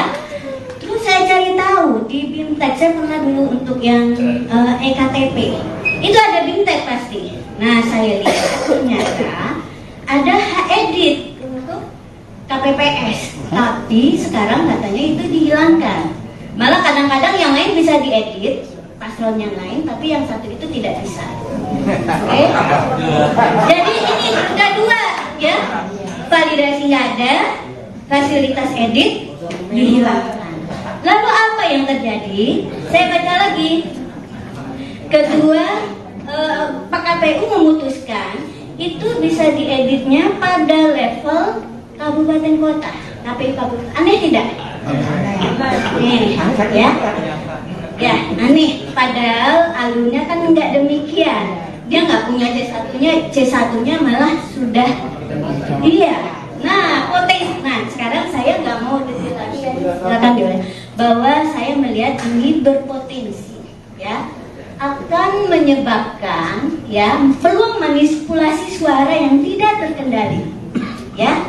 Bayangkan, ya, sebetulnya kecamatan dan kabupaten kota memang punya hak edit, tapi harusnya, saya tahu ya, saya orang desain sistem, itu diberlakukan kalau edit itu seperti tadi ya, dia tidak menimpa data transaksi. Pernah nggak? Misalnya kita transaksi di bank kan setiap transaksi kita itu dicatat ya, bisa dilihat tuh yang seminggu terakhir dan sebagainya, ya. Nah itu data transaksi seperti itu disimpan di database. Nah sekarang apa yang terjadi? Nah bisa dilihat kan Pak yang foto aja, foto yang tulisan tangan, ada nggak fotonya? Nggak ada, terpisah saya kirim ke Pak Petrus. Jadi intinya begini, bahwa proses desain suatu sistem itu nggak langsung ya. Jadi Sirekap ini adalah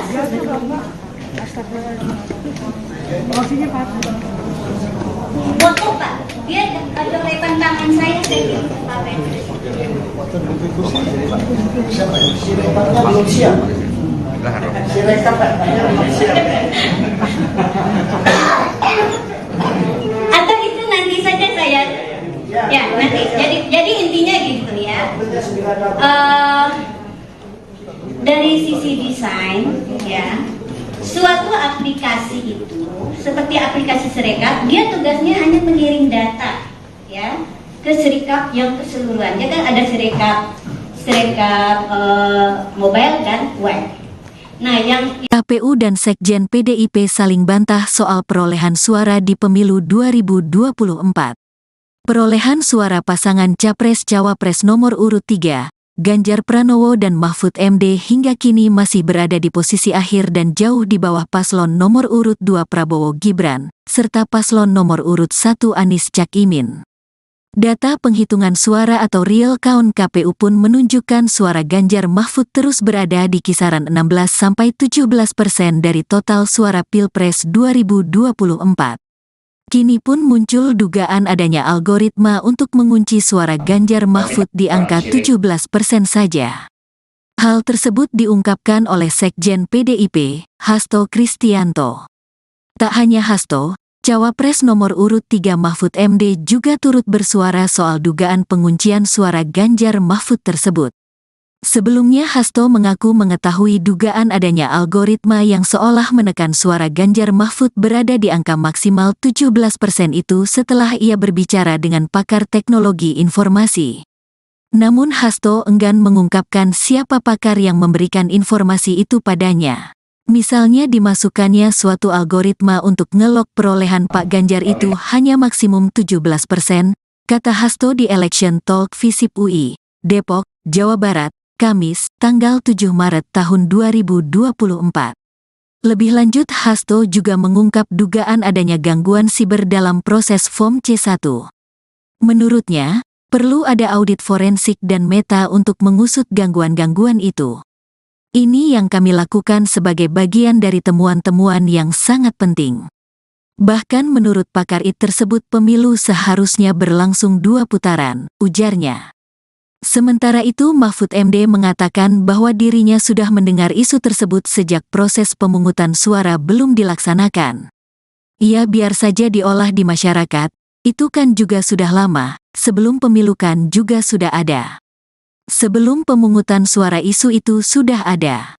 Sudah dikunci sekian, dan angkanya, perolehan suara itu peris, kata Mahfud usai olahraga di kawasan Jakarta Pusat pada Jumat, tanggal 8 Maret tahun 2024.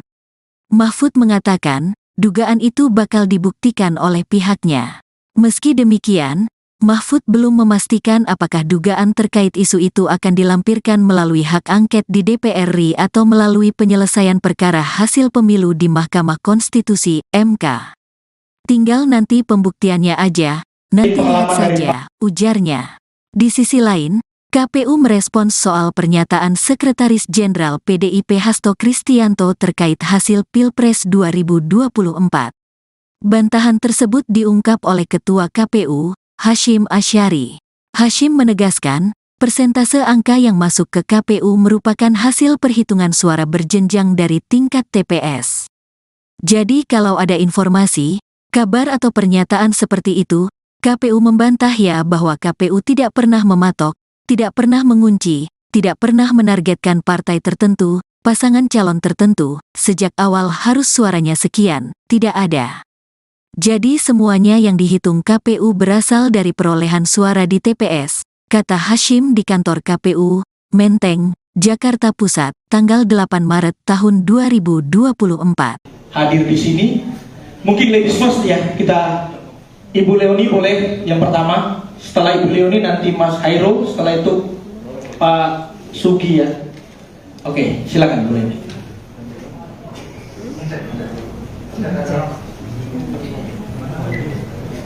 Terima kasih. Bisa minta tolong slide-nya.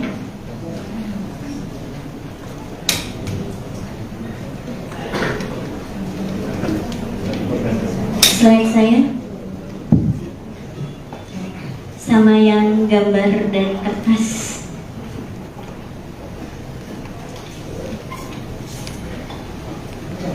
Sambil menunggu slide, terima kasih. Assalamualaikum warahmatullahi wabarakatuh.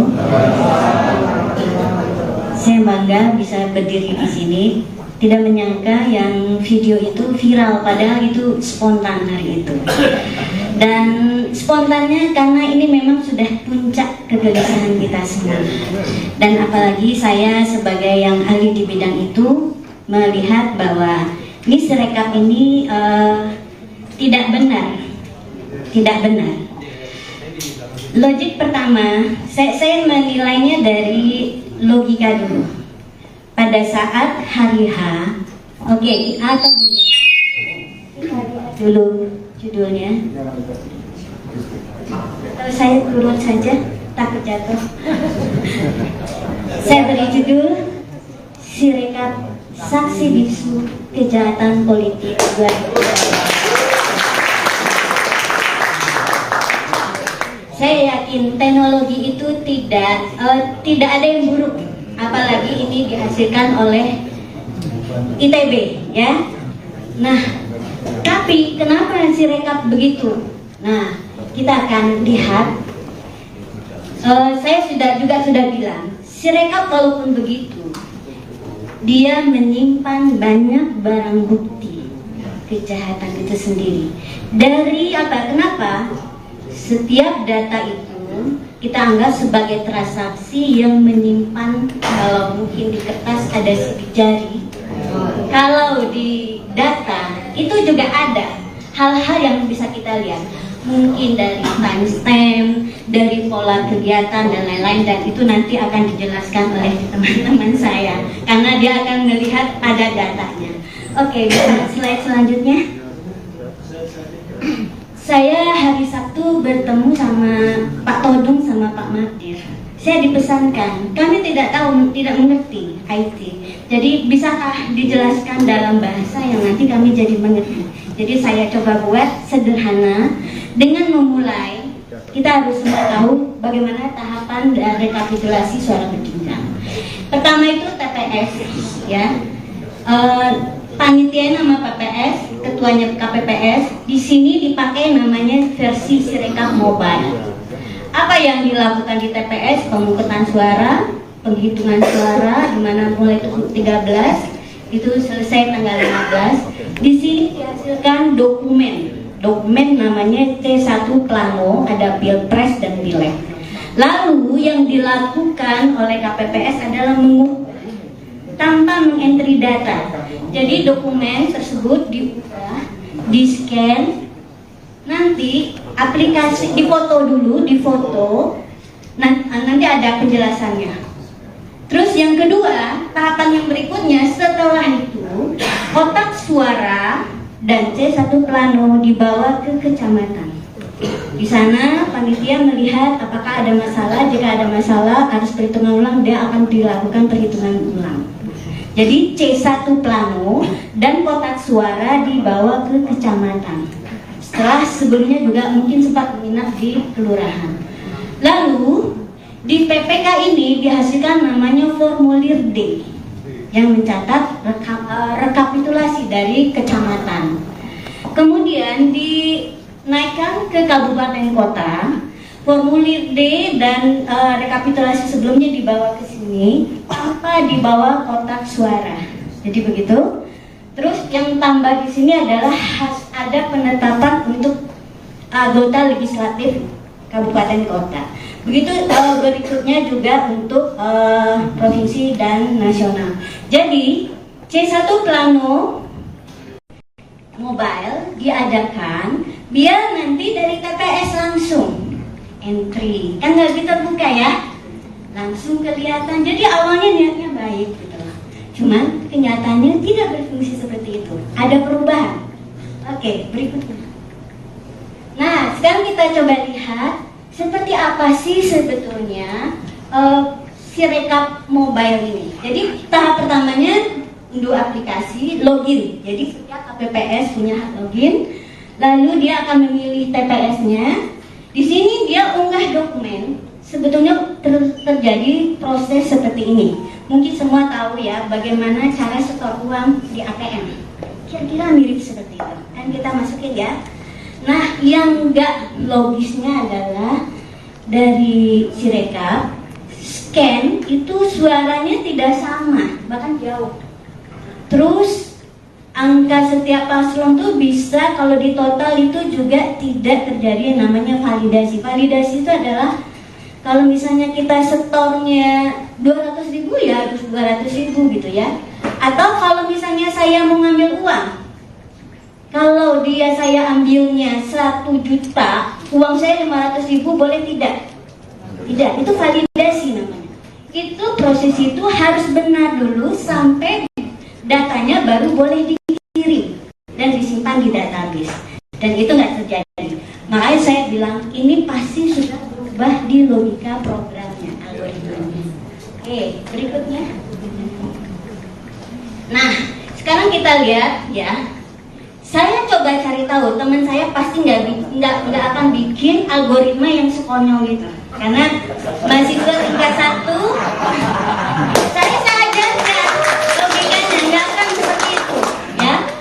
Terus saya cari tahu di BIMTEK, saya pernah dulu untuk yang EKTP, itu ada BIMTEK pasti. Nah, saya lihat ternyata ada edit untuk KPPS, tapi sekarang katanya itu dihilangkan.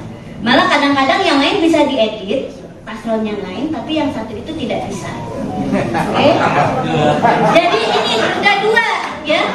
Validasi nggak ada, fasilitas edit dihilangkan.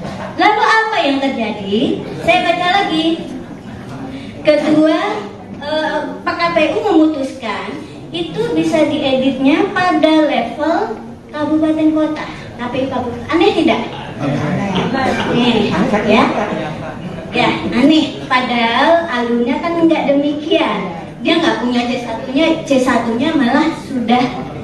Iya. Nah, potensi. Nah, sekarang saya nggak mau detail lagi, silakan diulang. Bahwa saya melihat ini berpotensi, ya, akan menyebabkan ya peluang manipulasi suara yang tidak terkendali, ya. Bayangkan ya, sebetulnya kecamatan dan kabupaten kota memang punya hak edit, tapi harusnya, saya tahu ya, saya orang desain sistem, itu diberlakukan kalau edit itu seperti tadi ya, dia tidak menimpa data transaksi. Pernah nggak? Misalnya kita transaksi di bank kan setiap transaksi kita itu dicatat ya, bisa dilihat tuh yang seminggu terakhir dan sebagainya, ya. Nah, itu data transaksi seperti itu disimpan di database. Nah, sekarang apa yang terjadi? Nah, bisa dilihatkan Pak yang foto aja, foto yang tulisan tangan, ada nggak fotonya? Nggak ada, terpisah. Saya kirim ke Pak Petrus. Jadi intinya begini, bahwa proses desain suatu sistem itu nggak langsung ya. Jadi Sirekap ini adalah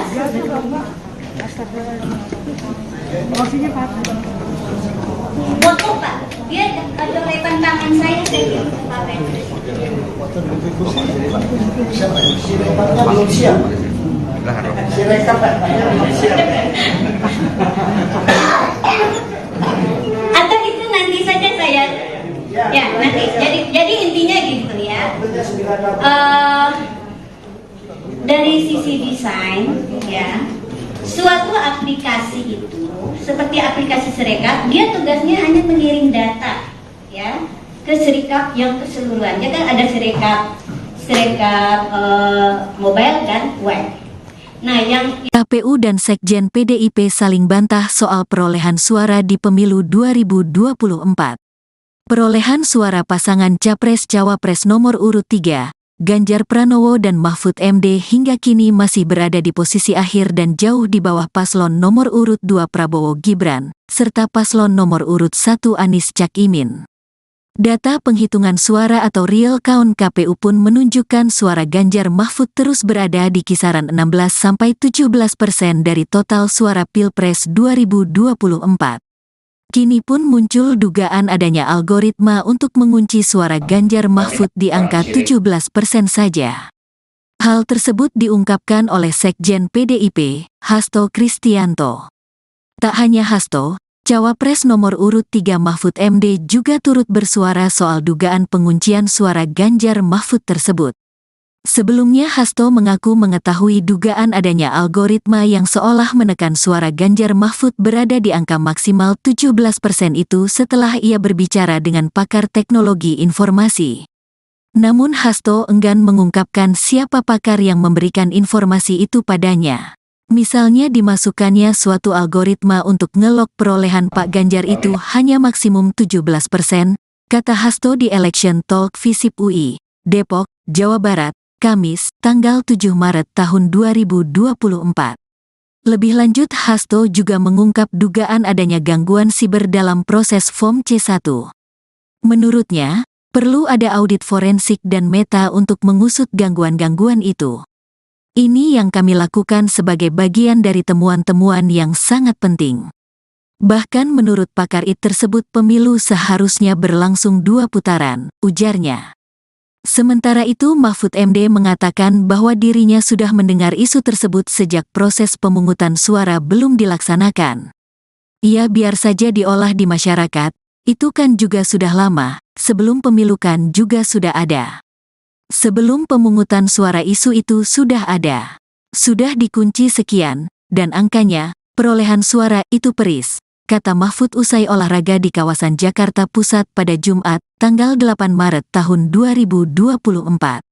Mahfud mengatakan, dugaan itu bakal dibuktikan oleh pihaknya. Meski demikian, Mahfud belum memastikan apakah dugaan terkait isu itu akan dilampirkan melalui hak angket di DPR RI atau melalui penyelesaian perkara hasil pemilu di Mahkamah Konstitusi, MK. Tinggal nanti pembuktiannya aja, nanti lihat saja, ujarnya. Di sisi lain, KPU merespons soal pernyataan Sekretaris Jenderal PDIP Hasto Kristianto terkait hasil Pilpres 2024. Bantahan tersebut diungkap oleh Ketua KPU, Hashim Asyari. Hashim menegaskan, persentase angka yang masuk ke KPU merupakan hasil perhitungan suara berjenjang dari tingkat TPS. Jadi kalau ada informasi, kabar atau pernyataan seperti itu, KPU membantah ya bahwa KPU tidak pernah mematok, tidak pernah mengunci, tidak pernah menargetkan partai tertentu, pasangan calon tertentu, sejak awal harus suaranya sekian, tidak ada. Jadi semuanya yang dihitung KPU berasal dari perolehan suara di TPS, kata Hashim di kantor KPU, Menteng, Jakarta Pusat, tanggal 8 Maret tahun 2024. Hadir di sini, mungkin ladies first ya, kita Ibu Leoni boleh yang pertama, setelah Ibu Leoni nanti Mas Hairo, setelah itu Pak Sugi ya. Oke, silakan Bu Leoni.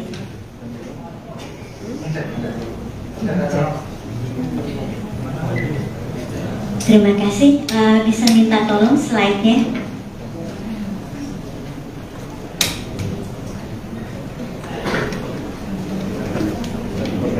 Slide saya sama yang gambar dari kertas.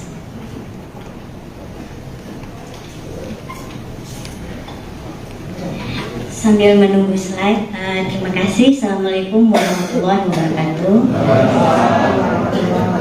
Saya bangga bisa berdiri di sini. Tidak menyangka yang video itu viral, padahal itu spontan hari itu. Dan spontannya karena ini memang sudah puncak kegelisahan kita semua. Dan apalagi saya sebagai yang ahli di bidang itu melihat bahwa ini Sirekap ini tidak benar. Tidak benar. Logik pertama, saya menilainya dari logika dulu. Pada saat hari H, oke, atau gini, dulu judulnya. Kalau saya turun saja, takut jatuh. Saya beri judul Sirekap Saksi Bisu Kejahatan Politik 2020. Saya yakin teknologi itu tidak ada yang buruk, apalagi ini dihasilkan oleh ITB, ya. Nah, tapi kenapa Sirekap begitu? Nah, kita akan lihat.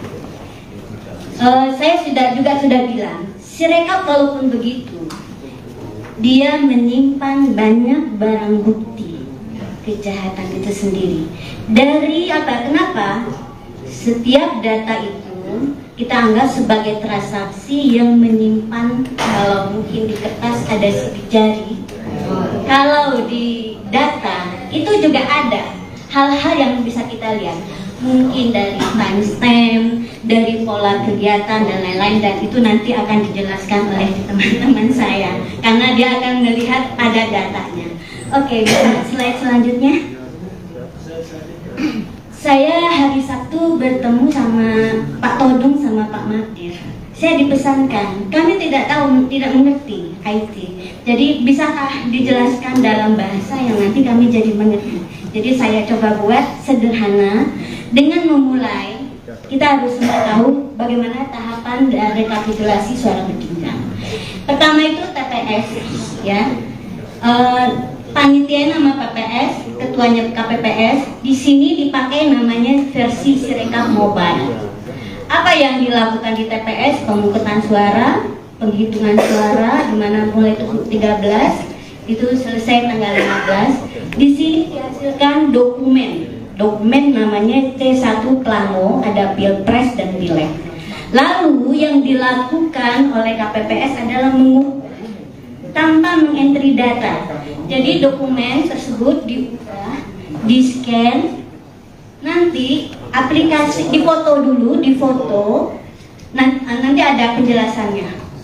Terus yang kedua, tahapan yang berikutnya setelah itu, kotak suara dan C1 Plano dibawa ke kecamatan. Di sana panitia melihat apakah ada masalah. Jika ada masalah, harus perhitungan ulang, dia akan dilakukan perhitungan ulang. Jadi C1 Plano dan kotak suara dibawa ke kecamatan. Setelah sebelumnya juga mungkin sempat menginap di kelurahan. Lalu di PPK ini dihasilkan namanya formulir D yang mencatat rekapitulasi dari kecamatan.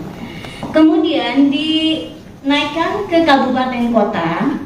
Formulir D dan rekapitulasi sebelumnya dibawa ke sini tanpa dibawa kotak suara.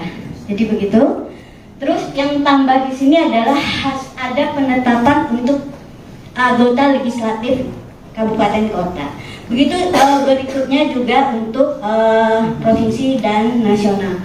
Jadi C1 Plano Mobile diadakan biar nanti dari TPS langsung entry, kan nggak terbuka ya, langsung kelihatan. Jadi awalnya niatnya baik gitu, cuman kenyataannya tidak berfungsi seperti itu, ada perubahan. Oke, berikutnya. Nah, sekarang kita coba lihat seperti apa sih sebetulnya Sirekap mobile ini. Jadi tahap pertamanya unduh aplikasi, login. Jadi setiap KPPS punya hak login. Lalu dia akan memilih TPS-nya. Di sini dia unggah dokumen. Sebetulnya terjadi proses seperti ini. Mungkin semua tahu ya bagaimana cara setor uang di ATM. Kira-kira mirip seperti itu. Kan kita masukin ya. Nah, yang enggak logisnya adalah dari Sirekap scan itu suaranya tidak sama, bahkan jauh.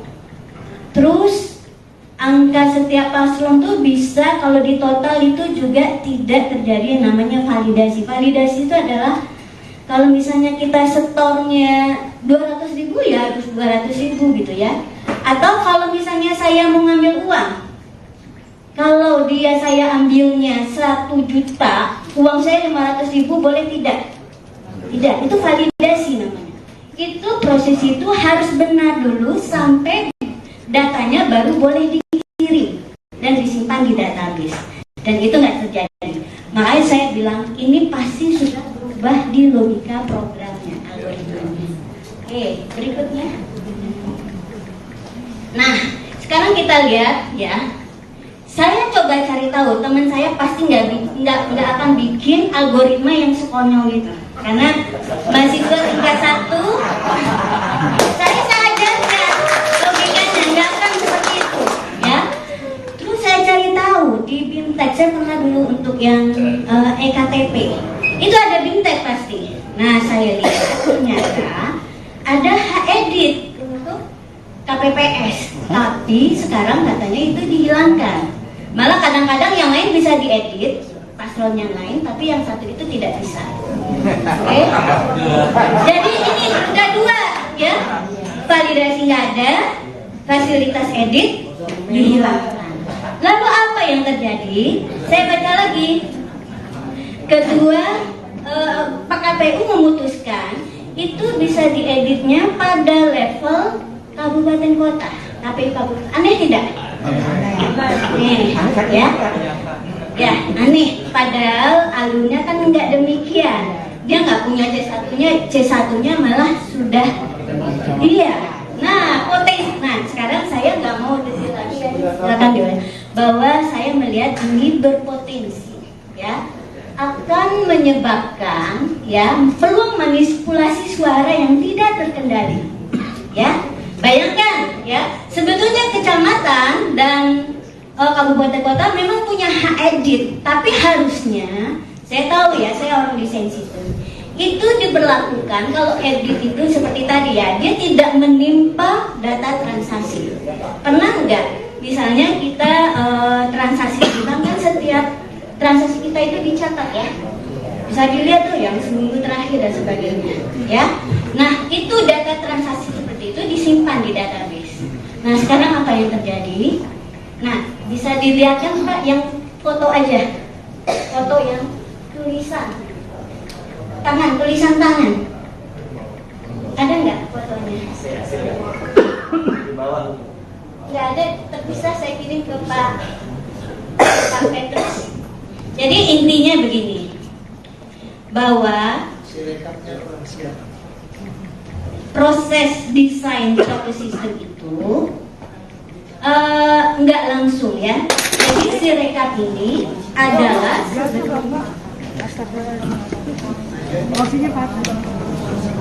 foto Pak.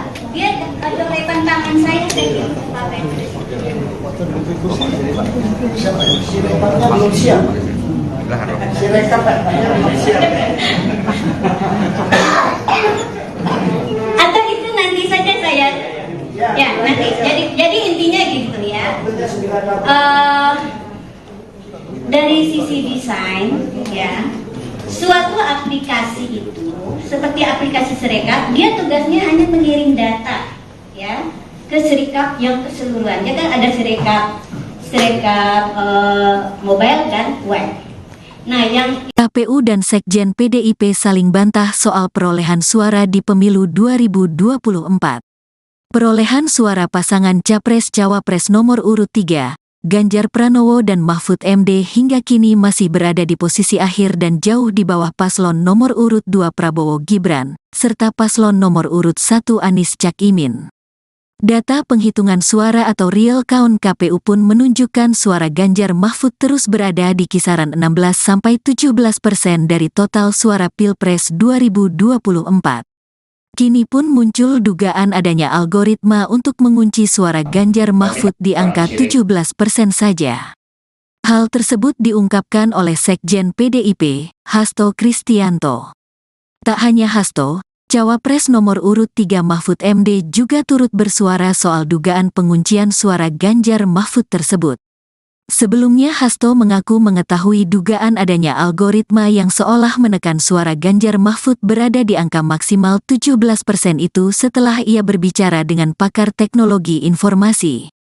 Namun Hasto enggan mengungkapkan siapa pakar yang memberikan informasi itu padanya. Misalnya dimasukkannya suatu algoritma untuk ngelok perolehan Pak Ganjar itu hanya maksimum 17%, kata Hasto di Election Talk Visip UI, Depok, Jawa Barat, Kamis, tanggal 7 Maret tahun 2024. Lebih lanjut Hasto juga mengungkap dugaan adanya gangguan siber dalam proses Form C1. Menurutnya, perlu ada audit forensik dan meta untuk mengusut gangguan-gangguan itu. Ini yang kami lakukan sebagai bagian dari temuan-temuan yang sangat penting. Bahkan menurut pakar IT tersebut pemilu seharusnya berlangsung 2 putaran, ujarnya. Sementara itu Mahfud MD mengatakan bahwa dirinya sudah mendengar isu tersebut sejak proses pemungutan suara belum dilaksanakan. Ia biar saja diolah di masyarakat, itu kan juga sudah lama, sebelum pemilu kan juga sudah ada. Sebelum pemungutan suara isu itu sudah ada. Sudah dikunci sekian, dan angkanya, perolehan suara itu peris, kata Mahfud usai olahraga di kawasan Jakarta Pusat pada Jumat, tanggal 8 Maret tahun 2024. Mahfud mengatakan, dugaan itu bakal dibuktikan oleh pihaknya. Meski demikian, Mahfud belum memastikan apakah dugaan terkait isu itu akan dilampirkan melalui hak angket di DPR RI atau melalui penyelesaian perkara hasil pemilu di Mahkamah Konstitusi, MK. Tinggal nanti pembuktiannya aja, nanti lihat saja, ujarnya. Di sisi lain, KPU merespons soal pernyataan Sekretaris Jenderal PDIP Hasto Kristianto terkait hasil Pilpres 2024. Bantahan tersebut diungkap oleh Ketua KPU, Hashim Asyari. Hashim menegaskan, persentase angka yang masuk ke KPU merupakan hasil perhitungan suara berjenjang dari tingkat TPS. Jadi kalau ada informasi, kabar atau pernyataan seperti itu, KPU membantah ya bahwa KPU tidak pernah mematok, tidak pernah mengunci, tidak pernah menargetkan partai tertentu, pasangan calon tertentu, sejak awal harus suaranya sekian, tidak ada.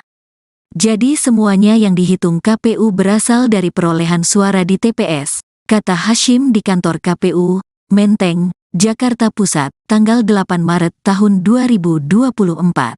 Hadir di sini, mungkin ladies first ya, kita Ibu Leoni boleh yang pertama, setelah Ibu Leoni nanti Mas Hairo, setelah itu Pak Sugi ya. Oke, silakan Bu Leoni.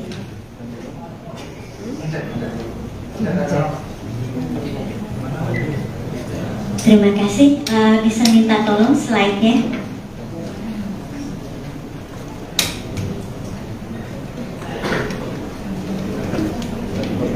Slide saya sama yang gambar dari kertas.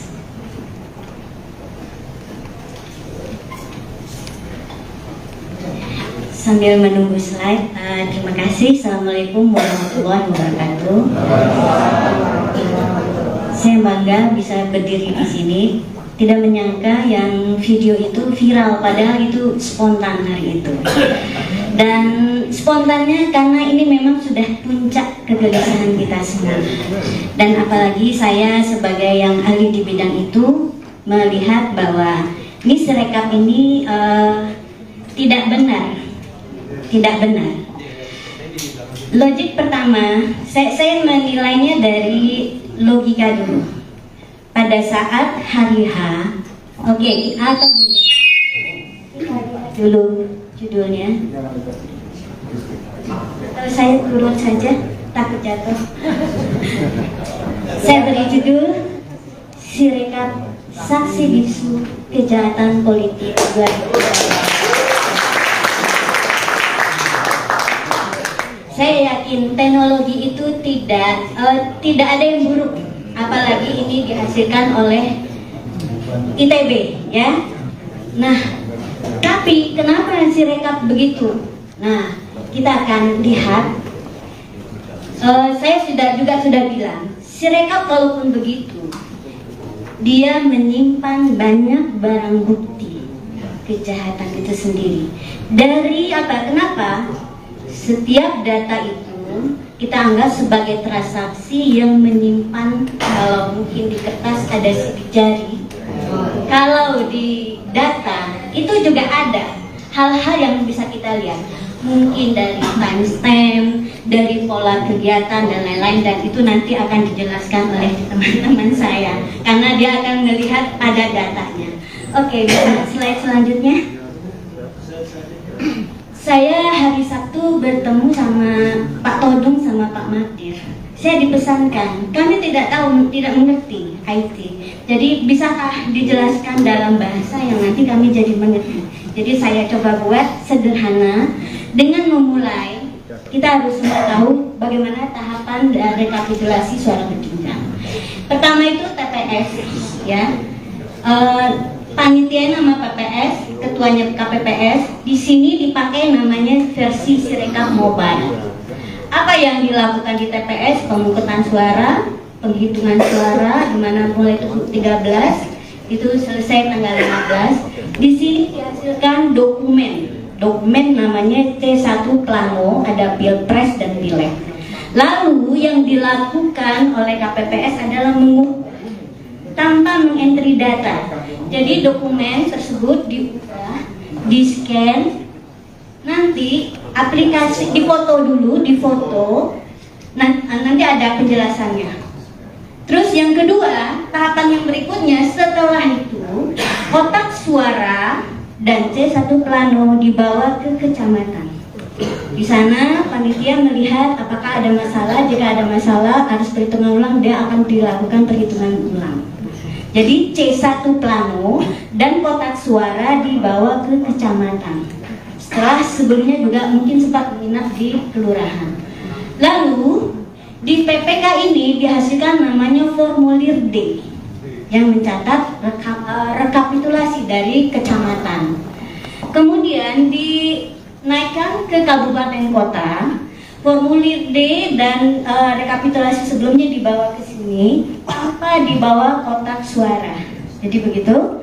Terus yang tambah di sini adalah ada penetapan untuk anggota legislatif kabupaten kota. Begitu berikutnya juga untuk provinsi dan nasional.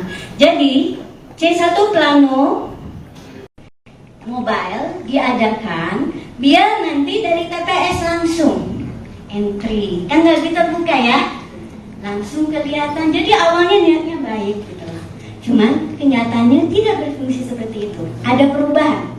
Oke, berikutnya. Nah, sekarang kita coba lihat seperti apa sih sebetulnya Sirekap Mobile ini. Jadi tahap pertamanya unduh aplikasi, login. Jadi setiap KPPS punya hak login, lalu dia akan memilih TPS-nya. Di sini dia unggah dokumen. Sebetulnya terjadi proses seperti ini. Mungkin semua tahu ya bagaimana cara setor uang di ATM. Kira-kira mirip seperti itu. Dan kita masukin ya. Nah, yang enggak logisnya adalah dari Sirekap scan itu suaranya tidak sama, bahkan jauh. Terus angka setiap paslon tuh bisa kalau di total itu juga tidak terjadi namanya validasi. Validasi itu adalah kalau misalnya kita setornya 200.000 ya harus 200.000 gitu ya. Atau kalau misalnya saya mau ngambil uang, kalau saya ambilnya 1 juta, uang saya 500.000 boleh tidak? Tidak, itu validasi namanya. Itu proses itu harus benar dulu sampai datanya baru boleh dikirim dan disimpan di database. Dan itu nggak terjadi. Makanya saya bilang ini pasti sudah berubah di logika programnya, algoritmanya. Oke, berikutnya. Nah, sekarang kita lihat ya. Saya coba cari tahu, teman saya pasti nggak akan bikin algoritma yang sekonyol gitu. Karena mahasiswa tingkat 1, saya ajarkan logikanya nggak akan seperti itu, ya. Terus saya cari tahu di BIMTEK, saya pernah dulu untuk yang EKTP, itu ada BIMTEK pasti. Nah, saya lihat ternyata ada edit untuk KPPS, tapi sekarang katanya itu dihilangkan. Malah kadang-kadang yang lain bisa diedit, paslon yang lain, tapi yang satu itu tidak bisa. Oke? Jadi ini udah dua, ya. Validasi nggak ada, fasilitas edit dihilangkan. Lalu apa yang terjadi? Saya baca lagi.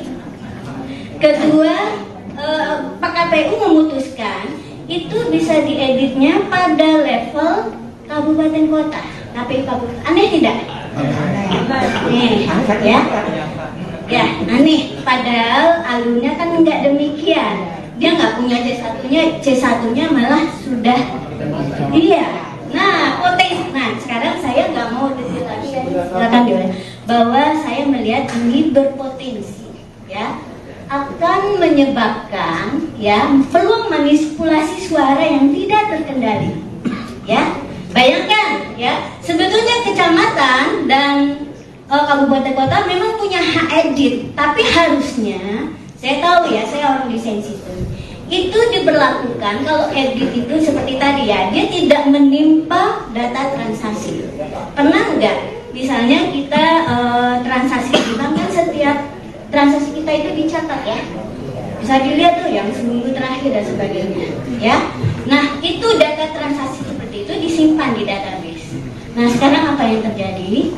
Nah, bisa dilihat kan Pak, yang foto aja, foto yang tulisan tangan, ada nggak fotonya? Nggak ada, terpisah. Saya kirim ke Pak Petrus. Jadi intinya begini, bahwa proses desain suatu sistem itu nggak langsung ya. Jadi Sirekap ini adalah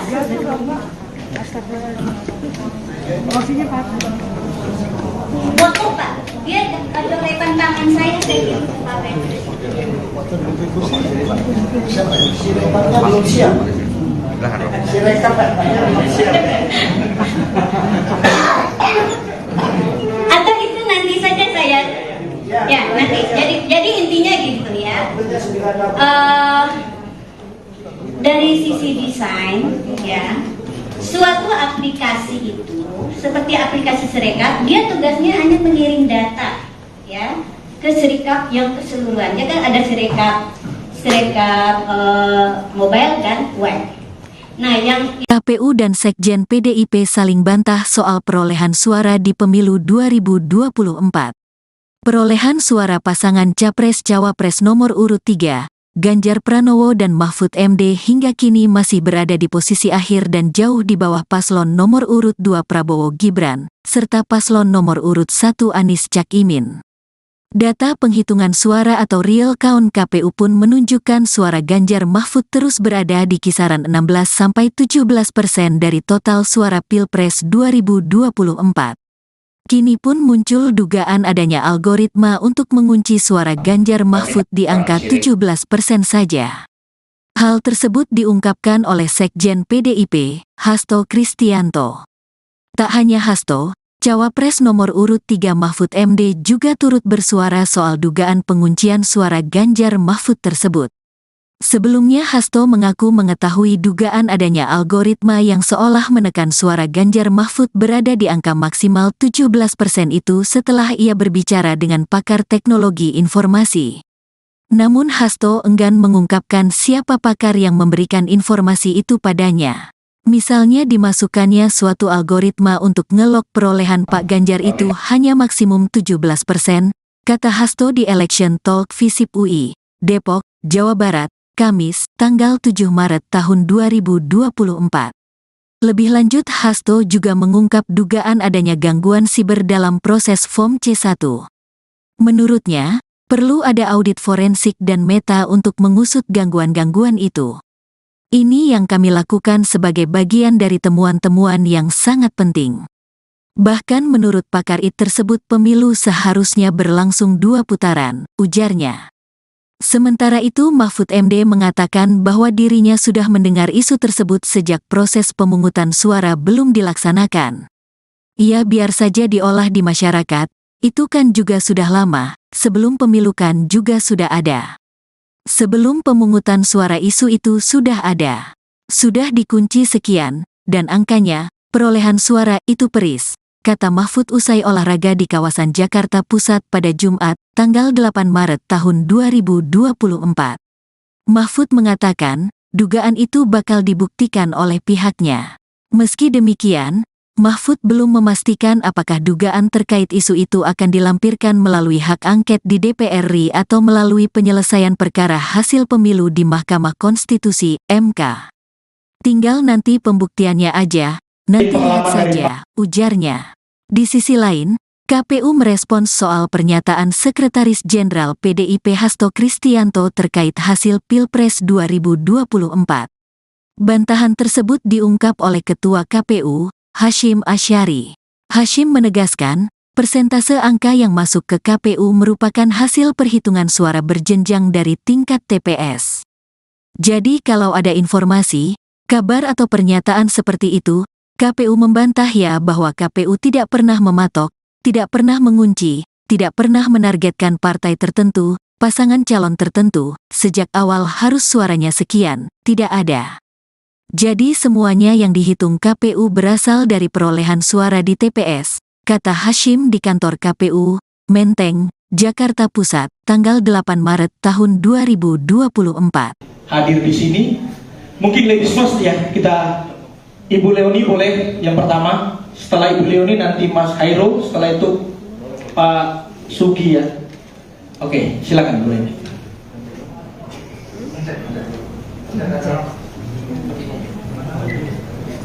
Terima kasih. Bisa minta tolong slide-nya.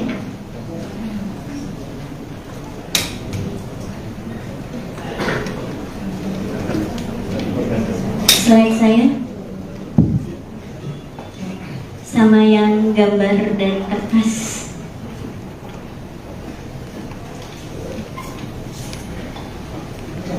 Sambil menunggu slide, terima kasih. Assalamualaikum warahmatullahi wabarakatuh.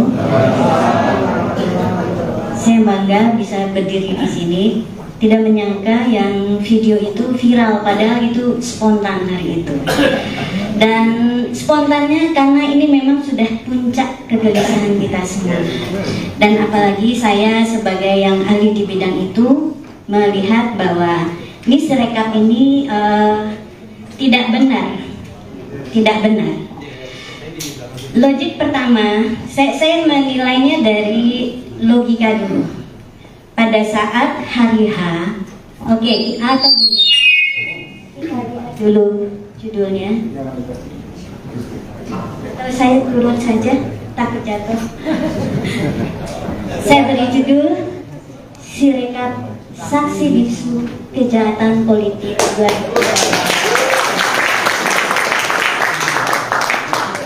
Saya yakin teknologi itu tidak ada yang buruk, apalagi ini dihasilkan oleh ITB, ya.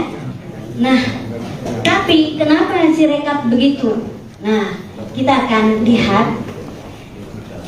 Saya sudah bilang, Sirekap kalaupun begitu, dia menyimpan banyak barang bukti kejahatan itu sendiri.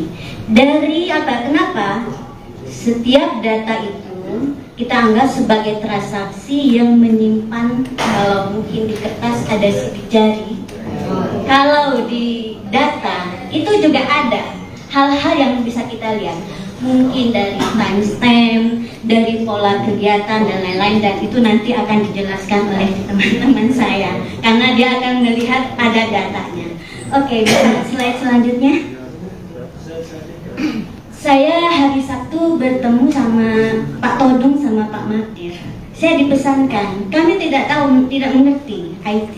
Jadi bisakah dijelaskan dalam bahasa yang nanti kami jadi mengerti. Jadi saya coba buat sederhana dengan memulai.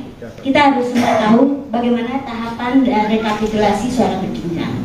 Pertama itu TPS, ya. Panitia nama PPS, ketuanya KPPS. Di sini dipakai namanya versi Sirekap Mobile.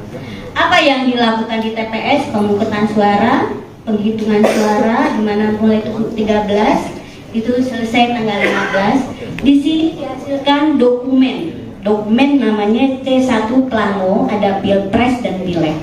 Lalu yang dilakukan oleh KPPS adalah mengukur tanpa mengentry data. Jadi dokumen tersebut diubah, di-scan, nanti aplikasi difoto dulu, nanti ada penjelasannya. Terus yang kedua, tahapan yang berikutnya setelah itu kotak suara dan C1 Plano dibawa ke kecamatan. Di sana panitia melihat apakah ada masalah. Jika ada masalah harus perhitungan ulang, dia akan dilakukan perhitungan ulang. Jadi C1 Plano dan kotak suara dibawa ke kecamatan. Setelah sebelumnya juga mungkin sempat menginap di kelurahan. Lalu di PPK ini dihasilkan namanya formulir D yang mencatat rekapitulasi dari kecamatan. Kemudian dinaikkan ke kabupaten kota. Formulir D dan rekapitulasi sebelumnya dibawa ke sini tanpa dibawa kotak suara. Jadi begitu. Terus yang tambah di sini adalah ada penetapan untuk anggota legislatif kabupaten kota. Begitu berikutnya juga untuk provinsi dan nasional. Jadi C1 Plano Mobile diadakan biar nanti dari TPS langsung entry, kan nggak bisa buka ya, langsung kelihatan. Jadi awalnya niatnya baik gitu loh. Cuman kenyataannya tidak berfungsi seperti itu. Ada perubahan. Oke, berikutnya. Nah, sekarang kita coba lihat seperti apa sih sebetulnya Sirekap Mobile ini. Jadi tahap pertamanya unduh aplikasi, login. Jadi setiap KPPS punya hak login. Lalu dia akan memilih TPS-nya. Di sini dia unggah dokumen. Sebetulnya terjadi proses seperti ini. Mungkin semua tahu ya bagaimana cara setor uang di ATM. Kira-kira mirip seperti itu. Kan kita masukin ya. Nah, yang enggak logisnya adalah dari Sirekap scan itu suaranya tidak sama, bahkan jauh. Terus angka setiap paslon tuh bisa kalau di total itu juga tidak terjadi yang namanya validasi. Validasi itu adalah kalau misalnya kita setornya 200.000 ya harus 200.000 gitu ya. Atau kalau misalnya saya mau ngambil uang, kalau saya ambilnya 1 juta, uang saya 500.000 boleh tidak? Tidak, itu validasi namanya. Itu proses itu harus benar dulu sampai datanya baru boleh dikirim dan disimpan di database. Dan itu nggak terjadi. Makanya saya bilang ini pasti sudah berubah di logika programnya, algoritmanya. Oke, berikutnya. Nah, sekarang kita lihat ya. Saya coba cari tahu, teman saya pasti nggak akan bikin algoritma yang sekonyol gitu. Karena mahasiswa tingkat 1, saya ajarkan logikanya nggak akan seperti itu, ya. Terus saya cari tahu di BIMTEK, saya pernah dulu untuk yang EKTP, itu ada BIMTEK pasti. Nah, saya lihat ternyata ada hak edit untuk KPPS, tapi sekarang katanya itu dihilangkan. Malah kadang-kadang yang lain bisa diedit, paslon yang lain, tapi yang satu itu tidak bisa. Oke? Jadi ini udah 2 ya. Validasi nggak ada, fasilitas edit dihilangkan. Lalu apa yang terjadi? Saya baca lagi. Kedua, Pak KPU memutuskan itu bisa dieditnya pada level kabupaten kota, KPU kabupaten. Aneh tidak? Nih, ya, aneh. Padahal alurnya kan nggak demikian. Dia nggak punya C1-nya malah sudah. Iya. Nah, potensi. Nah, sekarang saya nggak mau detail lagi ya. Silakan dia. Bahwa saya melihat ini berpotensi, ya, akan menyebabkan ya peluang manipulasi suara yang tidak terkendali.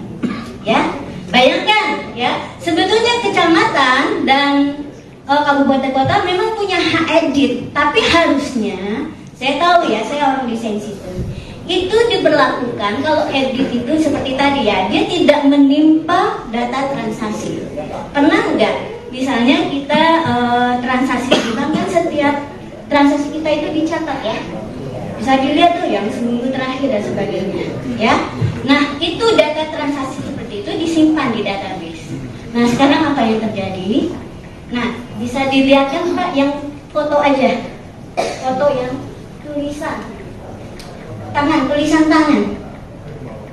Ada nggak fotonya? Nggak ada, terpisah saya kirim ke Pak Petrus.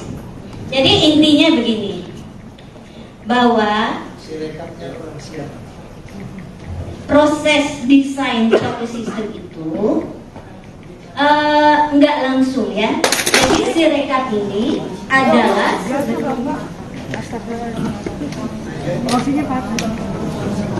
foto Pak, dia ada rekan tangan saya kirim ke Pak Petrus. Sirekapnya belum siap. Sirekap belum siap.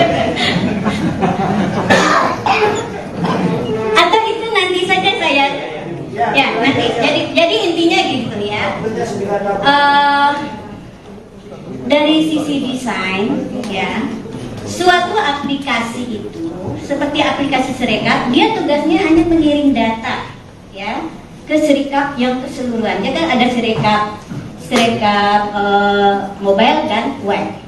Nah, yang KPU dan Sekjen PDIP saling bantah soal perolehan suara di pemilu 2024. Perolehan suara pasangan Capres-Cawapres nomor urut 3, Ganjar Pranowo dan Mahfud MD hingga kini masih berada di posisi akhir dan jauh di bawah paslon nomor urut 2 Prabowo Gibran, serta paslon nomor urut 1 Anies Cak Imin.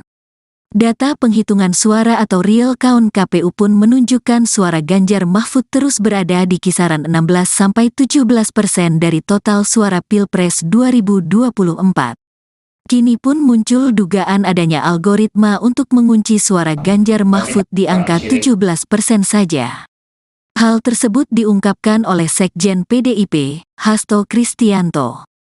Tak hanya Hasto, Cawapres nomor urut 3 Mahfud MD juga turut bersuara soal dugaan penguncian suara Ganjar Mahfud tersebut. Sebelumnya Hasto mengaku mengetahui dugaan adanya algoritma yang seolah menekan suara Ganjar Mahfud berada di angka maksimal 17% itu setelah ia berbicara dengan pakar teknologi informasi. Namun Hasto enggan mengungkapkan siapa pakar yang memberikan informasi itu padanya. Misalnya dimasukkannya suatu algoritma untuk ngelok perolehan Pak Ganjar itu hanya maksimum 17%, kata Hasto di Election Talk Visip UI, Depok, Jawa Barat, Kamis, tanggal 7 Maret tahun 2024. Lebih lanjut Hasto juga mengungkap dugaan adanya gangguan siber dalam proses Form C1. Menurutnya, perlu ada audit forensik dan meta untuk mengusut gangguan-gangguan itu. Ini yang kami lakukan sebagai bagian dari temuan-temuan yang sangat penting. Bahkan menurut pakar IT tersebut pemilu seharusnya berlangsung 2 putaran, ujarnya. Sementara itu Mahfud MD mengatakan bahwa dirinya sudah mendengar isu tersebut sejak proses pemungutan suara belum dilaksanakan. Ia biar saja diolah di masyarakat, itu kan juga sudah lama, sebelum pemilu kan juga sudah ada. Sebelum pemungutan suara isu itu sudah ada. Sudah dikunci sekian, dan angkanya, perolehan suara itu peris, kata Mahfud usai olahraga di kawasan Jakarta Pusat pada Jumat, tanggal 8 Maret tahun 2024. Mahfud mengatakan, dugaan itu bakal dibuktikan oleh pihaknya. Meski demikian, Mahfud belum memastikan apakah dugaan terkait isu itu akan dilampirkan melalui hak angket di DPR RI atau melalui penyelesaian perkara hasil pemilu di Mahkamah Konstitusi, MK. Tinggal nanti pembuktiannya aja, Nanti lihat saja, ujarnya. Di sisi lain, KPU merespons soal pernyataan Sekretaris Jenderal PDIP Hasto Kristianto terkait hasil Pilpres 2024. Bantahan tersebut diungkap oleh Ketua KPU, Hasyim Asyari. Hasyim menegaskan, persentase angka yang masuk ke KPU merupakan hasil perhitungan suara berjenjang dari tingkat TPS. Jadi kalau ada informasi, kabar atau pernyataan seperti itu, KPU membantah ya bahwa KPU tidak pernah mematok, tidak pernah mengunci, tidak pernah menargetkan partai tertentu, pasangan calon tertentu, sejak awal harus suaranya sekian, tidak ada.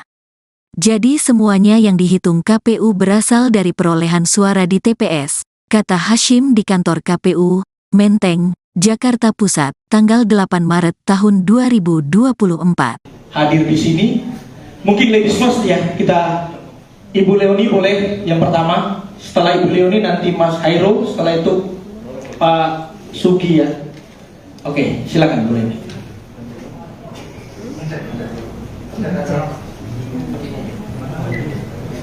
Terima kasih, bisa minta tolong slide-nya.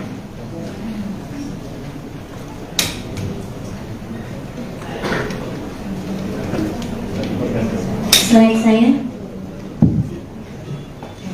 sama yang gambar dari kertas.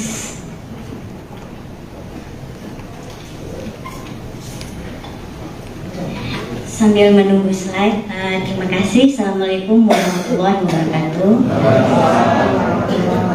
Saya bangga bisa berdiri di sini. Tidak menyangka yang video itu viral, padahal itu spontan hari itu. Dan spontannya karena ini memang sudah puncak kegelisahan kita semua. Dan apalagi saya sebagai yang ahli di bidang itu melihat bahwa ini Sirekap ini tidak benar. Tidak benar. Logik pertama, saya menilainya dari logika dulu. Pada saat hari H, oke, atau gini, kita lihat dulu judulnya. Atau saya turun saja, takut jatuh. Saya beri judul Sirekap Saksi Bisu Kejahatan Politik 2024.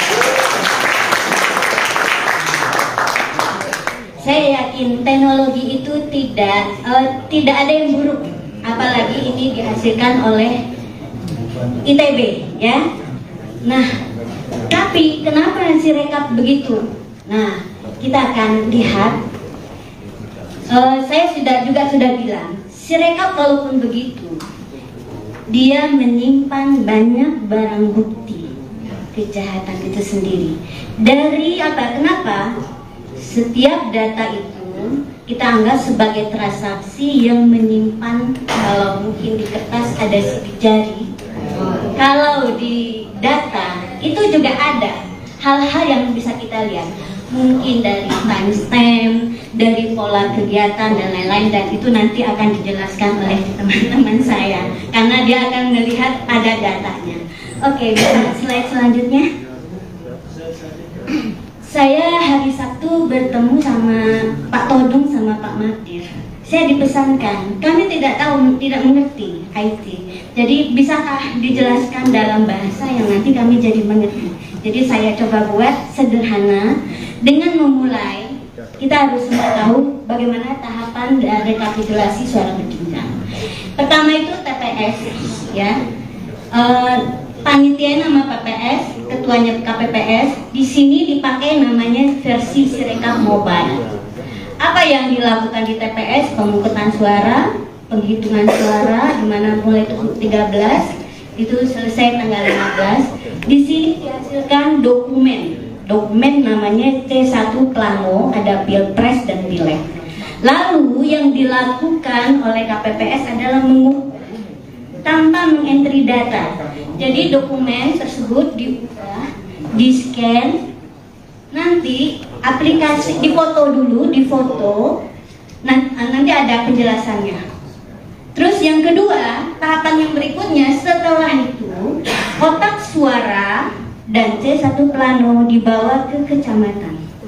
Di sana panitia melihat apakah ada masalah. Jika ada masalah harus perhitungan ulang, dia akan dilakukan perhitungan ulang.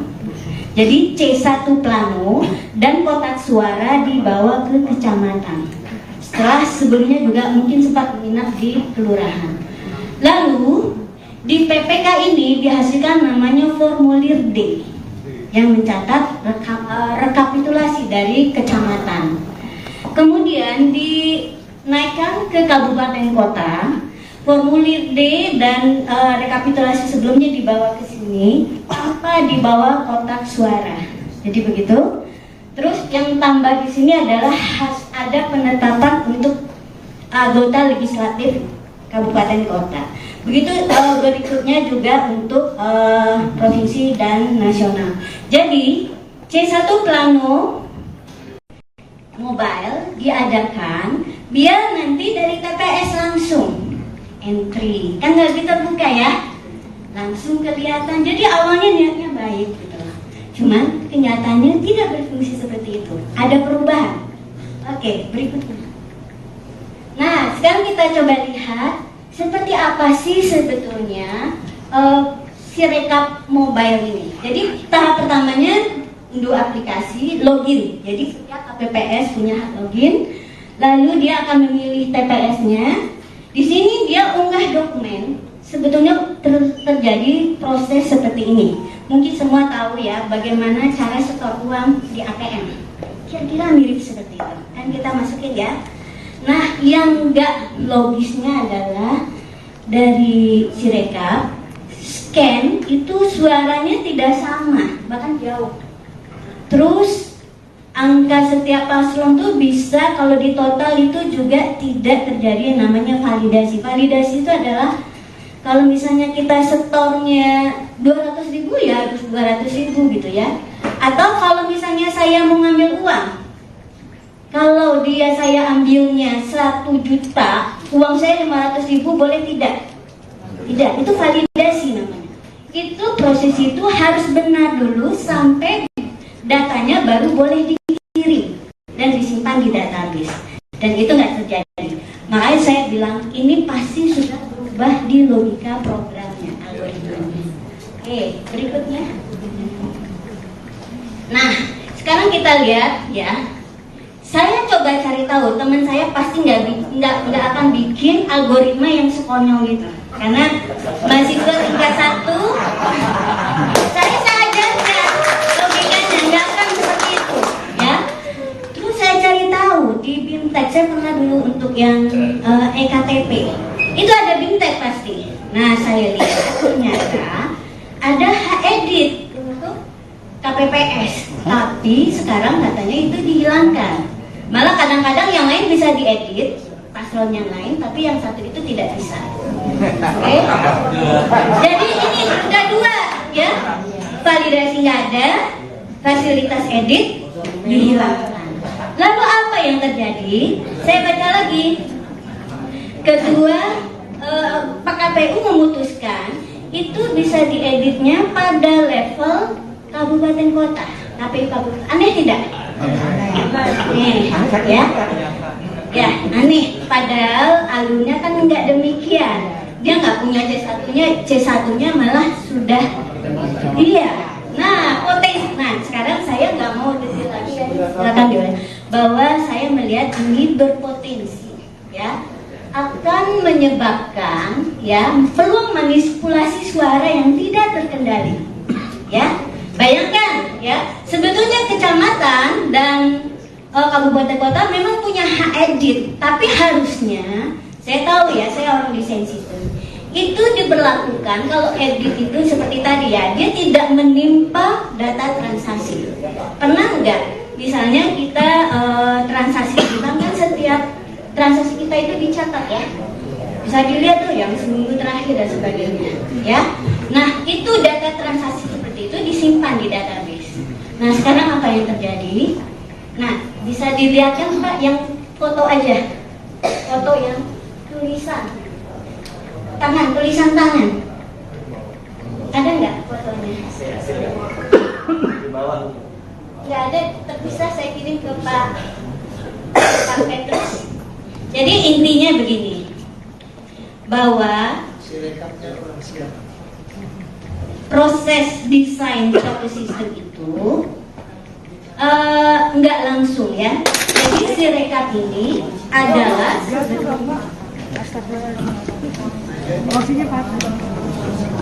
foto Pak.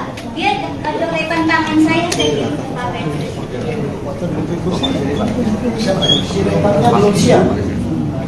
Sirekap belum siap. Atau itu nanti saja saya ya nanti. Jadi intinya gitu ya. Dari sisi desain ya, suatu aplikasi itu seperti aplikasi Sirekap, dia tugasnya hanya mengirim data ya ke Sirekap yang keseluruhan. Ya kan ada Sirekap mobile dan web. Nah, yang KPU dan Sekjen PDIP saling bantah soal perolehan suara di pemilu 2024. Perolehan suara pasangan Capres-Cawapres nomor urut 3, Ganjar Pranowo dan Mahfud MD hingga kini masih berada di posisi akhir dan jauh di bawah paslon nomor urut 2 Prabowo Gibran, serta paslon nomor urut 1 Anies Cak Imin. Data penghitungan suara atau real count KPU pun menunjukkan suara Ganjar Mahfud terus berada di kisaran 16–17% dari total suara Pilpres 2024. Kini pun muncul dugaan adanya algoritma untuk mengunci suara Ganjar Mahfud di angka 17% saja. Hal tersebut diungkapkan oleh Sekjen PDIP, Hasto Kristianto. Tak hanya Hasto, Cawapres nomor urut 3 Mahfud MD juga turut bersuara soal dugaan penguncian suara Ganjar Mahfud tersebut. Sebelumnya Hasto mengaku mengetahui dugaan adanya algoritma yang seolah menekan suara Ganjar Mahfud berada di angka maksimal 17% itu setelah ia berbicara dengan pakar teknologi informasi. Namun Hasto enggan mengungkapkan siapa pakar yang memberikan informasi itu padanya. Misalnya dimasukkannya suatu algoritma untuk ngelok perolehan Pak Ganjar itu hanya maksimum 17%, kata Hasto di Election Talk Visip UI, Depok, Jawa Barat, Kamis, tanggal 7 Maret tahun 2024. Lebih lanjut Hasto juga mengungkap dugaan adanya gangguan siber dalam proses Form C1. Menurutnya, perlu ada audit forensik dan meta untuk mengusut gangguan-gangguan itu. Ini yang kami lakukan sebagai bagian dari temuan-temuan yang sangat penting. Bahkan menurut pakar IT tersebut pemilu seharusnya berlangsung 2 putaran, ujarnya. Sementara itu Mahfud MD mengatakan bahwa dirinya sudah mendengar isu tersebut sejak proses pemungutan suara belum dilaksanakan. Ia biar saja diolah di masyarakat, itu kan juga sudah lama, sebelum pemilu kan juga sudah ada. Sebelum pemungutan suara isu itu sudah ada. Sudah dikunci sekian, dan angkanya, perolehan suara itu peris, kata Mahfud usai olahraga di kawasan Jakarta Pusat pada Jumat, tanggal 8 Maret tahun 2024. Mahfud mengatakan, dugaan itu bakal dibuktikan oleh pihaknya. Meski demikian, Mahfud belum memastikan apakah dugaan terkait isu itu akan dilampirkan melalui hak angket di DPR RI atau melalui penyelesaian perkara hasil pemilu di Mahkamah Konstitusi, MK. Tinggal nanti pembuktiannya aja, nanti lihat saja, ujarnya. Di sisi lain, KPU merespons soal pernyataan Sekretaris Jenderal PDIP Hasto Kristianto terkait hasil Pilpres 2024. Bantahan tersebut diungkap oleh Ketua KPU, Hasyim Asyari. Hasyim menegaskan, persentase angka yang masuk ke KPU merupakan hasil perhitungan suara berjenjang dari tingkat TPS. Jadi kalau ada informasi, kabar atau pernyataan seperti itu, KPU membantah ya bahwa KPU tidak pernah mematok, tidak pernah mengunci, tidak pernah menargetkan partai tertentu, pasangan calon tertentu, sejak awal harus suaranya sekian, tidak ada. Jadi semuanya yang dihitung KPU berasal dari perolehan suara di TPS, kata Hasyim di kantor KPU, Menteng, Jakarta Pusat, tanggal 8 Maret tahun 2024. Hadir di sini, mungkin ladies first ya, kita Ibu Leoni boleh yang pertama, setelah Ibu Leoni nanti Mas Hairo, setelah itu Pak Sugi ya. Oke, silakan Bu Leoni.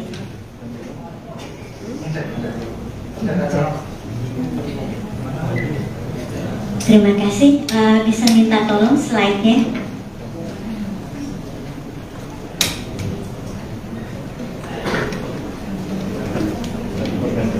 Slide saya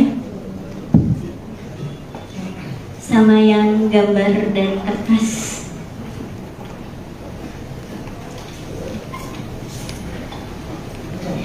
Sambil menunggu slide, terima kasih. Assalamualaikum warahmatullahi wabarakatuh. Saya bangga bisa berdiri di sini. Tidak menyangka yang video itu viral, padahal itu spontan hari itu.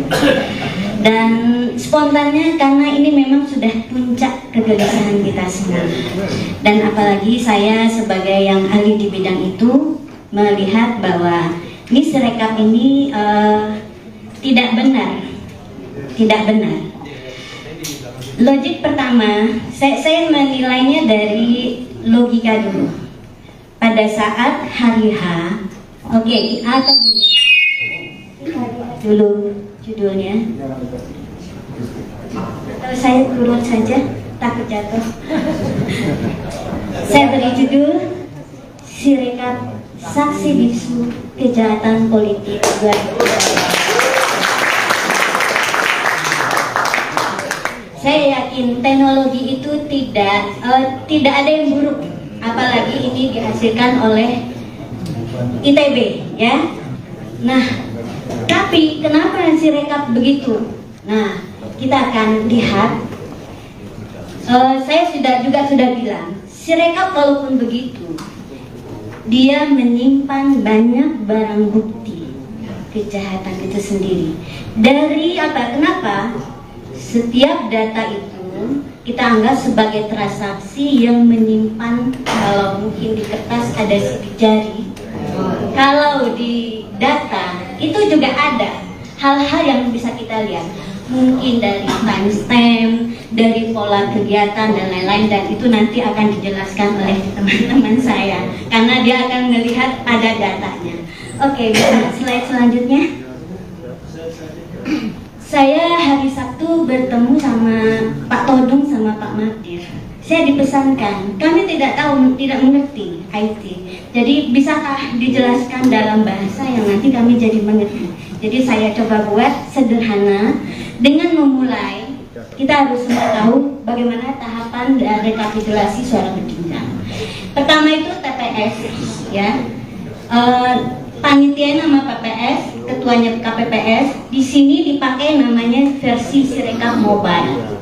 Apa yang dilakukan di TPS? Pemungutan suara, penghitungan suara, di mana mulai 13 itu selesai tanggal 15. Di sini dihasilkan dokumen namanya C1 Plano, ada Pilpres dan Pileg.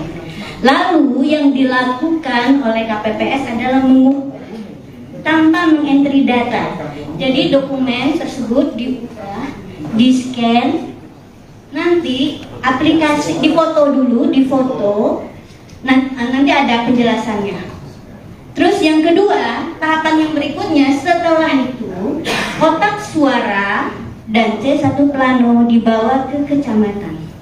Di sana panitia melihat apakah ada masalah. Jika ada masalah harus perhitungan ulang, dia akan dilakukan perhitungan ulang. Jadi C1 Plano dan kotak suara dibawa ke kecamatan. Setelah sebelumnya juga mungkin sempat menginap di kelurahan. Lalu di PPK ini dihasilkan namanya formulir D yang mencatat rekapitulasi dari kecamatan. Kemudian dinaikkan ke kabupaten kota. Formulir D dan rekapitulasi sebelumnya dibawa ke sini tanpa dibawa kotak suara. Jadi begitu. Terus yang tambah di sini adalah ada penetapan untuk anggota legislatif kabupaten kota. Begitu berikutnya juga untuk provinsi dan nasional. Jadi C1 Plano Mobile diadakan biar nanti dari TPS langsung entry, kan nggak kita buka ya, langsung kelihatan. Jadi awalnya niatnya baik gitu, cuman kenyataannya tidak berfungsi seperti itu, ada perubahan. Oke, berikutnya. Nah, sekarang kita coba lihat seperti apa sih sebetulnya Sirekap mobile ini. Jadi tahap pertamanya unduh aplikasi, login. Jadi setiap KPPS punya hak login. Lalu dia akan memilih TPS-nya. Di sini dia unggah dokumen. Sebetulnya terjadi proses seperti ini. Mungkin semua tahu ya bagaimana cara setor uang di ATM. Kira-kira mirip seperti itu. Kan kita masukin ya. Nah, yang enggak logisnya adalah dari Sirekap scan itu suaranya tidak sama, bahkan jauh. Terus angka setiap paslon tuh bisa kalau di total itu juga tidak terjadi yang namanya validasi. Validasi itu adalah kalau misalnya kita setornya 200.000 ya harus 200.000 gitu ya. Atau kalau misalnya saya mau ngambil uang, kalau saya ambilnya 1 juta, uang saya 500.000 boleh tidak? Tidak, itu validasi namanya. Itu proses itu harus benar dulu sampai datanya baru boleh dikirim dan disimpan di database. Dan itu nggak terjadi. Makanya saya bilang ini pasti sudah berubah di logika programnya, algoritmanya. Oke, berikutnya. Nah, sekarang kita lihat ya. Saya coba cari tahu, teman saya pasti nggak akan bikin algoritma yang sekonyol gitu. Karena mahasiswa tingkat 1, saya ajarkan logikanya nggak akan seperti itu, ya. Terus saya cari tahu di BIMTEK, saya pernah dulu untuk yang EKTP, itu ada BIMTEK pasti. Nah, saya lihat ternyata ada edit untuk KPPS, tapi sekarang katanya itu dihilangkan. Malah kadang-kadang yang lain bisa diedit, paslon yang lain, tapi yang satu itu tidak bisa. Oke? Jadi ini ada dua, ya. Validasi nggak ada, fasilitas edit dihilangkan. Lalu apa yang terjadi? Saya baca lagi. Kedua, Pak KPU memutuskan itu bisa dieditnya pada level kabupaten kota, KPU kabupaten. Aneh tidak? Nih, ya aneh. Padahal alurnya kan nggak demikian. Dia nggak punya C1-nya, C1-nya malah sudah. Iya. Nah, potensi. Nah, sekarang saya nggak mau detail lagi. Silakan diulang. Bahwa saya melihat ini berpotensi, ya, akan menyebabkan ya peluang manipulasi suara yang tidak terkendali, ya. Bayangkan ya, sebetulnya kecamatan dan kabupaten kota memang punya hak edit, tapi harusnya, saya tahu ya, saya orang desain sistem, itu diberlakukan kalau edit itu seperti tadi ya, dia tidak menimpa data transaksi. Pernah nggak? Misalnya kita transaksi di bank kan setiap transaksi kita itu dicatat ya, bisa dilihat tuh yang seminggu terakhir dan sebagainya, ya. Nah itu data transaksi seperti itu disimpan di database. Nah sekarang apa yang terjadi? Nah bisa dilihat kan Pak yang foto aja, foto yang tulisan tangan, ada nggak fotonya? Nggak ada, terpisah saya kirim ke Pak Petrus. Jadi intinya begini, bahwa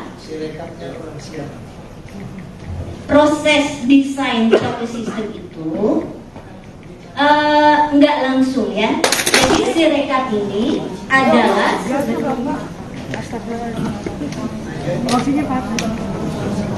foto Pak. Dia ada lepan tangan saya kirim ke Pak Petrus. Sirekapnya belum siap. Sirekap belum siap. Atau itu nanti saja saya ya nanti. Jadi intinya gitu ya. Dari sisi desain ya, suatu aplikasi itu seperti aplikasi Sirekap, dia tugasnya hanya mengirim data ya ke Sirekap yang keseluruhan. Dia kan ada Sirekap mobile dan web. Nah, yang KPU dan Sekjen PDIP saling bantah soal perolehan suara di pemilu 2024. Perolehan suara pasangan Capres-Cawapres nomor urut 3, Ganjar Pranowo dan Mahfud MD hingga kini masih berada di posisi akhir dan jauh di bawah paslon nomor urut 2 Prabowo Gibran, serta paslon nomor urut 1 Anies Caimin. Data penghitungan suara atau real count KPU pun menunjukkan suara Ganjar Mahfud terus berada di kisaran 16–17% dari total suara Pilpres 2024. Kini pun muncul dugaan adanya algoritma untuk mengunci suara Ganjar Mahfud di angka 17% saja. Hal tersebut diungkapkan oleh Sekjen PDIP, Hasto Kristianto. Tak hanya Hasto, Cawapres nomor urut 3 Mahfud MD juga turut bersuara soal dugaan penguncian suara Ganjar Mahfud tersebut. Sebelumnya Hasto mengaku mengetahui dugaan adanya algoritma yang seolah menekan suara Ganjar Mahfud berada di angka maksimal 17% itu setelah ia berbicara dengan pakar teknologi informasi. Namun Hasto enggan mengungkapkan siapa pakar yang memberikan informasi itu padanya. Misalnya dimasukkannya suatu algoritma untuk ngelok perolehan Pak Ganjar itu hanya maksimum 17%, kata Hasto di Election Talk Visip UI, Depok, Jawa Barat, Kamis, tanggal 7 Maret tahun 2024. Lebih lanjut Hasto juga mengungkap dugaan adanya gangguan siber dalam proses Form C1. Menurutnya, perlu ada audit forensik dan meta untuk mengusut gangguan-gangguan itu. Ini yang kami lakukan sebagai bagian dari temuan-temuan yang sangat penting. Bahkan menurut pakar IT tersebut pemilu seharusnya berlangsung 2 putaran, ujarnya. Sementara itu Mahfud MD mengatakan bahwa dirinya sudah mendengar isu tersebut sejak proses pemungutan suara belum dilaksanakan. Ia biar saja diolah di masyarakat, itu kan juga sudah lama, sebelum pemilu kan juga sudah ada. Sebelum pemungutan suara isu itu sudah ada. Sudah dikunci sekian, dan angkanya, perolehan suara itu peris, kata Mahfud usai olahraga di kawasan Jakarta Pusat pada Jumat, tanggal 8 Maret tahun 2024. Mahfud mengatakan, dugaan itu bakal dibuktikan oleh pihaknya. Meski demikian, Mahfud belum memastikan apakah dugaan terkait isu itu akan dilampirkan melalui hak angket di DPR RI atau melalui penyelesaian perkara hasil pemilu di Mahkamah Konstitusi, MK. Tinggal nanti pembuktiannya aja, nanti lihat saja, ujarnya. Di sisi lain, KPU merespons soal pernyataan Sekretaris Jenderal PDIP Hasto Kristianto terkait hasil Pilpres 2024. Bantahan tersebut diungkap oleh Ketua KPU, Hasyim Asyari. Hasyim menegaskan, persentase angka yang masuk ke KPU merupakan hasil perhitungan suara berjenjang dari tingkat TPS. Jadi kalau ada informasi, kabar atau pernyataan seperti itu, KPU membantah ya bahwa KPU tidak pernah mematok, tidak pernah mengunci, tidak pernah menargetkan partai tertentu, pasangan calon tertentu, sejak awal harus suaranya sekian, tidak ada. Jadi semuanya yang dihitung KPU berasal dari perolehan suara di TPS, kata Hasyim di kantor KPU, Menteng, Jakarta Pusat, tanggal 8 Maret tahun 2024. Hadir di sini, mungkin ladies first ya, kita Ibu Leoni boleh yang pertama, setelah Ibu Leoni nanti Mas Hairo, setelah itu Pak Sugi ya. Oke, silakan Bu Leoni.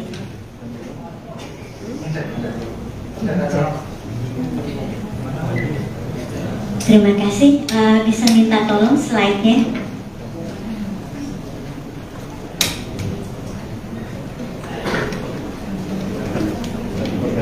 Slide saya sama yang gambar dari kertas.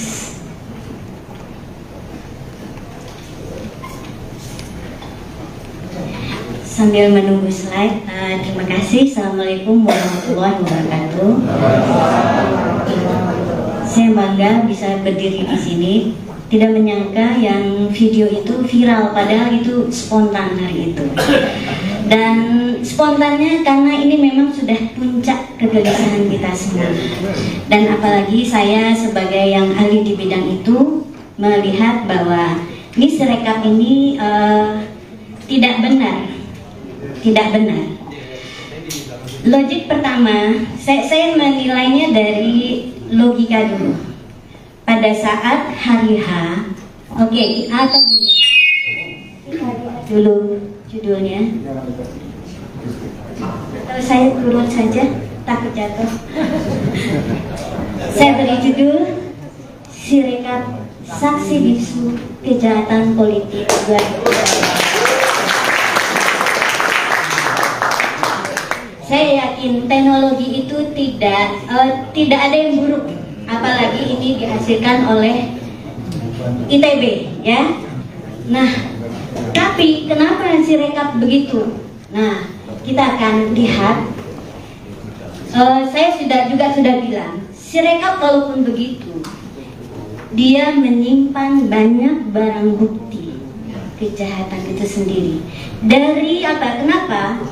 Setiap data itu kita anggap sebagai transaksi yang menyimpan, kalau mungkin di kertas ada sidik jari, kalau di data itu juga ada hal-hal yang bisa kita lihat, mungkin dari timestamp, dari pola kegiatan dan lain-lain, dan itu nanti akan dijelaskan oleh teman-teman saya karena dia akan melihat ada datanya. Oke, bisa slide selanjutnya. Saya hari Sabtu bertemu sama Pak Todung sama Pak Magdir. Saya dipesankan, kami tidak mengerti IT. Jadi bisakah dijelaskan dalam bahasa yang nanti kami jadi mengerti. Jadi saya coba buat sederhana dengan memulai. Kita harus semua tahu bagaimana tahapan dari rekapitulasi suara berjenjang. Pertama itu TPS, ya. Panitia nama PPS, ketuanya KPPS. Di sini dipakai namanya versi Sirekap Mobile. Apa yang dilakukan di TPS? Pemungutan suara, penghitungan suara, di mana mulai 13 itu selesai tanggal 15. Di sini dihasilkan dokumen namanya C1 Plano, ada Pilpres dan Pileg. Lalu yang dilakukan oleh KPPS adalah mengukur tanpa mengentry data. Jadi dokumen tersebut diubah, di-scan, nanti aplikasi difoto dulu, nanti ada penjelasannya. Terus yang kedua, tahapan yang berikutnya setelah itu kotak suara dan C1 Plano dibawa ke kecamatan. Di sana panitia melihat apakah ada masalah. Jika ada masalah harus perhitungan ulang, dia akan dilakukan perhitungan ulang. Jadi C1 Plano dan kotak suara dibawa ke kecamatan. Setelah sebelumnya juga mungkin sempat menginap di kelurahan. Lalu di PPK ini dihasilkan namanya formulir D yang mencatat rekapitulasi dari kecamatan. Kemudian dinaikkan ke kabupaten kota. Formulir D dan rekapitulasi sebelumnya dibawa ke sini tanpa dibawa kotak suara. Jadi begitu. Terus yang tambah di sini adalah ada penetapan untuk anggota legislatif kabupaten kota. Begitu berikutnya juga untuk provinsi dan nasional. Jadi C1 Plano Mobile diadakan biar nanti dari TPS langsung entry, kan nggak kita buka ya, langsung kelihatan. Jadi awalnya niatnya baik gitu loh. Cuman kenyataannya tidak berfungsi seperti itu. Ada perubahan. Oke, berikutnya. Nah, sekarang kita coba lihat seperti apa sih sebetulnya Sirekap Mobile ini. Jadi tahap pertamanya unduh aplikasi, login. Jadi setiap KPPS punya hak login. Lalu dia akan memilih TPS-nya. Di sini dia unggah dokumen. Sebetulnya terjadi proses seperti ini. Mungkin semua tahu ya bagaimana cara setor uang di ATM. Kira-kira mirip seperti itu. Kan kita masukin ya. Nah, yang enggak logisnya adalah dari Sirekap scan itu suaranya tidak sama, bahkan jauh. Terus angka setiap paslon tuh bisa kalau di total itu juga tidak terjadi yang namanya validasi. Validasi itu adalah kalau misalnya kita setornya 200.000 ya harus 200.000 gitu ya. Atau kalau misalnya saya mau ngambil uang, kalau saya ambilnya 1 juta, uang saya 500.000 boleh tidak? Tidak, itu validasi namanya. Itu proses itu harus benar dulu sampai datanya baru boleh dikirim dan disimpan di database. Dan itu nggak terjadi. Makanya saya bilang ini pasti dengan logika programnya, algoritmanya. Oke, berikutnya. Nah, sekarang kita lihat ya. Saya coba cari tahu, teman saya pasti nggak akan bikin algoritma yang sekonyol gitu. Karena mahasiswa tingkat 1, saya ajarkan logikanya nggak akan seperti itu, ya. Terus saya cari tahu di BIMTEK, saya pernah dulu untuk yang EKTP, itu ada BIMTEK pasti. Nah, saya lihat ternyata ada edit untuk KPPS, tapi sekarang katanya itu dihilangkan. Malah kadang-kadang yang lain bisa diedit, paslon yang lain, tapi yang satu itu tidak bisa. Oke? Jadi ini ada dua, ya. Validasi nggak ada, fasilitas edit dihilangkan. Lalu apa yang terjadi? Saya baca lagi. Kedua, Pak KPU memutuskan itu bisa dieditnya pada level kabupaten kota, KPU kabupaten. Aneh tidak? Aneh, ya aneh. Padahal alurnya kan nggak demikian. Dia nggak punya C1-nya, C1-nya malah sudah. Iya. Nah, potensi. Nah, sekarang saya nggak mau detail lagi. Silakan diulang.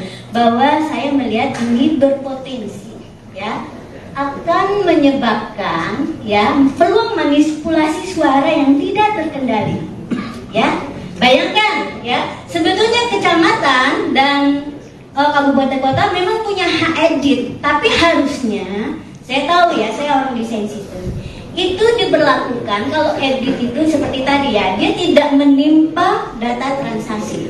Pernah nggak? Misalnya kita transaksi di bank kan setiap transaksi kita itu dicatat ya, bisa dilihat tuh yang seminggu terakhir dan sebagainya, ya. Nah itu data transaksi seperti itu disimpan di database. Nah sekarang apa yang terjadi? Nah bisa dilihat kan Pak yang foto aja, foto yang tulisan tangan, ada nggak fotonya? Nggak ada, terpisah saya kirim ke Pak Petrus. Jadi intinya begini, bahwa proses desain suatu sistem itu nggak langsung ya. Jadi Sirekap ini adalah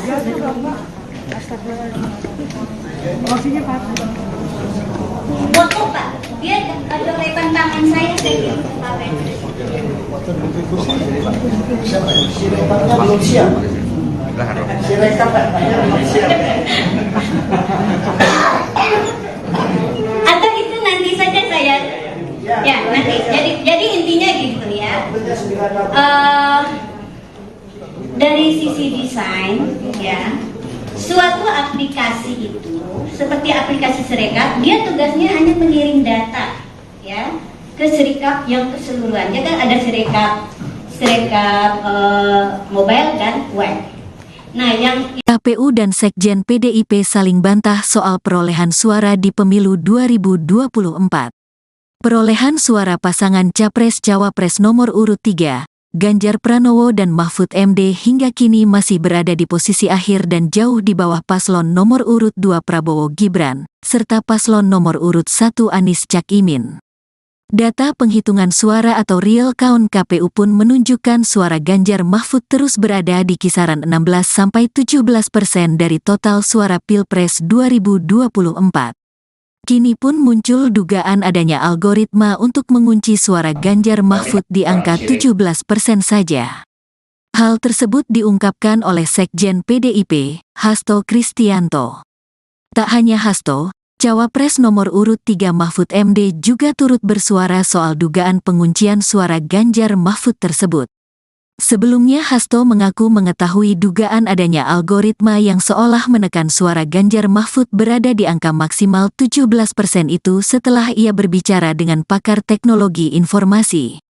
Namun Hasto enggan mengungkapkan siapa pakar yang memberikan informasi itu padanya. Misalnya dimasukkannya suatu algoritma untuk ngelok perolehan Pak Ganjar itu hanya maksimum 17%, kata Hasto di Election Talk Visip UI, Depok, Jawa Barat, Kamis, tanggal 7 Maret tahun 2024. Lebih lanjut, Hasto juga mengungkap dugaan adanya gangguan siber dalam proses Form C1. Menurutnya, perlu ada audit forensik dan meta untuk mengusut gangguan-gangguan itu. Ini yang kami lakukan sebagai bagian dari temuan-temuan yang sangat penting. Bahkan menurut pakar IT tersebut pemilu seharusnya berlangsung 2 putaran, ujarnya. Sementara itu Mahfud MD mengatakan bahwa dirinya sudah mendengar isu tersebut sejak proses pemungutan suara belum dilaksanakan. Ya biar saja diolah di masyarakat, itu kan juga sudah lama, sebelum pemilu kan juga sudah ada. Sebelum pemungutan suara isu itu sudah ada. Sudah dikunci sekian, dan angkanya, perolehan suara itu peris, kata Mahfud usai olahraga di kawasan Jakarta Pusat pada Jumat, tanggal 8 Maret tahun 2024. Mahfud mengatakan, dugaan itu bakal dibuktikan oleh pihaknya. Meski demikian, Mahfud belum memastikan apakah dugaan terkait isu itu akan dilampirkan melalui hak angket di DPR RI atau melalui penyelesaian perkara hasil pemilu di Mahkamah Konstitusi, MK. Tinggal nanti pembuktiannya aja, nanti lihat saja, ujarnya. Di sisi lain, KPU merespons soal pernyataan Sekretaris Jenderal PDIP Hasto Kristianto terkait hasil Pilpres 2024. Bantahan tersebut diungkap oleh Ketua KPU, Hashim Asyari. Hashim menegaskan, persentase angka yang masuk ke KPU merupakan hasil perhitungan suara berjenjang dari tingkat TPS. Jadi kalau ada informasi, kabar atau pernyataan seperti itu, KPU membantah ya bahwa KPU tidak pernah mematok, tidak pernah mengunci, tidak pernah menargetkan partai tertentu, pasangan calon tertentu, sejak awal harus suaranya sekian, tidak ada.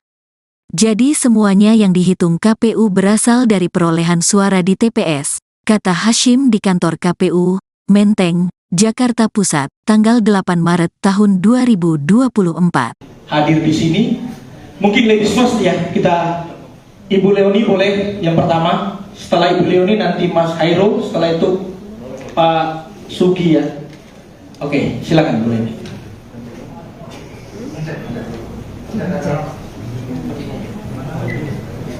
Terima kasih. Bisa minta tolong slide-nya.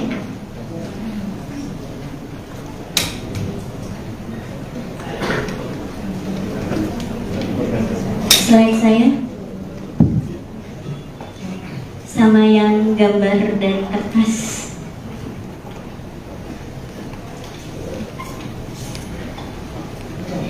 Sambil menunggu slide, terima kasih. Assalamualaikum warahmatullahi wabarakatuh. Saya bangga bisa berdiri di sini. Tidak menyangka yang video itu viral, padahal itu spontan hari itu.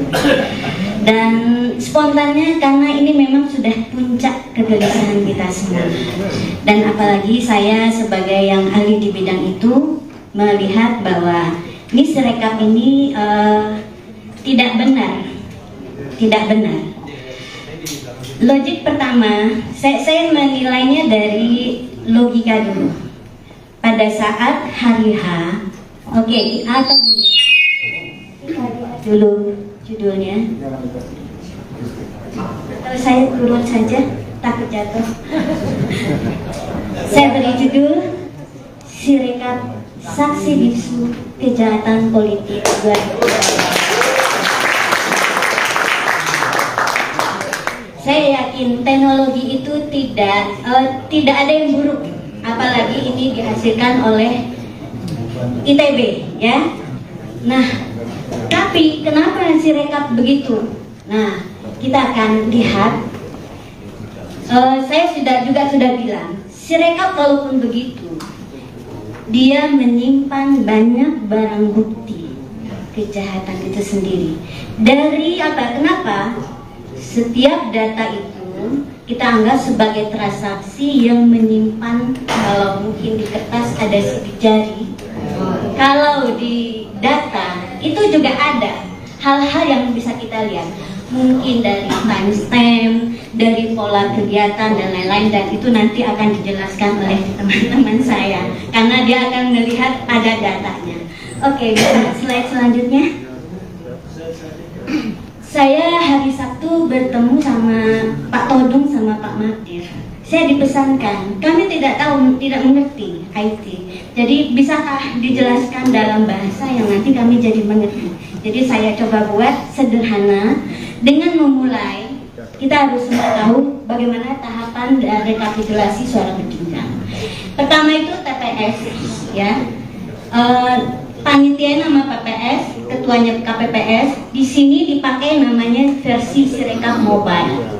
Apa yang dilakukan di TPS? Pemungutan suara, penghitungan suara, di mana mulai 13 itu selesai tanggal 15. Di sini dihasilkan dokumen namanya C1 Plano, ada Pilpres dan Pileg. Lalu yang dilakukan oleh KPPS adalah mengukur tanpa mengentry data. Jadi dokumen tersebut diunggah, di-scan, nanti aplikasi difoto dulu, nanti ada penjelasannya. Terus yang kedua, tahapan yang berikutnya setelah itu kotak suara dan C1 Plano dibawa ke kecamatan. Di sana panitia melihat apakah ada masalah. Jika ada masalah, harus perhitungan ulang, dia akan dilakukan perhitungan ulang. Jadi C1 Plano dan kotak suara dibawa ke kecamatan. Setelah sebelumnya juga mungkin sempat menginap di kelurahan. Lalu di PPK ini dihasilkan namanya formulir D yang mencatat rekapitulasi dari kecamatan. Kemudian dinaikkan ke kabupaten kota. Formulir D dan rekapitulasi sebelumnya dibawa ke sini tanpa dibawa kotak suara. Jadi begitu. Terus yang tambah di sini adalah ada penetapan untuk anggota legislatif kabupaten kota. Begitu berikutnya juga untuk provinsi dan nasional. Jadi C1 Plano Mobile diadakan biar nanti dari TPS langsung entry, kan nggak terbuka ya, langsung kelihatan. Jadi awalnya niatnya baik gitu. Cuman kenyataannya tidak berfungsi seperti itu. Ada perubahan. Oke, berikutnya.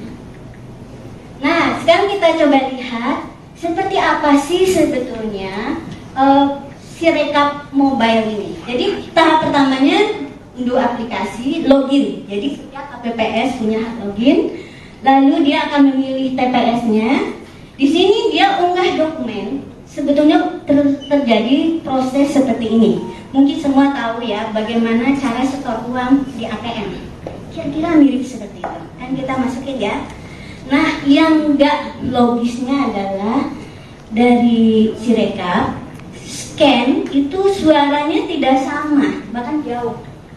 Terus angka setiap paslon tuh bisa kalau di total itu juga tidak terjadi yang namanya validasi. Validasi itu adalah kalau misalnya kita setornya 200.000 ya harus 200.000 gitu ya. Atau kalau misalnya saya mau ngambil uang, kalau saya ambilnya 1 juta, uang saya 500.000 boleh tidak? Tidak, itu validasi namanya. Itu proses itu harus benar dulu sampai datanya baru boleh dikirim dan disimpan di database. Dan itu nggak terjadi. Makanya saya bilang ini pasti sudah berubah di logika programnya, algoritmanya. Oke, berikutnya. Nah, sekarang kita lihat ya. Saya coba cari tahu, teman saya pasti nggak akan bikin algoritma yang sekonyol itu. Karena mahasiswa tingkat 1, saya ajarkan logikanya nggak akan seperti itu, ya. Terus saya cari tahu di BIMTEK, saya pernah dulu untuk yang EKTP, itu ada BIMTEK pasti. Nah, saya lihat ternyata ada hak edit untuk KPPS, tapi sekarang katanya itu dihilangkan. Malah kadang-kadang yang lain bisa diedit, paslon yang lain, tapi yang satu itu tidak bisa. Oke? Jadi ini udah dua, ya. Validasi nggak ada, fasilitas edit dihilangkan. Lalu apa yang terjadi? Saya baca lagi. Kedua, Pak KPU memutuskan itu bisa dieditnya pada level kabupaten kota, KPU kabupaten. Aneh tidak? Nih, ya, aneh. Padahal alurnya kan nggak demikian. Dia nggak punya C1-nya malah sudah. Iya. Nah, potensi. Nah, sekarang saya nggak mau detail lagi ya, silakan Dewan, bahwa saya melihat ini berpotensi, ya, akan menyebabkan ya peluang manipulasi suara yang tidak terkendali, ya. Bayangkan, ya, sebetulnya kecamatan dan kabupaten kota memang punya hak edit, tapi harusnya, saya tahu ya, saya orang desain sistem, itu diberlakukan kalau edit itu seperti tadi ya, dia tidak menimpa data transaksi. Pernah nggak? Misalnya kita transaksi di bank kan setiap transaksi kita itu dicatat ya, bisa dilihat tuh yang seminggu terakhir dan sebagainya, ya. Nah itu data transaksi seperti itu disimpan di database. Nah sekarang apa yang terjadi? Nah bisa dilihat kan Pak, yang foto aja, foto yang tulisan tangan, tulisan tangan, ada nggak fotonya? Nggak ada, terpisah saya kirim ke Pak Petrus. Jadi intinya begini, bahwa proses desain suatu sistem itu nggak langsung ya. Jadi Sirekap ini adalah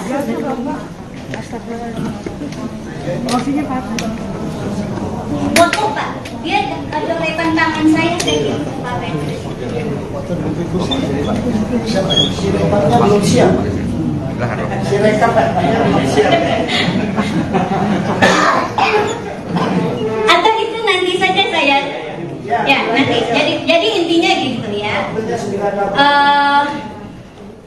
Dari sisi desain, ya, suatu aplikasi itu seperti aplikasi Sirekap, dia tugasnya hanya mengirim data, ya, ke Sirekap yang keseluruhan. Ya kan ada Sirekap mobile dan web.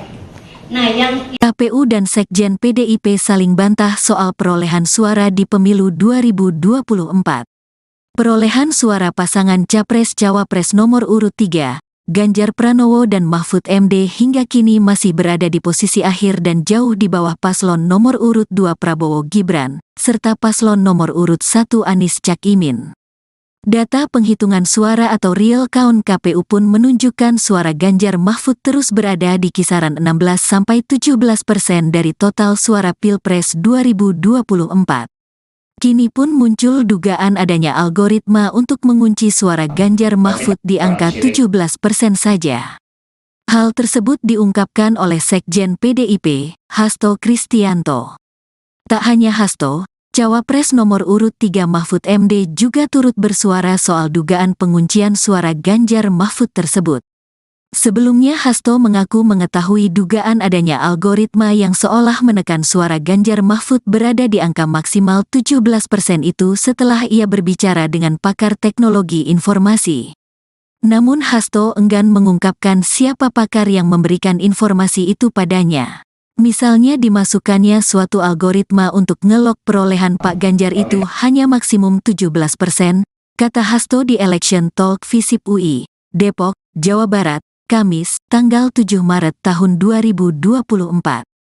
Lebih lanjut Hasto juga mengungkap dugaan adanya gangguan siber dalam proses Form C1. Menurutnya, perlu ada audit forensik dan meta untuk mengusut gangguan-gangguan itu. Ini yang kami lakukan sebagai bagian dari temuan-temuan yang sangat penting. Bahkan menurut pakar IT tersebut pemilu seharusnya berlangsung 2 putaran, ujarnya. Sementara itu Mahfud MD mengatakan bahwa dirinya sudah mendengar isu tersebut sejak proses pemungutan suara belum dilaksanakan. Ia biar saja diolah di masyarakat, itu kan juga sudah lama, sebelum pemilu kan juga sudah ada. Sebelum pemungutan suara isu itu sudah ada. Sudah dikunci sekian, dan angkanya, perolehan suara itu peris, kata Mahfud usai olahraga di kawasan Jakarta Pusat pada Jumat, tanggal 8 Maret tahun 2024. Mahfud mengatakan, dugaan itu bakal dibuktikan oleh pihaknya. Meski demikian, Mahfud belum memastikan apakah dugaan terkait isu itu akan dilampirkan melalui hak angket di DPR RI atau melalui penyelesaian perkara hasil pemilu di Mahkamah Konstitusi, MK. Tinggal nanti pembuktiannya aja, Nanti lihat pengalaman dari saja, ujarnya. Di sisi lain, KPU merespons soal pernyataan Sekretaris Jenderal PDIP Hasto Kristianto terkait hasil Pilpres 2024. Bantahan tersebut diungkap oleh Ketua KPU, Hasyim Asyari. Hasyim menegaskan, persentase angka yang masuk ke KPU merupakan hasil perhitungan suara berjenjang dari tingkat TPS.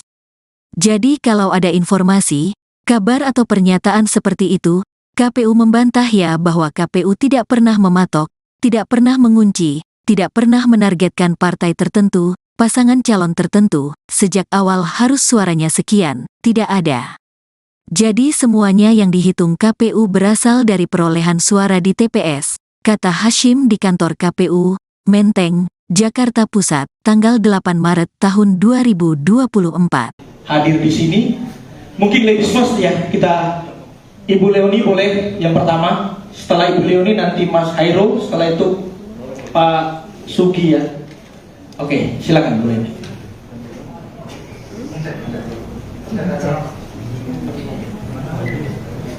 Terima kasih. Bisa minta tolong slide-nya.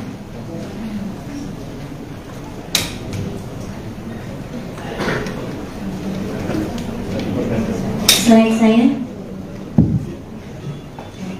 sama yang gambar dari kertas.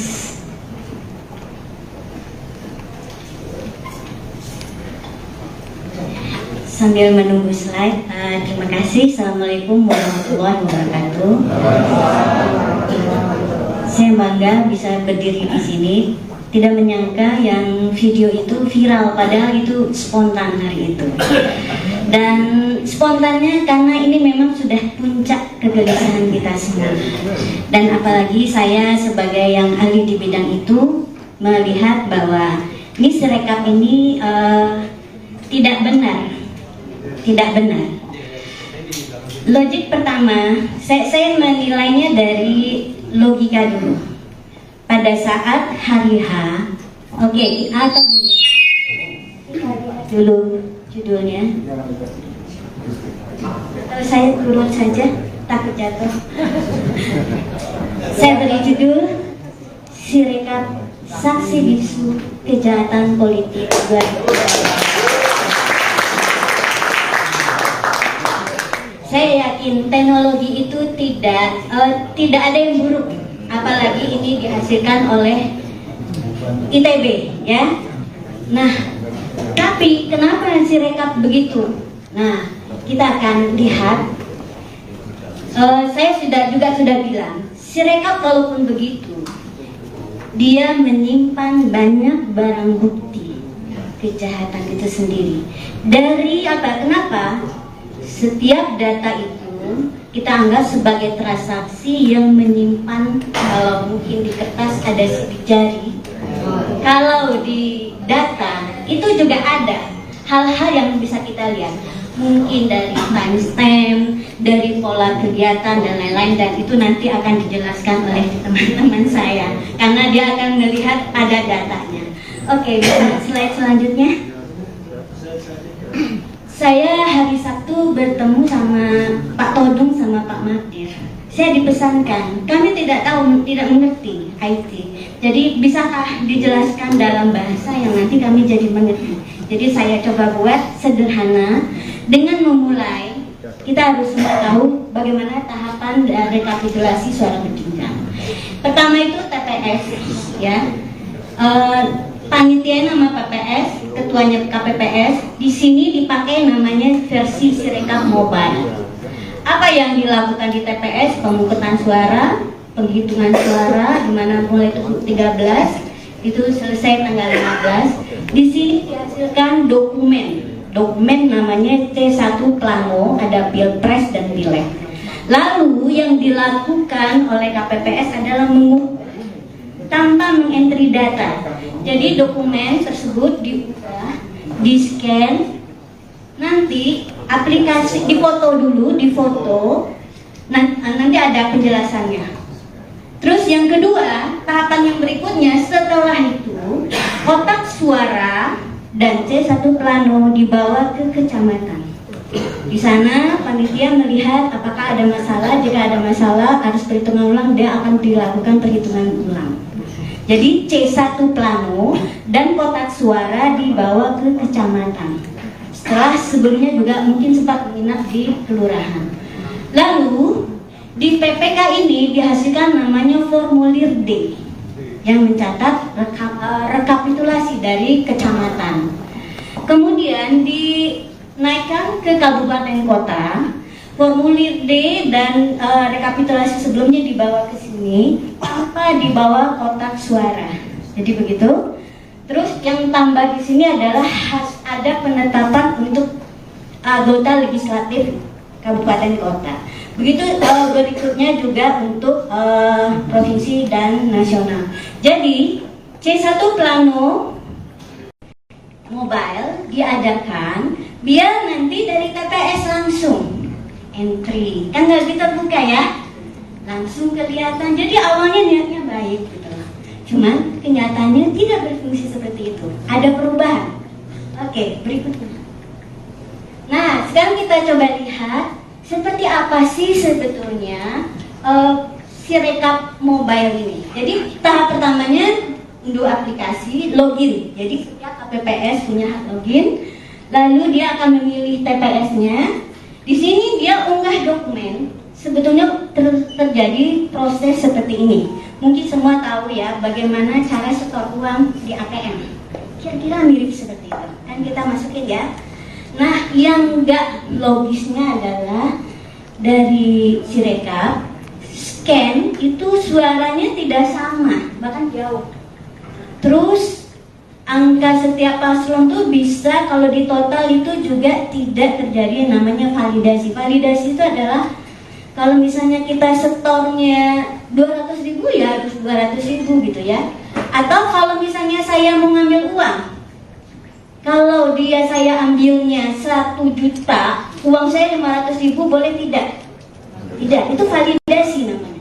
Itu proses itu harus benar dulu sampai datanya baru boleh dikirim dan disimpan di database. Dan itu nggak terjadi. Makanya saya bilang ini pasti sudah berubah di logika programnya, algoritmanya. Oke, berikutnya. Nah, sekarang kita lihat ya. Saya coba cari tahu, teman saya pasti nggak akan bikin algoritma yang sekonyol gitu. Karena mahasiswa tingkat 1, saya ajarkan logikanya nggak akan seperti itu, ya.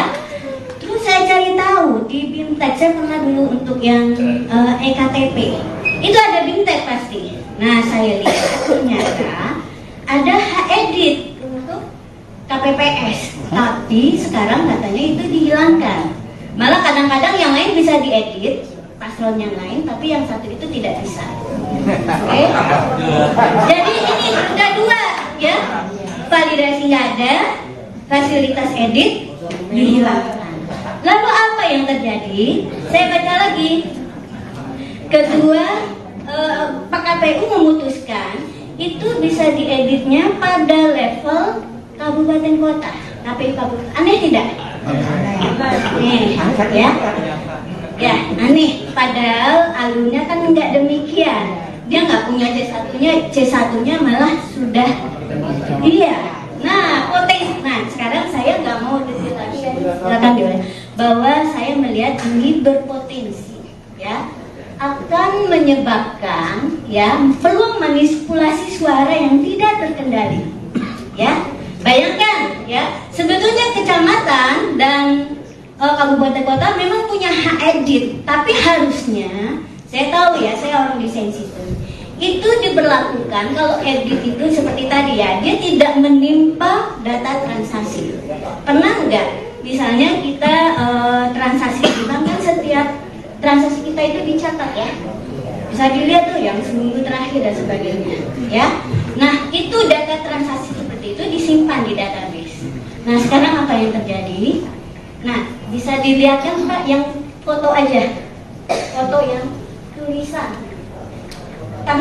tangan, ada nggak fotonya?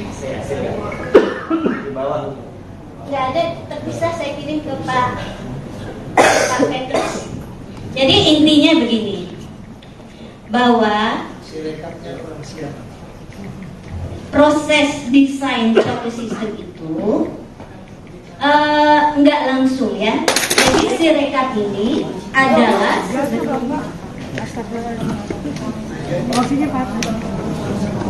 foto Pak, dia coretan tangan saya kira Pak Petri. Sirekapnya belum siap. Sirekap Pak. Atau itu nanti saja saya ya nanti. Jadi intinya gitu ya. Dari sisi desain ya, suatu aplikasi itu seperti aplikasi Sirekap, dia tugasnya hanya mengirim data ya ke Sirekap yang keseluruhan. Ya kan ada Sirekap mobile dan web. Nah, yang KPU dan Sekjen PDIP saling bantah soal perolehan suara di pemilu 2024. Perolehan suara pasangan Capres-Cawapres nomor urut 3, Ganjar Pranowo dan Mahfud MD hingga kini masih berada di posisi akhir dan jauh di bawah paslon nomor urut 2 Prabowo Gibran, serta paslon nomor urut 1 Anies Cak Imin. Data penghitungan suara atau real count KPU pun menunjukkan suara Ganjar Mahfud terus berada di kisaran 16–17% dari total suara Pilpres 2024. Kini pun muncul dugaan adanya algoritma untuk mengunci suara Ganjar Mahfud di angka 17% saja. Hal tersebut diungkapkan oleh Sekjen PDIP, Hasto Kristianto. Tak hanya Hasto, Cawapres nomor urut 3 Mahfud MD juga turut bersuara soal dugaan penguncian suara Ganjar Mahfud tersebut.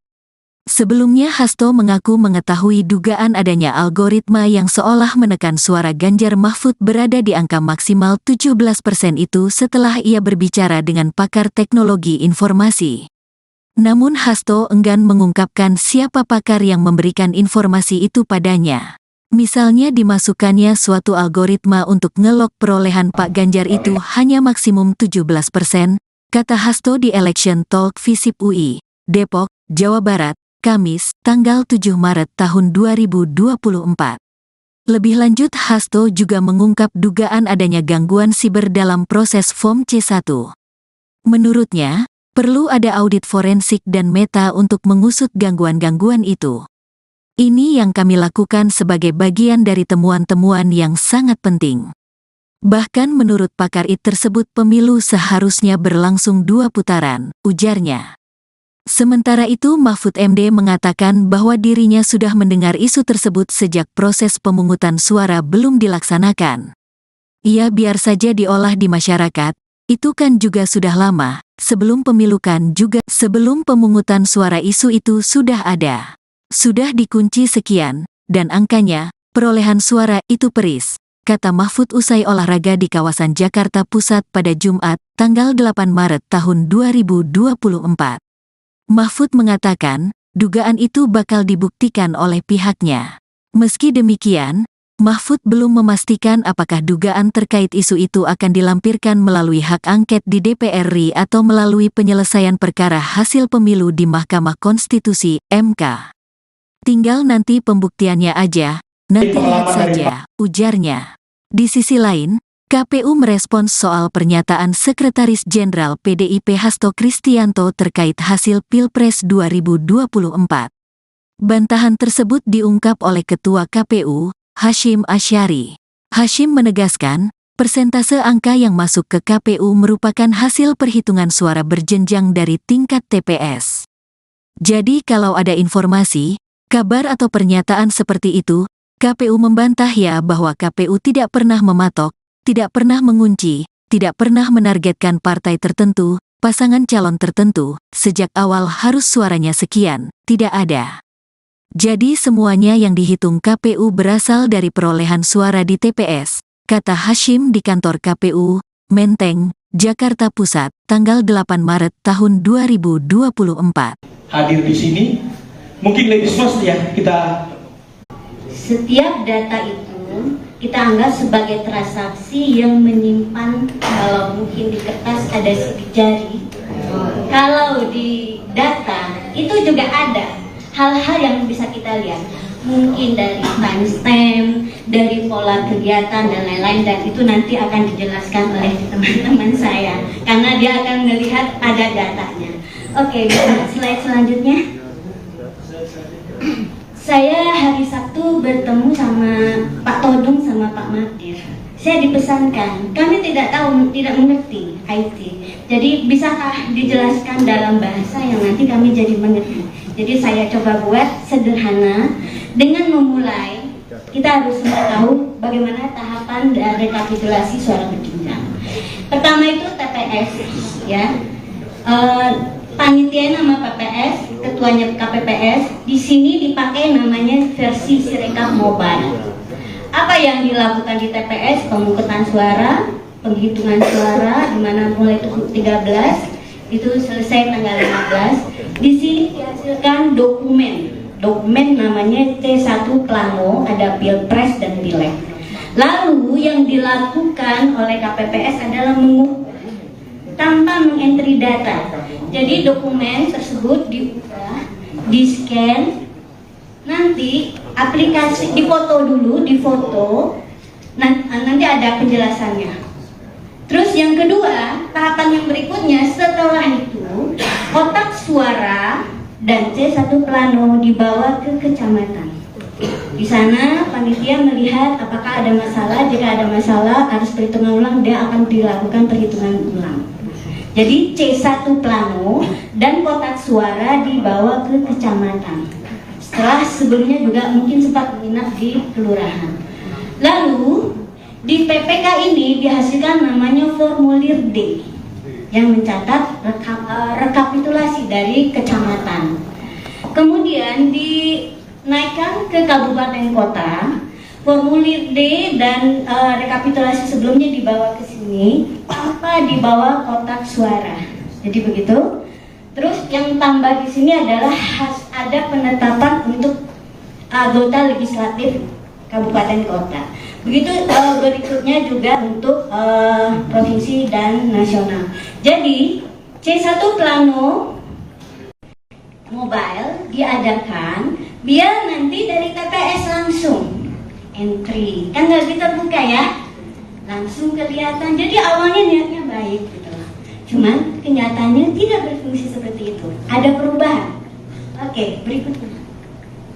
Nah, sekarang kita coba lihat seperti apa sih sebetulnya Sirekap Mobile ini. Jadi tahap pertamanya unduh aplikasi, login. Jadi setiap KPPS punya hak login, lalu dia akan memilih TPS-nya. Di sini dia unggah dokumen. Sebetulnya terjadi proses seperti ini. Mungkin semua tahu ya bagaimana cara setor uang di ATM. Kira-kira mirip seperti itu. Dan kita masukin ya. Nah, yang enggak logisnya adalah dari Sirekap scan itu suaranya tidak sama, bahkan jauh. Terus angka setiap paslon tuh bisa kalau di total itu juga tidak terjadi yang namanya validasi. Validasi itu adalah kalau misalnya kita setornya 200.000 ya harus 200.000 gitu ya. Atau kalau misalnya saya mau ngambil, kalau saya ambilnya 1 juta, uang saya 500.000 boleh tidak? Tidak, itu validasi namanya. Itu proses itu harus benar dulu sampai datanya baru boleh dikirim dan disimpan di database. Dan itu nggak terjadi. Makanya saya bilang ini pasti sudah berubah di logika programnya, algoritmanya. Oke, berikutnya. Nah, sekarang kita lihat ya. Saya coba cari tahu, teman saya pasti nggak akan bikin algoritma yang sekonyol itu, karena mahasiswa tingkat 1, saya ajarkan logikanya nggak akan seperti itu, ya. Terus saya cari tahu di BIMTEK, saya pernah dulu untuk yang EKTP, itu ada BIMTEK pasti. Nah, saya lihat ternyata ada edit untuk KPPS, tapi sekarang katanya itu dihilangkan. Malah kadang-kadang yang lain bisa diedit, paslon yang lain, tapi yang satu itu tidak bisa. Oke? Jadi ini udah 2 ya. Validasi nggak ada, fasilitas edit dihilangkan. Lalu apa yang terjadi? Saya baca lagi. Kedua PKPU memutuskan itu bisa dieditnya pada level kabupaten kota, KPU kabupaten. Aneh tidak? Aneh, ya. Ya, aneh. Padahal alurnya kan nggak demikian. Dia nggak punya C1-nya malah sudah. Iya. Nah, potensi. Nah, sekarang saya nggak mau detail lagi, silakan Dewan, bahwa saya melihat ini berpotensi, ya, akan menyebabkan ya peluang manipulasi suara yang itu diberlakukan kalau edit itu seperti tadi ya, dia tidak menimpa data transaksi. Pernah nggak? Misalnya kita transaksi di bank kan setiap transaksi kita itu dicatat ya, bisa dilihat tuh yang seminggu terakhir dan sebagainya ya. Nah itu data transaksi seperti itu disimpan di database. Nah sekarang apa yang terjadi? Nah bisa dilihat kan Pak yang foto aja, foto yang tulisan tangan, ada nggak fotonya? Nggak ada, terpisah saya kirim ke Pak Petrus. Jadi intinya begini, bahwa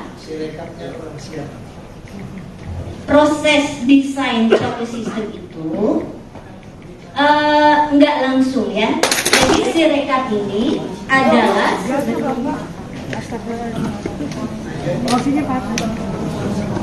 foto Pak, dia ada lepan tangan saya kirim ke Pak Petrus. Sirekapnya belum siap. Sirekap Pak. Atau itu nanti saja saya ya nanti. Jadi intinya gitu ya. Dari sisi desain ya, suatu aplikasi itu seperti aplikasi Sirekap, dia tugasnya hanya mengirim data ya ke Sirekap yang keseluruhan. Ya kan ada Sirekap mobile dan web. Nah, yang KPU dan Sekjen PDIP saling bantah soal perolehan suara di pemilu 2024. Perolehan suara pasangan Capres-Cawapres nomor urut 3, Ganjar Pranowo dan Mahfud MD hingga kini masih berada di posisi akhir dan jauh di bawah paslon nomor urut 2 Prabowo Gibran, serta paslon nomor urut 1 Anies Cak Imin. Data penghitungan suara atau real count KPU pun menunjukkan suara Ganjar Mahfud terus berada di kisaran 16-17% dari total suara Pilpres 2024. Kini pun muncul dugaan adanya algoritma untuk mengunci suara Ganjar Mahfud di angka 17% saja.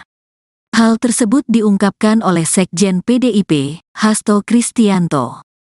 Tak hanya Hasto, Cawapres nomor urut 3 Mahfud MD juga turut bersuara soal dugaan penguncian suara Ganjar Mahfud tersebut, bicara dengan pakar teknologi informasi. Namun Hasto enggan mengungkapkan siapa pakar yang memberikan informasi itu padanya. Misalnya dimasukkannya suatu algoritma untuk ngelok perolehan Pak Ganjar itu hanya maksimum 17%, kata Hasto di Election Talk Visip UI, Depok, Jawa Barat, Kamis, tanggal 7 Maret tahun 2024. Lebih lanjut, Hasto juga mengungkap dugaan adanya gangguan siber dalam proses Form C1.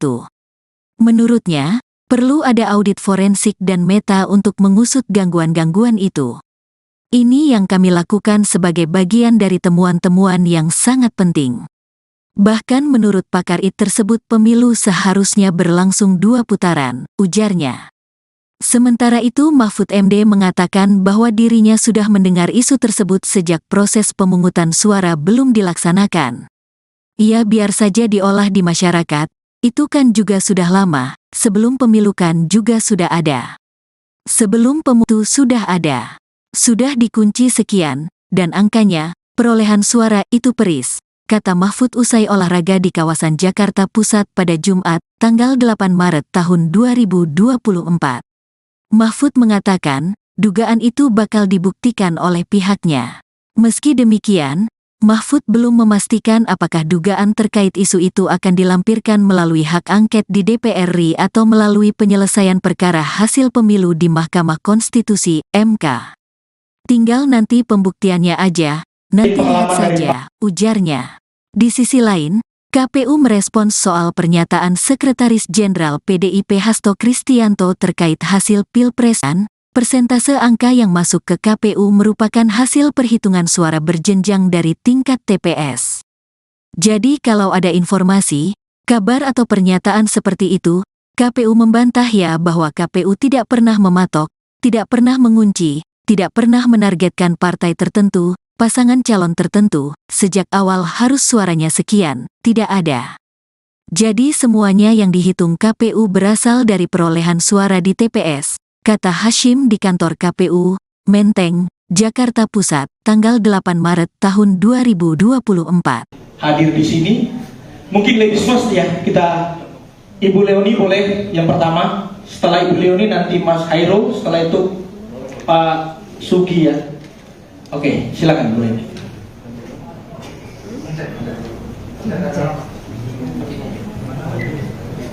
Terima kasih. Bisa minta tolong slide-nya.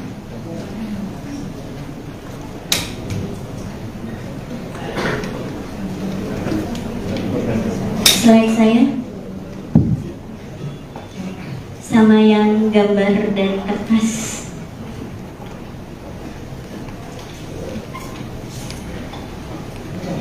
Sambil menunggu slide, terima kasih. Assalamualaikum warahmatullahi wabarakatuh. Saya bangga bisa berdiri di sini. Tidak menyangka yang video itu viral, padahal itu spontan hari itu. Dan spontannya karena ini memang sudah puncak kegelisahan kita semua.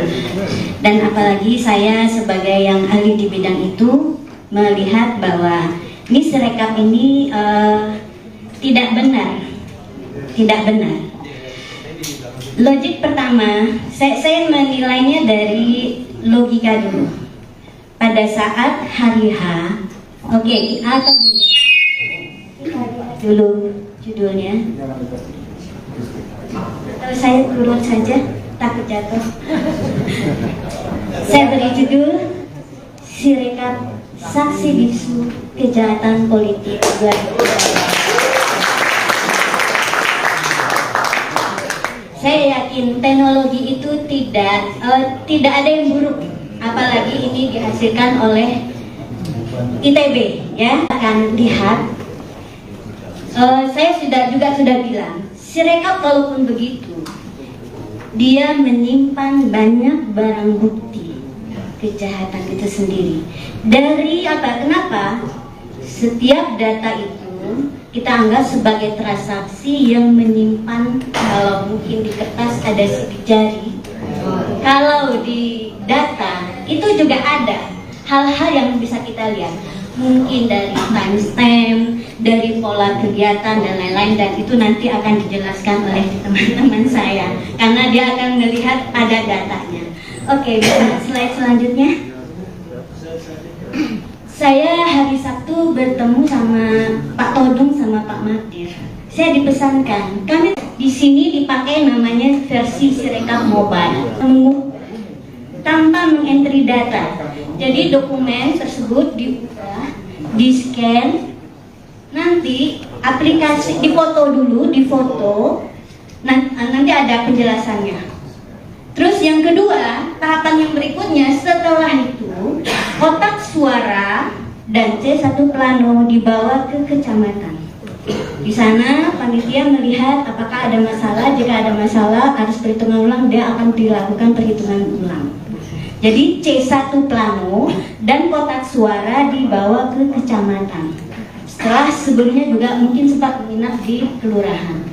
Lalu di PPK ini dihasilkan namanya formulir D yang mencatat rekapitulasi dari kecamatan.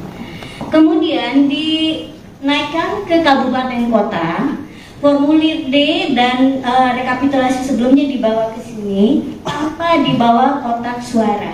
Jadi begitu. Terus yang tambah di sini adalah ada penetapan untuk anggota legislatif kabupaten kota. Begitu berikutnya juga untuk provinsi dan nasional. Jadi C1 plano mobile diadakan biar nanti dari TPS langsung entry, kan nggak bisa buka ya, langsung kelihatan. Jadi awalnya niatnya baik gitu, cuman kenyataan tidak berfungsi seperti itu. Ada perubahan. Oke, berikutnya.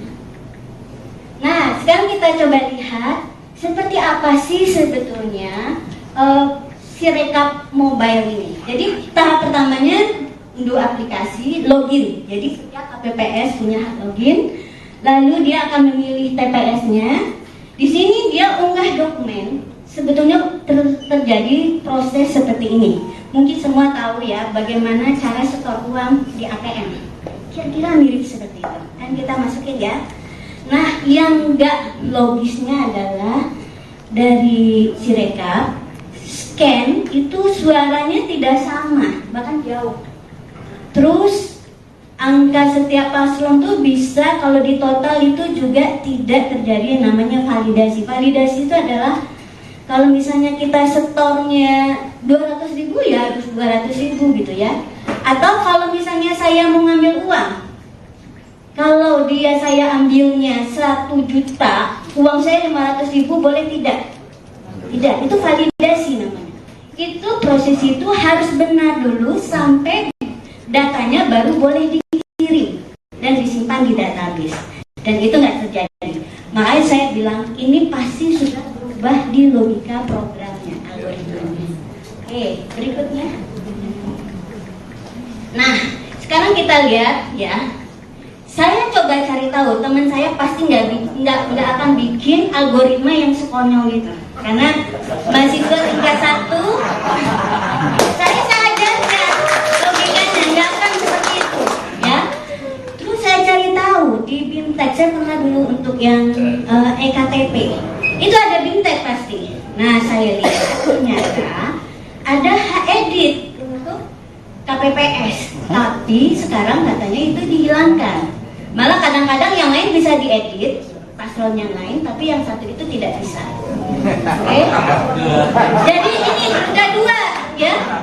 Validasi nggak ada, fasilitas edit dihilangkan. Lalu apa yang terjadi? Saya baca lagi. Kedua, Pak KPU memutuskan itu bisa dieditnya pada level kabupaten kota, KPU kabupaten. Aneh tidak? Nih, ya aneh. Padahal alurnya kan nggak demikian. Dia nggak punya C1-nya malah sudah. Iya. Nah, potensi. Nah, sekarang saya nggak mau detail lagi. Silakan diulang. Bahwa saya melihat ini berpotensi, ya, akan menyebabkan ya peluang manipulasi suara yang tidak terkendali, ya.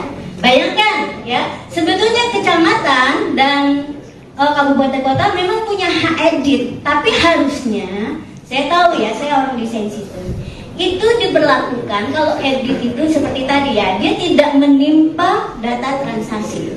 Pernah nggak? Misalnya kita transaksi di bank kan setiap transaksi kita itu dicatat ya, bisa dilihat tuh yang seminggu terakhir dan sebagainya, ya. Nah, itu data transaksi seperti itu disimpan di database. Nah, sekarang apa yang terjadi? Nah, bisa dilihat kan Pak, yang foto aja, foto yang tulisan tangan, ada nggak fotonya? Nggak ada, terpisah saya kirim ke Pak Petrus. Jadi intinya begini, bahwa proses desain suatu sistem itu nggak langsung ya. Jadi Sirekap ini adalah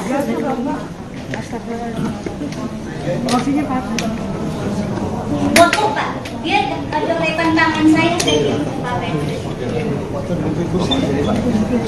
Sirekapnya belum siap. Sirekap belum siap. Atau itu nanti saja saya ya nanti. Jadi intinya gitu ya.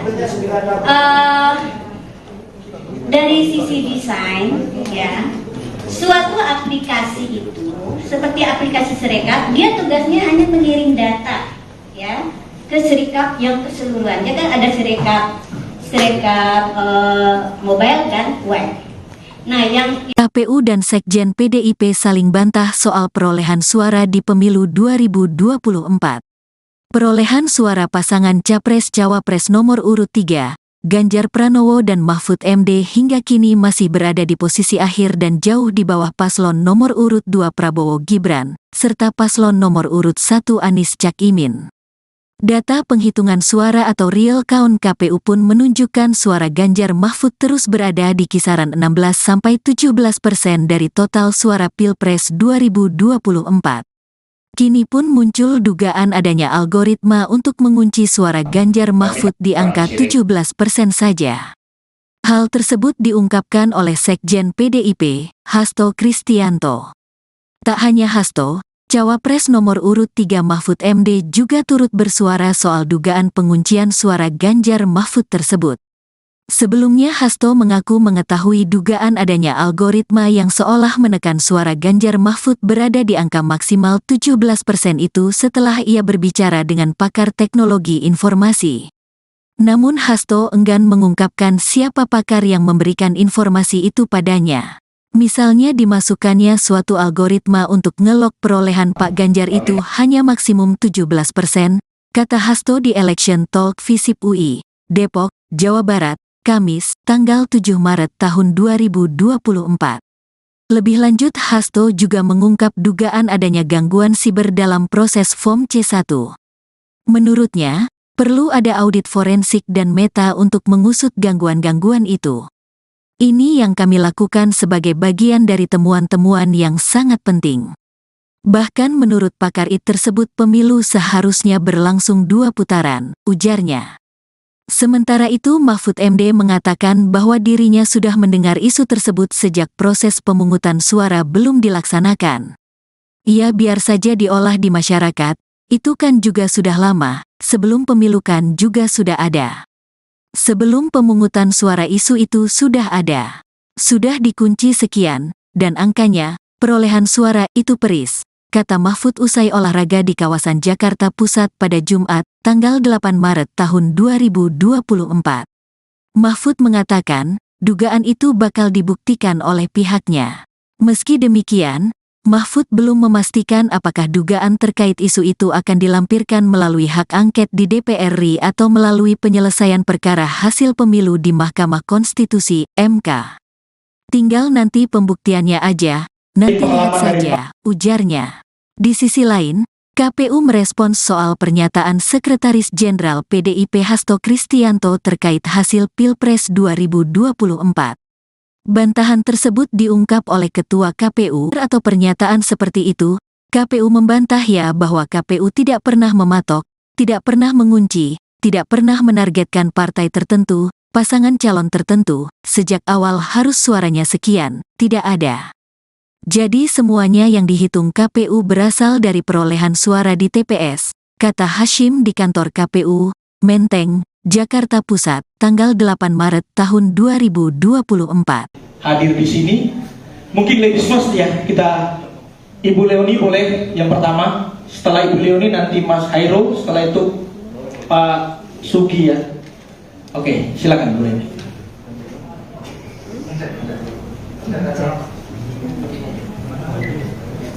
Terima kasih, bisa minta tolong slide-nya.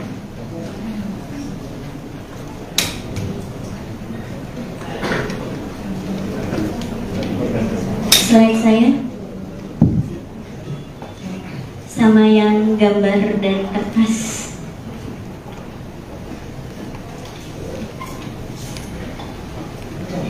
Sambil menunggu slide, terima kasih. Assalamualaikum warahmatullahi wabarakatuh. Saya bangga bisa berdiri di sini. Tidak menyangka yang video itu viral, padahal itu spontan hari itu. Dan spontannya karena ini memang sudah puncak kegelisahan kita semua. Dan apalagi saya sebagai yang ahli di bidang itu melihat bahwa ini Sirekap ini tidak benar. Tidak benar. Logik pertama, saya menilainya dari logika dulu. Pada saat hari H, oke, atau gini, dulu judulnya. Saya turun saja, takut jatuh. Saya beri judul Sirekap Saksi Bisu Kejahatan Politik 2024. Saya yakin teknologi itu tidak ada yang buruk, apalagi ini dihasilkan oleh ITB, ya. Nah, tapi kenapa Sirekap begitu? Nah, kita akan lihat. Saya sudah bilang, Sirekap walaupun begitu, dia menyimpan banyak barang bukti kejahatan itu sendiri. Dari apa? Kenapa? Setiap data itu kita anggap sebagai transaksi yang menyimpan, kalau mungkin di kertas ada sidik jari, kalau di data itu juga ada hal-hal yang bisa kita lihat, mungkin dari timestamp, dari pola kegiatan dan lain-lain, dan itu nanti akan dijelaskan oleh teman-teman saya karena dia akan melihat ada datanya. Oke, bisa slide selanjutnya. Saya hari Sabtu bertemu sama Pak Todung sama Pak Magdir. Saya dipesankan, kami tidak mengerti IT. Jadi bisakah dijelaskan dalam bahasa yang nanti kami jadi mengerti. Jadi saya coba buat sederhana dengan memulai melakukan di TPS pemungutan suara, penghitungan suara, di mana mulai 13 itu selesai tanggal 15. Di sini dihasilkan dokumen namanya C1 Plano, ada Pilpres dan Pileg. Lalu yang dilakukan oleh KPPS adalah mengukur tanpa mengentry data. Jadi dokumen tersebut diubah, di-scan, nanti aplikasi difoto dulu, nanti ada penjelasannya. Terus yang kedua, tahapan yang berikutnya setelah itu kotak suara dan C1 Plano dibawa ke kecamatan. Di sana panitia melihat apakah ada masalah. Jika ada masalah harus perhitungan ulang, dia akan dilakukan perhitungan ulang. Jadi C1 Plano dan kotak suara dibawa ke kecamatan. Setelah sebelumnya juga mungkin sempat menginap di kelurahan. Lalu di PPK ini dihasilkan namanya formulir D yang mencatat rekapitulasi dari kecamatan. Kemudian dinaikkan ke kabupaten kota. Oke, berikutnya. Nah, sekarang kita coba lihat seperti apa sih sebetulnya Sirekap mobile ini. Jadi tahap pertamanya unduh aplikasi, login. Jadi setiap KPPS punya hak login. Lalu dia akan memilih TPS-nya. Di sini dia unggah dokumen. Sebetulnya terjadi proses seperti ini. Mungkin semua tahu ya bagaimana cara setor uang di ATM. Kira-kira mirip seperti itu. Udah? Iya. Nah, potensi. Nah, sekarang saya nggak mau detail lagi ya. Silakan diulang. Bahwa saya melihat ini berpotensi, ya, akan menyebabkan ya peluang manipulasi suara yang tidak terkendali. Ya, bayangkan ya, sebetulnya kecamatan dan kabupaten kota memang punya hak edit, tapi harusnya saya tahu ya, saya orang desain sistem, itu diberlakukan kalau edit itu seperti tadi ya, dia tidak menimpa data transaksi. Pernah nggak? Misalnya kita transaksi di bank kan setiap transaksi kita itu dicatat ya, bisa dilihat tuh yang seminggu terakhir dan sebagainya ya. Nah, itu data transaksi seperti itu disimpan di database. Nah, sekarang apa yang terjadi? Nah, bisa dilihat kan Pak, yang foto aja, foto yang tulisan tangan, ada nggak fotonya? Nggak ada, terpisah, saya kirim ke Pak Petrus. Jadi intinya begini, bahwa proses desain suatu sistem itu nggak langsung ya. Jadi Sirekap ini adalah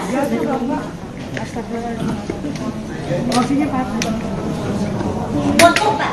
Dia ada lepan tangan saya kirim ke Pak Petrus. Sirekapnya belum siap. Sirekap 24.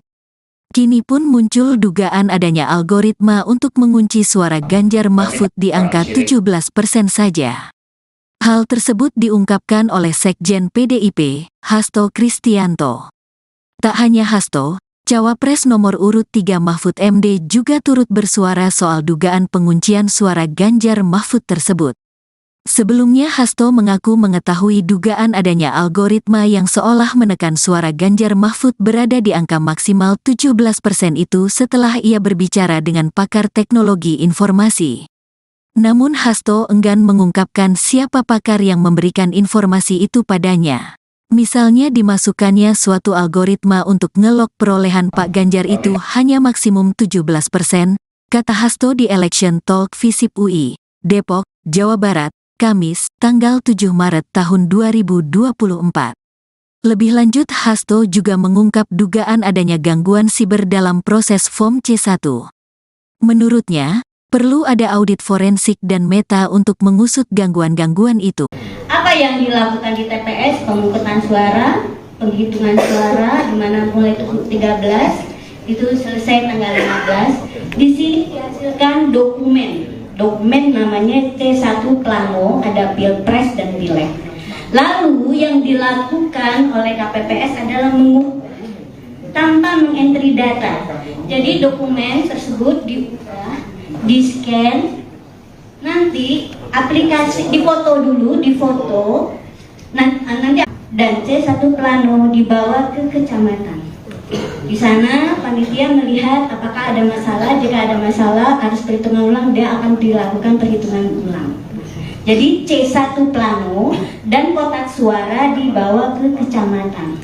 Setelah sebelumnya juga mungkin sempat menginap di kelurahan. Lalu di PPK ini dihasilkan namanya formulir D yang mencatat rekapitulasi dari kecamatan. Kemudian dinaikkan ke kabupaten kota, formulir D dan rekapitulasi sebelumnya dibawa ke sini tanpa dibawa kotak suara. Jadi begitu. Terus yang tambah di sini adalah ada penetapan untuk anggota legislatif kabupaten kota. Begitu berikutnya juga untuk provinsi dan nasional. KPU memutuskan itu bisa dieditnya pada level kabupaten kota. KPU kabupaten. Aneh tidak? Aneh, ya. Ya, aneh. Padahal alurnya kan enggak demikian. Dia nggak punya C1-nya malah sudah. Iya. Nah, potensi. Nah, sekarang saya nggak mau detail lagi, silakan diulang. Bahwa saya melihat ini berpotensi, ya, akan menyebabkan, ya, peluang manipulasi suara yang tidak terkendali, ya. Bayangkan, ya, sebetulnya kecamatan dan kabupaten kota memang punya hak edit, tapi harusnya, saya tahu ya, saya orang desain sistem, itu diberlakukan kalau edit itu seperti tadi ya, dia tidak menimpa data transaksi. Pernah enggak? Misalnya kita transaksi di bank kan setiap transaksi kita itu dicatat ya. Bisa dilihat tuh yang Namun Hasto enggan mengungkapkan siapa pakar yang memberikan informasi itu padanya. Misalnya dimasukkannya suatu algoritma untuk ngelok perolehan Pak Ganjar itu hanya maksimum 17%, kata Hasto di Election Talk Visip UI, Depok, Jawa Barat, Kamis, tanggal 7 Maret tahun 2024. Lebih lanjut, Hasto juga mengungkap dugaan adanya gangguan siber dalam proses Form C1. Menurutnya, perlu ada audit forensik dan meta untuk mengusut gangguan-gangguan itu. Ini yang kami lakukan sebagai temuan-temuan yang sangat penting. Bahkan menurut pakar IT tersebut pemilu seharusnya berlangsung 2 putaran, ujarnya. Sementara itu Mahfud MD mengatakan bahwa dirinya sudah mendengar isu tersebut sejak proses pemungutan suara belum dilaksanakan. Ia biar saja diolah di masyarakat, itu kan juga sudah lama, sebelum pemilu kan juga sudah ada. Sebelum pemungutan suara isu itu sudah ada. Sudah dikunci sekian, dan angkanya, perolehan suara itu peris, kata Mahfud usai olahraga di kawasan Jakarta Pusat pada Jumat, tanggal 8 Maret tahun 2024. Mahfud mengatakan, dugaan itu bakal dibuktikan oleh pihaknya. Meski demikian, Mahfud belum memastikan apakah dugaan terkait isu itu akan dilampirkan melalui hak angket di DPR RI atau melalui penyelesaian perkara hasil pemilu di Mahkamah Konstitusi, MK. Tinggal nanti pembuktiannya aja, nanti lihat saja, ujarnya. Di sisi lain, KPU merespons soal pernyataan Sekretaris Jenderal PDIP Hasto Kristianto terkait hasil Pilpres 2024. Bantahan tersebut diungkap oleh Ketua KPU, Hasyim Asyari. Hasyim menegaskan, persentase angka yang masuk ke KPU merupakan hasil perhitungan suara berjenjang dari tingkat TPS. Jadi kalau ada informasi, kabar atau pernyataan seperti itu, KPU membantah ya bahwa KPU tidak pernah mematok, tidak pernah mengunci, tidak pernah menargetkan partai tertentu, pasangan calon tertentu, sejak awal harus suaranya sekian, tidak ada. Jadi semuanya yang dihitung KPU berasal dari perolehan suara di TPS, kata Hasyim di kantor KPU, Menteng, Jakarta Pusat, tanggal 8 Maret tahun 2024. Hadir di sini, mungkin ladies first ya, kita Ibu Leoni boleh yang pertama, setelah Ibu Leoni nanti Mas Hairul, setelah itu Pak Sugi ya. Oke, silakan Bu Leoni.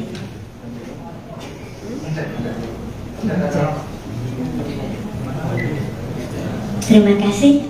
Bisa minta tolong slide-nya.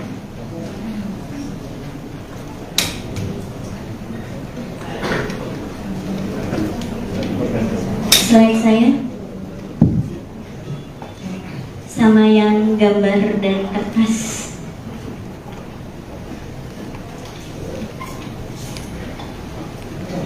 Sambil menunggu slide, terima kasih. Assalamualaikum warahmatullahi wabarakatuh. Saya bangga bisa berdiri di sini. Tidak menyangka yang video itu viral, padahal itu spontan hari itu. Dan spontannya karena ini memang sudah puncak kegelisahan kita semua. Dan apalagi saya sebagai yang ahli di bidang itu melihat bahwa ini Sirekap ini tidak benar. Tidak benar. Logik pertama, saya menilainya dari logika dulu. Pada saat hari H, oke, atau gini, kita lihat dulu judulnya. Atau saya turun saja, takut jatuh. Saya beri judul Sirekap Saksi Bisu Kejahatan Politik 2024. Saya yakin teknologi itu tidak ada yang buruk, apalagi ini dihasilkan oleh ITB, ya. Nah, tapi kenapa Sirekap begitu? Nah, kita akan lihat. Saya sudah bilang, Sirekap kalaupun begitu, dia menyimpan banyak barang bukti kejahatan itu sendiri. Dari apa? Kenapa?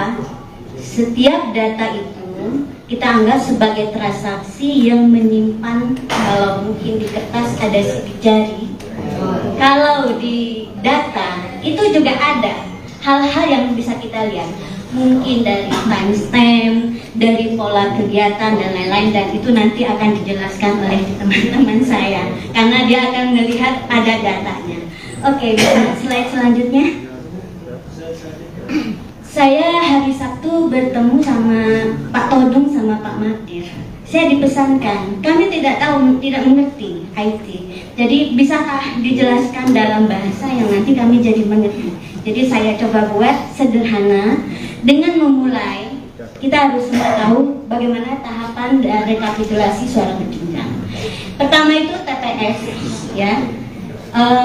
Panitia nama PPS, ketuanya KPPS. Di sini dipakai namanya versi Sirekap Mobile. Apa yang dilakukan di TPS? Pemungutan suara, penghitungan suara, di mana mulai 13 itu selesai tanggal 15. Di sini dihasilkan dokumen namanya C1 Plano, ada Pilpres dan Pileg. Lalu yang dilakukan oleh KPPS adalah mengukur tanpa mengentry data. Jadi dokumen tersebut diubah, di-scan, nanti aplikasi difoto dulu, nanti ada penjelasannya. Terus yang kedua, tahapan yang berikutnya setelah itu, kotak suara dan C1 Plano dibawa ke kecamatan. Di sana panitia melihat apakah ada masalah. Jika ada masalah, harus perhitungan ulang, dia akan dilakukan perhitungan ulang. Jadi C1 plano dan kotak suara dibawa ke kecamatan. Setelah sebelumnya juga mungkin sempat menginap di kelurahan. Lalu di PPK ini dihasilkan namanya formulir D yang mencatat rekapitulasi dari kecamatan. Kemudian dinaikkan ke kabupaten kota. Formulir D dan rekapitulasi sebelumnya dibawa ke sini tanpa dibawa kotak suara. Jadi begitu. Terus yang tambah di sini adalah ada penetapan untuk anggota legislatif kabupaten kota. Begitu berikutnya juga untuk provinsi dan nasional. Jadi C1 plano mobile diadakan biar nanti dari TPS langsung entry, kan nggak bisa buka ya, langsung kelihatan. Jadi awalnya niatnya baik gitu, cuman kenyataannya tidak berfungsi seperti itu. Ada perubahan. Oke, berikutnya. Nah, sekarang kita coba lihat seperti apa sih sebetulnya Sirekap mobile ini. Jadi tahap pertamanya unduh aplikasi, login. Jadi setiap KPPS punya hak login. Lalu dia akan memilih TPS-nya. Di sini dia unggah dokumen. Sebetulnya terjadi proses seperti ini. Mungkin semua tahu ya bagaimana cara setor uang di ATM. Kira-kira mirip seperti itu. Kan kita masukin ya. Nah, yang enggak logisnya adalah dari Sirekap scan itu suaranya tidak sama, bahkan jauh. Terus angka setiap paslon tuh bisa kalau di total itu juga tidak terjadi yang namanya validasi. Validasi itu adalah kalau misalnya kita setornya 200.000 ya harus 200.000 gitu ya. Atau kalau misalnya saya mau ngambil uang, kalau saya ambilnya 1 juta, uang saya 500.000 boleh tidak? Tidak, itu validasi namanya. Itu proses itu harus benar dulu sampai datanya baru boleh dikirim dan disimpan di database. Dan itu nggak terjadi. Makanya saya bilang ini pasti sudah berubah di logika programnya, algoritmanya. Oke, berikutnya. Nah, sekarang kita lihat ya. Saya coba cari tahu, teman saya pasti nggak akan bikin algoritma yang sekonyol gitu. Karena mahasiswa tingkat 1, saya ajarkan logikanya nggak akan seperti itu, ya. Terus saya cari tahu di BIMTEK, saya pernah dulu untuk yang EKTP, itu ada BIMTEK pasti. Nah, saya lihat ternyata ada edit untuk KPPS, tapi sekarang katanya itu dihilangkan. Malah kadang-kadang yang lain bisa diedit, paslon yang lain, tapi yang satu itu tidak bisa. Oke? Jadi ini ada dua, ya. Validasi nggak ada, fasilitas edit dihilangkan. Lalu apa yang terjadi? Saya baca lagi. Kedua, Pak KPU memutuskan itu bisa dieditnya pada level kabupaten kota, KPU kabupaten. Aneh tidak? Aneh, ya. Ya, aneh. Padahal alurnya kan nggak demikian. Dia nggak punya C1-nya malah sudah. Iya. Nah, potensi. Nah, sekarang saya nggak mau detail lagi. Silakan diulang. Bahwa saya melihat ini berpotensi, ya, akan menyebabkan ya peluang manipulasi suara yang tidak terkendali, ya. Bayangkan ya, sebetulnya kecamatan dan kabupaten kota memang punya hak edit, tapi harusnya, saya tahu ya, saya orang desain sistem, itu diberlakukan kalau edit itu seperti tadi ya, dia tidak menimpa data transaksi. Pernah nggak? Misalnya kita transaksi di bank kan setiap transaksi kita itu dicatat ya, bisa dilihat tuh yang seminggu terakhir dan sebagainya, ya. Nah, itu data transaksi seperti itu disimpan di database. Nah, sekarang apa yang terjadi? Nah, bisa dilihatkan Pak yang foto aja, foto yang tulisan tangan, ada nggak fotonya? Nggak ada, terpisah, saya kirim ke Pak Petrus. Jadi intinya begini, bahwa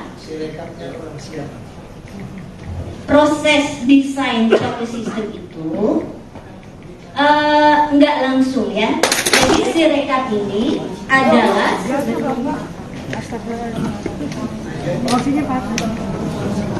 foto Pak. Dia ada lepan tangan saya gitu. Sirekapnya belum siap. Sirekap Pak. Atau itu nanti saja saya ya nanti. Jadi intinya gitu ya. Dari sisi desain ya, suatu aplikasi itu seperti aplikasi Sirekap, dia tugasnya hanya mengirim data ya ke Sirekap yang keseluruhan. Dia kan ada Sirekap mobile dan web. Nah, yang KPU dan Sekjen PDIP saling bantah soal perolehan suara di pemilu 2024. Perolehan suara pasangan Capres-Cawapres nomor urut 3, Ganjar Pranowo dan Mahfud MD hingga kini masih berada di posisi akhir dan jauh di bawah paslon nomor urut 2 Prabowo Gibran, serta paslon nomor urut 1 Anies Cak Imin. Data penghitungan suara atau real count KPU pun menunjukkan suara Ganjar Mahfud terus berada di kisaran 16–17% dari total suara Pilpres 2024. Kini pun muncul dugaan adanya algoritma untuk mengunci suara Ganjar Mahfud di angka 17% saja. Hal tersebut diungkapkan oleh Sekjen PDIP, Hasto Kristianto. Tak hanya Hasto, Cawapres nomor urut 3 Mahfud MD juga turut bersuara soal dugaan penguncian suara Ganjar Mahfud tersebut. Sebelumnya Hasto mengaku mengetahui dugaan adanya algoritma yang seolah menekan suara Ganjar Mahfud berada di angka maksimal 17% itu setelah ia berbicara dengan pakar teknologi informasi. Namun Hasto enggan mengungkapkan siapa pakar yang memberikan informasi itu padanya. Misalnya dimasukkannya suatu algoritma untuk ngelok perolehan Pak Ganjar itu hanya maksimum 17%, kata Hasto di Election Talk Visip UI, Depok, Jawa Barat, Kamis, tanggal 7 Maret tahun 2024. Lebih lanjut Hasto juga mengungkap dugaan adanya gangguan siber dalam proses Form C1. Menurutnya, perlu ada audit forensik dan meta untuk mengusut gangguan-gangguan itu. Ini yang kami lakukan sebagai bagian dari temuan-temuan yang sangat penting. Bahkan menurut pakar IT tersebut pemilu seharusnya berlangsung 2 putaran, ujarnya. Sementara itu Mahfud MD mengatakan bahwa dirinya sudah mendengar isu tersebut sejak proses pemungutan suara belum dilaksanakan. Ia biar saja diolah di masyarakat, itu kan juga sudah lama, sebelum pemilu kan juga sudah ada. Sebelum pemungutan suara isu itu sudah ada. Sudah dikunci sekian, dan angkanya, perolehan suara itu peris, kata Mahfud usai olahraga di kawasan Jakarta Pusat pada Jumat, tanggal 8 Maret tahun 2024.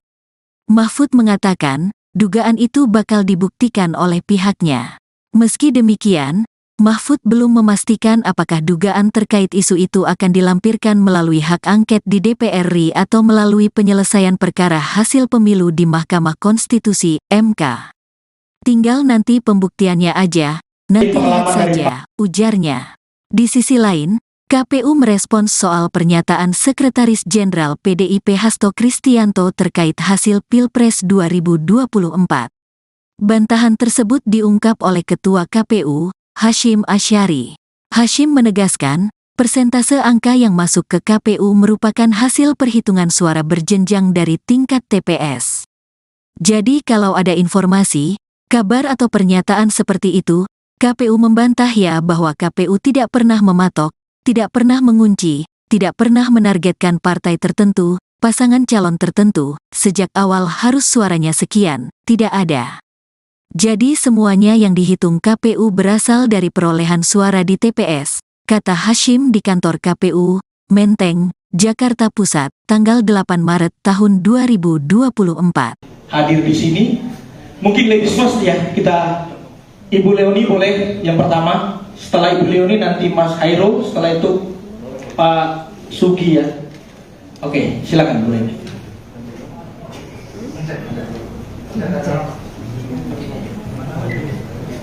Terima kasih, bisa minta tolong slide-nya.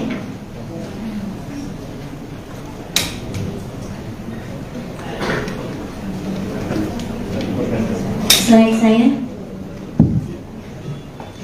sama yang gambar dari kertas.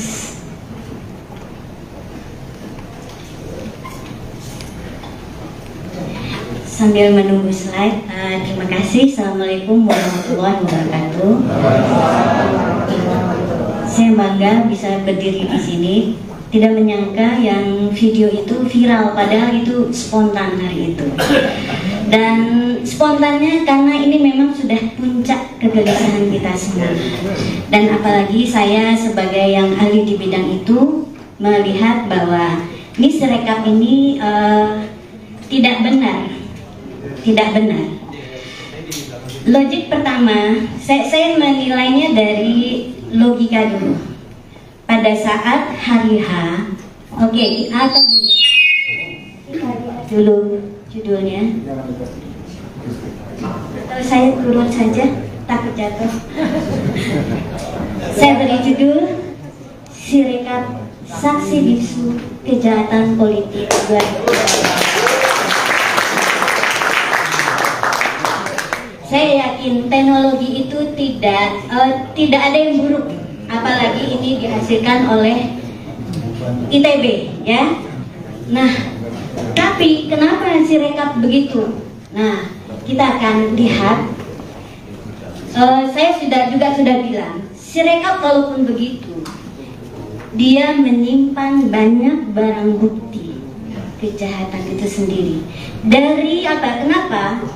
Setiap data itu kita anggap sebagai transaksi yang menyimpan, kalau mungkin di kertas ada sidik jari, kalau di data itu juga ada hal-hal yang bisa kita lihat, mungkin dari timestamp, dari pola kegiatan dan lain-lain, dan itu nanti akan dijelaskan oleh teman-teman saya karena dia akan melihat ada datanya. Oke, bisa slide selanjutnya. Saya hari Sabtu bertemu sama Pak Todung sama Pak Madir. Saya dipesankan, kami tidak mengerti IT. Jadi bisakah dijelaskan dalam bahasa yang nanti kami jadi mengerti. Jadi saya coba buat sederhana dengan memulai.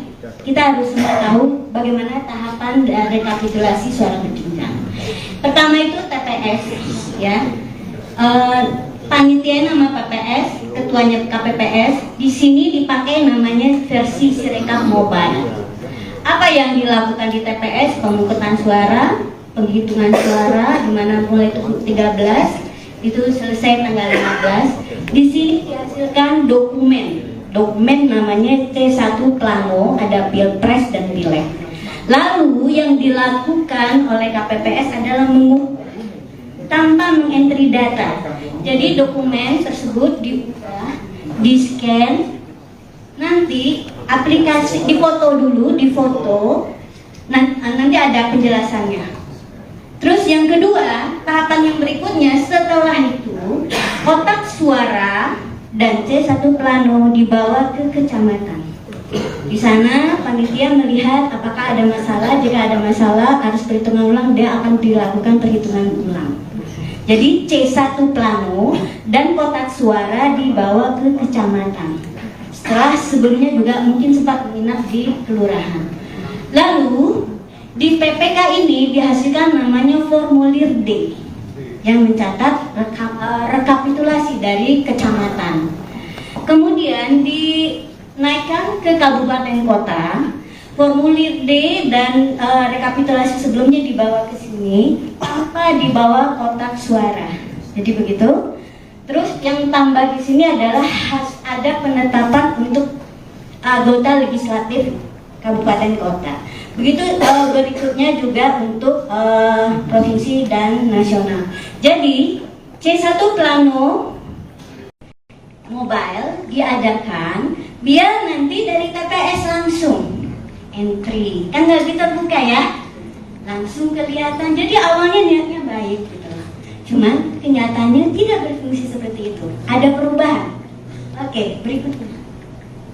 Nah, sekarang kita coba lihat seperti apa sih sebetulnya Sirekap Mobile ini. Jadi tahap pertamanya unduh aplikasi, login. Jadi setiap KPPS punya hak login, lalu dia akan memilih TPS-nya.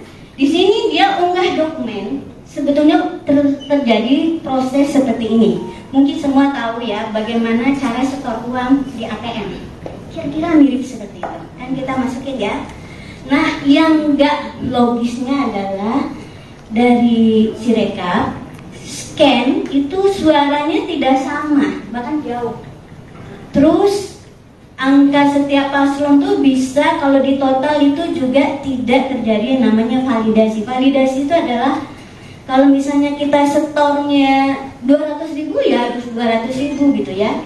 Atau kalau misalnya saya mau ngambil uang, kalau saya ambilnya 1 juta, uang saya 500.000 boleh tidak? Tidak, itu validasi namanya. Itu proses itu harus benar dulu sampai datanya baru boleh dikirim dan disimpan di database. Dan itu nggak terjadi. Makanya saya bilang ini pasti sudah berubah di logika programnya, algoritmanya. Oke, berikutnya. Nah, sekarang kita lihat ya. Saya coba cari tahu, teman saya pasti nggak akan bikin algoritma yang sekonyol gitu. Karena mahasiswa tingkat 1, saya sadarkan logikanya nggak akan seperti itu, ya. Terus saya cari tahu di BIMTEK, saya pernah dulu untuk yang EKTP, itu ada BIMTEK pasti. Nah, saya lihat ternyata ada edit untuk KPPS, tapi sekarang katanya itu dihilangkan. Malah kadang-kadang yang lain bisa diedit, paslon yang lain, tapi yang satu itu tidak bisa. Oke? Jadi ini udah dua, ya. Validasi nggak ada, fasilitas edit dihilangkan. Lalu apa yang terjadi? Saya baca lagi. Kedua, Pak KPU memutuskan itu bisa dieditnya pada level kabupaten kota, KPU kabupaten. Aneh tidak? Aneh, ya.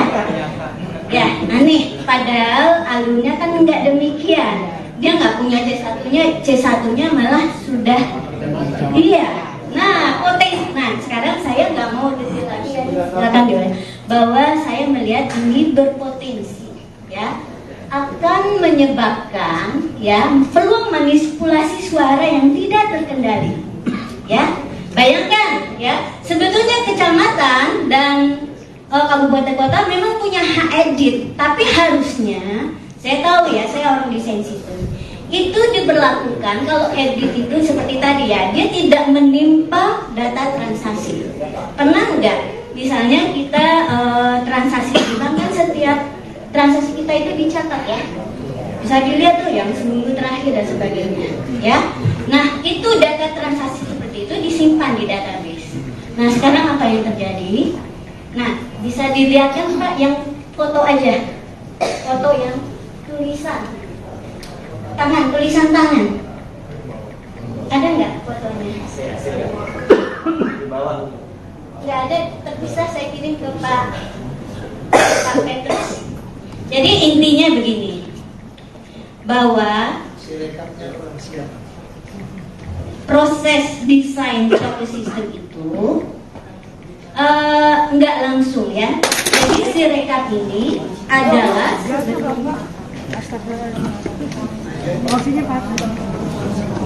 foto Pak. Dia ada lepan tangan saya kirim ke Pak Petrus. Sirekapnya belum siap. Sirekap belum siap. Atau itu nanti saja saya ya nanti. Jadi intinya gitu ya. Dari sisi desain ya, suatu aplikasi itu seperti aplikasi Sirekap, dia tugasnya hanya mengirim data ya ke Sirekap yang keseluruhan. Dia kan ada Sirekap mobile dan web. Nah, yang KPU dan Sekjen PDIP saling bantah soal perolehan suara di pemilu 2024. Perolehan suara pasangan Capres-Cawapres nomor urut 3, Ganjar Pranowo dan Mahfud MD hingga kini masih berada di posisi akhir dan jauh di bawah paslon nomor urut 2 Prabowo Gibran, serta paslon nomor urut 1 Anies Cak Imin.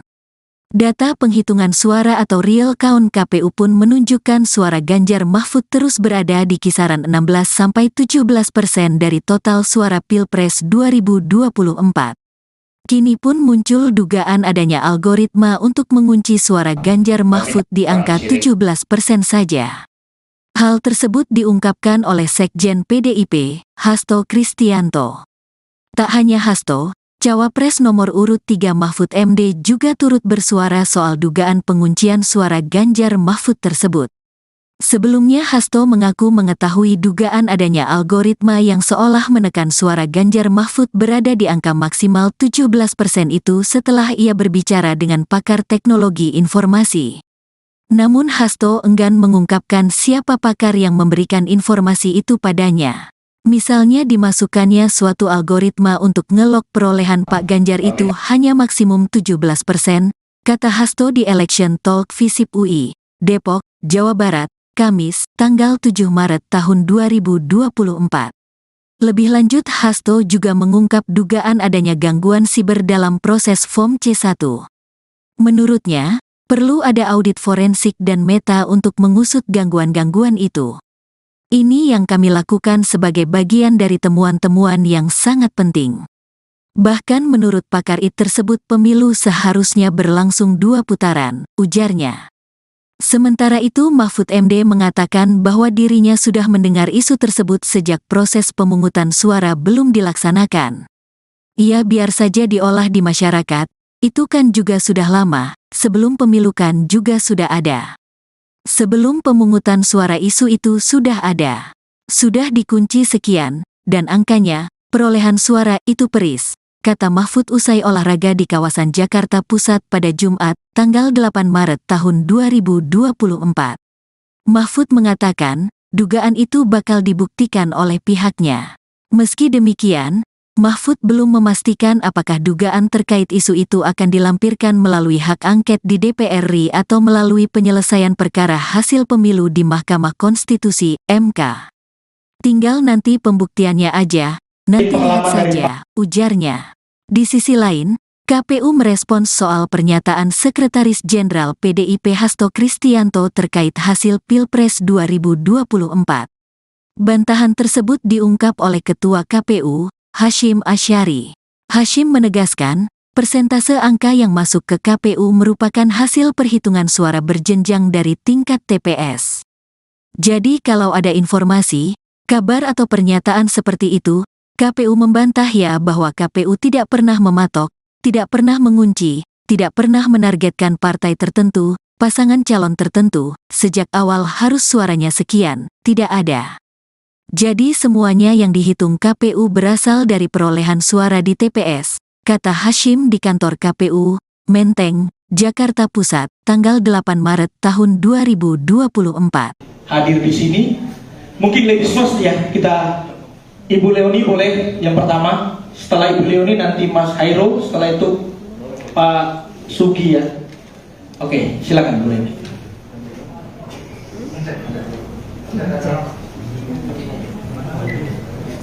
Terima kasih. Bisa minta tolong slide-nya.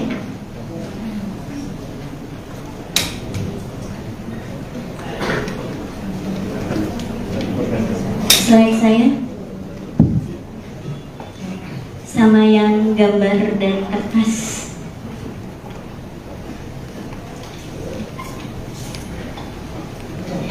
Sambil menunggu slide, terima kasih. Assalamualaikum warahmatullahi wabarakatuh. Saya bangga bisa berdiri di sini. Tidak menyangka yang video itu viral, padahal itu spontan hari itu. Dan spontannya karena ini memang sudah puncak kegelisahan kita semua. Dan apalagi saya sebagai yang ahli di bidang itu melihat bahwa ini Sirekap ini tidak benar. Tidak benar. Logik pertama, saya menilainya dari logika dulu. Pada saat hari H, oke, atau gini, dulu judulnya. Atau saya turun saja, takut jatuh. Saya beri judul Sirekap Saksi bisu kejahatan politik 2020. Saya yakin teknologi itu tidak ada yang buruk, apalagi ini dihasilkan oleh ITB, ya. Nah, tapi kenapa Sirekap begitu? Nah, kita akan lihat. Saya sudah bilang, Sirekap kalaupun begitu, dia menyimpan banyak barang bukti kejahatan itu sendiri. Dari apa? Kenapa? Setiap data itu kita anggap sebagai transaksi yang menyimpan, kalau mungkin di kertas ada sidik jari, kalau di data itu juga ada hal-hal yang bisa kita lihat, mungkin dari timestamp, dari pola kegiatan dan lain-lain, dan itu nanti akan dijelaskan oleh teman-teman saya karena dia akan melihat ada datanya. Oke, bisa slide selanjutnya. Saya hari Sabtu bertemu sama Pak Todung sama Pak Matir. Saya dipesankan, kami tidak mengerti IT. Jadi bisakah dijelaskan dalam bahasa yang nanti kami jadi mengerti. Jadi saya coba buat sederhana dengan memulai. Kita harus semua tahu bagaimana tahapan rekapitulasi suara berjenjang. Pertama itu TPS, ya. Panitia nama PPS, ketuanya KPPS. Di sini dipakai namanya versi Sirekap Mobile. Apa yang dilakukan di TPS? Pemungutan suara, penghitungan suara, di mana mulai 13 itu selesai tanggal 15. Di sini dihasilkan dokumen namanya C1 Plano, ada Pilpres dan Pileg. Lalu yang dilakukan oleh KPPS adalah mengukur tanpa mengentry data. Jadi dokumen tersebut diubah, di-scan, nanti aplikasi difoto dulu, nanti ada penjelasannya. Terus yang kedua, tahapan yang berikutnya setelah itu kotak suara dan C1 Plano dibawa ke kecamatan. Di sana panitia melihat apakah ada masalah. Jika ada masalah harus perhitungan ulang, dia akan dilakukan perhitungan ulang. Jadi C1 Plano dan kotak suara dibawa ke kecamatan. Setelah sebelumnya juga mungkin sempat menginap di kelurahan. Lalu di PPK ini dihasilkan namanya formulir D yang mencatat rekapitulasi dari kecamatan. Kemudian dinaikkan ke kabupaten kota. Formulir D dan rekapitulasi sebelumnya dibawa ke sini tanpa dibawa kotak suara. Jadi begitu. Terus yang tambah di sini adalah ada penetapan untuk anggota legislatif kabupaten kota. Begitu berikutnya juga untuk provinsi dan nasional. Jadi C1 Plano Mobile diadakan biar nanti dari TPS langsung entry, kan nggak terbuka ya, langsung kelihatan. Jadi awalnya niatnya baik gitu loh. Cuman kenyataannya tidak berfungsi seperti itu. Ada perubahan. Oke, berikutnya. Nah, sekarang kita coba lihat seperti apa sih sebetulnya Sirekap Mobile ini. Jadi tahap pertamanya unduh aplikasi, login. Jadi setiap KPPS punya hak login. Lalu dia akan memilih TPS-nya. Di sini dia unggah dokumen. Sebetulnya terjadi proses seperti ini. Mungkin semua tahu ya bagaimana cara setor uang di ATM. Kira-kira mirip seperti itu. Kan kita masukin ya. Nah, yang enggak logisnya adalah dari Sirekap scan itu suaranya tidak sama, bahkan jauh. Terus angka setiap paslon tuh bisa kalau di total itu juga tidak terjadi namanya validasi. Validasi itu adalah kalau misalnya kita setornya 200.000 ya harus 200.000 gitu ya. Atau kalau misalnya saya mau ngambil uang, kalau saya ambilnya 1 juta, uang saya 500.000 boleh tidak? Tidak, itu validasi namanya. Itu proses itu harus benar dulu sampai datanya baru boleh dikirim dan disimpan di database. Dan itu nggak terjadi. Makanya saya bilang ini pasti sudah berubah di logika programnya, algoritmanya. Oke, berikutnya. Nah, sekarang kita lihat ya. Saya coba cari tahu, teman saya pasti nggak akan bikin algoritma yang sekonyol gitu. Karena mahasiswa tingkat 1, saya ajarkan logikanya nggak akan seperti itu, ya. Terus saya cari tahu di BIMTEK, saya pernah dulu untuk yang EKTP, itu ada BIMTEK pasti. Nah, saya lihat ternyata ada edit untuk KPPS, tapi sekarang katanya itu dihilangkan. Malah kadang-kadang yang lain bisa diedit, paslon yang lain, tapi yang satu itu tidak bisa. Oke? Jadi ini udah dua, ya. Validasi nggak ada, fasilitas edit dihilangkan. Lalu apa yang terjadi? Saya baca lagi. Kedua, Pak KPU memutuskan itu bisa dieditnya pada level kabupaten kota, KPU kabupaten. Aneh tidak? Aneh, ya aneh. Padahal alurnya kan nggak demikian. Dia nggak punya C1-nya malah sudah. Iya. Nah, potensi. Nah, sekarang saya nggak mau detail lagi ya. Silakan diulang. Bahwa saya melihat ini berpotensi, ya, akan menyebabkan ya peluang manipulasi suara yang tidak terkendali, ya. Bayangkan ya, sebetulnya kecamatan dan kabupaten kota memang punya hak edit, tapi harusnya, saya tahu ya, saya orang desain sistem, itu diberlakukan kalau edit itu seperti tadi ya, dia tidak menimpa data transaksi. Pernah nggak? Misalnya kita transaksi di bank kan setiap transaksi kita itu dicatat ya, bisa dilihat tuh yang seminggu terakhir dan sebagainya, ya. Nah itu data transaksi seperti itu disimpan di database. Nah sekarang apa yang terjadi?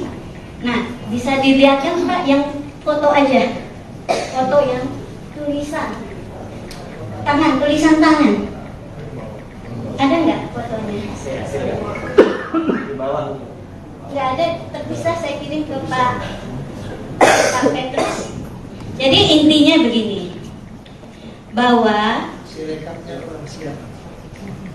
proses desain suatu sistem itu nggak langsung ya. Jadi Sirekap ini adalah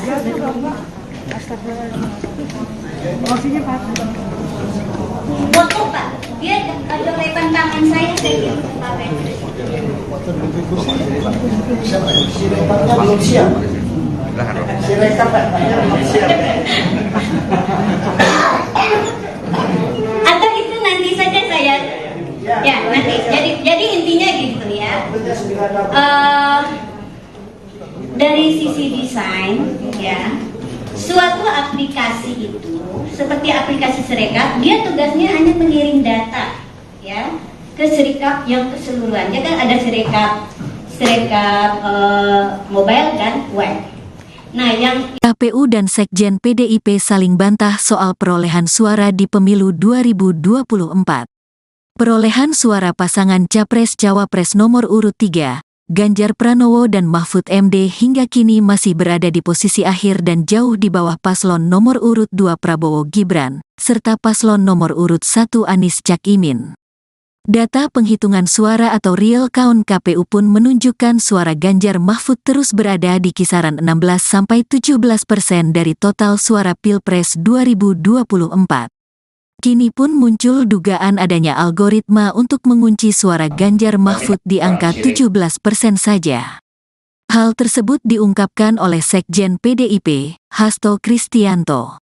Tak hanya Hasto, Cawapres nomor urut 3 Mahfud MD juga turut bersuara soal dugaan penguncian suara Ganjar Mahfud tersebut. Sebelumnya Hasto mengaku mengetahui dugaan adanya algoritma yang seolah menekan suara Ganjar Mahfud berada di angka maksimal 17% itu setelah ia berbicara dengan pakar teknologi informasi. Namun Hasto enggan mengungkapkan siapa pakar yang memberikan informasi itu padanya. Misalnya dimasukkannya suatu algoritma untuk ngelok perolehan Pak Ganjar itu hanya maksimum 17%, kata Hasto di Election Talk Visip UI, Depok, Jawa Barat, Kamis, tanggal 7 Maret tahun 2024. Lebih lanjut Hasto juga mengungkap dugaan adanya gangguan siber dalam proses Form C1. Menurutnya, Perlu ada audit forensik dan meta untuk mengusut gangguan-gangguan itu. Ini yang kami lakukan sebagai bagian dari temuan-temuan yang sangat penting. Bahkan menurut pakar IT tersebut pemilu seharusnya berlangsung 2 putaran, ujarnya. Sementara itu Mahfud MD mengatakan bahwa dirinya sudah mendengar isu tersebut sejak proses pemungutan suara belum dilaksanakan. Ia biar saja diolah di masyarakat, itu kan juga sudah lama, sebelum pemilu kan juga sudah ada. Sebelum pemungutan suara isu itu sudah ada. Sudah dikunci sekian, dan angkanya, perolehan suara itu peris, kata Mahfud usai olahraga di kawasan Jakarta Pusat pada Jumat, tanggal 8 Maret tahun 2024. Mahfud mengatakan, dugaan itu bakal dibuktikan oleh pihaknya. Meski demikian, Mahfud belum memastikan apakah dugaan terkait isu itu akan dilampirkan melalui hak angket di DPR RI atau melalui penyelesaian perkara hasil pemilu di Mahkamah Konstitusi, MK. Tinggal nanti pembuktiannya aja, nanti lihat saja, ujarnya. Di sisi lain, KPU merespons soal pernyataan Sekretaris Jenderal PDIP Hasto Kristianto terkait hasil Pilpres 2024. Bantahan tersebut diungkap oleh Ketua KPU, Hasyim Asyari. Hasyim menegaskan, persentase angka yang masuk ke KPU merupakan hasil perhitungan suara berjenjang dari tingkat TPS. Jadi kalau ada informasi, kabar atau pernyataan seperti itu, KPU membantah ya bahwa KPU tidak pernah mematok, tidak pernah mengunci, tidak pernah menargetkan partai tertentu, pasangan calon tertentu, sejak awal harus suaranya sekian, tidak ada. Jadi semuanya yang dihitung KPU berasal dari perolehan suara di TPS, kata Hasyim di kantor KPU, Menteng, Jakarta Pusat, tanggal 8 Maret tahun 2024. Hadir di sini, mungkin ladies first ya, kita Ibu Leoni boleh yang pertama, setelah Ibu Leoni nanti Mas Hairul, setelah itu Pak Sugi ya. Oke, silakan Bu Leoni.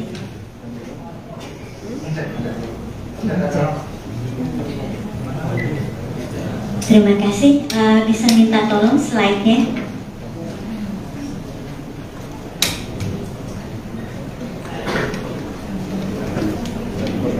Slide saya sama yang gambar dari kertas.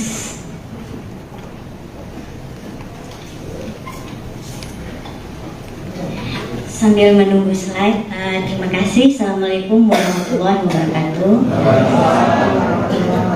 Saya bangga bisa berdiri di sini. Tidak menyangka yang video itu viral, padahal itu spontan hari itu. Dan spontannya karena ini memang sudah puncak kegelisahan kita semua. Dan apalagi saya sebagai yang ahli di bidang itu melihat bahwa ini Sirekap ini tidak benar.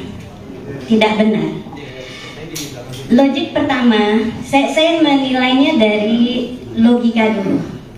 Pada saat hari H, oke, atau gini, dulu judulnya. Atau saya turun saja, takut jatuh. Saya beri judul Sirekap Saksi Bisu Kejahatan Politik 2020. Saya yakin teknologi itu tidak ada yang buruk, apalagi ini dihasilkan oleh ITB, ya. Nah, tapi kenapa Sirekap begitu? Nah, kita akan lihat. Saya sudah bilang, Sirekap kalaupun begitu, dia menyimpan banyak barang bukti kejahatan itu sendiri. Dari apa? Kenapa? Setiap data itu kita anggap sebagai transaksi yang menyimpan, kalau mungkin di kertas ada sidik jari, kalau di data itu juga ada hal-hal yang bisa kita lihat, mungkin dari timestamp, dari pola kegiatan dan lain-lain, dan itu nanti akan dijelaskan oleh teman-teman saya karena dia akan melihat ada datanya. Oke, bisa slide selanjutnya. Saya hari Sabtu bertemu sama Pak Todung sama Pak Mardir.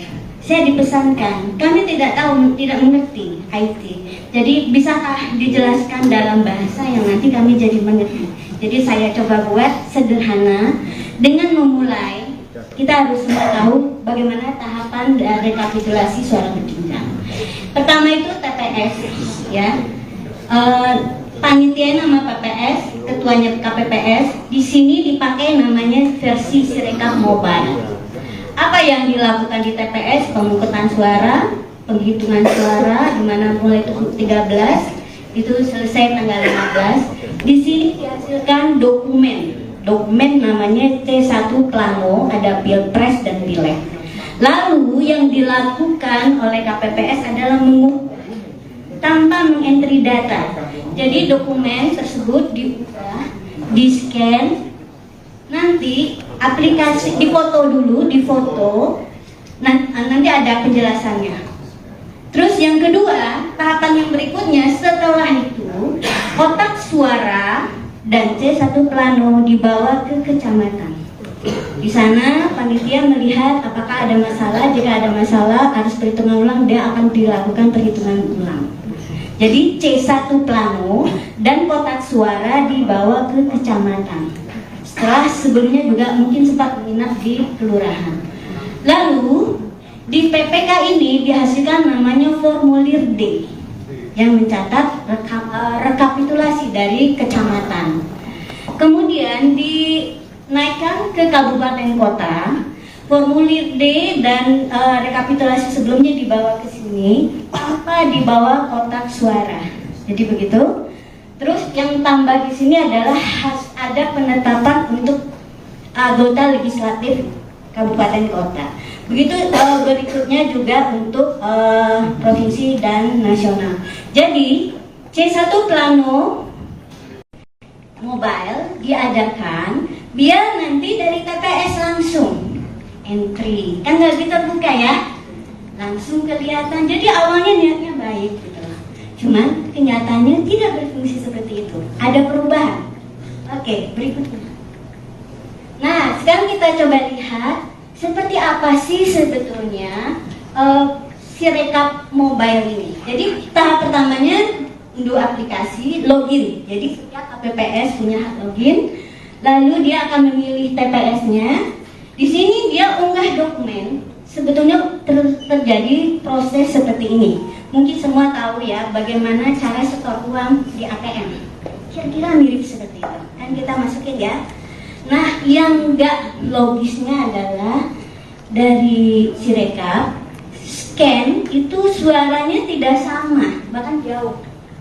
Terus angka setiap paslon tuh bisa kalau di total itu juga tidak terjadi yang namanya validasi. Validasi itu adalah kalau misalnya kita setornya 200.000 ya harus 200.000 gitu ya. Atau kalau misalnya saya mau ngambil uang, kalau saya ambilnya 1 juta, uang saya 500.000 boleh tidak? Tidak, itu validasi namanya. Itu proses itu harus benar dulu sampai datanya baru boleh dikirim dan disimpan di database. Dan itu nggak terjadi. Makanya saya bilang ini pasti sudah berubah di logika programnya, algoritmanya. Oke, berikutnya. Nah, sekarang kita lihat ya. Saya coba cari tahu, teman saya pasti nggak akan bikin algoritma yang sekonyol gitu. Karena mahasiswa tingkat 1, saya sadarkan logikanya nggak akan seperti itu, ya. Terus saya cari tahu di BIMTEK, saya pernah dulu untuk yang EKTP, itu ada BIMTEK pasti. Nah, saya lihat ternyata ada hak edit untuk KPPS, tapi sekarang katanya itu dihilangkan. Malah kadang-kadang yang lain bisa diedit, paslon yang lain, tapi yang satu itu tidak bisa. Oke? Jadi ini ada dua, ya. Validasi nggak ada, fasilitas edit dihilangkan. Lalu apa yang terjadi? Saya baca lagi. Kedua, Pak KPU memutuskan itu bisa dieditnya pada level kabupaten kota, KPU kabupaten. Aneh tidak? Aneh, ya. Ya, aneh. Padahal alurnya kan nggak demikian. Dia nggak punya C1-nya malah sudah. Iya. Nah, potensi. Nah, sekarang saya nggak mau detail lagi ya. Silakan bahwa saya melihat ini berpotensi, ya, akan menyebabkan ya peluang manipulasi suara yang tidak terkendali, ya. Bayangkan, ya, sebetulnya kecamatan dan kabupaten kota memang punya hak edit, tapi harusnya, saya tahu ya, saya orang desain sistem, itu diberlakukan kalau edit itu seperti tadi ya, dia tidak menimpa data transaksi. Pernah nggak? Misalnya kita transaksi di bank kan setiap transaksi kita itu dicatat ya, bisa dilihat tuh yang seminggu terakhir dan sebagainya, ya. Nah itu data transaksi seperti itu disimpan di database. Nah sekarang apa yang terjadi? Nah bisa dilihatkan Pak yang foto aja, foto yang tulisan tangan, ada nggak fotonya? Nggak ada, terpisah, saya kirim ke Pak Petrus. Jadi intinya begini, bahwa proses desain suatu sistem itu nggak langsung ya. Jadi Sirekap ini adalah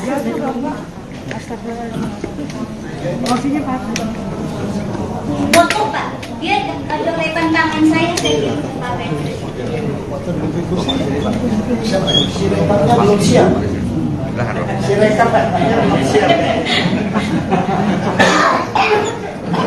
Atau itu nanti saja saya, ya nanti.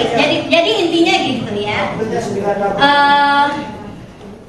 Dari sisi desain, ya, suatu aplikasi itu seperti aplikasi Sirekap, dia tugasnya hanya mengirim data, ya, ke Sirekap yang keseluruhan. Dia kan ada Sirekap mobile dan web. Nah, yang KPU dan Sekjen PDIP saling bantah soal perolehan suara di pemilu 2024. Perolehan suara pasangan Capres-Cawapres nomor urut 3, Ganjar Pranowo dan Mahfud MD hingga kini masih berada di posisi akhir dan jauh di bawah paslon nomor urut 2 Prabowo Gibran, serta paslon nomor urut 1 Anies Caimin. Data penghitungan suara atau real count KPU pun menunjukkan suara Ganjar Mahfud terus berada di kisaran 16-17% dari total suara Pilpres 2024. Kini pun muncul dugaan adanya algoritma untuk mengunci suara Ganjar Mahfud di angka 17% saja. Hal tersebut diungkapkan oleh Sekjen PDIP, Hasto Kristianto.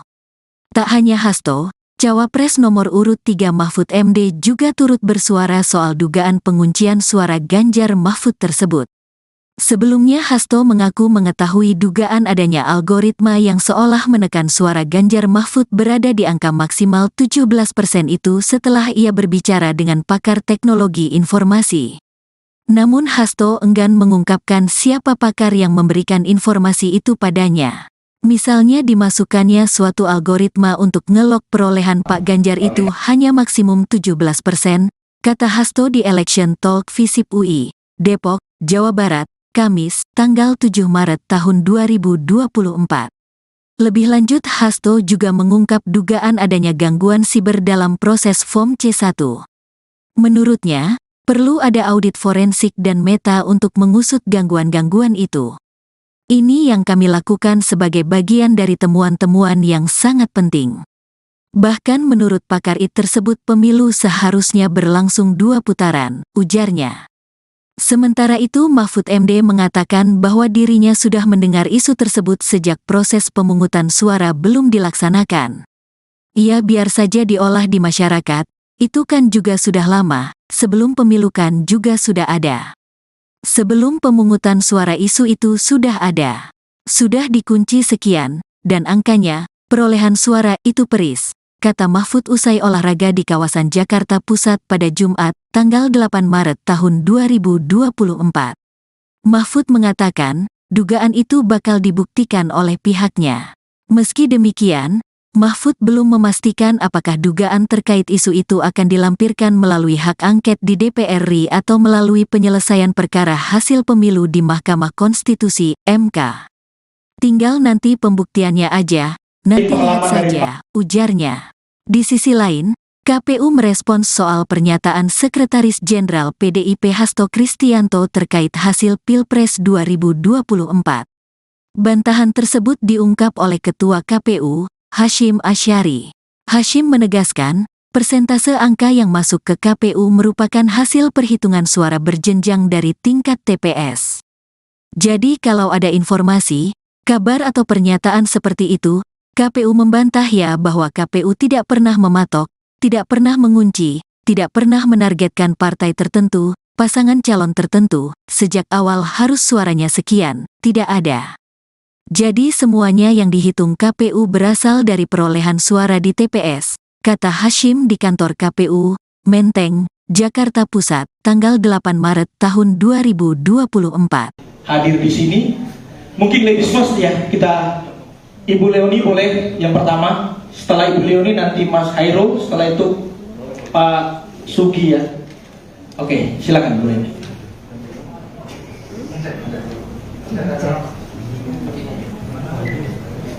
Terima kasih. Bisa minta tolong slide-nya.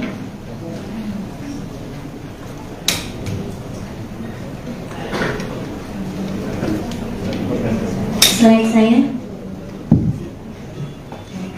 sama yang gambar dan kertas.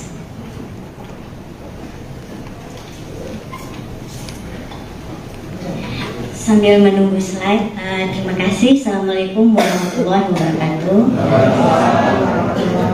Saya bangga bisa berdiri di sini.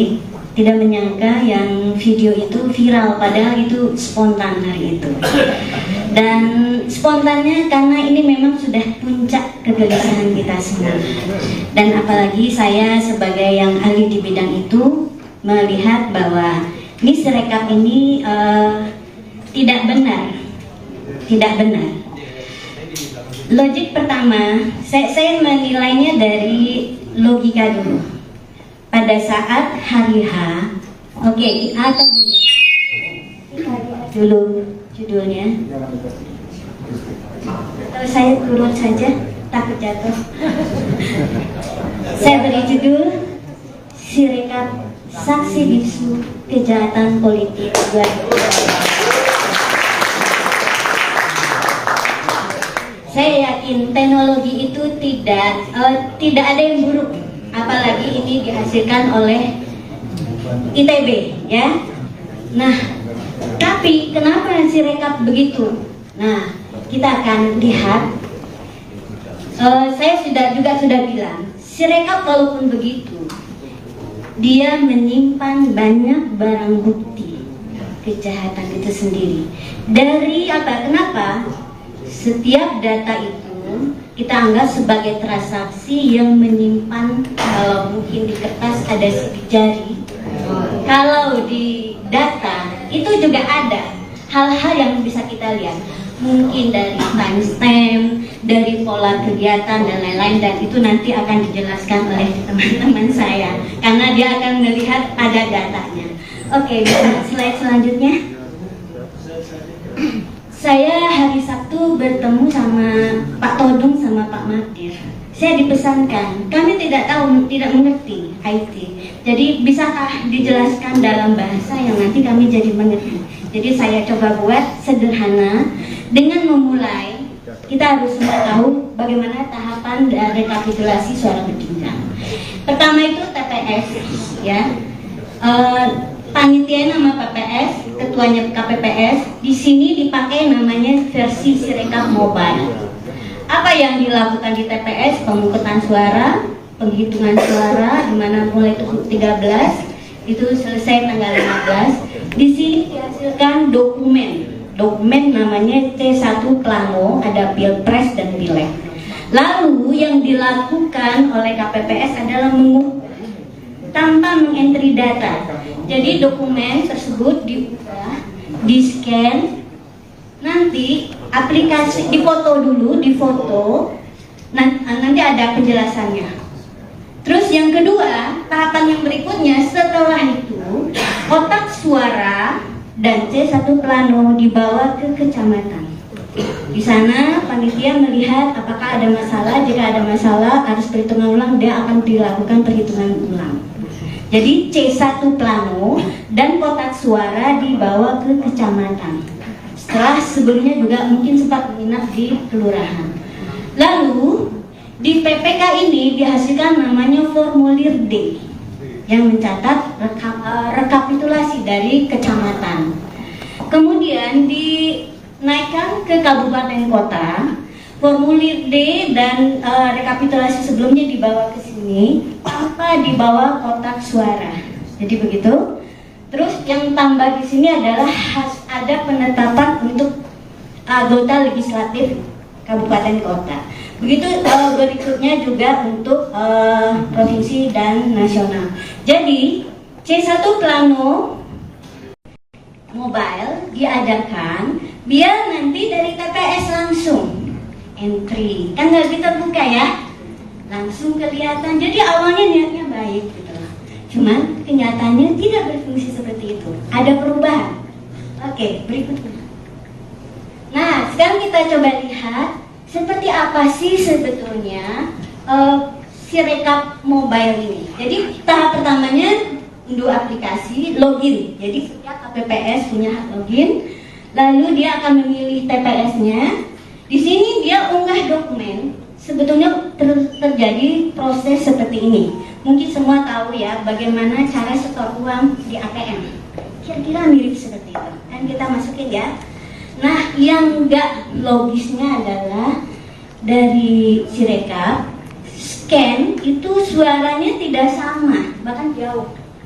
Terus angka setiap paslon tuh bisa kalau di total itu juga tidak terjadi yang namanya validasi. Validasi itu adalah kalau misalnya kita setornya 200.000 ya harus 200.000 gitu ya. Atau kalau misalnya saya mau ngambil uang, kalau saya ambilnya 1 juta, uang saya 500.000 boleh tidak? Tidak, itu validasi namanya. Itu proses itu harus benar dulu sampai datanya baru boleh dikirim dan disimpan di database. Dan itu nggak terjadi. Makanya saya bilang ini pasti sudah berubah di logika programnya, algoritmanya. Oke, berikutnya. Nah, sekarang kita lihat ya. Saya coba cari tahu, teman saya pasti nggak akan bikin algoritma yang sekonyol itu, karena mahasiswa tingkat 1, saya ajarkan logikanya nggak akan seperti itu, ya. Terus saya cari tahu di BIMTEK, saya pernah dulu untuk yang EKTP, itu ada BIMTEK pasti. Nah, saya lihat ternyata ada edit untuk KPPS, tapi sekarang katanya itu dihilangkan. Malah kadang-kadang yang lain bisa diedit, paslon yang lain, tapi yang satu itu tidak bisa. Oke? Jadi ini udah dua, ya. Validasi nggak ada, fasilitas edit dihilangkan. Lalu apa yang terjadi? Saya baca lagi. Kedua, Pak KPU memutuskan itu bisa dieditnya pada level kabupaten kota, KPU kabupaten. Aneh tidak? Nih, ya aneh. Padahal alurnya kan nggak demikian. Dia nggak punya C1-nya malah sudah. Iya. Nah, potensi. Nah, sekarang saya nggak mau detail lagi. Silakan diulang. Bahwa saya melihat ini berpotensi, ya, akan menyebabkan ya peluang manipulasi suara yang tidak terkendali, ya. Bayangkan ya, sebetulnya kecamatan dan kabupaten kota memang punya hak edit, tapi harusnya, saya tahu ya, saya orang desain sistem, itu diberlakukan kalau edit itu seperti tadi ya, dia tidak menimpa data transaksi. Pernah nggak? Misalnya kita transaksi di bank kan setiap transaksi kita itu dicatat ya, bisa dilihat tuh yang seminggu terakhir dan sebagainya, ya. Nah, itu data transaksi seperti itu disimpan di database. Nah, sekarang apa yang terjadi? Nah, bisa dilihatkan Pak yang foto aja, foto yang tulisan tangan, ada nggak fotonya? Nggak ada, terpisah, saya kirim ke Pak Petrus. Jadi intinya begini, bahwa proses desain suatu sistem itu itu nggak langsung ya. Jadi Sirekap ini adalah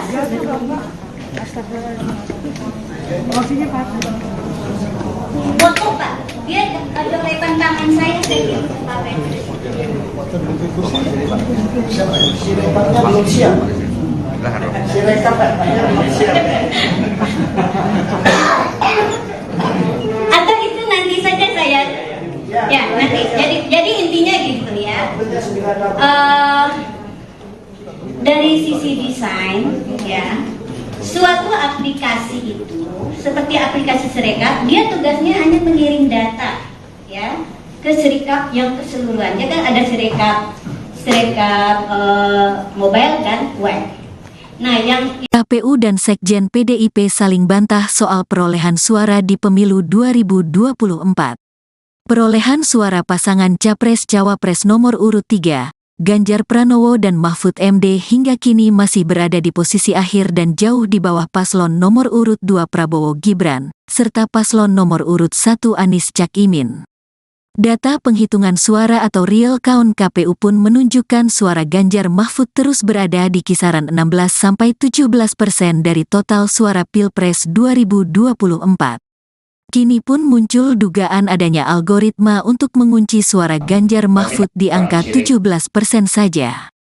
Hal tersebut diungkapkan oleh Sekjen PDIP, Hasto Kristianto. Tak hanya Hasto, Cawapres nomor urut 3 Mahfud MD juga turut bersuara soal dugaan penguncian suara Ganjar Mahfud tersebut. Sebelumnya Hasto mengaku mengetahui dugaan adanya algoritma yang seolah menekan suara Ganjar Mahfud berada di angka maksimal 17% itu setelah ia berbicara dengan pakar teknologi informasi. Namun Hasto enggan mengungkapkan siapa pakar yang memberikan informasi itu padanya. Misalnya dimasukkannya suatu algoritma untuk ngelok perolehan Pak Ganjar itu hanya maksimum 17%, kata Hasto di Election Talk Visip UI, Depok, Jawa Barat, Kamis, tanggal 7 Maret tahun 2024.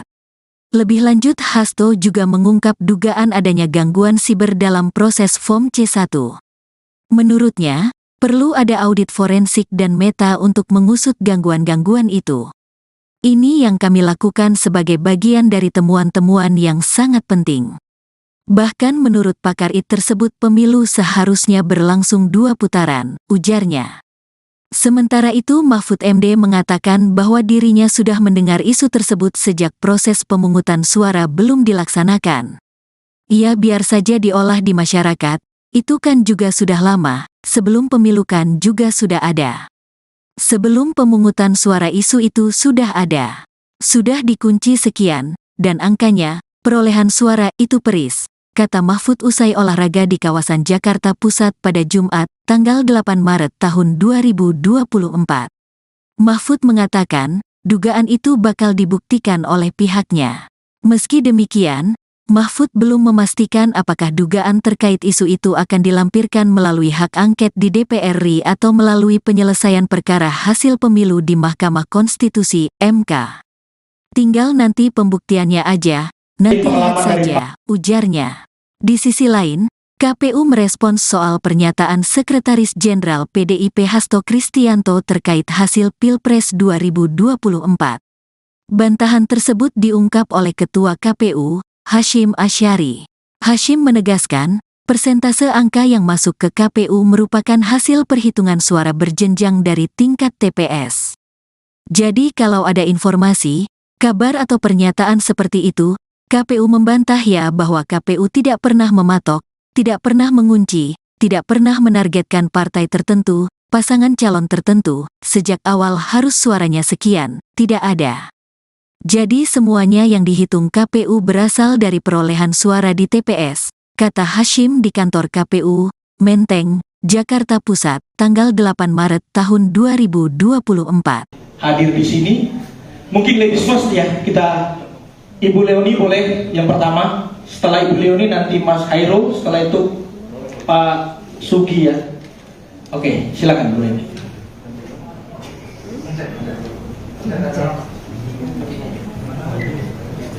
Terima kasih. Bisa minta tolong slide-nya.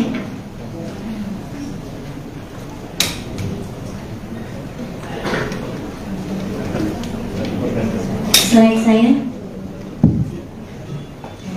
sama yang gambar dari kertas.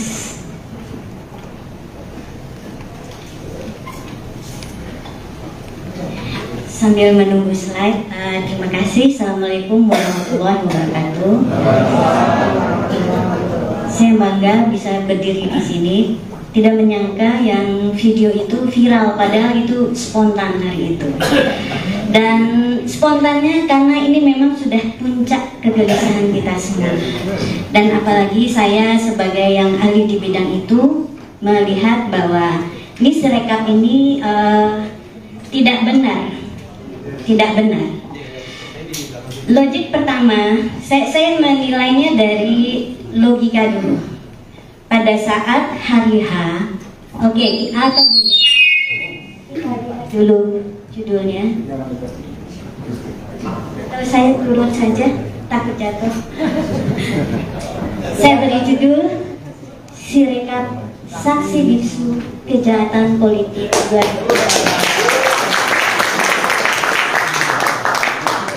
Saya yakin teknologi itu tidak ada yang buruk, apalagi ini dihasilkan oleh ITB, ya.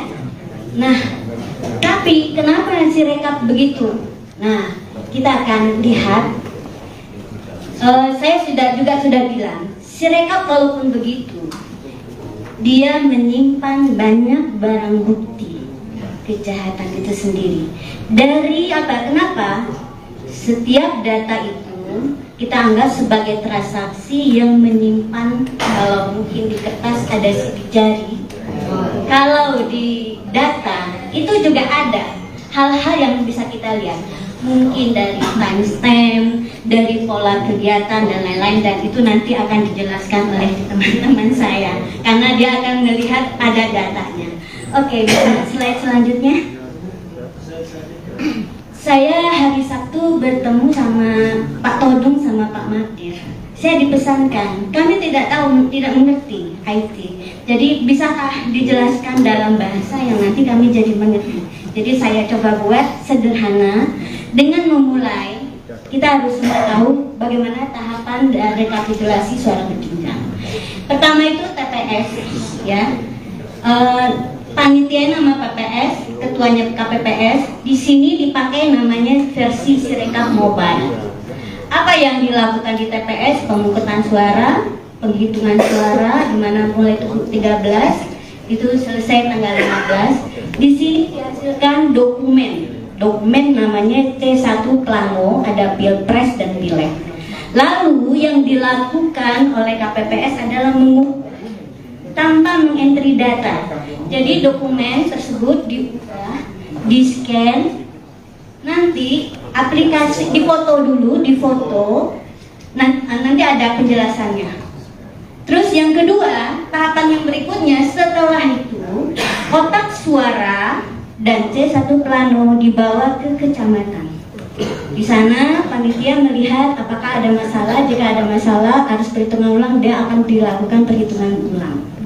Jadi C1 Plano dan kotak suara dibawa ke kecamatan. Setelah sebelumnya juga mungkin sempat menginap di kelurahan. Lalu di PPK ini dihasilkan namanya formulir D yang mencatat rekapitulasi dari kecamatan. Kemudian dinaikkan ke kabupaten kota. Formulir D dan rekapitulasi sebelumnya dibawa ke sini tanpa dibawa kotak suara. Jadi begitu. Terus yang tambah di sini adalah ada penetapan untuk anggota legislatif kabupaten kota. Begitu berikutnya juga untuk provinsi dan nasional. Jadi C1 Plano Mobile diadakan biar nanti dari TPS langsung entry, kan nggak terbuka ya, langsung kelihatan. Jadi awalnya niatnya baik gitu, cuman kenyataannya tidak berfungsi seperti itu, ada perubahan. Oke, berikutnya. Nah, sekarang kita coba lihat seperti apa sih sebetulnya Sirekap Mobile ini. Jadi tahap pertamanya unduh aplikasi, login. Jadi setiap KPPS punya hak login. Lalu dia akan memilih TPS-nya. Di sini dia unggah dokumen, sebetulnya terjadi proses seperti ini. Mungkin semua tahu ya bagaimana cara setor uang di ATM. Kira-kira mirip seperti itu. Kan kita masukin ya. Nah, yang nggak logisnya adalah dari Sirekap, scan itu suaranya tidak sama, bahkan jauh. Terus angka setiap paslon tuh bisa kalau di total itu juga tidak terjadi yang namanya validasi. Validasi itu adalah kalau misalnya kita setornya 200.000 ya harus 200.000 gitu ya. Atau kalau misalnya saya mau ngambil uang, kalau dia saya ambilnya 1 juta, uang saya 500.000 boleh tidak? Tidak, itu validasi namanya. Itu proses itu harus benar dulu sampai datanya baru boleh dikirim dan disimpan di database. Dan itu nggak terjadi. Makanya saya bilang ini pasti sudah berubah di logika programnya, algoritmanya. Oke, berikutnya. Nah, sekarang kita lihat ya. Saya coba cari tahu, teman saya pasti nggak akan bikin algoritma yang sekonyol itu. Karena mahasiswa tingkat 1, saya ajarkan logikanya nggak akan seperti itu, ya. Terus saya cari tahu di BIMTEK, saya pernah dulu untuk yang EKTP, itu ada BIMTEK pasti. Nah, saya lihat ternyata ada hak-edit untuk KPPS, tapi sekarang katanya itu dihilangkan. Malah kadang-kadang yang lain bisa diedit, paslon yang lain, tapi yang satu itu tidak bisa. Oke? Jadi ini udah 2, ya. Validasi nggak ada, fasilitas edit dihilangkan. Lalu apa yang terjadi? Saya baca lagi. Kedua, Pak KPU memutuskan itu bisa dieditnya pada level kabupaten kota, KPU kabupaten. Aneh tidak? Nih, ya aneh. Padahal alurnya kan nggak demikian.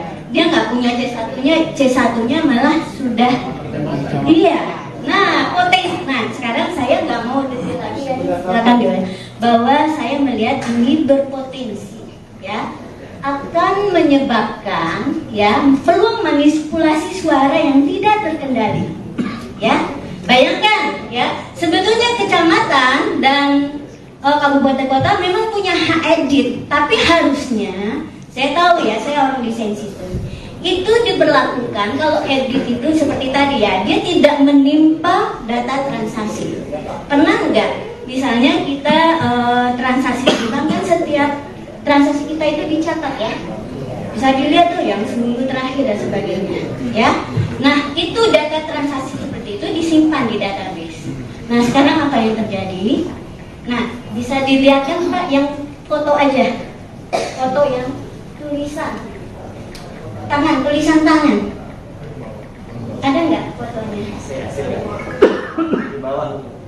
Nggak ada, terpisah saya kirim ke Pak Petrus.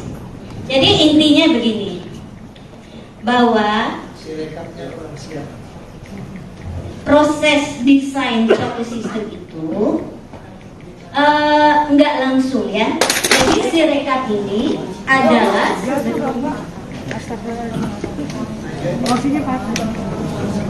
foto Pak. Dia ada rekan tangan saya kirim ke Pak Petrus. Sirekapnya belum siap. Sirekap belum siap. Atau itu nanti saja saya ya nanti. Jadi intinya gitu ya. Dari sisi desain ya, suatu aplikasi itu seperti aplikasi Sirekap, dia tugasnya hanya mengirim data ya ke Sirekap yang keseluruhan. Ya kan ada Sirekap mobile dan web. Nah, yang KPU dan Sekjen PDIP saling bantah soal perolehan suara di pemilu 2024. Perolehan suara pasangan Capres-Cawapres nomor urut 3, Ganjar Pranowo dan Mahfud MD hingga kini masih berada di posisi akhir dan jauh di bawah paslon nomor urut 2 Prabowo Gibran, serta paslon nomor urut 1 Anies Cak Imin.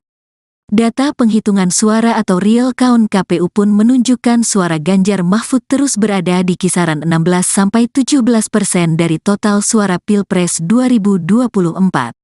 Kini pun muncul dugaan adanya algoritma untuk mengunci suara Ganjar Mahfud di angka 17% saja. Hal tersebut diungkapkan oleh Sekjen PDIP, Hasto Kristianto. Tak hanya Hasto, Cawapres nomor urut 3 Mahfud MD juga turut bersuara soal dugaan penguncian suara Ganjar Mahfud tersebut. Sebelumnya Hasto mengaku mengetahui dugaan adanya algoritma yang seolah menekan suara Ganjar Mahfud berada di angka maksimal 17% itu setelah ia berbicara dengan pakar teknologi informasi. Namun Hasto enggan mengungkapkan siapa pakar yang memberikan informasi itu padanya. Misalnya dimasukkannya suatu algoritma untuk ngelok perolehan Pak Ganjar itu hanya maksimum 17%, kata Hasto di Election Talk Visip UI, Depok, Jawa Barat, Kamis, tanggal 7 Maret tahun 2024. Lebih lanjut Hasto juga mengungkap dugaan adanya gangguan siber dalam proses Form C1. Menurutnya, perlu ada audit forensik dan meta untuk mengusut gangguan-gangguan itu. Ini yang kami lakukan sebagai bagian dari temuan-temuan yang sangat penting. Bahkan menurut pakar IT tersebut pemilu seharusnya berlangsung 2 putaran, ujarnya. Sementara itu Mahfud MD mengatakan bahwa dirinya sudah mendengar isu tersebut sejak proses pemungutan suara belum dilaksanakan. Ia biar saja diolah di masyarakat, itu kan juga sudah lama, sebelum pemilu kan juga sudah ada. Sebelum pemungutan suara isu itu sudah ada. Sudah dikunci sekian, dan angkanya, perolehan suara itu peris, kata Mahfud usai olahraga di kawasan Jakarta Pusat pada Jumat, tanggal 8 Maret tahun 2024. Mahfud mengatakan, dugaan itu bakal dibuktikan oleh pihaknya. Meski demikian, Mahfud belum memastikan apakah dugaan terkait isu itu akan dilampirkan melalui hak angket di DPR RI atau melalui penyelesaian perkara hasil pemilu di Mahkamah Konstitusi, MK. Tinggal nanti pembuktiannya aja, nanti lihat saja, ujarnya. Di sisi lain, KPU merespons soal pernyataan Sekretaris Jenderal PDIP Hasto Kristianto terkait hasil Pilpres 2024. Bantahan tersebut diungkap oleh Ketua KPU, Hashim Asyari. Hashim menegaskan, persentase angka yang masuk ke KPU merupakan hasil perhitungan suara berjenjang dari tingkat TPS. Jadi kalau ada informasi, kabar atau pernyataan seperti itu, KPU membantah ya bahwa KPU tidak pernah mematok, tidak pernah mengunci, tidak pernah menargetkan partai tertentu, pasangan calon tertentu, sejak awal harus suaranya sekian, tidak ada. Jadi semuanya yang dihitung KPU berasal dari perolehan suara di TPS, kata Hashim di kantor KPU, Menteng, Jakarta Pusat, tanggal 8 Maret tahun 2024. Hadir di sini, mungkin ladies first ya, kita Ibu Leoni boleh yang pertama, setelah Ibu Leoni nanti Mas Hairo, setelah itu Pak Sugi ya. Oke, silakan Bu Leoni.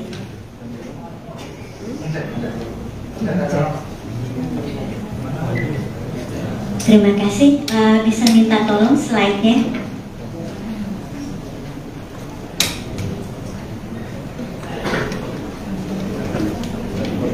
Slide saya sama yang gambar dan kertas.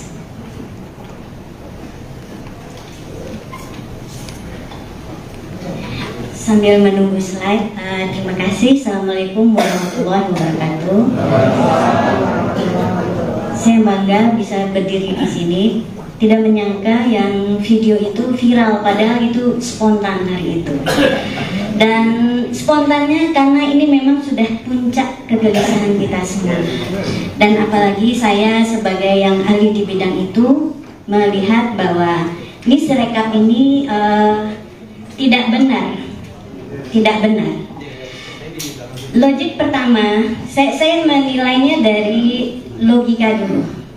Pada saat hari H, oke, atau gini, dulu judulnya. Atau saya turun saja, takut jatuh.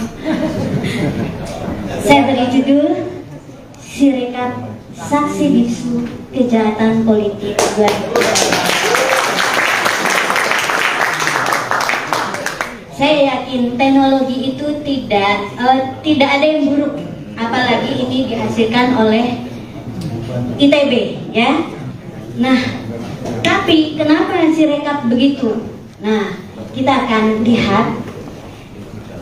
Saya sudah bilang, Sirekap walaupun begitu, dia menyimpan banyak barang bukti kejahatan itu sendiri.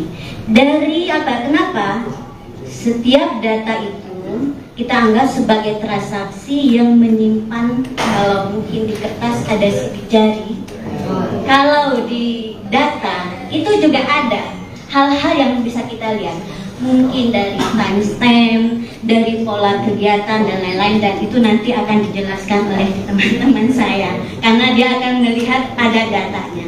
Oke, bisa slide selanjutnya. Saya hari Sabtu bertemu sama Pak Todung sama Pak Madir. Saya dipesankan, kami tidak mengerti IT.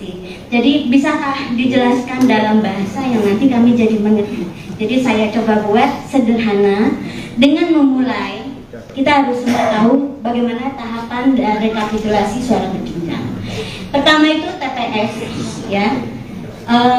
Panitia nama PPS, ketuanya KPPS. Di sini dipakai namanya versi Sirekap Mobile. Apa yang dilakukan di TPS? Pemungutan suara, penghitungan suara, di mana mulai 13 itu selesai tanggal 15. Di sini dihasilkan dokumen namanya C1 Plano, ada Pilpres dan Pileg. Lalu yang dilakukan oleh KPPS adalah tanpa mengentry data. Jadi dokumen tersebut diubah, di-scan, nanti aplikasi difoto dulu, nanti ada penjelasannya. Terus yang kedua, tahapan yang berikutnya setelah itu kotak suara dan C1 Plano dibawa ke kecamatan. Di sana panitia melihat apakah ada masalah. Jika ada masalah harus perhitungan ulang, dia akan dilakukan perhitungan ulang. Jadi C1 Plano dan kotak suara dibawa ke kecamatan. Setelah sebelumnya juga mungkin sempat menginap di kelurahan. Lalu di PPK ini dihasilkan namanya formulir D yang mencatat rekapitulasi dari kecamatan. Kemudian dinaikkan ke kabupaten kota. Formulir D dan rekapitulasi sebelumnya dibawa ke sini tanpa dibawa kotak suara. Jadi begitu. Terus yang tambah di sini adalah ada penetapan untuk anggota legislatif kabupaten kota. Begitu berikutnya juga untuk provinsi dan nasional. Jadi C1 Plano Mobile diadakan biar nanti dari TPS langsung entry, kan lebih terbuka ya, langsung kelihatan. Jadi awalnya niatnya baik gitu, cuman kenyataannya tidak berfungsi seperti itu, ada perubahan. Oke, berikutnya. Nah, sekarang kita coba lihat seperti apa sih sebetulnya Sirekap Mobile ini. Jadi tahap pertamanya unduh aplikasi, login. Jadi setiap KPPS punya hak login, lalu dia akan memilih TPS-nya. Di sini dia unggah dokumen. Sebetulnya terjadi proses seperti ini. Mungkin semua tahu ya bagaimana cara setor uang di ATM. Kira-kira mirip seperti itu. Kan kita masukin ya. Nah, yang enggak logisnya adalah dari Sirekap scan itu suaranya tidak sama, bahkan jauh. Terus angka setiap paslon tuh bisa kalau di total itu juga tidak terjadi yang namanya validasi. Validasi itu adalah kalau misalnya kita setornya 200.000 ya harus 200.000 gitu ya. Atau kalau misalnya saya mau ngambil uang, kalau saya ambilnya 1 juta, uang saya 500.000 boleh tidak? Tidak, itu validasi namanya. Itu proses itu harus benar dulu sampai datanya baru boleh dikirim dan disimpan di database. Dan itu nggak terjadi. Makanya saya bilang ini pasti sudah berubah di logika programnya, algoritmanya. Oke, berikutnya. Nah, sekarang kita lihat ya. Saya coba coba cari tahu, teman saya pasti nggak akan bikin algoritma yang sekonyol gitu. Karena mahasiswa tingkat 1, saya ajarnya logikanya nggak akan seperti itu, ya.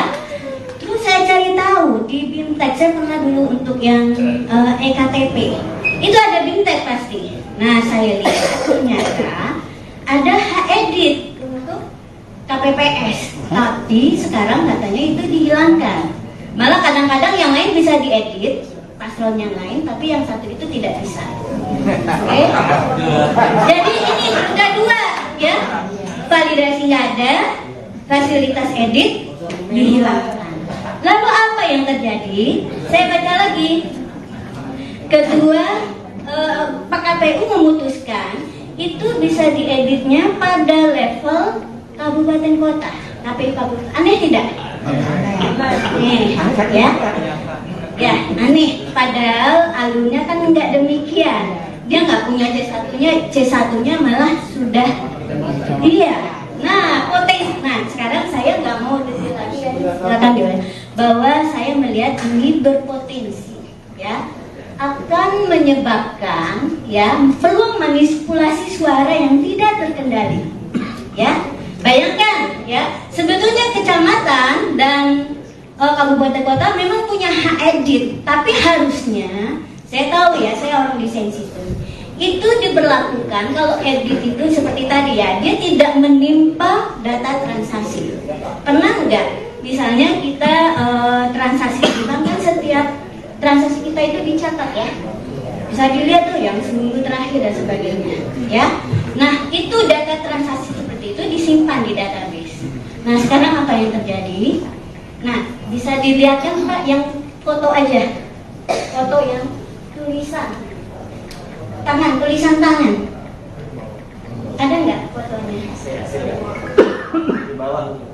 Nggak ada, terpisah, saya kirim ke Pak Petrus.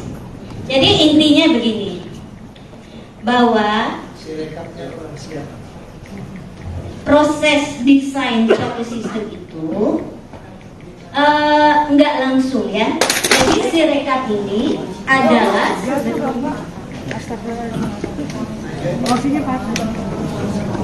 foto, Pak. Dia ada lepan tangan saya kirim ke Pak Petrus. Sirekapnya manusia. Sirekap manusia. Atau itu nanti saja saya, ya, nanti. Jadi intinya gitu, ya. Dari sisi desain, ya, suatu aplikasi itu seperti aplikasi Sirekap, dia tugasnya hanya mengirim data, ya, ke Sirekap yang keseluruhan. Ya kan ada Sirekap mobile dan web. Nah, yang KPU dan Sekjen PDIP saling bantah soal perolehan suara di pemilu 2024.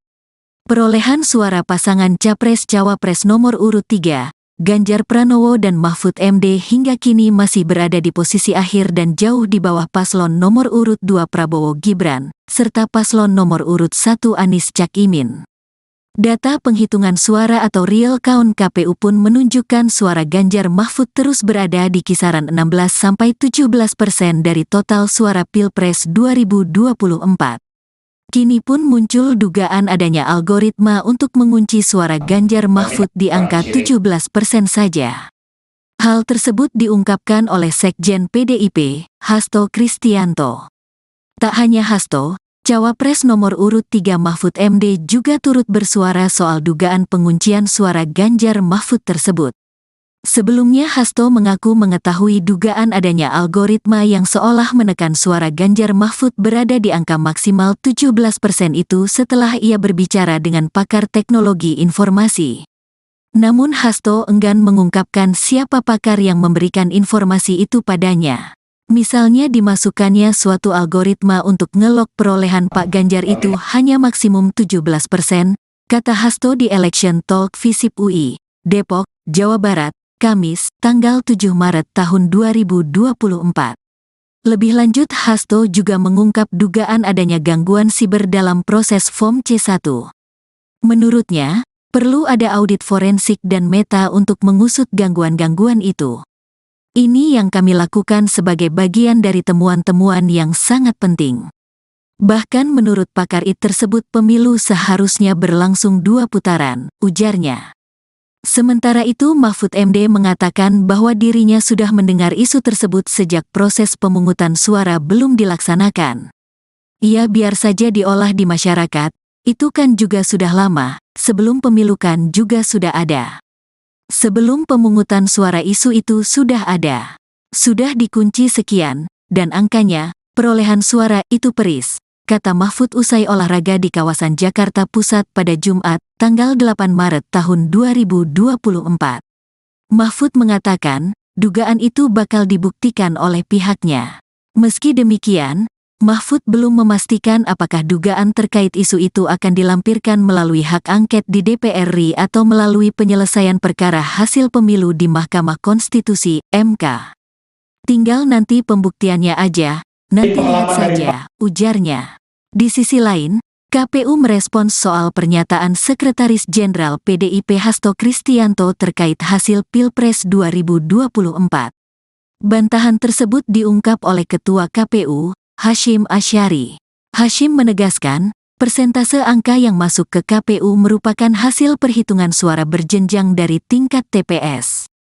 Jadi kalau ada informasi, kabar atau pernyataan seperti itu, KPU membantah ya bahwa KPU tidak pernah mematok, tidak pernah mengunci, tidak pernah menargetkan partai tertentu, pasangan calon tertentu, sejak awal harus suaranya sekian, tidak ada. Jadi semuanya yang dihitung KPU berasal dari perolehan suara di TPS, kata Hasyim di kantor KPU, Menteng, Jakarta Pusat, tanggal 8 Maret tahun 2024. Hadir di sini, mungkin ladies first ya, kita Ibu Leoni boleh yang pertama, setelah Ibu Leoni nanti Mas Hairul, setelah itu Pak Sugi ya. Oke, silakan Bu Leoni.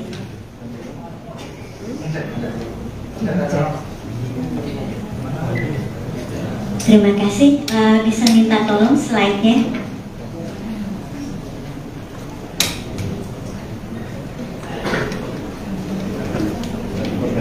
Slide saya sama yang gambar dari kertas.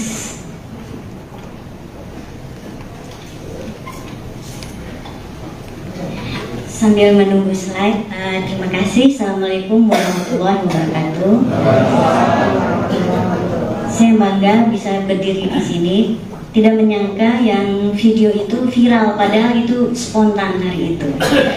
Dan spontannya karena ini memang sudah puncak kegelisahan kita semua. Dan apalagi saya sebagai yang ahli di bidang itu melihat bahwa ini Sirekap ini tidak benar. Tidak benar. Logik pertama, saya menilainya dari logika dulu. Pada saat hari H, oke, atau gini, dulu judulnya. Atau saya turun saja, takut jatuh. Saya beri judul Sirekap Saksi Bisu Kejahatan Politik 2024. Saya yakin teknologi itu tidak ada yang buruk, apalagi ini dihasilkan oleh ITB, ya. Nah, tapi kenapa Sirekap begitu? Nah, kita akan lihat.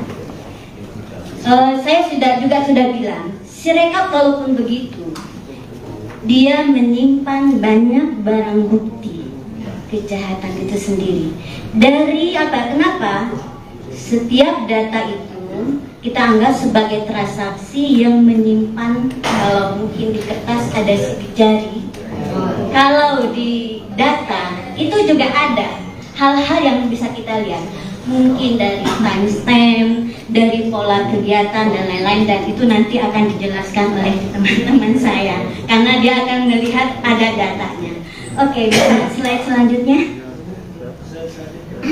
Saya hari Sabtu bertemu sama Pak Todung sama Pak Madir. Saya dipesankan, kami tidak mengerti IT.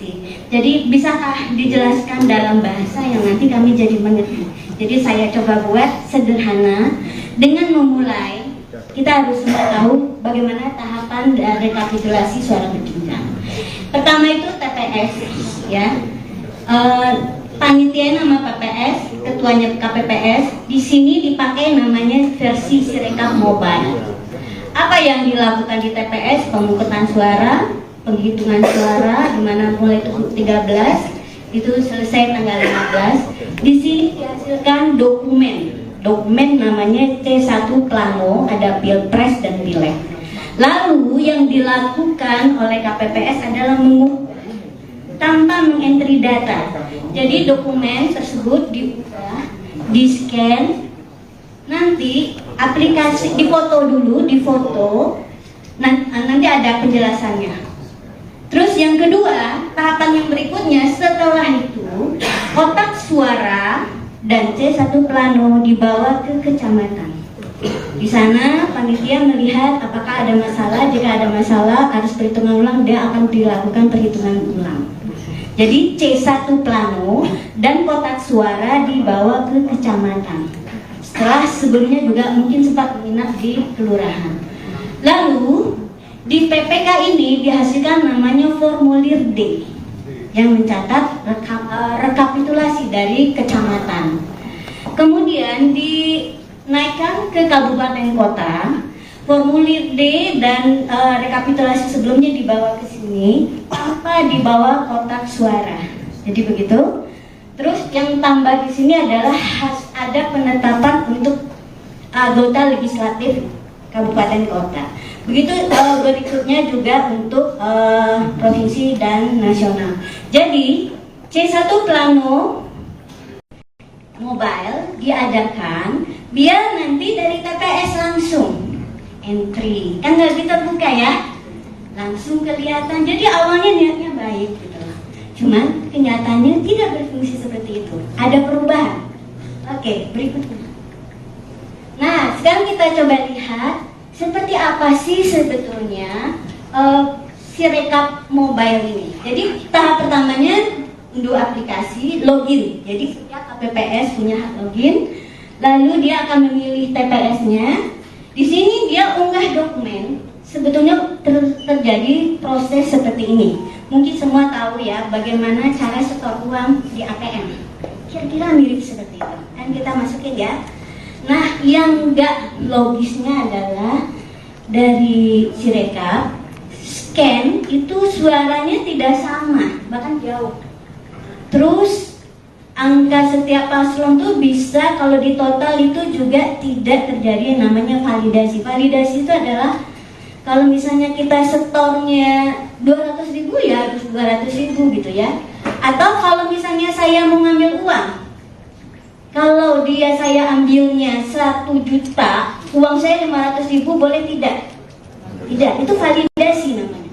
Itu proses itu harus benar dulu sampai datanya baru boleh dikirim dan disimpan di database. Dan itu nggak terjadi. Makanya saya bilang ini pasti sudah berubah di logika programnya, algoritmanya. Oke, berikutnya. Nah, sekarang kita lihat ya. Saya coba cari tahu, teman saya pasti nggak akan bikin algoritma yang sekonyol itu, karena mahasiswa tingkat 1, saya saja logikanya nggak akan seperti itu, ya. Terus saya cari tahu di BIMTEK, saya pernah dulu untuk yang EKTP, itu ada BIMTEK pasti. Nah, saya lihat ternyata ada hak edit untuk KPPS, tapi sekarang katanya itu dihilangkan. Malah kadang-kadang yang lain bisa diedit, paslon yang lain, tapi yang satu itu tidak bisa. Oke? Jadi ini ada dua, ya. Validasi nggak ada, fasilitas edit dihilangkan. Lalu apa yang terjadi? Saya baca lagi. Kedua, Pak KPU memutuskan itu bisa dieditnya pada level kabupaten kota, KPU kabupaten. Aneh tidak? Nih, ya, aneh. Padahal alurnya kan nggak demikian. Dia nggak punya C1-nya malah sudah. Iya. Nah, potensi. Nah, sekarang saya nggak mau detail lagi. Silakan bahwa saya melihat ini berpotensi, ya. akan menyebabkan ya peluang manipulasi suara yang tidak terkendali. Ya, bayangkan ya, sebetulnya kecamatan dan kabupaten kota memang punya hak edit, tapi harusnya saya tahu ya, saya orang desain sistem, itu diberlakukan kalau edit itu seperti tadi ya, dia tidak menimpa data transaksi.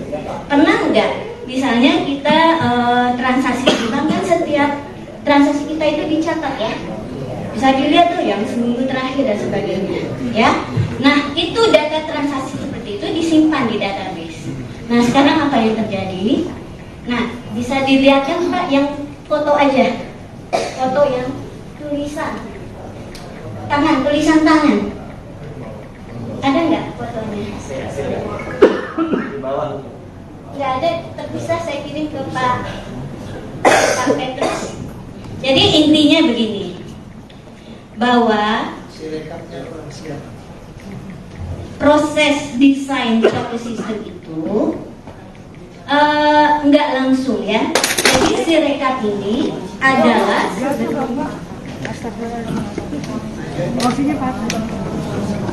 foto Pak, dia ada rekan tangan saya kirim ke Pak Petrus. Sirekapnya belum siap. Sirekap belum siap.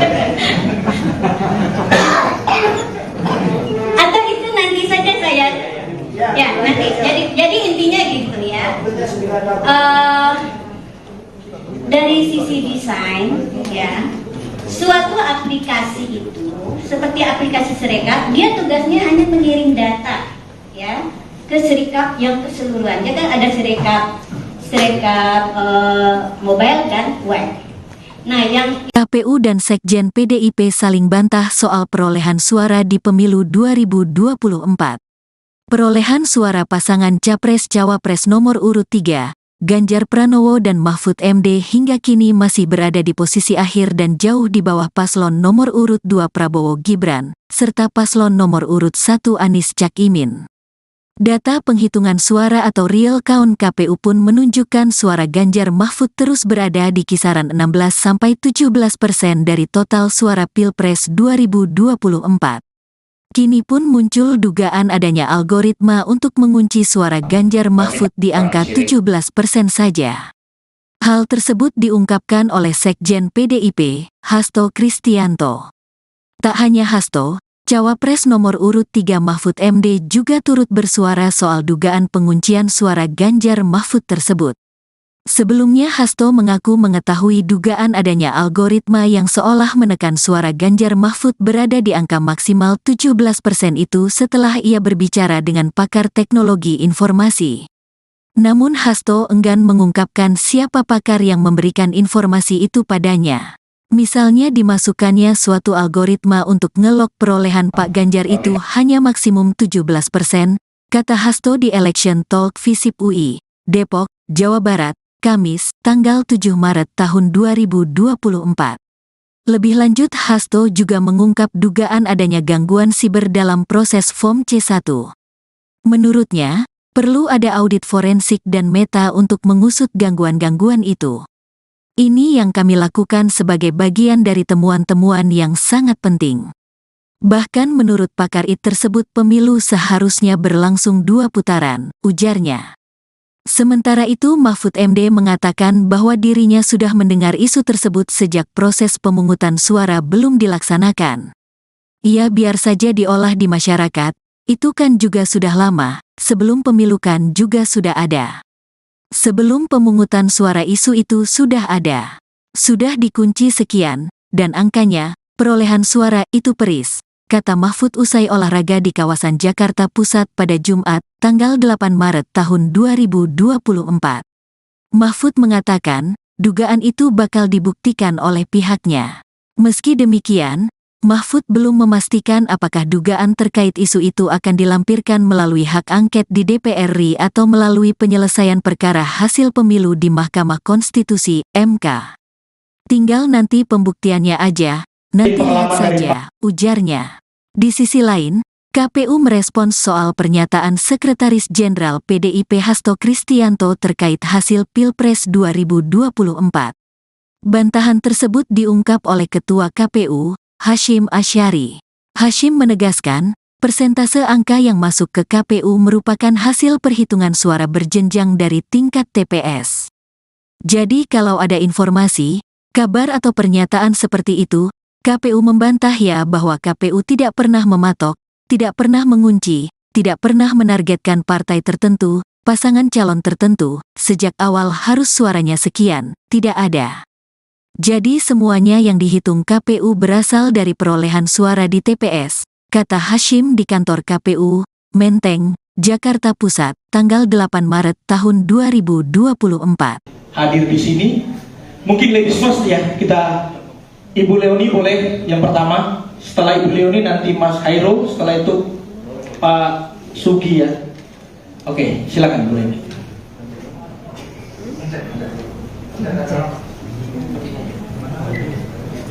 Terima kasih. Bisa minta tolong slide-nya.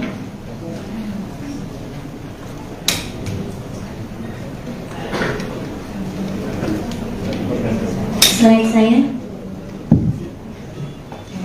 sama yang gambar dari kertas.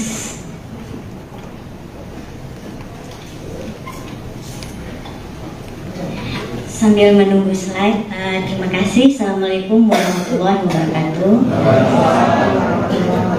Saya bangga bisa berdiri di sini. Tidak menyangka yang video itu viral, padahal itu spontan hari itu. Dan spontannya karena ini memang sudah puncak kegelisahan kita semua. Dan apalagi saya sebagai yang ahli di bidang itu melihat bahwa ini Sirekap ini tidak benar. Tidak benar. Logik pertama, saya menilainya dari logika dulu. Pada saat hari H, oke, atau gini, dulu judulnya. Atau saya turun saja, takut jatuh. Saya beri judul Sirekap Saksi Bisu Kejahatan Politik 2020. Saya yakin teknologi itu tidak ada yang buruk, apalagi ini dihasilkan oleh ITB, ya. Nah, tapi kenapa Sirekap begitu? Nah, kita akan lihat. Saya sudah bilang, Sirekap kalaupun begitu, dia menyimpan banyak barang bukti kejahatan itu sendiri. Dari apa? Kenapa?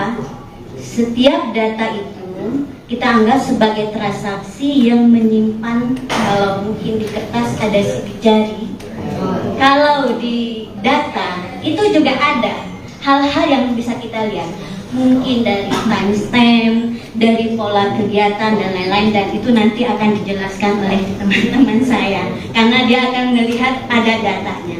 Oke, bisa slide selanjutnya. Saya hari Sabtu bertemu sama Pak Todung sama Pak Martir. Saya dipesankan, kami tidak mengerti IT. Jadi bisakah dijelaskan dalam bahasa yang nanti kami jadi mengerti.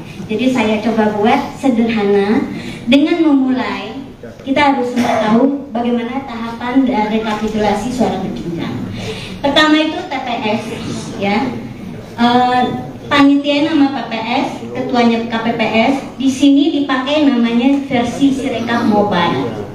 Apa yang dilakukan di TPS? Pemungutan suara, penghitungan suara, di mana mulai 13 itu selesai tanggal 15. Di sini dihasilkan dokumen namanya C1 Plano, ada Pilpres dan Pileg. Lalu yang dilakukan oleh KPPS adalah mengukur tanpa mengentry data. Jadi dokumen tersebut diubah, di-scan, nanti aplikasi difoto dulu, nanti ada penjelasannya. Terus yang kedua, tahapan yang berikutnya setelah itu kotak suara dan C1 Plano dibawa ke kecamatan. Di sana panitia melihat apakah ada masalah. Jika ada masalah harus perhitungan ulang, dia akan dilakukan perhitungan ulang. Jadi C1 Plano dan kotak suara dibawa ke kecamatan. Setelah sebelumnya juga mungkin sempat menginap di kelurahan. Lalu Di PPK ini dihasilkan namanya formulir D yang mencatat rekapitulasi dari kecamatan. Kemudian dinaikkan ke kabupaten kota, formulir D dan rekapitulasi sebelumnya dibawa ke sini tanpa dibawa kotak suara. Jadi begitu. Terus yang tambah di sini adalah ada penetapan untuk anggota legislatif kabupaten kota. Begitu berikutnya juga untuk provinsi dan nasional. Jadi C1 Plano Mobile diadakan biar nanti dari TPS langsung entry, kan nggak terbuka ya, langsung kelihatan. Jadi awalnya niatnya baik gitu. Cuman kenyataannya tidak berfungsi seperti itu. Ada perubahan. Oke, berikutnya.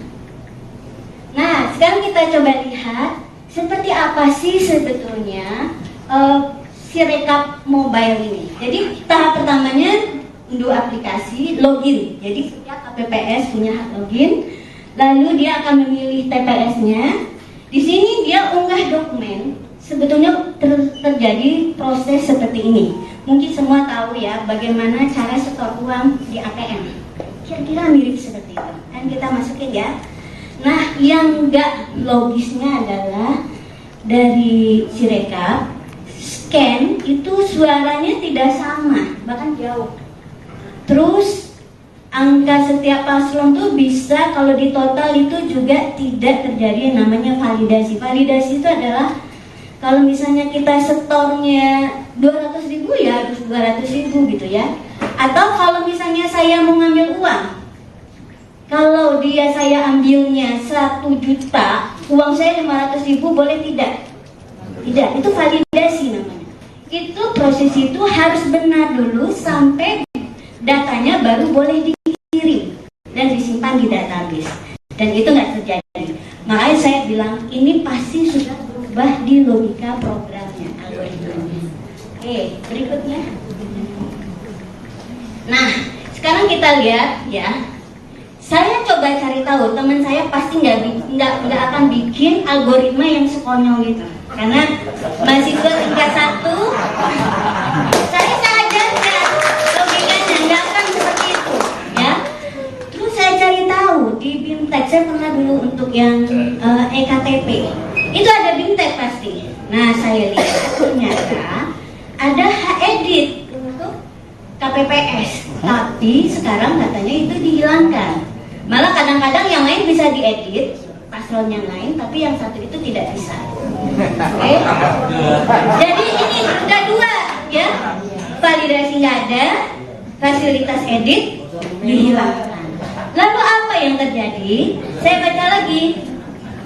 Kedua, Pak KPU memutuskan itu bisa dieditnya pada level kabupaten kota, KPU kabupaten. Aneh tidak? Nih, ya, aneh. Padahal alurnya kan nggak demikian. Dia nggak punya C1-nya malah sudah. Iya. Nah, potensi. Nah, sekarang saya nggak mau detail lagi. Silakan diulang. Bahwa saya melihat ini berpotensi, ya, akan menyebabkan ya peluang manipulasi suara yang tidak terkendali, ya. Bayangkan ya, sebetulnya kecamatan dan kabupaten kota memang punya hak edit, tapi harusnya, saya tahu ya, saya orang desain sistem, itu diberlakukan kalau edit itu seperti tadi ya, dia tidak menimpa data transaksi. Pernah nggak? Misalnya kita transaksi di bank kan setiap transaksi kita itu dicatat ya, bisa dilihat tuh yang seminggu terakhir dan sebagainya, ya. Nah, itu data transaksi seperti itu disimpan di database. Nah, sekarang apa yang terjadi? Nah, bisa dilihat kan Pak yang foto aja, foto yang tulisan tangan, ada nggak fotonya? Nggak ada, terpisah. Saya kirim ke Pak Petrus. Jadi intinya begini, bahwa proses desain suatu sistem itu nggak langsung ya. Jadi Sirekap ini adalah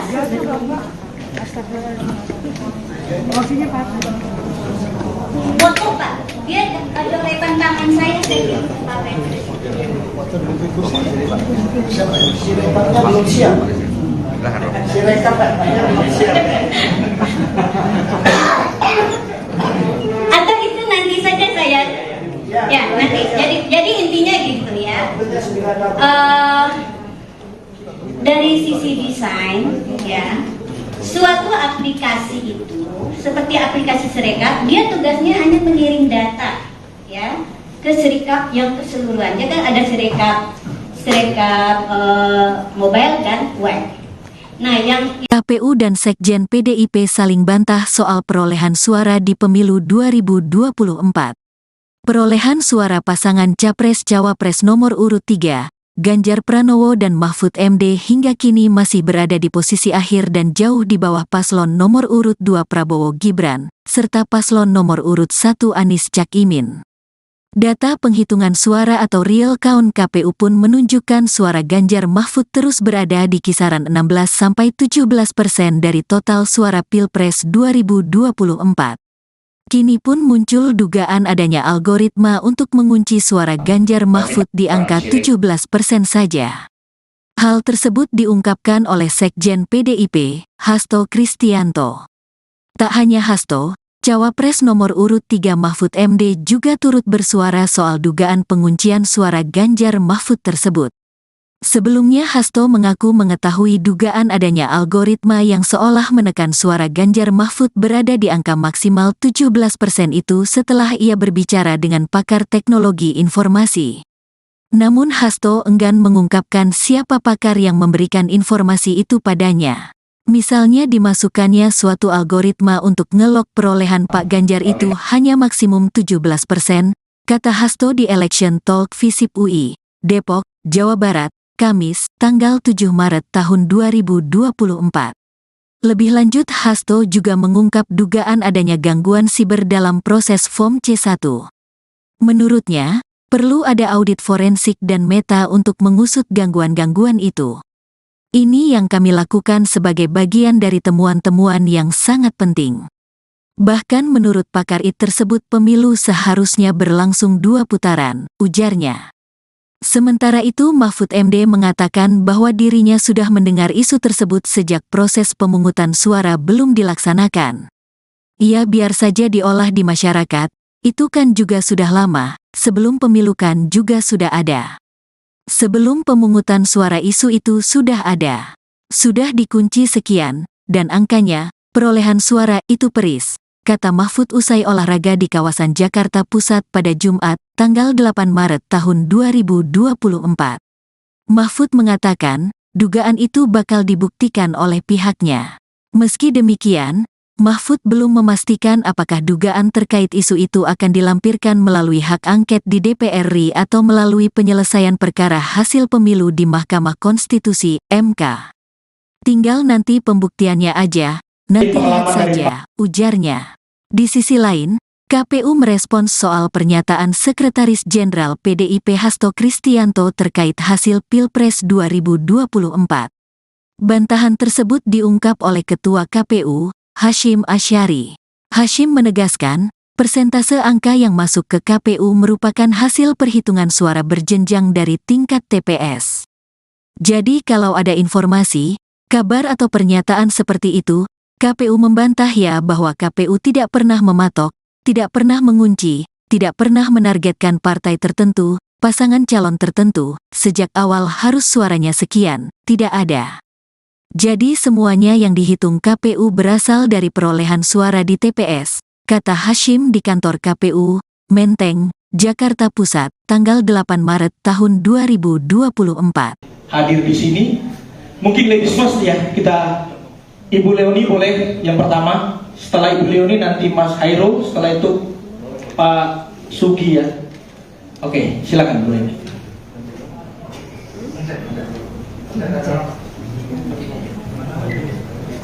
Terima kasih, bisa minta tolong slide-nya.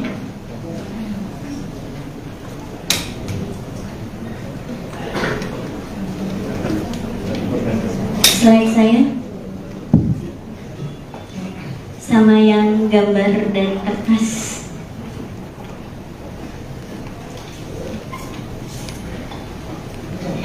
sambil menunggu slide. Terima kasih. Assalamualaikum warahmatullahi wabarakatuh. Saya bangga bisa berdiri di sini. Tidak menyangka yang video itu viral, padahal itu spontan hari itu. Dan spontannya karena ini memang sudah puncak kegelisahan kita semua. Dan apalagi saya sebagai yang ahli di bidang itu melihat bahwa ini Sirekap ini tidak benar. Tidak benar. Logik pertama, saya menilainya dari logika dulu. Pada saat hari H, oke, atau gini, kita lihat dulu judulnya. Atau saya turun saja, takut jatuh. Saya beri judul Sirekap Saksi Bisu Kejahatan Politik 2020. Saya yakin teknologi itu tidak ada yang buruk, apalagi ini dihasilkan oleh ITB, ya. Nah, tapi kenapa Sirekap begitu? Nah, kita akan lihat. Saya sudah bilang, Sirekap walaupun begitu, dia menyimpan banyak barang bukti kejahatan itu sendiri. Dari apa? Kenapa? Setiap data itu kita anggap sebagai transaksi yang menyimpan, kalau mungkin di kertas ada sidik jari, kalau di data itu juga ada hal-hal yang bisa kita lihat, mungkin dari timestamp, dari pola kegiatan dan lain-lain, dan itu nanti akan dijelaskan oleh teman-teman saya karena dia akan melihat ada datanya. Oke, slide selanjutnya. Saya hari Sabtu bertemu sama Pak Todung sama Pak Madir. Saya dipesankan, kami tidak mengerti IT. Jadi bisakah dijelaskan dalam bahasa yang nanti kami jadi mengerti. Jadi saya coba buat sederhana dengan memulai. Kita harus semua tahu bagaimana tahapan dari rekapitulasi suara berjenjang. Pertama itu TPS, ya. Panitia nama PPS, ketuanya KPPS. Di sini dipakai namanya versi Sirekap Mobile. Apa yang dilakukan di TPS? Pemungutan suara, penghitungan suara, di mana mulai 13 itu selesai tanggal 15. Di sini dihasilkan dokumen namanya C1 Plano, ada Pilpres dan Pileg. Lalu yang dilakukan oleh KPPS adalah mengukur tanpa mengentry data. Jadi dokumen tersebut diunggah, di-scan, nanti aplikasi difoto dulu, nanti ada penjelasannya. Terus yang kedua, tahapan yang berikutnya setelah itu, kotak suara dan C1 Plano dibawa ke kecamatan. Di sana panitia melihat apakah ada masalah. Jika ada masalah, harus perhitungan ulang, dia akan dilakukan perhitungan ulang. Jadi C1 Plano dan kotak suara dibawa ke kecamatan. Setelah sebelumnya juga mungkin sempat menginap di kelurahan. Lalu di PPK ini dihasilkan namanya formulir D yang mencatat rekapitulasi dari kecamatan. Kemudian dinaikkan ke kabupaten kota.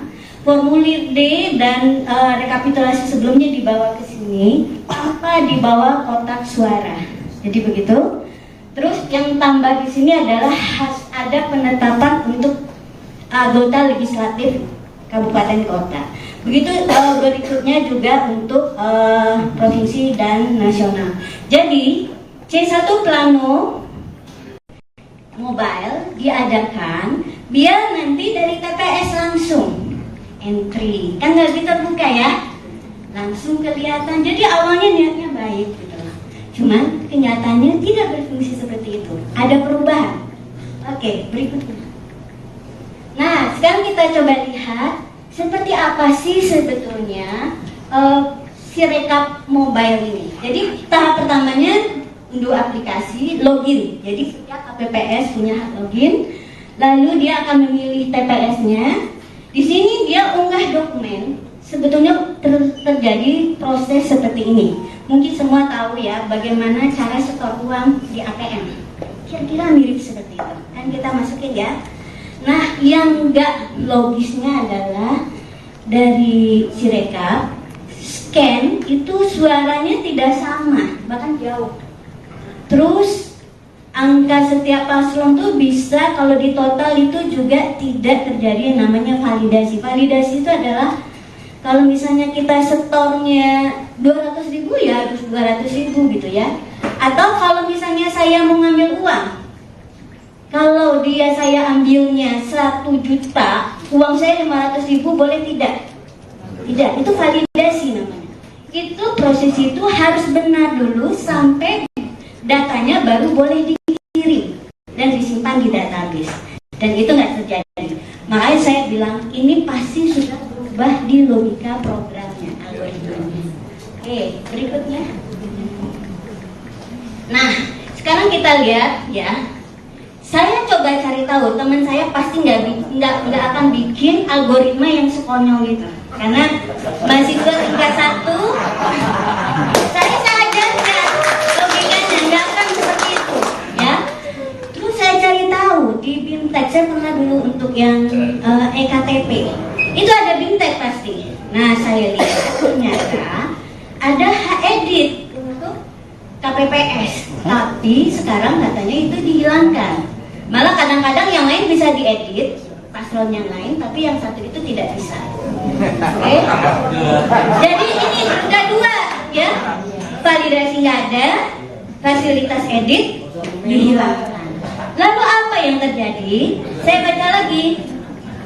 Kedua, Pak KPU memutuskan itu bisa dieditnya pada level kabupaten kota, KPU kabupaten. Aneh tidak? Nih, ya aneh. Padahal alurnya kan nggak demikian. Dia nggak punya C1-nya malah sudah. Iya. Nah, potensi. Nah, sekarang saya nggak mau detail lagi. Silakan diulang. Bahwa saya melihat ini berpotensi, ya, akan menyebabkan ya peluang manipulasi suara yang tidak terkendali, ya. Bayangkan ya, sebetulnya kecamatan dan kabupaten kota memang punya hak edit, tapi harusnya, saya tahu ya, saya orang desain sistem, itu diberlakukan kalau edit itu seperti tadi ya, dia tidak menimpa data transaksi. Pernah nggak? Misalnya kita transaksi di bank kan setiap transaksi kita itu dicatat ya, bisa dilihat tuh yang seminggu terakhir dan sebagainya, ya. Nah itu data transaksi seperti itu disimpan di database. Nah sekarang apa yang terjadi? Nah bisa dilihat kan Pak yang foto aja, foto yang tulisan tangan, ada nggak fotonya? Nggak ada, terpisah saya kirim ke Pak Petrus. Jadi intinya begini, bahwa proses desain suatu sistem itu nggak langsung ya. Jadi Sirekap ini adalah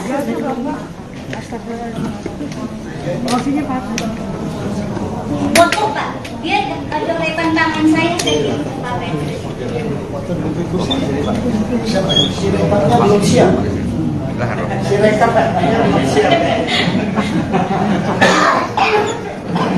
atau itu nanti saja saya ya nanti. Jadi intinya gitu ya.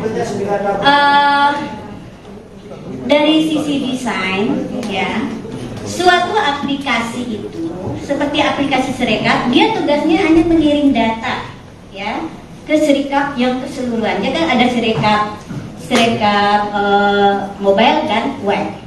Nah, yang KPU dan Sekjen PDIP saling bantah soal perolehan suara di pemilu 2024. Perolehan suara pasangan Capres-Cawapres nomor urut 3, Ganjar Pranowo dan Mahfud MD hingga kini masih berada di posisi akhir dan jauh di bawah paslon nomor urut 2 Prabowo Gibran, serta paslon nomor urut 1 Anies Caimin. Data penghitungan suara atau real count KPU pun menunjukkan suara Ganjar Mahfud terus berada di kisaran 16-17% dari total suara Pilpres 2024. Kini pun muncul dugaan adanya algoritma untuk mengunci suara Ganjar Mahfud di angka 17% saja. Hal tersebut diungkapkan oleh Sekjen PDIP, Hasto Kristianto. Tak hanya Hasto, Cawapres nomor urut 3 Mahfud MD juga turut bersuara soal dugaan penguncian suara Ganjar Mahfud tersebut. Sebelumnya Hasto mengaku mengetahui dugaan adanya algoritma yang seolah menekan suara Ganjar Mahfud berada di angka maksimal 17% itu setelah ia berbicara dengan pakar teknologi informasi. Namun Hasto enggan mengungkapkan siapa pakar yang memberikan informasi itu padanya. Misalnya dimasukkannya suatu algoritma untuk ngelok perolehan Pak Ganjar itu hanya maksimum 17%, kata Hasto di Election Talk Visip UI, Depok, Jawa Barat, Kamis, tanggal 7 Maret tahun 2024. Lebih lanjut Hasto juga mengungkap dugaan adanya gangguan siber dalam proses Form C1. Menurutnya, perlu ada audit forensik dan meta untuk mengusut gangguan-gangguan itu. Ini yang kami lakukan sebagai bagian dari temuan-temuan yang sangat penting.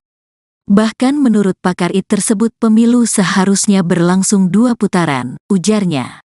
Sementara itu Mahfud MD mengatakan bahwa dirinya sudah mendengar isu tersebut sejak proses pemungutan suara belum dilaksanakan. Ya biar saja diolah di masyarakat, itu kan juga sudah lama, sebelum pemilu kan juga sudah ada. Sebelum pemungutan suara isu itu sudah ada. Sudah dikunci sekian, dan angkanya, perolehan suara itu peris, kata Mahfud usai olahraga di kawasan Jakarta Pusat pada Jumat, tanggal 8 Maret tahun 2024. Mahfud mengatakan, dugaan itu bakal dibuktikan oleh pihaknya. Meski demikian, Mahfud belum memastikan apakah dugaan terkait isu itu akan dilampirkan melalui hak angket di DPR RI atau melalui penyelesaian perkara hasil pemilu di Mahkamah Konstitusi, MK. Tinggal nanti pembuktiannya aja, nanti lihat saja, ujarnya. Di sisi lain, KPU merespons soal pernyataan Sekretaris Jenderal PDIP Hasto Kristianto terkait hasil Pilpres 2024. Bantahan tersebut diungkap oleh Ketua KPU, Hashim Asyari. Hashim menegaskan, persentase angka yang masuk ke KPU merupakan hasil perhitungan suara berjenjang dari tingkat TPS. Jadi kalau ada informasi, kabar atau pernyataan seperti itu, KPU membantah ya bahwa KPU tidak pernah mematok, tidak pernah mengunci, tidak pernah menargetkan partai tertentu, pasangan calon tertentu, sejak awal harus suaranya sekian, tidak ada. Jadi semuanya yang dihitung KPU berasal dari perolehan suara di TPS, kata Hashim di kantor KPU, Menteng, Jakarta Pusat, tanggal 8 Maret tahun 2024. Hadir di sini, mungkin ladies first ya, kita Ibu Leoni boleh yang pertama, setelah Ibu Leoni nanti Mas Hairul, setelah itu Pak Sugi ya. Oke, silakan Bu Leoni.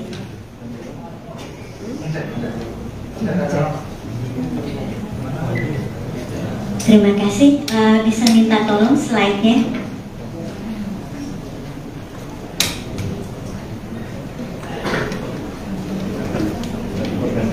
Slide saya. Sama yang gambar dan kertas.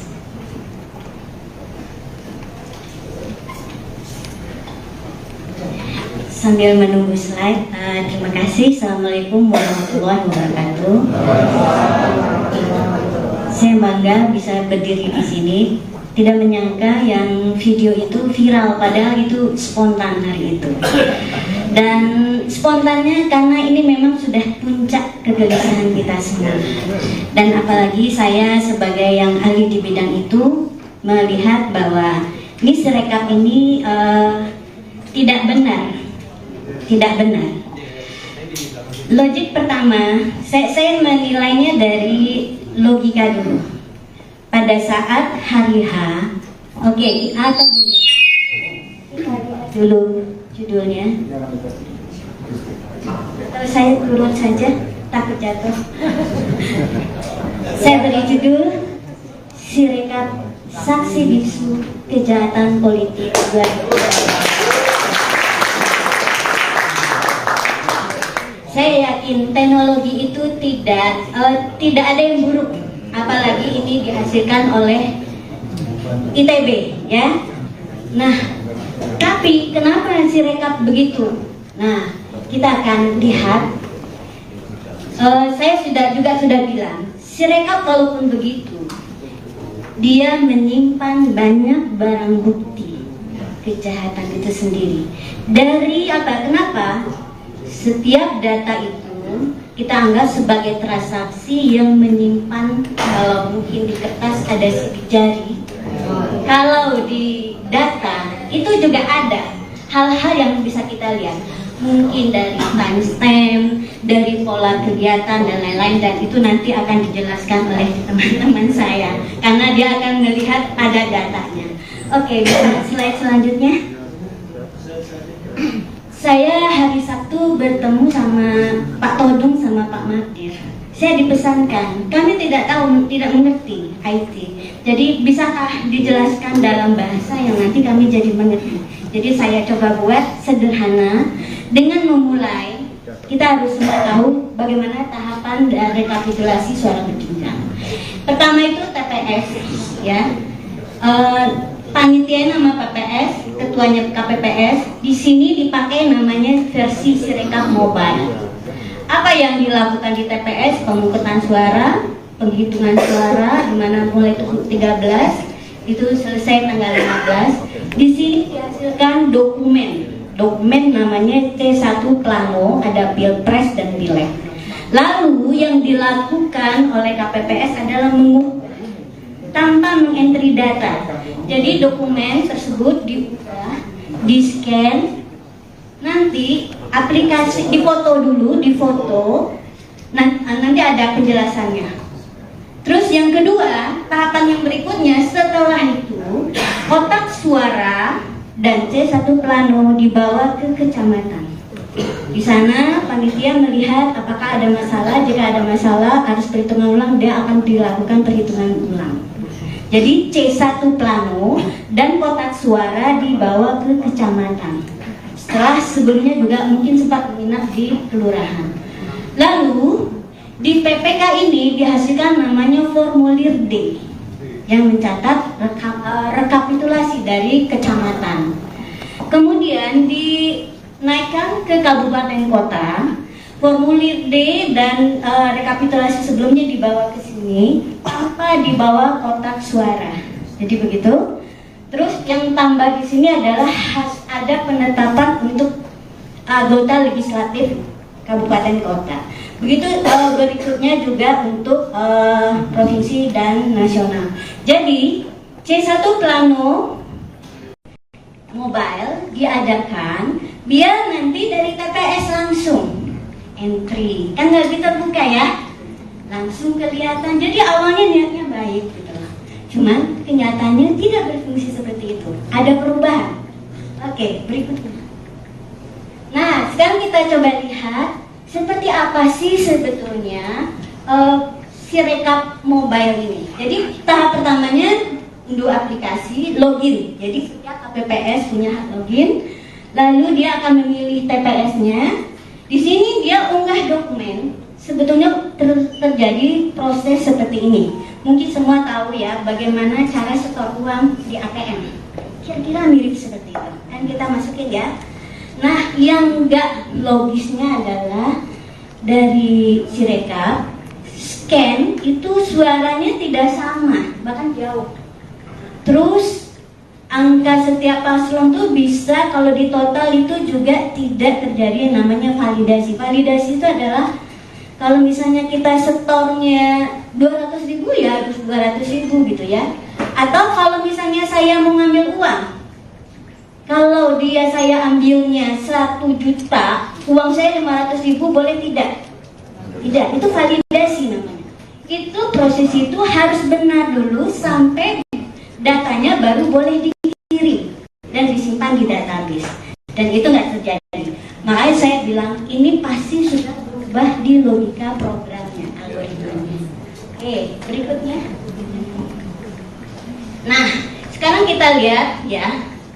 Saya coba cari tahu, teman saya pasti nggak akan bikin algoritma yang sekonyol itu, karena mahasiswa tingkat 1, saya sadarkan logikanya nggak akan seperti itu, ya. Terus saya cari tahu di BIMTEK, saya pernah dulu untuk yang EKTP ada hak edit untuk KPPS, tapi sekarang katanya itu dihilangkan. Malah kadang-kadang yang lain bisa diedit, paslon yang lain, tapi yang satu itu tidak bisa. Oke? Jadi ini udah dua, ya. Validasi nggak ada, fasilitas edit dihilangkan. Lalu apa yang terjadi? Saya baca lagi. Kedua, Pak KPU memutuskan itu bisa dieditnya pada level kabupaten kota, KPU kabupaten. Aneh tidak? Aneh, ya. Ya, aneh. Padahal alurnya kan nggak demikian. Dia nggak punya C1-nya malah sudah. Iya. Nah, potensi. Nah, sekarang saya nggak mau detail lagi ya. Silakan diulang. Bahwa saya melihat ini berpotensi, ya, akan menyebabkan, ya, peluang manipulasi suara yang tidak terkendali, ya. Bayangkan, ya, sebetulnya kecamatan dan kabupaten kota memang punya hak edit, tapi harusnya, saya tahu ya, saya orang desain sistem, itu diberlakukan kalau edit itu seperti tadi ya, dia tidak menimpa data transaksi. Pernah nggak? Misalnya kita transaksi di bank kan setiap transaksi kita itu dicatat ya, bisa dilihat tuh yang seminggu terakhir dan sebagainya, ya. Nah itu data transaksi seperti itu disimpan di database. Nah sekarang apa yang terjadi?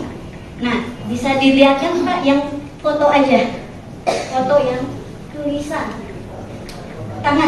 tangan, ada nggak fotonya? Nggak ada, terpisah saya kirim ke Pak Petrus. Jadi intinya begini, bahwa proses desain suatu sistem itu nggak langsung ya. Jadi Sirekap ini adalah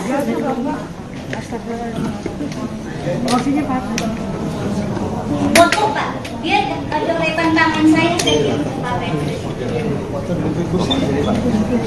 Sirekapnya belum siap. Sirekap belum siap. Atau itu nanti saja saya, ya nanti. Jadi intinya gitu ya. Dari sisi desain, ya, suatu aplikasi itu seperti aplikasi Sirekap, dia tugasnya hanya mengirim data, ya, ke Sirekap yang keseluruhannya kan ada Sirekap mobile dan web. Nah, yang KPU dan Sekjen PDIP saling bantah soal perolehan suara di pemilu 2024. Perolehan suara pasangan Capres-Cawapres nomor urut 3, Ganjar Pranowo dan Mahfud MD hingga kini masih berada di posisi akhir dan jauh di bawah paslon nomor urut 2 Prabowo Gibran, serta paslon nomor urut 1 Anies Caimin. Data penghitungan suara atau real count KPU pun menunjukkan suara Ganjar Mahfud terus berada di kisaran 16–17% dari total suara Pilpres 2024. Kini pun muncul dugaan adanya algoritma untuk mengunci suara Ganjar Mahfud di angka 17% saja. Hal tersebut diungkapkan oleh Sekjen PDIP, Hasto Kristianto. Tak hanya Hasto, Cawapres nomor urut 3 Mahfud MD juga turut bersuara soal dugaan penguncian suara Ganjar Mahfud tersebut. Sebelumnya Hasto mengaku mengetahui dugaan adanya algoritma yang seolah menekan suara Ganjar Mahfud berada di angka maksimal 17% itu setelah ia berbicara dengan pakar teknologi informasi. Namun Hasto enggan mengungkapkan siapa pakar yang memberikan informasi itu padanya. Misalnya dimasukkannya suatu algoritma untuk ngelok perolehan Pak Ganjar itu hanya maksimum 17%, kata Hasto di Election Talk Visip UI, Depok, Jawa Barat, Kamis, tanggal 7 Maret tahun 2024. Lebih lanjut Hasto juga mengungkap dugaan adanya gangguan siber dalam proses Form C1. Menurutnya, perlu ada audit forensik dan meta untuk mengusut gangguan-gangguan itu. Ini yang kami lakukan sebagai bagian dari temuan-temuan yang sangat penting. Bahkan menurut pakar IT tersebut pemilu seharusnya berlangsung 2 putaran, ujarnya. Sementara itu Mahfud MD mengatakan bahwa dirinya sudah mendengar isu tersebut sejak proses pemungutan suara belum dilaksanakan. Ia biar saja diolah di masyarakat, Itu kan juga sudah lama, sebelum pemilu kan juga sudah ada. Sebelum pemungutan suara isu itu sudah ada. Sudah dikunci sekian, dan angkanya, perolehan suara itu peris, kata Mahfud usai olahraga di kawasan Jakarta Pusat pada Jumat, tanggal 8 Maret tahun 2024. Mahfud mengatakan, dugaan itu bakal dibuktikan oleh pihaknya. Meski demikian, Mahfud belum memastikan apakah dugaan terkait isu itu akan dilampirkan melalui hak angket di DPR RI atau melalui penyelesaian perkara hasil pemilu di Mahkamah Konstitusi, MK. Tinggal nanti pembuktiannya aja, nanti lihat saja, ujarnya. Di sisi lain, KPU merespons soal pernyataan Sekretaris Jenderal PDIP Hasto Kristianto terkait hasil Pilpres 2024. Bantahan tersebut diungkap oleh Ketua KPU, Hasyim Asyari. Hasyim menegaskan, persentase angka yang masuk ke KPU merupakan hasil perhitungan suara berjenjang dari tingkat TPS. Jadi kalau ada informasi, kabar atau pernyataan seperti itu, KPU membantah ya bahwa KPU tidak pernah mematok, tidak pernah mengunci, tidak pernah menargetkan partai tertentu, pasangan calon tertentu, sejak awal harus suaranya sekian, tidak ada. Jadi semuanya yang dihitung KPU berasal dari perolehan suara di TPS, kata Hasyim di kantor KPU, Menteng, Jakarta Pusat, tanggal 8 Maret tahun 2024. Hadir di sini, mungkin ladies first ya, kita Ibu Leoni boleh yang pertama, setelah Ibu Leoni nanti Mas Hairul, setelah itu Pak Sugi ya. Oke, silakan Bu Leoni.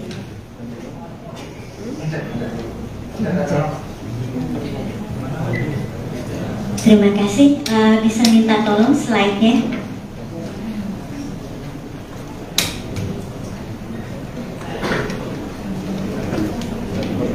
Slide saya sama yang gambar dan kertas.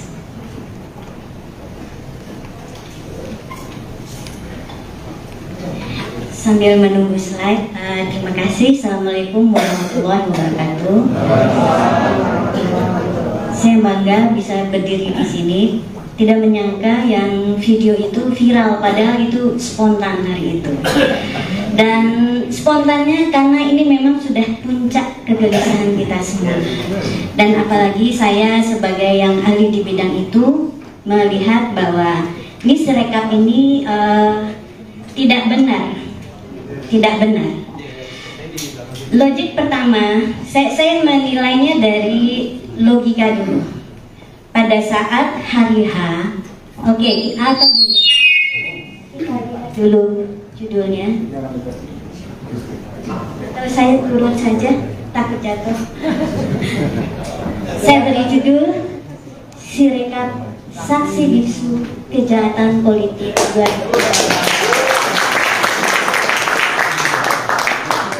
Saya yakin teknologi itu tidak ada yang buruk, apalagi ini dihasilkan oleh ITB, ya. Nah, tapi kenapa Sirekap begitu? Nah, kita akan lihat. Saya sudah bilang, Sirekap walaupun begitu, dia menyimpan banyak barang bukti kejahatan itu sendiri. Dari apa? Kenapa?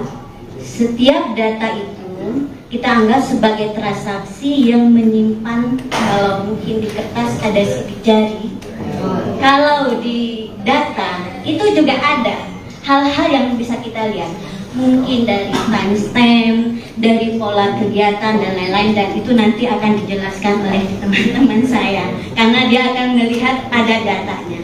Oke, bisa slide selanjutnya. Saya hari Sabtu bertemu sama Pak Todung sama Pak Madir. Saya dipesankan, kami tidak tahu, tidak mengerti IT. Jadi bisakah dijelaskan dalam bahasa yang nanti kami jadi mengerti. Jadi saya coba buat sederhana dengan memulai. Kita harus semua tahu bagaimana tahapan dari rekapitulasi suara berjenjang. Pertama itu TPS, ya. Panitia nama PPS, ketuanya KPPS, di sini dipakai namanya versi Sirekap Mobile. Apa yang dilakukan di TPS? Pemungutan suara, penghitungan suara, di mana mulai 13, itu selesai tanggal 15. Di sini dihasilkan dokumen namanya C1 Plano, ada Pilpres dan Pileg. Lalu yang dilakukan oleh KPPS adalah mengukur tanpa mengentry data. Jadi dokumen tersebut diunggah, di-scan, nanti aplikasi difoto dulu, nanti ada penjelasannya. Terus yang kedua, tahapan yang berikutnya setelah itu kotak suara dan C1 Plano dibawa ke kecamatan. Di sana panitia melihat apakah ada masalah. Jika ada masalah harus perhitungan ulang, dia akan dilakukan perhitungan ulang. Jadi C1 Plano dan kotak suara dibawa ke kecamatan. Setelah sebelumnya juga mungkin sempat menginap di kelurahan. Lalu di PPK ini dihasilkan namanya formulir D yang mencatat rekapitulasi dari kecamatan. Kemudian dinaikkan ke kabupaten kota, formulir D dan rekapitulasi sebelumnya dibawa ke sini tanpa dibawa kotak suara. Jadi begitu. Terus yang tambah di sini adalah ada penetapan untuk anggota legislatif kabupaten kota. Begitu berikutnya juga untuk provinsi dan nasional.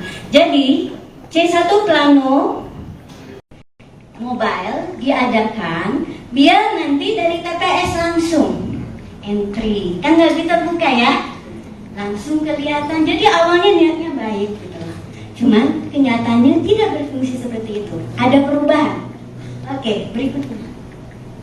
Nah, sekarang kita coba lihat seperti apa sih sebetulnya Sirekap mobile ini. Jadi tahap pertamanya unduh aplikasi, login. Jadi setiap KPPS punya hak login. Lalu dia akan memilih TPS-nya. Di sini dia unggah dokumen. Sebetulnya terjadi proses seperti ini. Mungkin semua tahu ya bagaimana cara setor uang di ATM. Kira-kira mirip seperti itu. Dan kita masukin ya.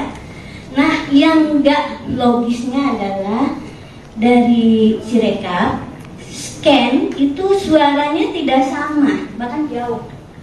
Terus angka setiap paslon tuh bisa kalau di total itu juga tidak terjadi yang namanya validasi. Validasi itu adalah kalau misalnya kita setornya 200.000 ya harus 200.000 gitu ya.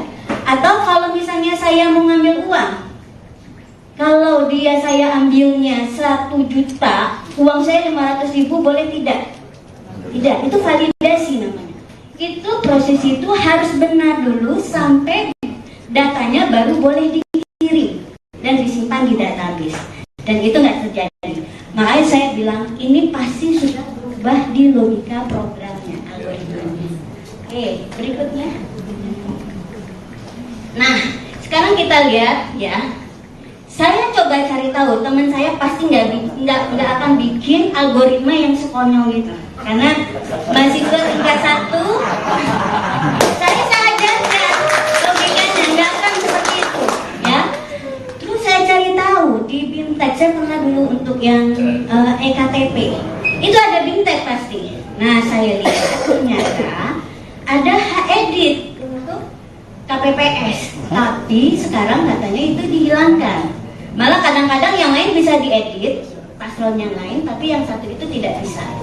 Oke? Jadi ini udah dua, ya. Validasi nggak ada, fasilitas edit dihilangkan. Lalu apa yang terjadi? Saya baca lagi. Kedua, Pak KPU memutuskan itu bisa dieditnya pada level kabupaten kota, KPU kabupaten. Aneh tidak? Aneh, ya aneh. Padahal alurnya kan nggak demikian. Dia nggak punya C1-nya malah sudah.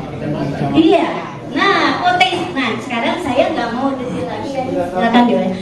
Bahwa saya melihat ini berpotensi, ya, akan menyebabkan ya peluang manipulasi suara yang tidak terkendali, ya. Bayangkan ya, sebetulnya kecamatan dan kabupaten kota memang punya hak edit, tapi harusnya, saya tahu ya, saya orang desain sistem, itu diberlakukan kalau edit itu seperti tadi ya, dia tidak menimpa data transaksi.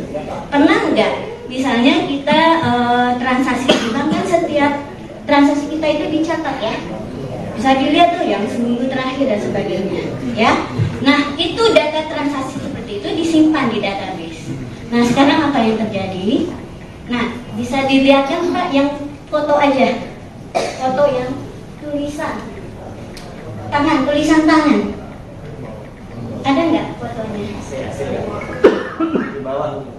Nggak ada, terpisah saya kirim ke Pak Petrus. Jadi intinya begini, bahwa proses desain suatu sistem itu nggak langsung ya. Jadi Sirekap ini adalah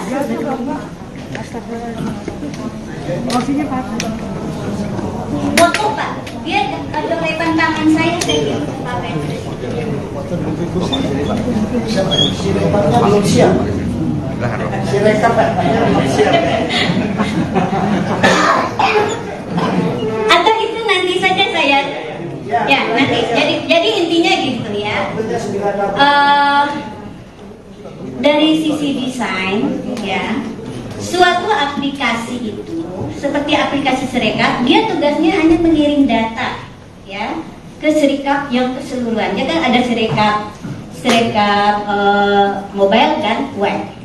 Nah yang KPU dan Sekjen PDIP saling bantah soal perolehan suara di pemilu 2024. Perolehan suara pasangan Capres-Cawapres nomor urut 3, Ganjar Pranowo dan Mahfud MD hingga kini masih berada di posisi akhir dan jauh di bawah paslon nomor urut 2 Prabowo Gibran, serta paslon nomor urut 1 Anies Cak Imin. Data penghitungan suara atau real count KPU pun menunjukkan suara Ganjar Mahfud terus berada di kisaran 16–17% dari total suara Pilpres 2024. Kini pun muncul dugaan adanya algoritma untuk mengunci suara Ganjar Mahfud di angka 17% saja. Hal tersebut diungkapkan oleh Sekjen PDIP, Hasto Kristianto. Tak hanya Hasto, Cawapres nomor urut 3 Mahfud MD juga turut bersuara soal dugaan penguncian suara Ganjar Mahfud tersebut. Sebelumnya Hasto mengaku mengetahui dugaan adanya algoritma yang seolah menekan suara Ganjar Mahfud berada di angka maksimal 17% itu setelah ia berbicara dengan pakar teknologi informasi. Namun Hasto enggan mengungkapkan siapa pakar yang memberikan informasi itu padanya.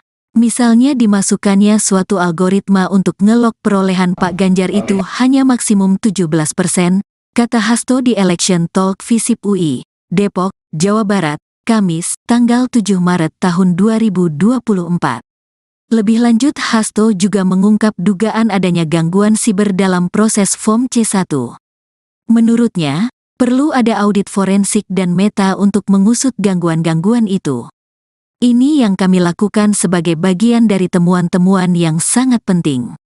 Bahkan menurut pakar IT tersebut pemilu seharusnya berlangsung 2 putaran, ujarnya.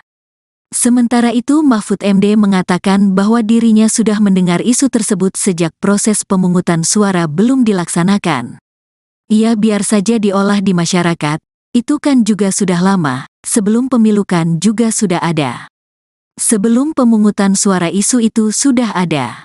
Sudah dikunci sekian, dan angkanya, perolehan suara itu peris, kata Mahfud usai olahraga di kawasan Jakarta Pusat pada Jumat, tanggal 8 Maret tahun 2024. Mahfud mengatakan, dugaan itu bakal dibuktikan oleh pihaknya. Meski demikian, Mahfud belum memastikan apakah dugaan terkait isu itu akan dilampirkan melalui hak angket di DPR RI atau melalui penyelesaian perkara hasil pemilu di Mahkamah Konstitusi, MK. Tinggal nanti pembuktiannya aja, nanti lihat saja, ujarnya. Di sisi lain, KPU merespons soal pernyataan Sekretaris Jenderal PDIP Hasto Kristianto terkait hasil Pilpres 2024. Bantahan tersebut diungkap oleh Ketua KPU, Hashim Asyari. Hashim menegaskan, persentase angka yang masuk ke KPU merupakan hasil perhitungan suara berjenjang dari tingkat TPS. Jadi kalau ada informasi, kabar atau pernyataan seperti itu, KPU membantah bahwa KPU tidak pernah mematok, tidak pernah mengunci, tidak pernah menargetkan partai tertentu, pasangan calon tertentu, sejak awal harus suaranya sekian, tidak ada. Jadi semuanya yang dihitung KPU berasal dari perolehan suara di TPS, kata Hashim di kantor KPU, Menteng, Jakarta Pusat, tanggal 8 Maret tahun 2024. Hadir di sini, mungkin ladies first ya, kita Ibu Leoni boleh yang pertama, setelah Ibu Leoni nanti Mas Hairul, setelah itu Pak Sugi ya. Oke, silakan Bu Leoni.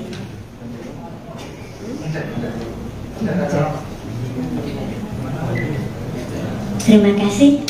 Bisa minta tolong slide-nya.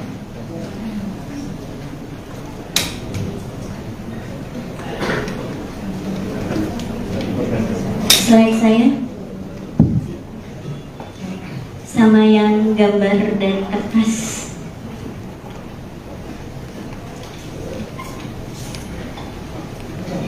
Sambil menunggu slide, terima kasih. Assalamualaikum warahmatullahi wabarakatuh. Saya bangga bisa berdiri di sini. Tidak menyangka yang video itu viral, padahal itu spontan hari itu. Dan spontannya karena ini memang sudah puncak kegelisahan kita semua. Dan apalagi saya sebagai yang ahli di bidang itu melihat bahwa ini Sirekap ini tidak benar. Tidak benar. Logik pertama, saya menilainya dari logika dulu.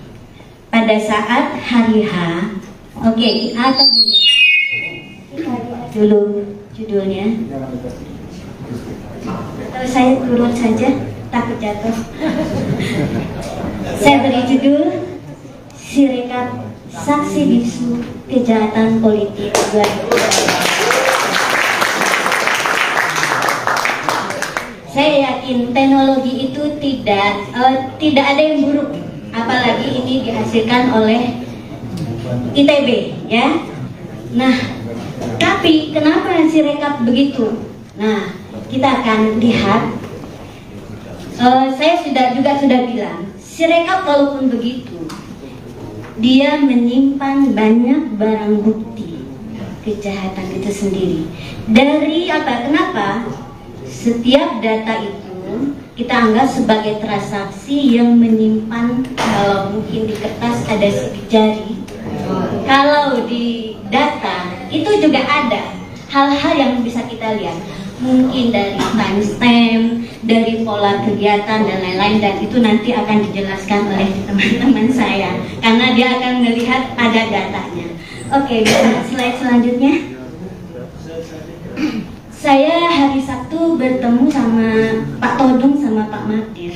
Saya dipesankan, kami tidak mengerti IT. Jadi bisakah dijelaskan dalam bahasa yang nanti kami jadi mengerti.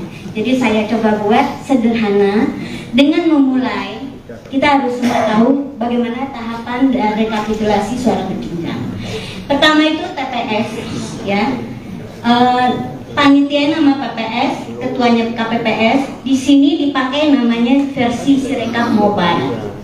Apa yang dilakukan di TPS? Pemungutan suara, penghitungan suara, di mana mulai 13 itu selesai tanggal 15. Di sini dihasilkan dokumen namanya C1 Plano, ada Pilpres dan Pileg. Lalu yang dilakukan oleh KPPS adalah tanpa mengentry data. Jadi dokumen tersebut diubah, di-scan, nanti aplikasi difoto dulu, nanti ada penjelasannya. Terus yang kedua, tahapan yang berikutnya setelah itu, kotak suara dan C1 Plano dibawa ke kecamatan. Di sana panitia melihat apakah ada masalah. Jika ada masalah harus perhitungan ulang, dia akan dilakukan perhitungan ulang. Jadi C1 Plano dan kotak suara dibawa ke kecamatan. Setelah sebelumnya juga mungkin sempat menginap di kelurahan. Lalu di PPK ini dihasilkan namanya formulir D yang mencatat rekapitulasi dari kecamatan. Kemudian dinaikkan ke kabupaten kota. formulir D dan rekapitulasi sebelumnya dibawa ke sini tanpa dibawa kotak suara. Jadi begitu. Terus yang tambah di sini adalah ada penetapan untuk anggota legislatif kabupaten kota. Begitu berikutnya juga untuk provinsi dan nasional. Jadi C1 plano mobile diadakan biar nanti dari TPS langsung entry, kan nggak terbuka ya, langsung kelihatan. Jadi awalnya niatnya baik gitu, cuman kenyataannya tidak berfungsi seperti itu, ada perubahan. Oke, berikutnya. Nah, sekarang kita coba lihat seperti apa sih sebetulnya Sirekap mobile ini. Jadi tahap pertamanya unduh aplikasi, login. Jadi setiap KPPS punya hak login. Lalu dia akan memilih TPS-nya. Di sini dia unggah dokumen. Sebetulnya terjadi proses seperti ini. Mungkin semua tahu ya bagaimana cara setor uang di ATM. Kira-kira mirip seperti itu. Kan kita masukin ya. Nah, yang enggak logisnya adalah dari Sirekap scan itu suaranya tidak sama, bahkan jauh. Terus angka setiap paslon tuh bisa kalau di total itu juga tidak terjadi yang namanya validasi. Validasi itu adalah kalau misalnya kita setornya 200.000 ya harus 200.000 gitu ya. Atau kalau misalnya saya mau ngambil uang, kalau saya ambilnya 1 juta, uang saya 500.000 boleh tidak? Tidak, itu validasi namanya. Itu proses itu harus benar dulu sampai datanya baru boleh dikirim dan disimpan di database. Dan itu nggak terjadi. Makanya saya bilang ini pasti sudah berubah di logika programnya, algoritmanya. Oke, berikutnya. Nah, sekarang kita lihat ya. Saya coba cari tahu, teman saya pasti nggak akan bikin algoritma yang sekonyol itu, karena mahasiswa tingkat 1, saya ajarnya logikanya nggak akan seperti itu, ya. Terus saya cari tahu di BIMTEK, saya pernah dulu untuk yang EKTP, itu ada BIMTEK pasti. Nah, saya lihat ternyata ada hak edit untuk KPPS, tapi sekarang katanya itu dihilangkan. Malah kadang-kadang yang lain bisa diedit, paslon yang lain, tapi yang satu itu tidak bisa. Oke? Jadi ini udah dua, ya. Validasi nggak ada, fasilitas edit dihilangkan. Lalu apa yang terjadi? Saya baca lagi. Kedua, Pak KPU memutuskan itu bisa dieditnya pada level kabupaten kota, KPU kabupaten. Aneh tidak? Nih, ya aneh. Padahal alurnya kan nggak demikian. Dia nggak punya C1-nya malah sudah. Iya. Nah, potensi. Nah, sekarang saya nggak mau detail lagi. Silakan diulang. Bahwa saya melihat ini berpotensi, ya, akan menyebabkan ya peluang manipulasi suara yang tidak terkendali, ya. Bayangkan ya, sebetulnya kecamatan dan kabupaten kota memang punya hak edit, tapi harusnya, saya tahu ya, saya orang desain sistem, itu diberlakukan kalau edit itu seperti tadi ya, dia tidak menimpa data transaksi. Pernah nggak? Misalnya kita transaksi di bank kan setiap transaksi kita itu dicatat ya, bisa dilihat tuh yang seminggu terakhir dan sebagainya, ya. Nah itu data transaksi seperti itu disimpan di database. Nah sekarang apa yang terjadi? Nah bisa dilihat kan Pak yang foto aja, foto yang tulisan tangan, ada nggak fotonya? Nggak ada, terpisah saya kirim ke Pak Petrus. Jadi intinya begini, bahwa proses desain suatu sistem itu nggak langsung ya. Jadi Sirekap ini adalah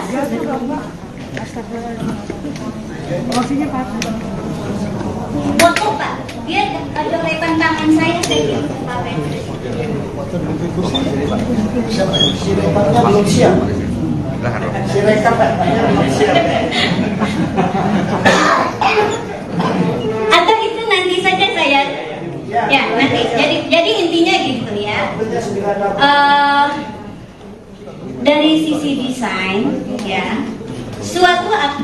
aplikasi itu seperti aplikasi Sirekap, dia tugasnya hanya mengirim data ya ke Sirekap yang keseluruhan. Ya kan ada Sirekap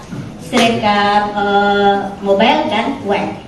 Nah, yang KPU dan Sekjen PDIP saling bantah soal perolehan suara di pemilu 2024. Perolehan suara pasangan Capres-Cawapres nomor urut 3, Ganjar Pranowo dan Mahfud MD hingga kini masih berada di posisi akhir dan jauh di bawah paslon nomor urut 2 Prabowo Gibran, serta paslon nomor urut 1 Anies Cak Imin. Data penghitungan suara atau real count KPU pun menunjukkan suara Ganjar Mahfud terus berada di kisaran 16–17% dari total suara Pilpres 2024. Kini pun muncul dugaan adanya algoritma untuk mengunci suara Ganjar Mahfud di angka 17% saja. Hal tersebut diungkapkan oleh Sekjen PDIP, Hasto Kristianto. Tak hanya Hasto, Cawapres nomor urut 3 Mahfud MD juga turut bersuara soal dugaan penguncian suara Ganjar Mahfud tersebut. Sebelumnya Hasto mengaku mengetahui dugaan adanya algoritma yang seolah menekan suara Ganjar Mahfud berada di angka maksimal 17% itu setelah ia berbicara dengan pakar teknologi informasi. Namun Hasto enggan mengungkapkan siapa pakar yang memberikan informasi itu padanya. Misalnya dimasukkannya suatu algoritma untuk ngelok perolehan Pak Ganjar itu hanya maksimum 17%, kata Hasto di Election Talk Visip UI, Depok, Jawa Barat, Kamis, tanggal 7 Maret tahun 2024. Lebih lanjut Hasto juga mengungkap dugaan adanya gangguan siber dalam proses Form C1. Menurutnya, perlu ada audit forensik dan meta untuk mengusut gangguan-gangguan itu. Ini yang kami lakukan sebagai bagian dari temuan-temuan yang sangat penting. Bahkan menurut pakar IT tersebut pemilu seharusnya berlangsung 2 putaran, ujarnya.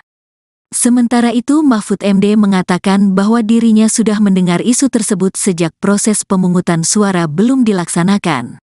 Ia biar saja diolah di masyarakat, itu kan juga sudah lama, sebelum pemilu kan juga sudah ada. Sebelum pemungutan suara isu itu sudah ada. Sudah dikunci sekian, dan angkanya, perolehan suara itu peris, kata Mahfud usai olahraga di kawasan Jakarta Pusat pada Jumat, tanggal 8 Maret tahun 2024. Mahfud mengatakan, dugaan itu bakal dibuktikan oleh pihaknya. Meski demikian, Mahfud belum memastikan apakah dugaan terkait isu itu akan dilampirkan melalui hak angket di DPR RI atau melalui penyelesaian perkara hasil pemilu di Mahkamah Konstitusi, MK. Tinggal nanti pembuktiannya aja, nanti lihat saja, ujarnya. Di sisi lain, KPU merespons soal pernyataan Sekretaris Jenderal PDIP Hasto Kristianto terkait hasil Pilpres 2024. Bantahan tersebut diungkap oleh Ketua KPU, Hashim Asyari. Hashim menegaskan, persentase angka yang masuk ke KPU merupakan hasil perhitungan suara berjenjang dari tingkat TPS. Jadi kalau ada informasi, kabar atau pernyataan seperti itu, KPU membantah ya bahwa KPU tidak pernah mematok, tidak pernah mengunci, tidak pernah menargetkan partai tertentu, pasangan calon tertentu, sejak awal harus suaranya sekian, tidak ada. Jadi semuanya yang dihitung KPU berasal dari perolehan suara di TPS, kata Hashim di kantor KPU, Menteng, Jakarta Pusat, tanggal 8 Maret tahun 2024. Hadir di sini, mungkin ladies first ya, kita Ibu Leoni boleh yang pertama, setelah Ibu Leoni nanti Mas Hairul, setelah itu Pak Sugi ya. Oke, silakan Bu Leoni.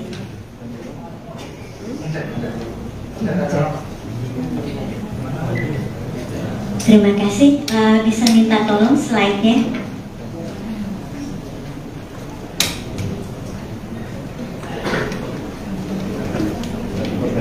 Slide saya sama yang gambar dan kertas.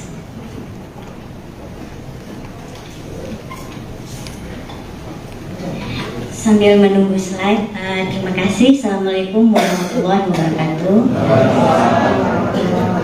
Saya bangga bisa berdiri di sini tidak menyangka yang video itu viral, padahal itu spontan hari itu. Dan spontannya karena ini memang sudah puncak kegelisahan kita semua.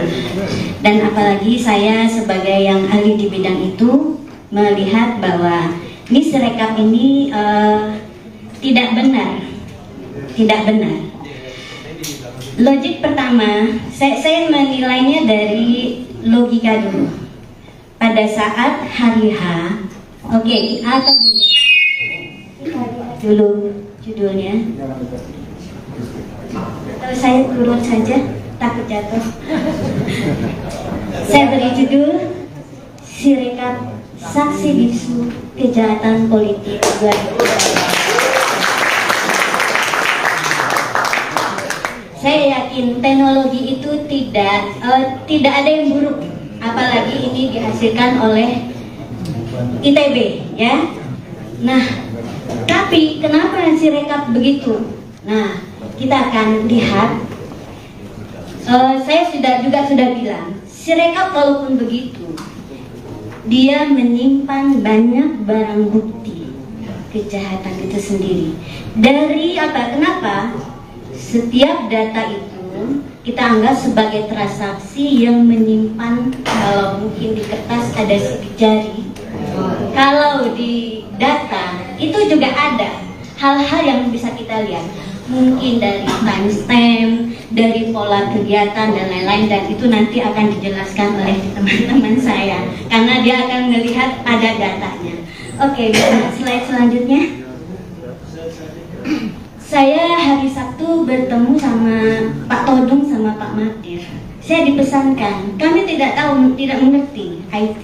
Jadi bisakah dijelaskan dalam bahasa yang nanti kami jadi mengerti. Jadi saya coba buat sederhana dengan memulai. Kita harus semua tahu bagaimana tahapan rekapitulasi suara berjenjang. Pertama itu TPS, ya. Panitia nama PPS, ketuanya KPPS. Di sini dipakai namanya versi Sirekap Mobile. Apa yang dilakukan di TPS? Pemungutan suara, penghitungan suara, di mana mulai 13 itu selesai tanggal 15. Di sini dihasilkan dokumen namanya C1 Plano, ada Pilpres dan Pileg. Lalu yang dilakukan oleh KPPS adalah tanpa mengentry data. Jadi dokumen tersebut dibuka, di-scan, nanti aplikasi difoto dulu, nanti ada penjelasannya. Terus yang kedua, tahapan yang berikutnya setelah itu kotak suara dan C1 Plano dibawa ke kecamatan. Di sana panitia melihat apakah ada masalah. Jika ada masalah harus perhitungan ulang, dia akan dilakukan perhitungan ulang.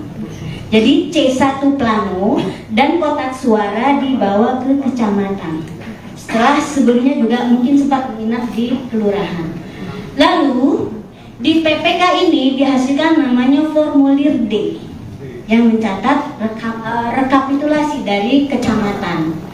Kemudian dinaikkan ke kabupaten kota. Formulir D dan rekapitulasi sebelumnya dibawa ke sini tanpa dibawa kotak suara.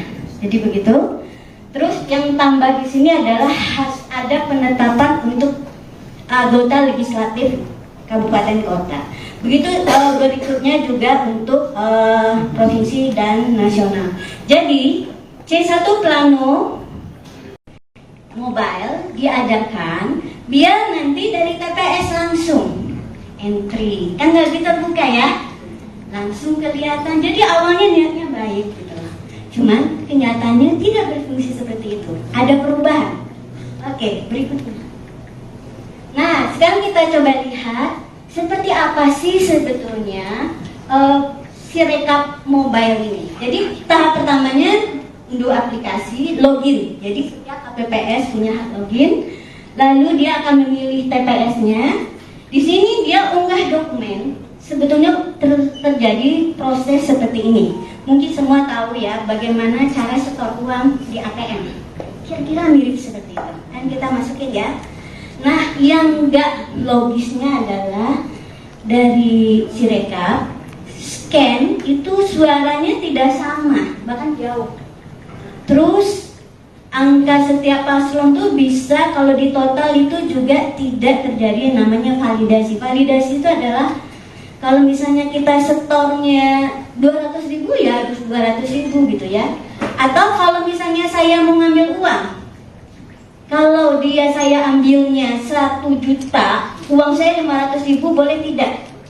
Tidak, itu validasi namanya. Itu proses itu harus benar dulu sampai datanya baru boleh dikirim dan disimpan di database. Dan itu nggak terjadi. Makanya saya bilang ini pasti sudah berubah di logika programnya, algoritmanya. Oke, berikutnya. Nah, sekarang kita lihat ya. Saya coba cari tahu, teman saya pasti nggak akan bikin algoritma yang sekonyol itu, karena mahasiswa tingkat 1, saya ajarkan logikanya nggak akan seperti itu, ya. Terus saya cari tahu di BIMTEK, saya pernah dulu untuk yang EKTP, itu ada BIMTEK pasti. Nah, saya lihat ternyata ada edit untuk KPPS, tapi sekarang katanya itu dihilangkan. Malah kadang-kadang yang lain bisa diedit, paslon yang lain, tapi yang satu itu tidak bisa. Oke? Jadi ini udah 2, ya. Validasi nggak ada, fasilitas edit dihilangkan. Lalu apa yang terjadi? Saya baca lagi. Kedua, Pak KPU memutuskan itu bisa dieditnya pada level kabupaten kota, KPU kabupaten. Aneh tidak? Nih, ya aneh. Padahal alurnya kan nggak demikian. Dia nggak punya C1-nya malah sudah. Iya. Nah, potensi. Nah, sekarang saya nggak mau detail lagi. Silakan diulang. Bahwa saya melihat ini berpotensi, ya, akan menyebabkan ya peluang manipulasi suara yang tidak terkendali, ya. Bayangkan ya, sebetulnya kecamatan dan kabupaten kota memang punya hak edit, tapi harusnya, saya tahu ya, saya orang desain sistem, itu diberlakukan kalau edit itu seperti tadi ya, dia tidak menimpa data transaksi. Pernah nggak? Misalnya kita transaksi di bank kan setiap transaksi kita itu dicatat ya, bisa dilihat tuh yang seminggu terakhir dan sebagainya, ya. Nah itu data transaksi seperti itu disimpan di database. Nah sekarang apa yang terjadi? Nah bisa dilihat kan Pak yang foto aja, foto yang tulisan tangan, ada nggak fotonya? Nggak ada, terpisah saya kirim ke Pak Petrus. Jadi intinya begini, bahwa proses desain suatu sistem itu nggak langsung ya.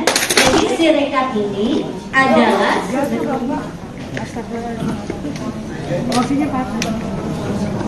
foto Pak. Dia ada lepan tangan saya kirim ke Pak Petrus. Sirekapnya belum siap. Sirekap atau itu nanti saja saya ya nanti. Jadi intinya gitu ya. Dari sisi desain ya, suatu aplikasi itu seperti aplikasi Sirekap, dia tugasnya hanya mengirim data ya ke Sirekap yang keseluruhan. Ya kan ada Sirekap mobile dan web. Nah, yang KPU dan Sekjen PDIP saling bantah soal perolehan suara di pemilu 2024.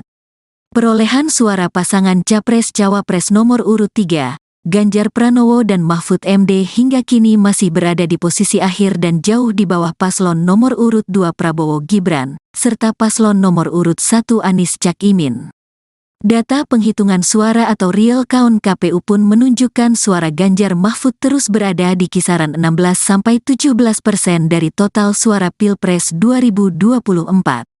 Kini pun muncul dugaan adanya algoritma untuk mengunci suara Ganjar Mahfud di angka 17% saja. Hal tersebut diungkapkan oleh Sekjen PDIP, Hasto Kristianto. Tak hanya Hasto, Cawapres nomor urut 3 Mahfud MD juga turut bersuara soal dugaan penguncian suara Ganjar Mahfud tersebut. Sebelumnya Hasto mengaku mengetahui dugaan adanya algoritma yang seolah menekan suara Ganjar Mahfud berada di angka maksimal 17% itu setelah ia berbicara dengan pakar teknologi informasi.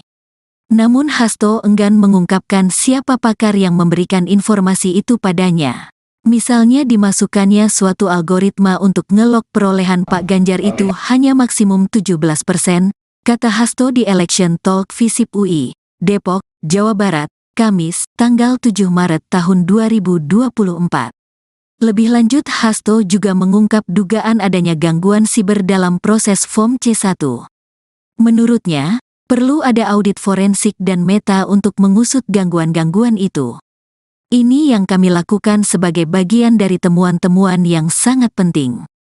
Bahkan menurut pakar IT tersebut pemilu seharusnya berlangsung 2 putaran, ujarnya.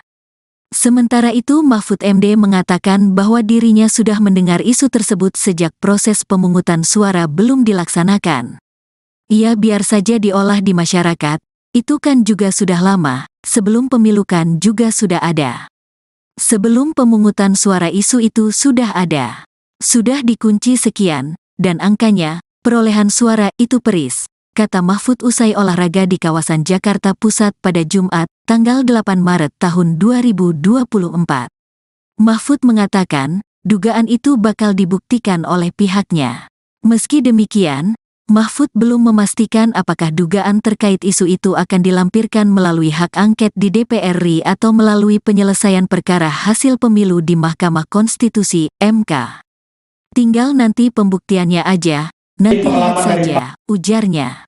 Di sisi lain, KPU merespons soal pernyataan Sekretaris Jenderal PDIP Hasto Kristianto terkait hasil Pilpres 2024. Bantahan tersebut diungkap oleh Ketua KPU, Hashim Asyari. Hashim menegaskan, persentase angka yang masuk ke KPU merupakan hasil perhitungan suara berjenjang dari tingkat TPS. Jadi kalau ada informasi, kabar atau pernyataan seperti itu, KPU membantah ya bahwa KPU tidak pernah mematok, tidak pernah mengunci, tidak pernah menargetkan partai tertentu, pasangan calon tertentu, sejak awal harus suaranya sekian, tidak ada. Jadi semuanya yang dihitung KPU berasal dari perolehan suara di TPS, kata Hashim di kantor KPU, Menteng, Jakarta Pusat, tanggal 8 Maret tahun 2024.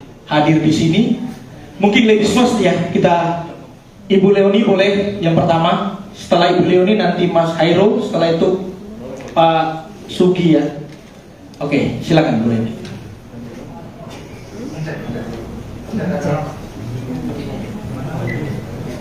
Terima kasih, bisa minta tolong slide-nya.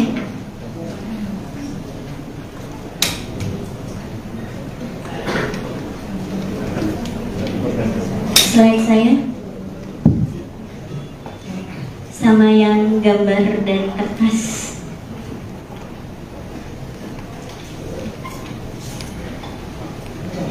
Sambil menunggu slide, terima kasih. Assalamualaikum warahmatullahi wabarakatuh. Saya bangga bisa berdiri di sini. Tidak menyangka yang video itu viral, padahal itu spontan hari itu. Dan spontannya karena ini memang sudah puncak kegelisahan kita semua.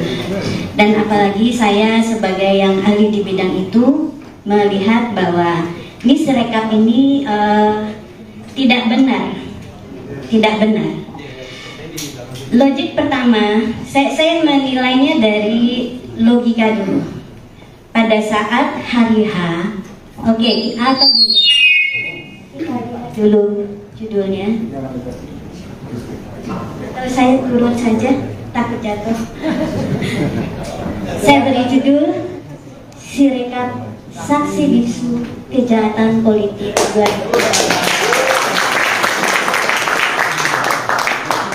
Saya yakin teknologi itu tidak ada yang buruk, apalagi ini dihasilkan oleh ITB, ya. Nah, tapi kenapa Sirekap begitu? Nah, kita akan lihat. Saya sudah bilang, Sirekap kalaupun begitu, dia menyimpan banyak barang bukti kejahatan itu sendiri. Dari apa? Kenapa? Setiap data itu kita anggap sebagai transaksi yang menyimpan, kalau mungkin di kertas ada sidik jari, kalau di data itu juga ada hal-hal yang bisa kita lihat, mungkin dari timestamp, dari pola kegiatan dan lain-lain, dan itu nanti akan dijelaskan oleh teman-teman saya karena dia akan melihat ada datanya. Oke, bisa slide selanjutnya. Saya hari Sabtu bertemu sama Pak Todung sama Pak Madir. Saya dipesankan, kami tidak tahu, tidak mengerti IT. Jadi bisakah dijelaskan dalam bahasa yang nanti kami jadi mengerti. Jadi saya coba buat sederhana dengan memulai. Kita harus semua tahu bagaimana tahapan rekapitulasi suara berjenjang. Pertama itu TPS, ya. Panitia nama PPS, ketuanya KPPS. Di sini dipakai namanya versi Sirekap Mobile.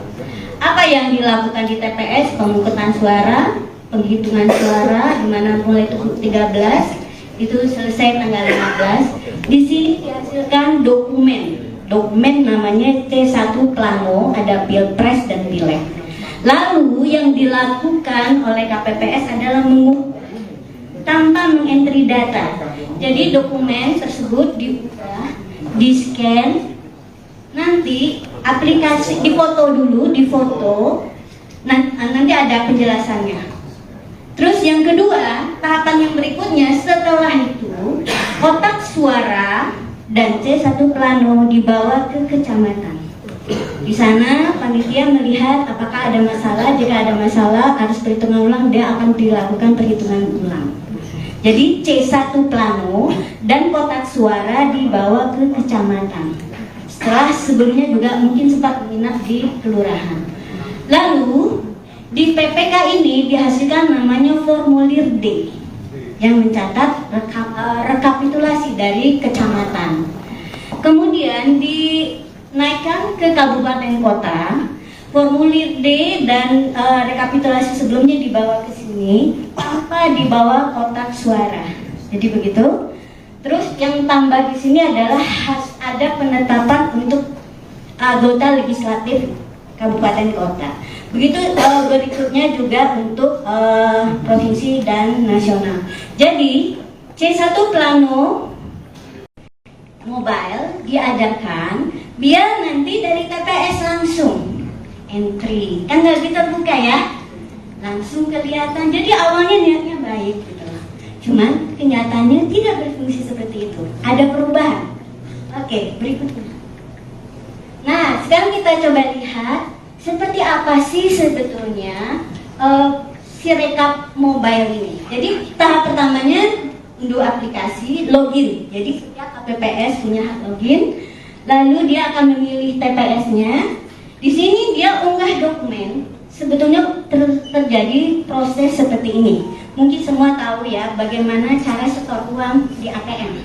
Kira-kira mirip seperti itu. Kan kita masukin ya. Nah, yang enggak logisnya adalah dari Sirekap scan itu suaranya tidak sama, bahkan jauh. Terus angka setiap paslon tuh bisa kalau di total itu juga tidak terjadi namanya validasi. Validasi itu adalah kalau misalnya kita setornya 200.000 ya harus 200.000 gitu ya. Atau kalau misalnya saya mau ngambil uang, kalau saya ambilnya 1 juta, uang saya 500.000 boleh tidak? Tidak, itu validasi namanya. Itu proses itu harus benar dulu sampai datanya baru boleh dikirim dan disimpan di database. Dan itu nggak terjadi. Makanya saya bilang ini pasti sudah berubah di logika programnya, algoritmanya. Oke, berikutnya. Nah, sekarang kita lihat ya. Saya coba cari tahu, teman saya pasti nggak akan bikin algoritma yang sekonyol gitu. Karena mahasiswa tingkat 1, saya ajarkan logikanya nggak akan seperti itu, ya. Terus saya cari tahu di BIMTEK, saya pernah dulu untuk yang EKTP, itu ada BIMTEK pasti. Nah, saya lihat ternyata ada hak edit untuk KPPS, tapi sekarang katanya itu dihilangkan. Malah kadang-kadang yang lain bisa diedit, paslon yang lain, tapi yang satu itu tidak bisa. Oke? Jadi ini udah dua, ya. Validasi nggak ada, fasilitas edit dihilangkan. Lalu apa yang terjadi? Saya baca lagi. Kedua, Pak KPU memutuskan itu bisa dieditnya pada level kabupaten kota, KPU kabupaten. Aneh tidak? Aneh, ya. Ya, aneh. Padahal alurnya kan enggak demikian. Dia nggak punya C1-nya malah sudah. Iya. Nah, potensi. Nah, sekarang saya nggak mau detail lagi ya. Silakan diulang. Bahwa saya melihat ini berpotensi, ya, akan menyebabkan ya peluang manipulasi suara yang tidak terkendali. Ya, bayangkan ya, sebetulnya kecamatan dan kabupaten kota memang punya hak edit, tapi harusnya, saya tahu ya, saya orang desain sistem, itu diberlakukan kalau edit itu seperti tadi ya, dia tidak menimpa data transaksi. Pernah nggak? Misalnya kita transaksi di bank kan setiap transaksi kita itu dicatat ya, bisa dilihat tuh yang seminggu terakhir dan sebagainya, ya. Nah itu data transaksi seperti itu disimpan di database. Nah sekarang apa yang terjadi? Nah bisa dilihat kan Pak, yang foto aja, foto yang tulisan tangan, ada nggak fotonya? Nggak ada, terpisah saya kirim ke Pak Petrus. Jadi intinya begini, bahwa proses desain suatu sistem itu nggak langsung ya. Jadi Sirekap ini adalah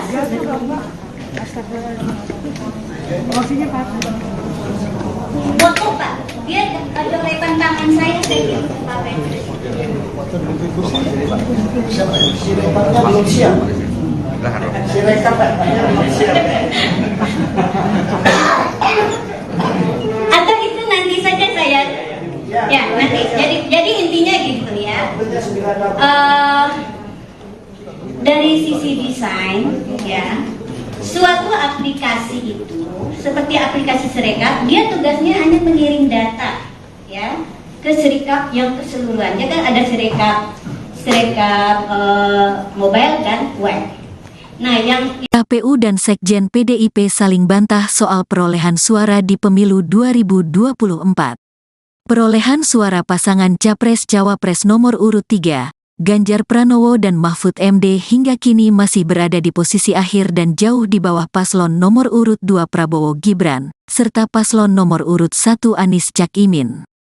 Data penghitungan suara atau real count KPU pun menunjukkan suara Ganjar Mahfud terus berada di kisaran 16-17% dari total suara Pilpres 2024. Kini pun muncul dugaan adanya algoritma untuk mengunci suara Ganjar Mahfud di angka 17% saja. Hal tersebut diungkapkan oleh Sekjen PDIP, Hasto Kristianto. Tak hanya Hasto, Cawapres nomor urut 3 Mahfud MD juga turut bersuara soal dugaan penguncian suara Ganjar Mahfud tersebut. Sebelumnya Hasto mengaku mengetahui dugaan adanya algoritma yang seolah menekan suara Ganjar Mahfud berada di angka maksimal 17% itu setelah ia berbicara dengan pakar teknologi informasi. Namun Hasto enggan mengungkapkan siapa pakar yang memberikan informasi itu padanya. Misalnya dimasukkannya suatu algoritma untuk ngelok perolehan Pak Ganjar itu hanya maksimum 17%, kata Hasto di Election Talk Visip UI, Depok, Jawa Barat, Kamis, tanggal 7 Maret tahun 2024. Lebih lanjut Hasto juga mengungkap dugaan adanya gangguan siber dalam proses Form C1. Menurutnya, perlu ada audit forensik dan meta untuk mengusut gangguan-gangguan itu. Ini yang kami lakukan sebagai bagian dari temuan-temuan yang sangat penting. Bahkan menurut pakar IT tersebut pemilu seharusnya berlangsung 2 putaran, ujarnya. Sementara itu Mahfud MD mengatakan bahwa dirinya sudah mendengar isu tersebut sejak proses pemungutan suara belum dilaksanakan. Ia biar saja diolah di masyarakat, Itu kan juga sudah lama, sebelum pemilu kan juga sudah ada. Sebelum pemungutan suara isu itu sudah ada. Sudah dikunci sekian, dan angkanya, perolehan suara itu peris, kata Mahfud usai olahraga di kawasan Jakarta Pusat pada Jumat, tanggal 8 Maret tahun 2024. Mahfud mengatakan, dugaan itu bakal dibuktikan oleh pihaknya. Meski demikian, Mahfud belum memastikan apakah dugaan terkait isu itu akan dilampirkan melalui hak angket di DPR RI atau melalui penyelesaian perkara hasil pemilu di Mahkamah Konstitusi, MK. Tinggal nanti pembuktiannya aja, nanti lihat saja, ujarnya. Di sisi lain, KPU merespons soal pernyataan Sekretaris Jenderal PDIP Hasto Kristianto terkait hasil Pilpres 2024. Bantahan tersebut diungkap oleh Ketua KPU, Hasyim Asyari. Hasyim menegaskan, persentase angka yang masuk ke KPU merupakan hasil perhitungan suara berjenjang dari tingkat TPS.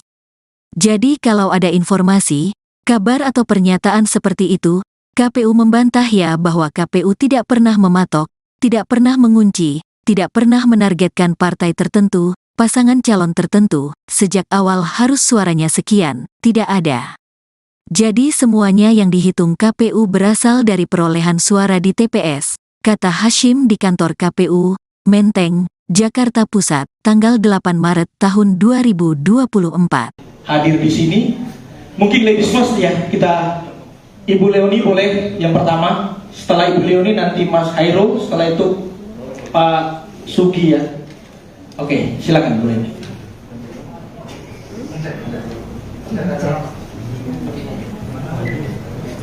Terima kasih. Bisa minta tolong slide-nya.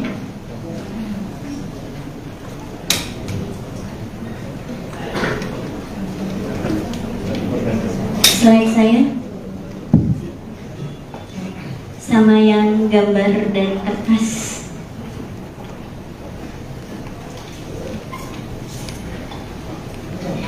Sambil menunggu slide, terima kasih. Assalamualaikum warahmatullahi wabarakatuh. Saya bangga bisa berdiri di sini. Tidak menyangka yang video itu viral, padahal itu spontan hari itu. Dan spontannya karena ini memang sudah puncak kegelisahan kita semua. Dan apalagi saya sebagai yang ahli di bidang itu melihat bahwa ini Sirekap ini tidak benar. Tidak benar. Logik pertama, saya menilainya dari logika dulu. Pada saat hari H, oke, atau gini, dulu judulnya. Atau saya turun saja, takut jatuh. Saya beri judul Sirekap Saksi Bisu Kejahatan Politik 2024. Saya yakin teknologi itu tidak ada yang buruk, apalagi ini dihasilkan oleh ITB, ya. Nah, tapi kenapa Sirekap begitu? Nah, kita akan lihat. Saya juga sudah bilang, Sirekap kalaupun begitu, dia menyimpan banyak barang bukti kejahatan itu sendiri. Dari apa? Kenapa? Setiap data itu kita anggap sebagai transaksi yang menyimpan, kalau mungkin di kertas ada sidik jari, kalau di data itu juga ada hal-hal yang bisa kita lihat, mungkin dari timestamp, dari pola kegiatan dan lain-lain, dan itu nanti akan dijelaskan oleh teman-teman saya karena dia akan melihat ada datanya. Oke, slide selanjutnya. Saya hari Sabtu bertemu sama Pak Todung sama Pak Madir. Saya dipesankan, kami tidak mengerti IT. Jadi bisakah dijelaskan dalam bahasa yang nanti kami jadi mengerti. Jadi saya coba buat sederhana dengan memulai. Kita harus semua tahu bagaimana tahapan dan rekapitulasi suara berjenjang. Pertama itu TPS, ya.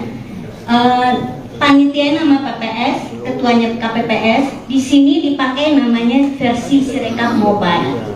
Apa yang dilakukan di TPS? Pemungutan suara, penghitungan suara, di mana mulai 13, itu selesai tanggal 15. Di sini dihasilkan dokumen namanya C1 Plano, ada Pilpres dan Pileg. Lalu yang dilakukan oleh KPPS adalah mengukur tanpa mengentry data. Jadi dokumen tersebut diubah, di-scan, nanti aplikasi difoto dulu, nanti ada penjelasannya. Terus yang kedua, tahapan yang berikutnya setelah itu kotak suara dan C1 Plano dibawa ke kecamatan. Di sana panitia melihat apakah ada masalah. Jika ada masalah harus perhitungan ulang, dia akan dilakukan perhitungan ulang. Jadi C1 Plano dan kotak suara dibawa ke kecamatan. Setelah sebelumnya juga mungkin sempat menginap di kelurahan. Lalu di PPK ini dihasilkan namanya formulir D yang mencatat rekapitulasi dari kecamatan. Kemudian dinaikkan ke kabupaten kota, formulir D dan rekapitulasi sebelumnya dibawa ke sini tanpa dibawa kotak suara. Jadi begitu. Terus yang tambah di sini adalah ada penetapan untuk anggota legislatif kabupaten kota. Begitu berikutnya juga untuk provinsi dan nasional. Jadi C1 Plano mobile diadakan biar nanti dari TPS langsung entry, kan nggak terbuka ya, langsung kelihatan. Jadi awalnya niatnya baik gitu loh. Cuman kenyataannya tidak berfungsi seperti itu. Ada perubahan. Oke, berikutnya. Nah, sekarang kita coba lihat seperti apa sih sebetulnya Sirekap mobile ini. Jadi tahap pertamanya unduh aplikasi, login. Jadi setiap KPPS punya hak login. Lalu dia akan memilih TPS-nya. Di sini dia unggah dokumen. Sebetulnya terjadi proses seperti ini. Mungkin semua tahu ya bagaimana cara setor uang di ATM. Kira-kira mirip seperti itu. Kan kita masukin ya. Nah, yang enggak logisnya adalah dari Sirekap scan itu suaranya tidak sama, bahkan jauh. Terus angka setiap paslon tuh bisa kalau di total itu juga tidak terjadi yang namanya validasi. Validasi itu adalah kalau misalnya kita setornya 200.000 ya harus 200.000 gitu ya. Atau kalau misalnya saya mau ngambil uang, kalau saya ambilnya 1 juta, uang saya 500.000 boleh tidak? Tidak, itu validasi namanya. Itu proses itu harus benar dulu sampai datanya baru boleh dikirim dan disimpan di database. Dan itu nggak terjadi. Makanya saya bilang ini pasti sudah berubah di logika programnya, algoritmanya. Oke, berikutnya. Nah, sekarang kita lihat ya. Saya coba cari tahu, teman saya pasti nggak akan bikin algoritma yang sekonyol itu, karena mahasiswa tingkat 1, saya ajarkan logikanya nggak akan seperti itu, ya. Terus saya cari tahu di BIMTEK, saya pernah dulu untuk yang EKTP, itu ada BIMTEK pasti. Nah, saya lihat ternyata ada edit untuk KPPS, tapi sekarang katanya itu dihilangkan. Malah kadang-kadang yang lain bisa diedit, paslon yang lain, tapi yang satu itu tidak bisa. Oke? Jadi ini udah dua, ya. Validasi nggak ada, fasilitas edit dihilangkan. Lalu apa yang terjadi? Saya baca lagi. Kedua, Pak KPU memutuskan itu bisa dieditnya pada level kabupaten kota, KPU kabupaten. Aneh tidak? Nih, ya aneh. Padahal alurnya kan nggak demikian. Dia nggak punya C1-nya malah sudah. Iya. Nah, potensi. Nah, sekarang saya nggak mau detail lagi. Silakan diulang. Bahwa saya melihat ini berpotensi, ya, akan menyebabkan ya peluang manipulasi suara yang tidak terkendali, ya. Bayangkan ya, sebetulnya kecamatan dan kabupaten kota memang punya hak edit, tapi harusnya, saya tahu ya, saya orang desain sistem, itu diberlakukan kalau edit itu seperti tadi ya, dia tidak menimpa data transaksi. Pernah nggak? Misalnya kita transaksi di bank kan setiap transaksi kita itu dicatat ya. Bisa dilihat tuh yang seminggu terakhir dan sebagainya, ya. Nah, itu data transaksi seperti itu disimpan di database. Nah, sekarang apa yang terjadi? Nah, bisa dilihat kan Pak, yang foto aja, foto yang tulisan tangan. Ada nggak fotonya? Nggak ada, terpisah saya kirim ke Pak Petrus. Jadi intinya begini, bahwa proses desain suatu sistem itu nggak langsung ya. Jadi Sirekap ini adalah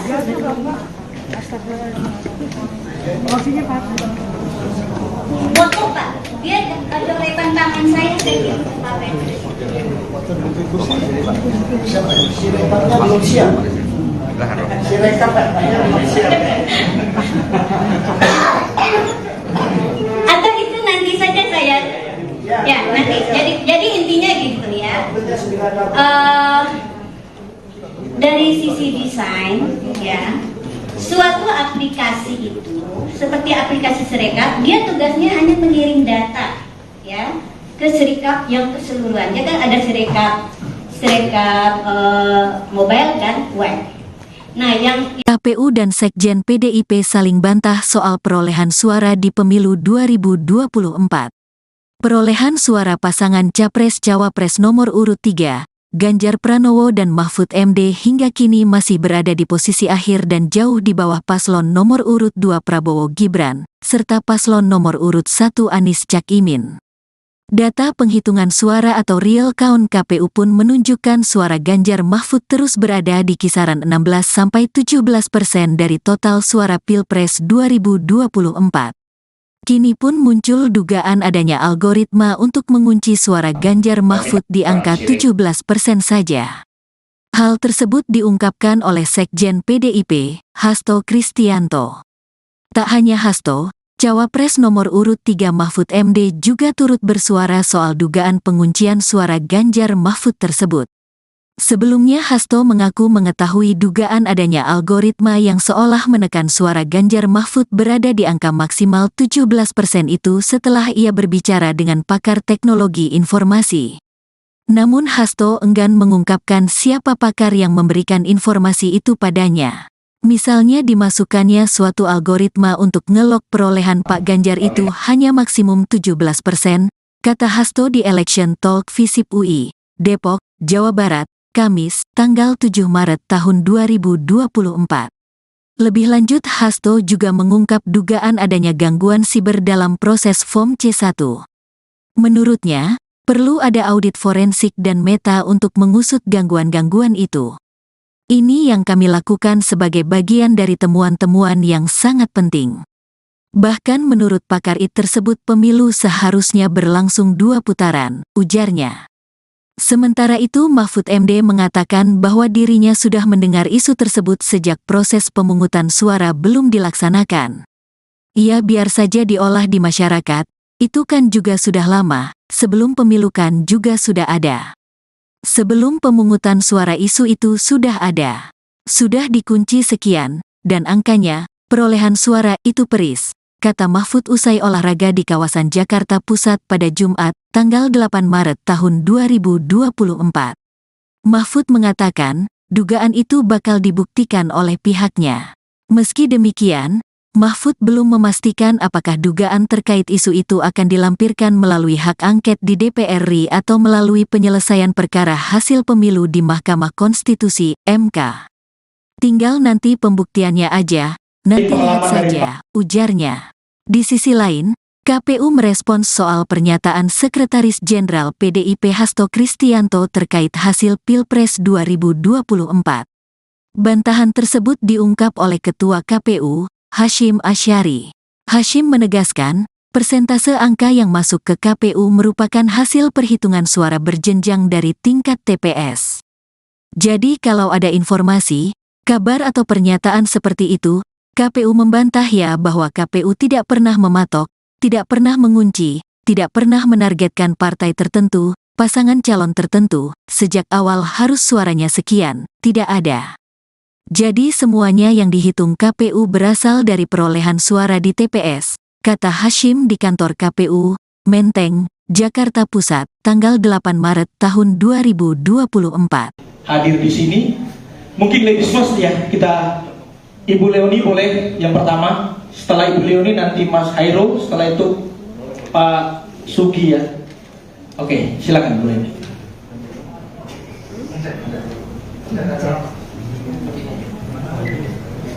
Terima kasih. Bisa minta tolong slide-nya.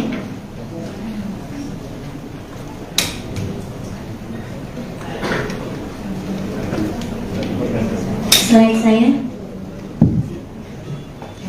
sama yang gambar dan kertas.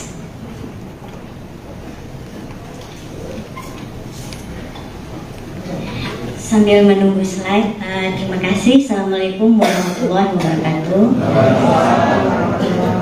Saya bangga bisa berdiri di sini. Tidak menyangka yang video itu viral, padahal itu spontan hari itu. Dan spontannya karena ini memang sudah puncak kegelisahan kita semua. Dan apalagi saya sebagai yang ahli di bidang itu melihat bahwa ini Sirekap ini tidak benar. Tidak benar. Logik pertama, saya menilainya dari logika dulu. Pada saat hari H, oke, atau gini, kita lihat dulu judulnya. Kalau saya turun saja, takut jatuh. Saya beri judul Sirekap Saksi Bisu Kejahatan Politik 2020. Saya yakin teknologi itu tidak ada yang buruk, apalagi ini dihasilkan oleh ITB, ya. Nah, tapi kenapa Sirekap begitu? Nah, kita akan lihat. Saya juga sudah bilang, Sirekap walaupun begitu, dia menyimpan banyak barang bukti kejahatan itu sendiri. Dari apa? Kenapa? Setiap data itu kita anggap sebagai transaksi yang menyimpan, kalau mungkin di kertas ada sidik jari, kalau di data itu juga ada hal-hal yang bisa kita lihat, mungkin dari timestamp, dari pola kegiatan dan lain-lain, dan itu nanti akan dijelaskan oleh teman-teman saya karena dia akan melihat ada datanya. Oke, bisa slide selanjutnya. Saya hari Sabtu bertemu sama Pak Todung sama Pak Magdir. Saya dipesankan, kami tidak mengerti IT. Jadi bisakah dijelaskan dalam bahasa yang nanti kami jadi mengerti. Jadi saya coba buat sederhana dengan memulai. Kita harus semua tahu bagaimana tahapan rekapitulasi suara berjenjang. Pertama itu TPS, ya. Panitia nama PPS, ketuanya KPPS, di sini dipakai namanya versi Sirekap Mobile. Apa yang dilakukan di TPS? Pemungutan suara, penghitungan suara, di mana mulai 13 itu selesai tanggal 15. Di sini dihasilkan dokumen namanya C1 Plano, ada Pilpres dan Pileg. Lalu yang dilakukan oleh KPPS adalah tanpa mengentry data. Jadi dokumen tersebut dibuka, di-scan, nanti aplikasi difoto dulu, nanti ada penjelasannya. Terus yang kedua, tahapan yang berikutnya setelah itu, kotak suara dan C1 Plano dibawa ke kecamatan. Di sana panitia melihat apakah ada masalah. Jika ada masalah harus perhitungan ulang, dia akan dilakukan perhitungan ulang. Jadi C1 Plano dan kotak suara dibawa ke kecamatan. Setelah sebelumnya juga mungkin sempat menginap di kelurahan. Lalu di PPK ini dihasilkan namanya formulir D yang mencatat rekapitulasi dari kecamatan. Kemudian dinaikkan ke kabupaten kota. Formulir D dan rekapitulasi sebelumnya dibawa ke sini tanpa dibawa kotak suara. Jadi begitu. Terus yang tambah di sini adalah ada penetapan untuk anggota legislatif kabupaten kota. Begitu berikutnya juga untuk provinsi dan nasional. Jadi C1 Plano Mobile diadakan biar nanti dari TPS langsung entry, kan nggak bisa buka ya, langsung kelihatan. Jadi awalnya niatnya baik gitu, cuman kenyataannya tidak berfungsi seperti itu, ada perubahan. Oke, berikutnya. Nah, sekarang kita coba lihat seperti apa sih sebetulnya Sirekap mobile ini. Jadi tahap pertamanya unduh aplikasi, login. Jadi setiap KPPS punya hak login. Lalu dia akan memilih TPS-nya. Di sini dia unggah dokumen. Sebetulnya terjadi proses seperti ini. Mungkin semua tahu ya bagaimana cara setor uang di ATM. Kira-kira mirip seperti itu. Kan kita masukin ya. Nah, yang enggak logisnya adalah dari Sirekap scan itu suaranya tidak sama, bahkan jauh. Terus angka setiap paslon tuh bisa kalau di total itu juga tidak terjadi yang namanya validasi. Validasi itu adalah kalau misalnya kita setornya 200.000 ya harus 200.000 gitu ya. Atau kalau misalnya saya mau ngambil uang, kalau saya ambilnya 1 juta, uang saya 500.000 boleh tidak? Tidak, itu validasi namanya. Itu proses itu harus benar dulu sampai datanya baru boleh dikirim dan disimpan di database. Dan itu nggak terjadi. Makanya saya bilang ini pasti sudah berubah di logika programnya, algoritmanya. Oke, berikutnya. Nah, sekarang kita lihat ya. Saya coba cari tahu, teman saya pasti nggak akan bikin algoritma yang sekonyol itu, karena mahasiswa tingkat 1, saya ajarkan logikanya nggak akan seperti itu, ya.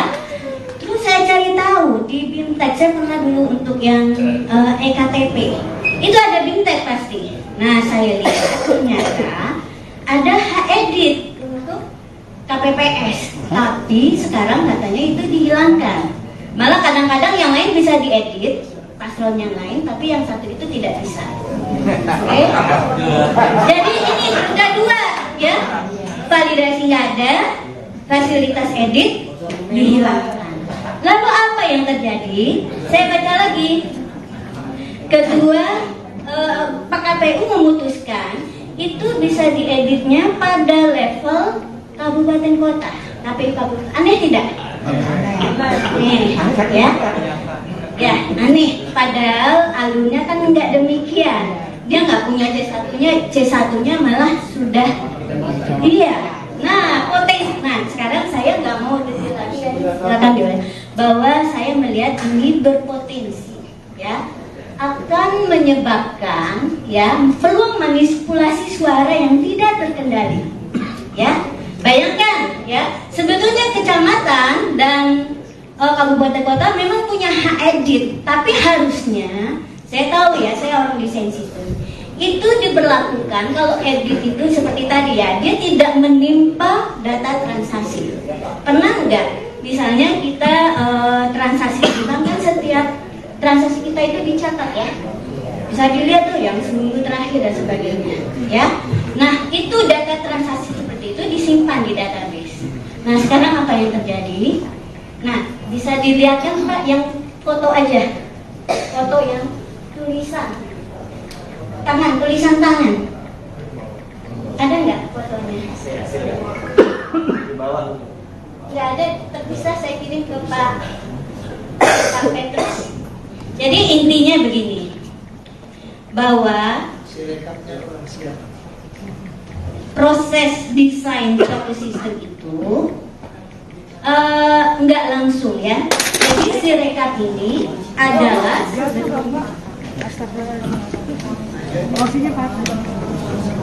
foto Pak. Dia ada repan tangan saya kirim ke Pak Petrus. Sirekapnya belum siap. Sirekap belum siap. Atau itu nanti saja saya ya nanti. Jadi intinya gitu ya. dari sisi desain, ya, suatu aplikasi itu seperti aplikasi Sirekap, dia tugasnya hanya mengirim data, ya, ke Sirekap yang keseluruhan. Ya kan ada Sirekap mobile dan web. Nah, yang KPU dan Sekjen PDIP saling bantah soal perolehan suara di pemilu 2024. Perolehan suara pasangan Capres-Cawapres nomor urut 3, Ganjar Pranowo dan Mahfud MD hingga kini masih berada di posisi akhir dan jauh di bawah paslon nomor urut 2 Prabowo Gibran, serta paslon nomor urut 1 Anies Cak Imin. Data penghitungan suara atau real count KPU pun menunjukkan suara Ganjar Mahfud terus berada di kisaran 16–17% dari total suara Pilpres 2024. Kini pun muncul dugaan adanya algoritma untuk mengunci suara Ganjar Mahfud di angka 17% saja. Hal tersebut diungkapkan oleh Sekjen PDIP, Hasto Kristianto. Tak hanya Hasto, Cawapres nomor urut 3 Mahfud MD juga turut bersuara soal dugaan penguncian suara Ganjar Mahfud tersebut. Sebelumnya Hasto mengaku mengetahui dugaan adanya algoritma yang seolah menekan suara Ganjar Mahfud berada di angka maksimal 17% itu setelah ia berbicara dengan pakar teknologi informasi. Namun Hasto enggan mengungkapkan siapa pakar yang memberikan informasi itu padanya. Misalnya dimasukkannya suatu algoritma untuk ngelok perolehan Pak Ganjar itu hanya maksimum 17%, kata Hasto di Election Talk Visip UI, Depok, Jawa Barat, Kamis, tanggal 7 Maret tahun 2024. Lebih lanjut Hasto juga mengungkap dugaan adanya gangguan siber dalam proses Form C1. Menurutnya, perlu ada audit forensik dan meta untuk mengusut gangguan-gangguan itu. Ini yang kami lakukan sebagai bagian dari temuan-temuan yang sangat penting. Bahkan menurut pakar IT tersebut pemilu seharusnya berlangsung 2 putaran, ujarnya. Sementara itu Mahfud MD mengatakan bahwa dirinya sudah mendengar isu tersebut sejak proses pemungutan suara belum dilaksanakan. Ia biar saja diolah di masyarakat, itu kan juga sudah lama, sebelum pemilu kan juga sudah ada. Sebelum pemungutan suara isu itu sudah ada. Sudah dikunci sekian, dan angkanya, perolehan suara itu peris, kata Mahfud usai olahraga di kawasan Jakarta Pusat pada Jumat, tanggal 8 Maret tahun 2024. Mahfud mengatakan, dugaan itu bakal dibuktikan oleh pihaknya. Meski demikian, Mahfud belum memastikan apakah dugaan terkait isu itu akan dilampirkan melalui hak angket di DPR RI atau melalui penyelesaian perkara hasil pemilu di Mahkamah Konstitusi, MK. Tinggal nanti pembuktiannya aja, nanti lihat saja, ujarnya. Di sisi lain, KPU merespons soal pernyataan Sekretaris Jenderal PDIP Hasto Kristianto terkait hasil Pilpres 2024. Bantahan tersebut diungkap oleh Ketua KPU, Hashim Asyari. Hashim menegaskan, persentase angka yang masuk ke KPU merupakan hasil perhitungan suara berjenjang dari tingkat TPS. Jadi kalau ada informasi, kabar atau pernyataan seperti itu, KPU membantah ya bahwa KPU tidak pernah mematok, tidak pernah mengunci, tidak pernah menargetkan partai tertentu, pasangan calon tertentu, sejak awal harus suaranya sekian, tidak ada. Jadi semuanya yang dihitung KPU berasal dari perolehan suara di TPS, kata Hashim di kantor KPU, Menteng, Jakarta Pusat, tanggal 8 Maret tahun 2024. Hadir di sini, mungkin ladies first ya, kita Ibu Leoni boleh yang pertama, setelah Ibu Leoni nanti Mas Hairo, setelah itu Pak Sugi ya. Oke, silakan Bu Leoni.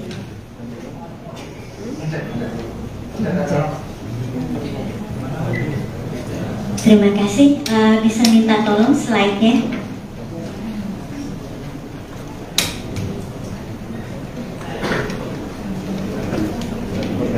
Slide saya sama yang gambar dan kertas.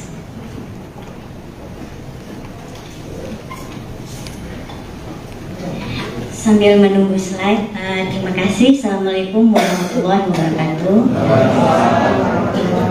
Saya bangga bisa berdiri di sini. Tidak menyangka yang video itu viral, padahal itu spontan hari itu. Dan spontannya karena ini memang sudah puncak kegelisahan kita semua. Dan apalagi saya sebagai yang ahli di bidang itu melihat bahwa ini Sirekap ini tidak benar. Logik pertama, saya menilainya dari logika dulu. Pada saat hari H, oke, atau gini, dulu judulnya. Kalau saya turun saja, takut jatuh. Saya beri judul Sirekap Saksi Bisu Kejahatan Politik 2020. Saya yakin teknologi itu tidak ada yang buruk, apalagi ini dihasilkan oleh ITB, ya. Nah, tapi kenapa Sirekap begitu? Nah, kita akan lihat. Saya sudah bilang, Sirekap walaupun begitu, dia menyimpan banyak barang bukti kejahatan itu sendiri. Dari apa? Kenapa? Setiap data itu kita anggap sebagai transaksi yang menyimpan, kalau mungkin di kertas ada sidik jari, kalau di data itu juga ada hal-hal yang bisa kita lihat, mungkin dari timestamp, dari pola kegiatan dan lain-lain, dan itu nanti akan dijelaskan oleh teman-teman saya karena dia akan melihat ada datanya. Oke, bisa slide selanjutnya. Saya hari Sabtu bertemu sama Pak Todung sama Pak Madir. Saya dipesankan, kami tidak mengerti IT. Jadi bisakah dijelaskan dalam bahasa yang nanti kami jadi mengerti. Jadi saya coba buat sederhana dengan memulai. Kita harus semua tahu bagaimana tahapan dari rekapitulasi suara berjenjang. Pertama itu TPS, ya. Panitia nama PPS, ketuanya KPPS. Di sini dipakai namanya versi Sirekap Mobile. Apa yang dilakukan di TPS? Pemungutan suara, penghitungan suara, di mana mulai 13 itu selesai tanggal 15. Di sini dihasilkan dokumen namanya C1 Plano, ada Pilpres dan Pileg. Lalu yang dilakukan oleh KPPS adalah mengukur tanpa mengentry data. Jadi dokumen tersebut diunggah, di-scan, nanti aplikasi difoto dulu, nanti ada penjelasannya. Terus yang kedua, tahapan yang berikutnya setelah itu kotak suara dan C1 Plano dibawa ke kecamatan. Di sana panitia melihat apakah ada masalah. Jika ada masalah harus perhitungan ulang, dia akan dilakukan perhitungan ulang. Jadi C1 Plano dan kotak suara dibawa ke kecamatan. Setelah sebelumnya juga mungkin sempat menginap di kelurahan. Lalu di PPK ini dihasilkan namanya formulir D yang mencatat rekapitulasi dari kecamatan. Kemudian dinaikkan ke kabupaten kota. Formulir D dan rekapitulasi sebelumnya dibawa ke sini tanpa dibawa kotak suara. Jadi begitu.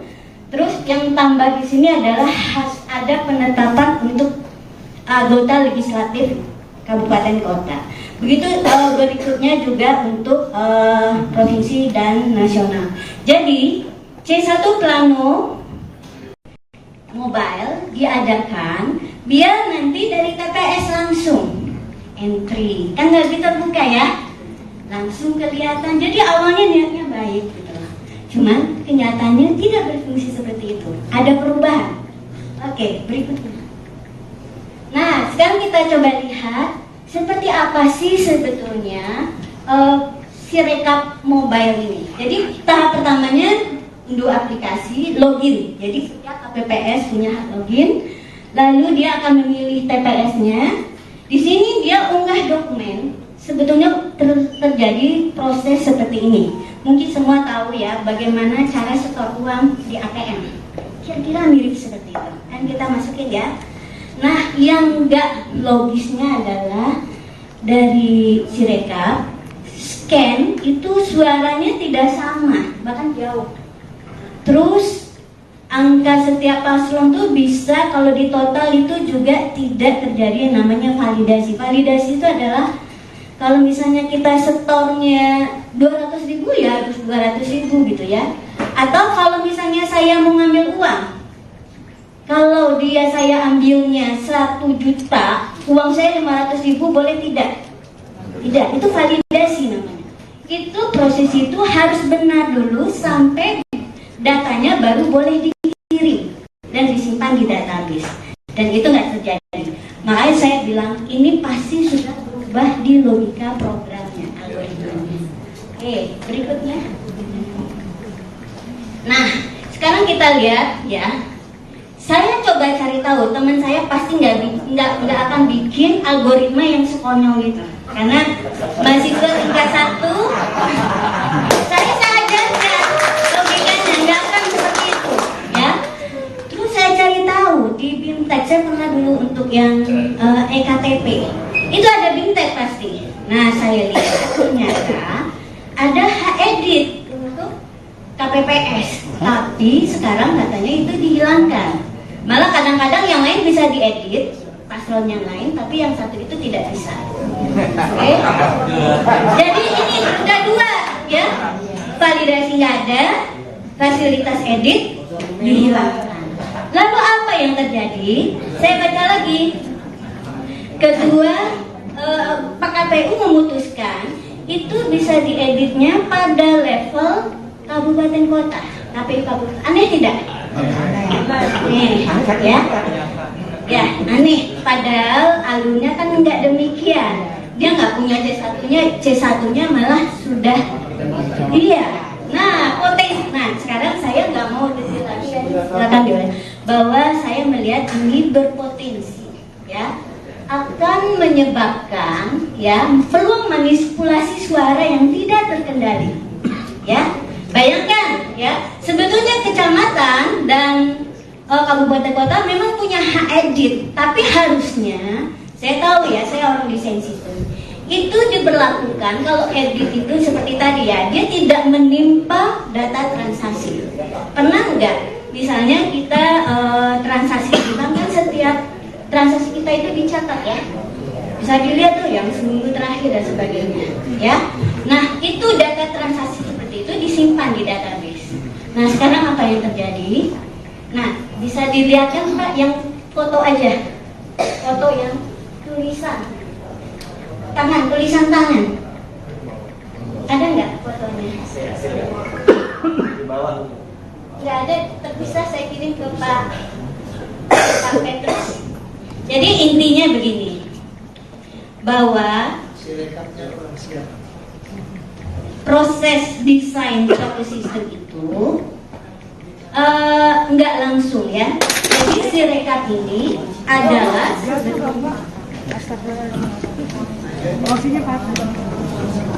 foto Pak. Dia ada lepan tangan saya kirim ke Pak Petrus. Sirekapnya belum siap. Sirekap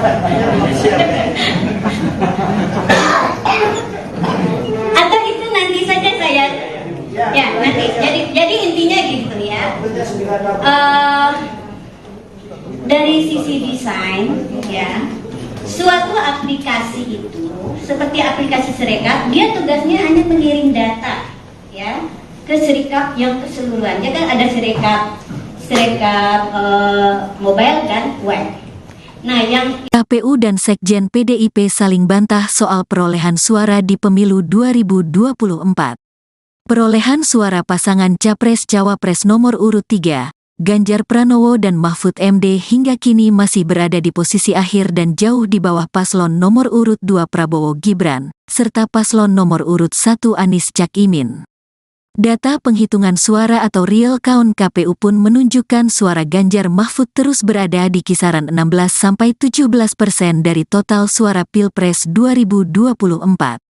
Kini pun muncul dugaan adanya algoritma untuk mengunci suara Ganjar Mahfud di angka 17% saja. Hal tersebut diungkapkan oleh Sekjen PDIP, Hasto Kristianto. Tak hanya Hasto, Cawapres nomor urut 3 Mahfud MD juga turut bersuara soal dugaan penguncian suara Ganjar Mahfud tersebut. Sebelumnya Hasto mengaku mengetahui dugaan adanya algoritma yang seolah menekan suara Ganjar Mahfud berada di angka maksimal 17% itu setelah ia berbicara dengan pakar teknologi informasi.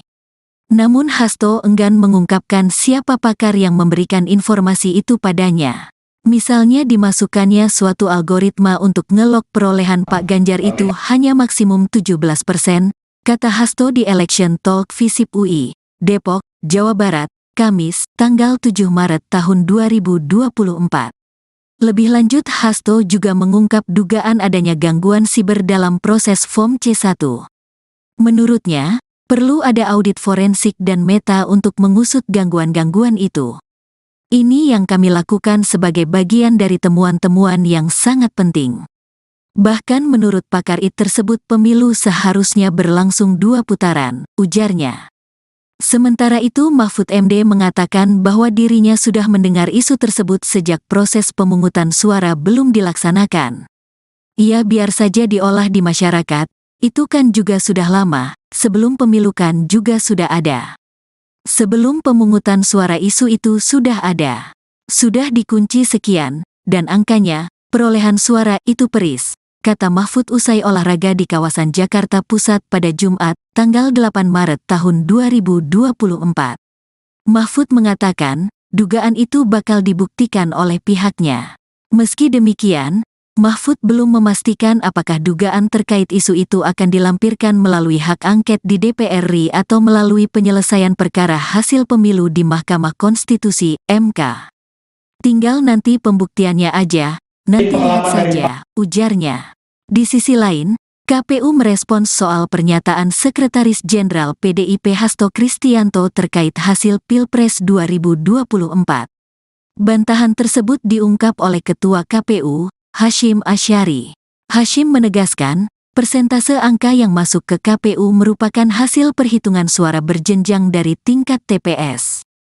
Jadi kalau ada informasi, kabar atau pernyataan seperti itu, KPU membantah ya bahwa KPU tidak pernah mematok, tidak pernah mengunci, tidak pernah menargetkan partai tertentu, pasangan calon tertentu, sejak awal harus suaranya sekian, tidak ada.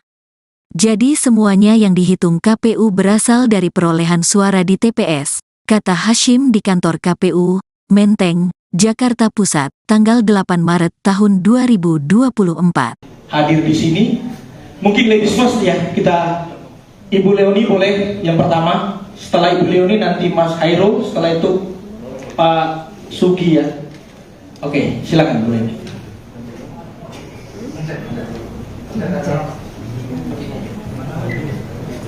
Terima kasih.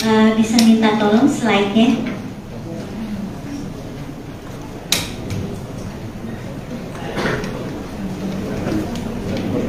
Slide saya sama yang gambar dan kertas.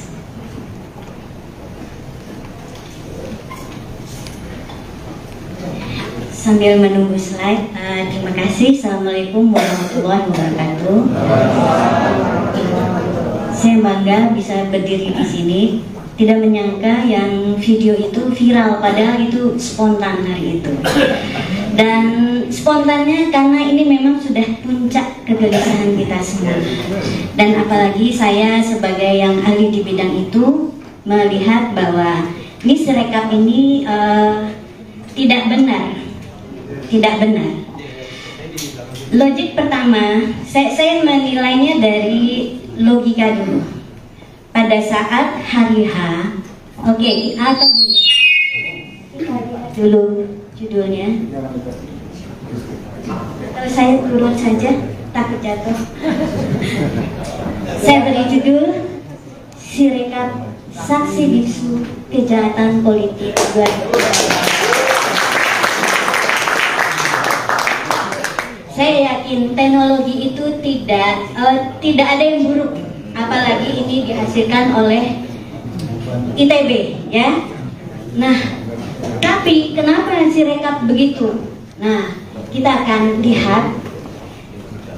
Saya sudah bilang, Sirekap walaupun begitu, dia menyimpan banyak barang bukti kejahatan itu sendiri. Dari apa? Kenapa? setiap data itu kita anggap sebagai transaksi yang menyimpan, kalau mungkin di kertas ada sidik jari, kalau di data itu juga ada hal-hal yang bisa kita lihat, mungkin dari timestamp, dari pola kegiatan dan lain-lain, dan itu nanti akan dijelaskan oleh teman-teman saya karena dia akan melihat ada datanya. Oke, bisa slide selanjutnya. Saya hari Sabtu bertemu sama Pak Todung sama Pak Madir. Saya dipesankan, kami tidak tahu, tidak mengerti IT. Jadi bisakah dijelaskan dalam bahasa yang nanti kami jadi mengerti. Jadi saya coba buat sederhana dengan memulai. Kita harus semua tahu bagaimana tahapan dari rekapitulasi suara berjenjang. Pertama itu TPS, ya. Panitia nama PPS, ketuanya KPPS. Di sini dipakai namanya versi Sirekap Mobile. Apa yang dilakukan di TPS? Pemungutan suara, penghitungan suara, di mana mulai 13 itu selesai tanggal 15. Di sini dihasilkan dokumen namanya C1 Plano, ada Pilpres dan Pileg. Lalu yang dilakukan oleh KPPS adalah mengukur tanpa mengentry data. Jadi dokumen tersebut diunggah, di-scan, nanti aplikasi difoto dulu, nanti ada penjelasannya. Terus yang kedua, tahapan yang berikutnya setelah itu kotak suara dan C1 Plano dibawa ke kecamatan. Di sana panitia melihat apakah ada masalah. Jika ada masalah harus perhitungan ulang, dia akan dilakukan perhitungan ulang. Jadi C1 Plano dan kotak suara dibawa ke kecamatan. Setelah sebelumnya juga mungkin sempat menginap di kelurahan. Lalu di PPK ini dihasilkan namanya formulir D yang mencatat rekapitulasi dari kecamatan. Kemudian dinaikkan ke kabupaten kota. Formulir D dan rekapitulasi sebelumnya dibawa ke sini tanpa dibawa kotak suara. Jadi begitu. Terus yang tambah di sini adalah ada penetapan untuk anggota legislatif kabupaten kota. Begitu berikutnya juga untuk provinsi dan nasional. Jadi C1 Plano Mobile diadakan biar nanti dari TPS langsung entry, kan nggak terbuka ya, langsung kelihatan. Jadi awalnya niatnya baik gitu, cuman kenyataannya tidak berfungsi seperti itu, ada perubahan. Oke, berikutnya. Nah, sekarang kita coba lihat seperti apa sih sebetulnya Sirekap Mobile ini. Jadi tahap pertamanya unduh aplikasi, login. Jadi setiap KPPS punya hak login, lalu dia akan memilih TPS-nya. Di sini dia unggah dokumen. Sebetulnya terjadi proses seperti ini. Mungkin semua tahu ya bagaimana cara setor uang di ATM. Kira-kira mirip seperti itu. Kan kita masukin ya. Nah, yang enggak logisnya adalah dari Sirekap scan itu suaranya tidak sama, bahkan jauh. Terus angka setiap paslon tuh bisa kalau di total itu juga tidak terjadi yang namanya validasi. Validasi itu adalah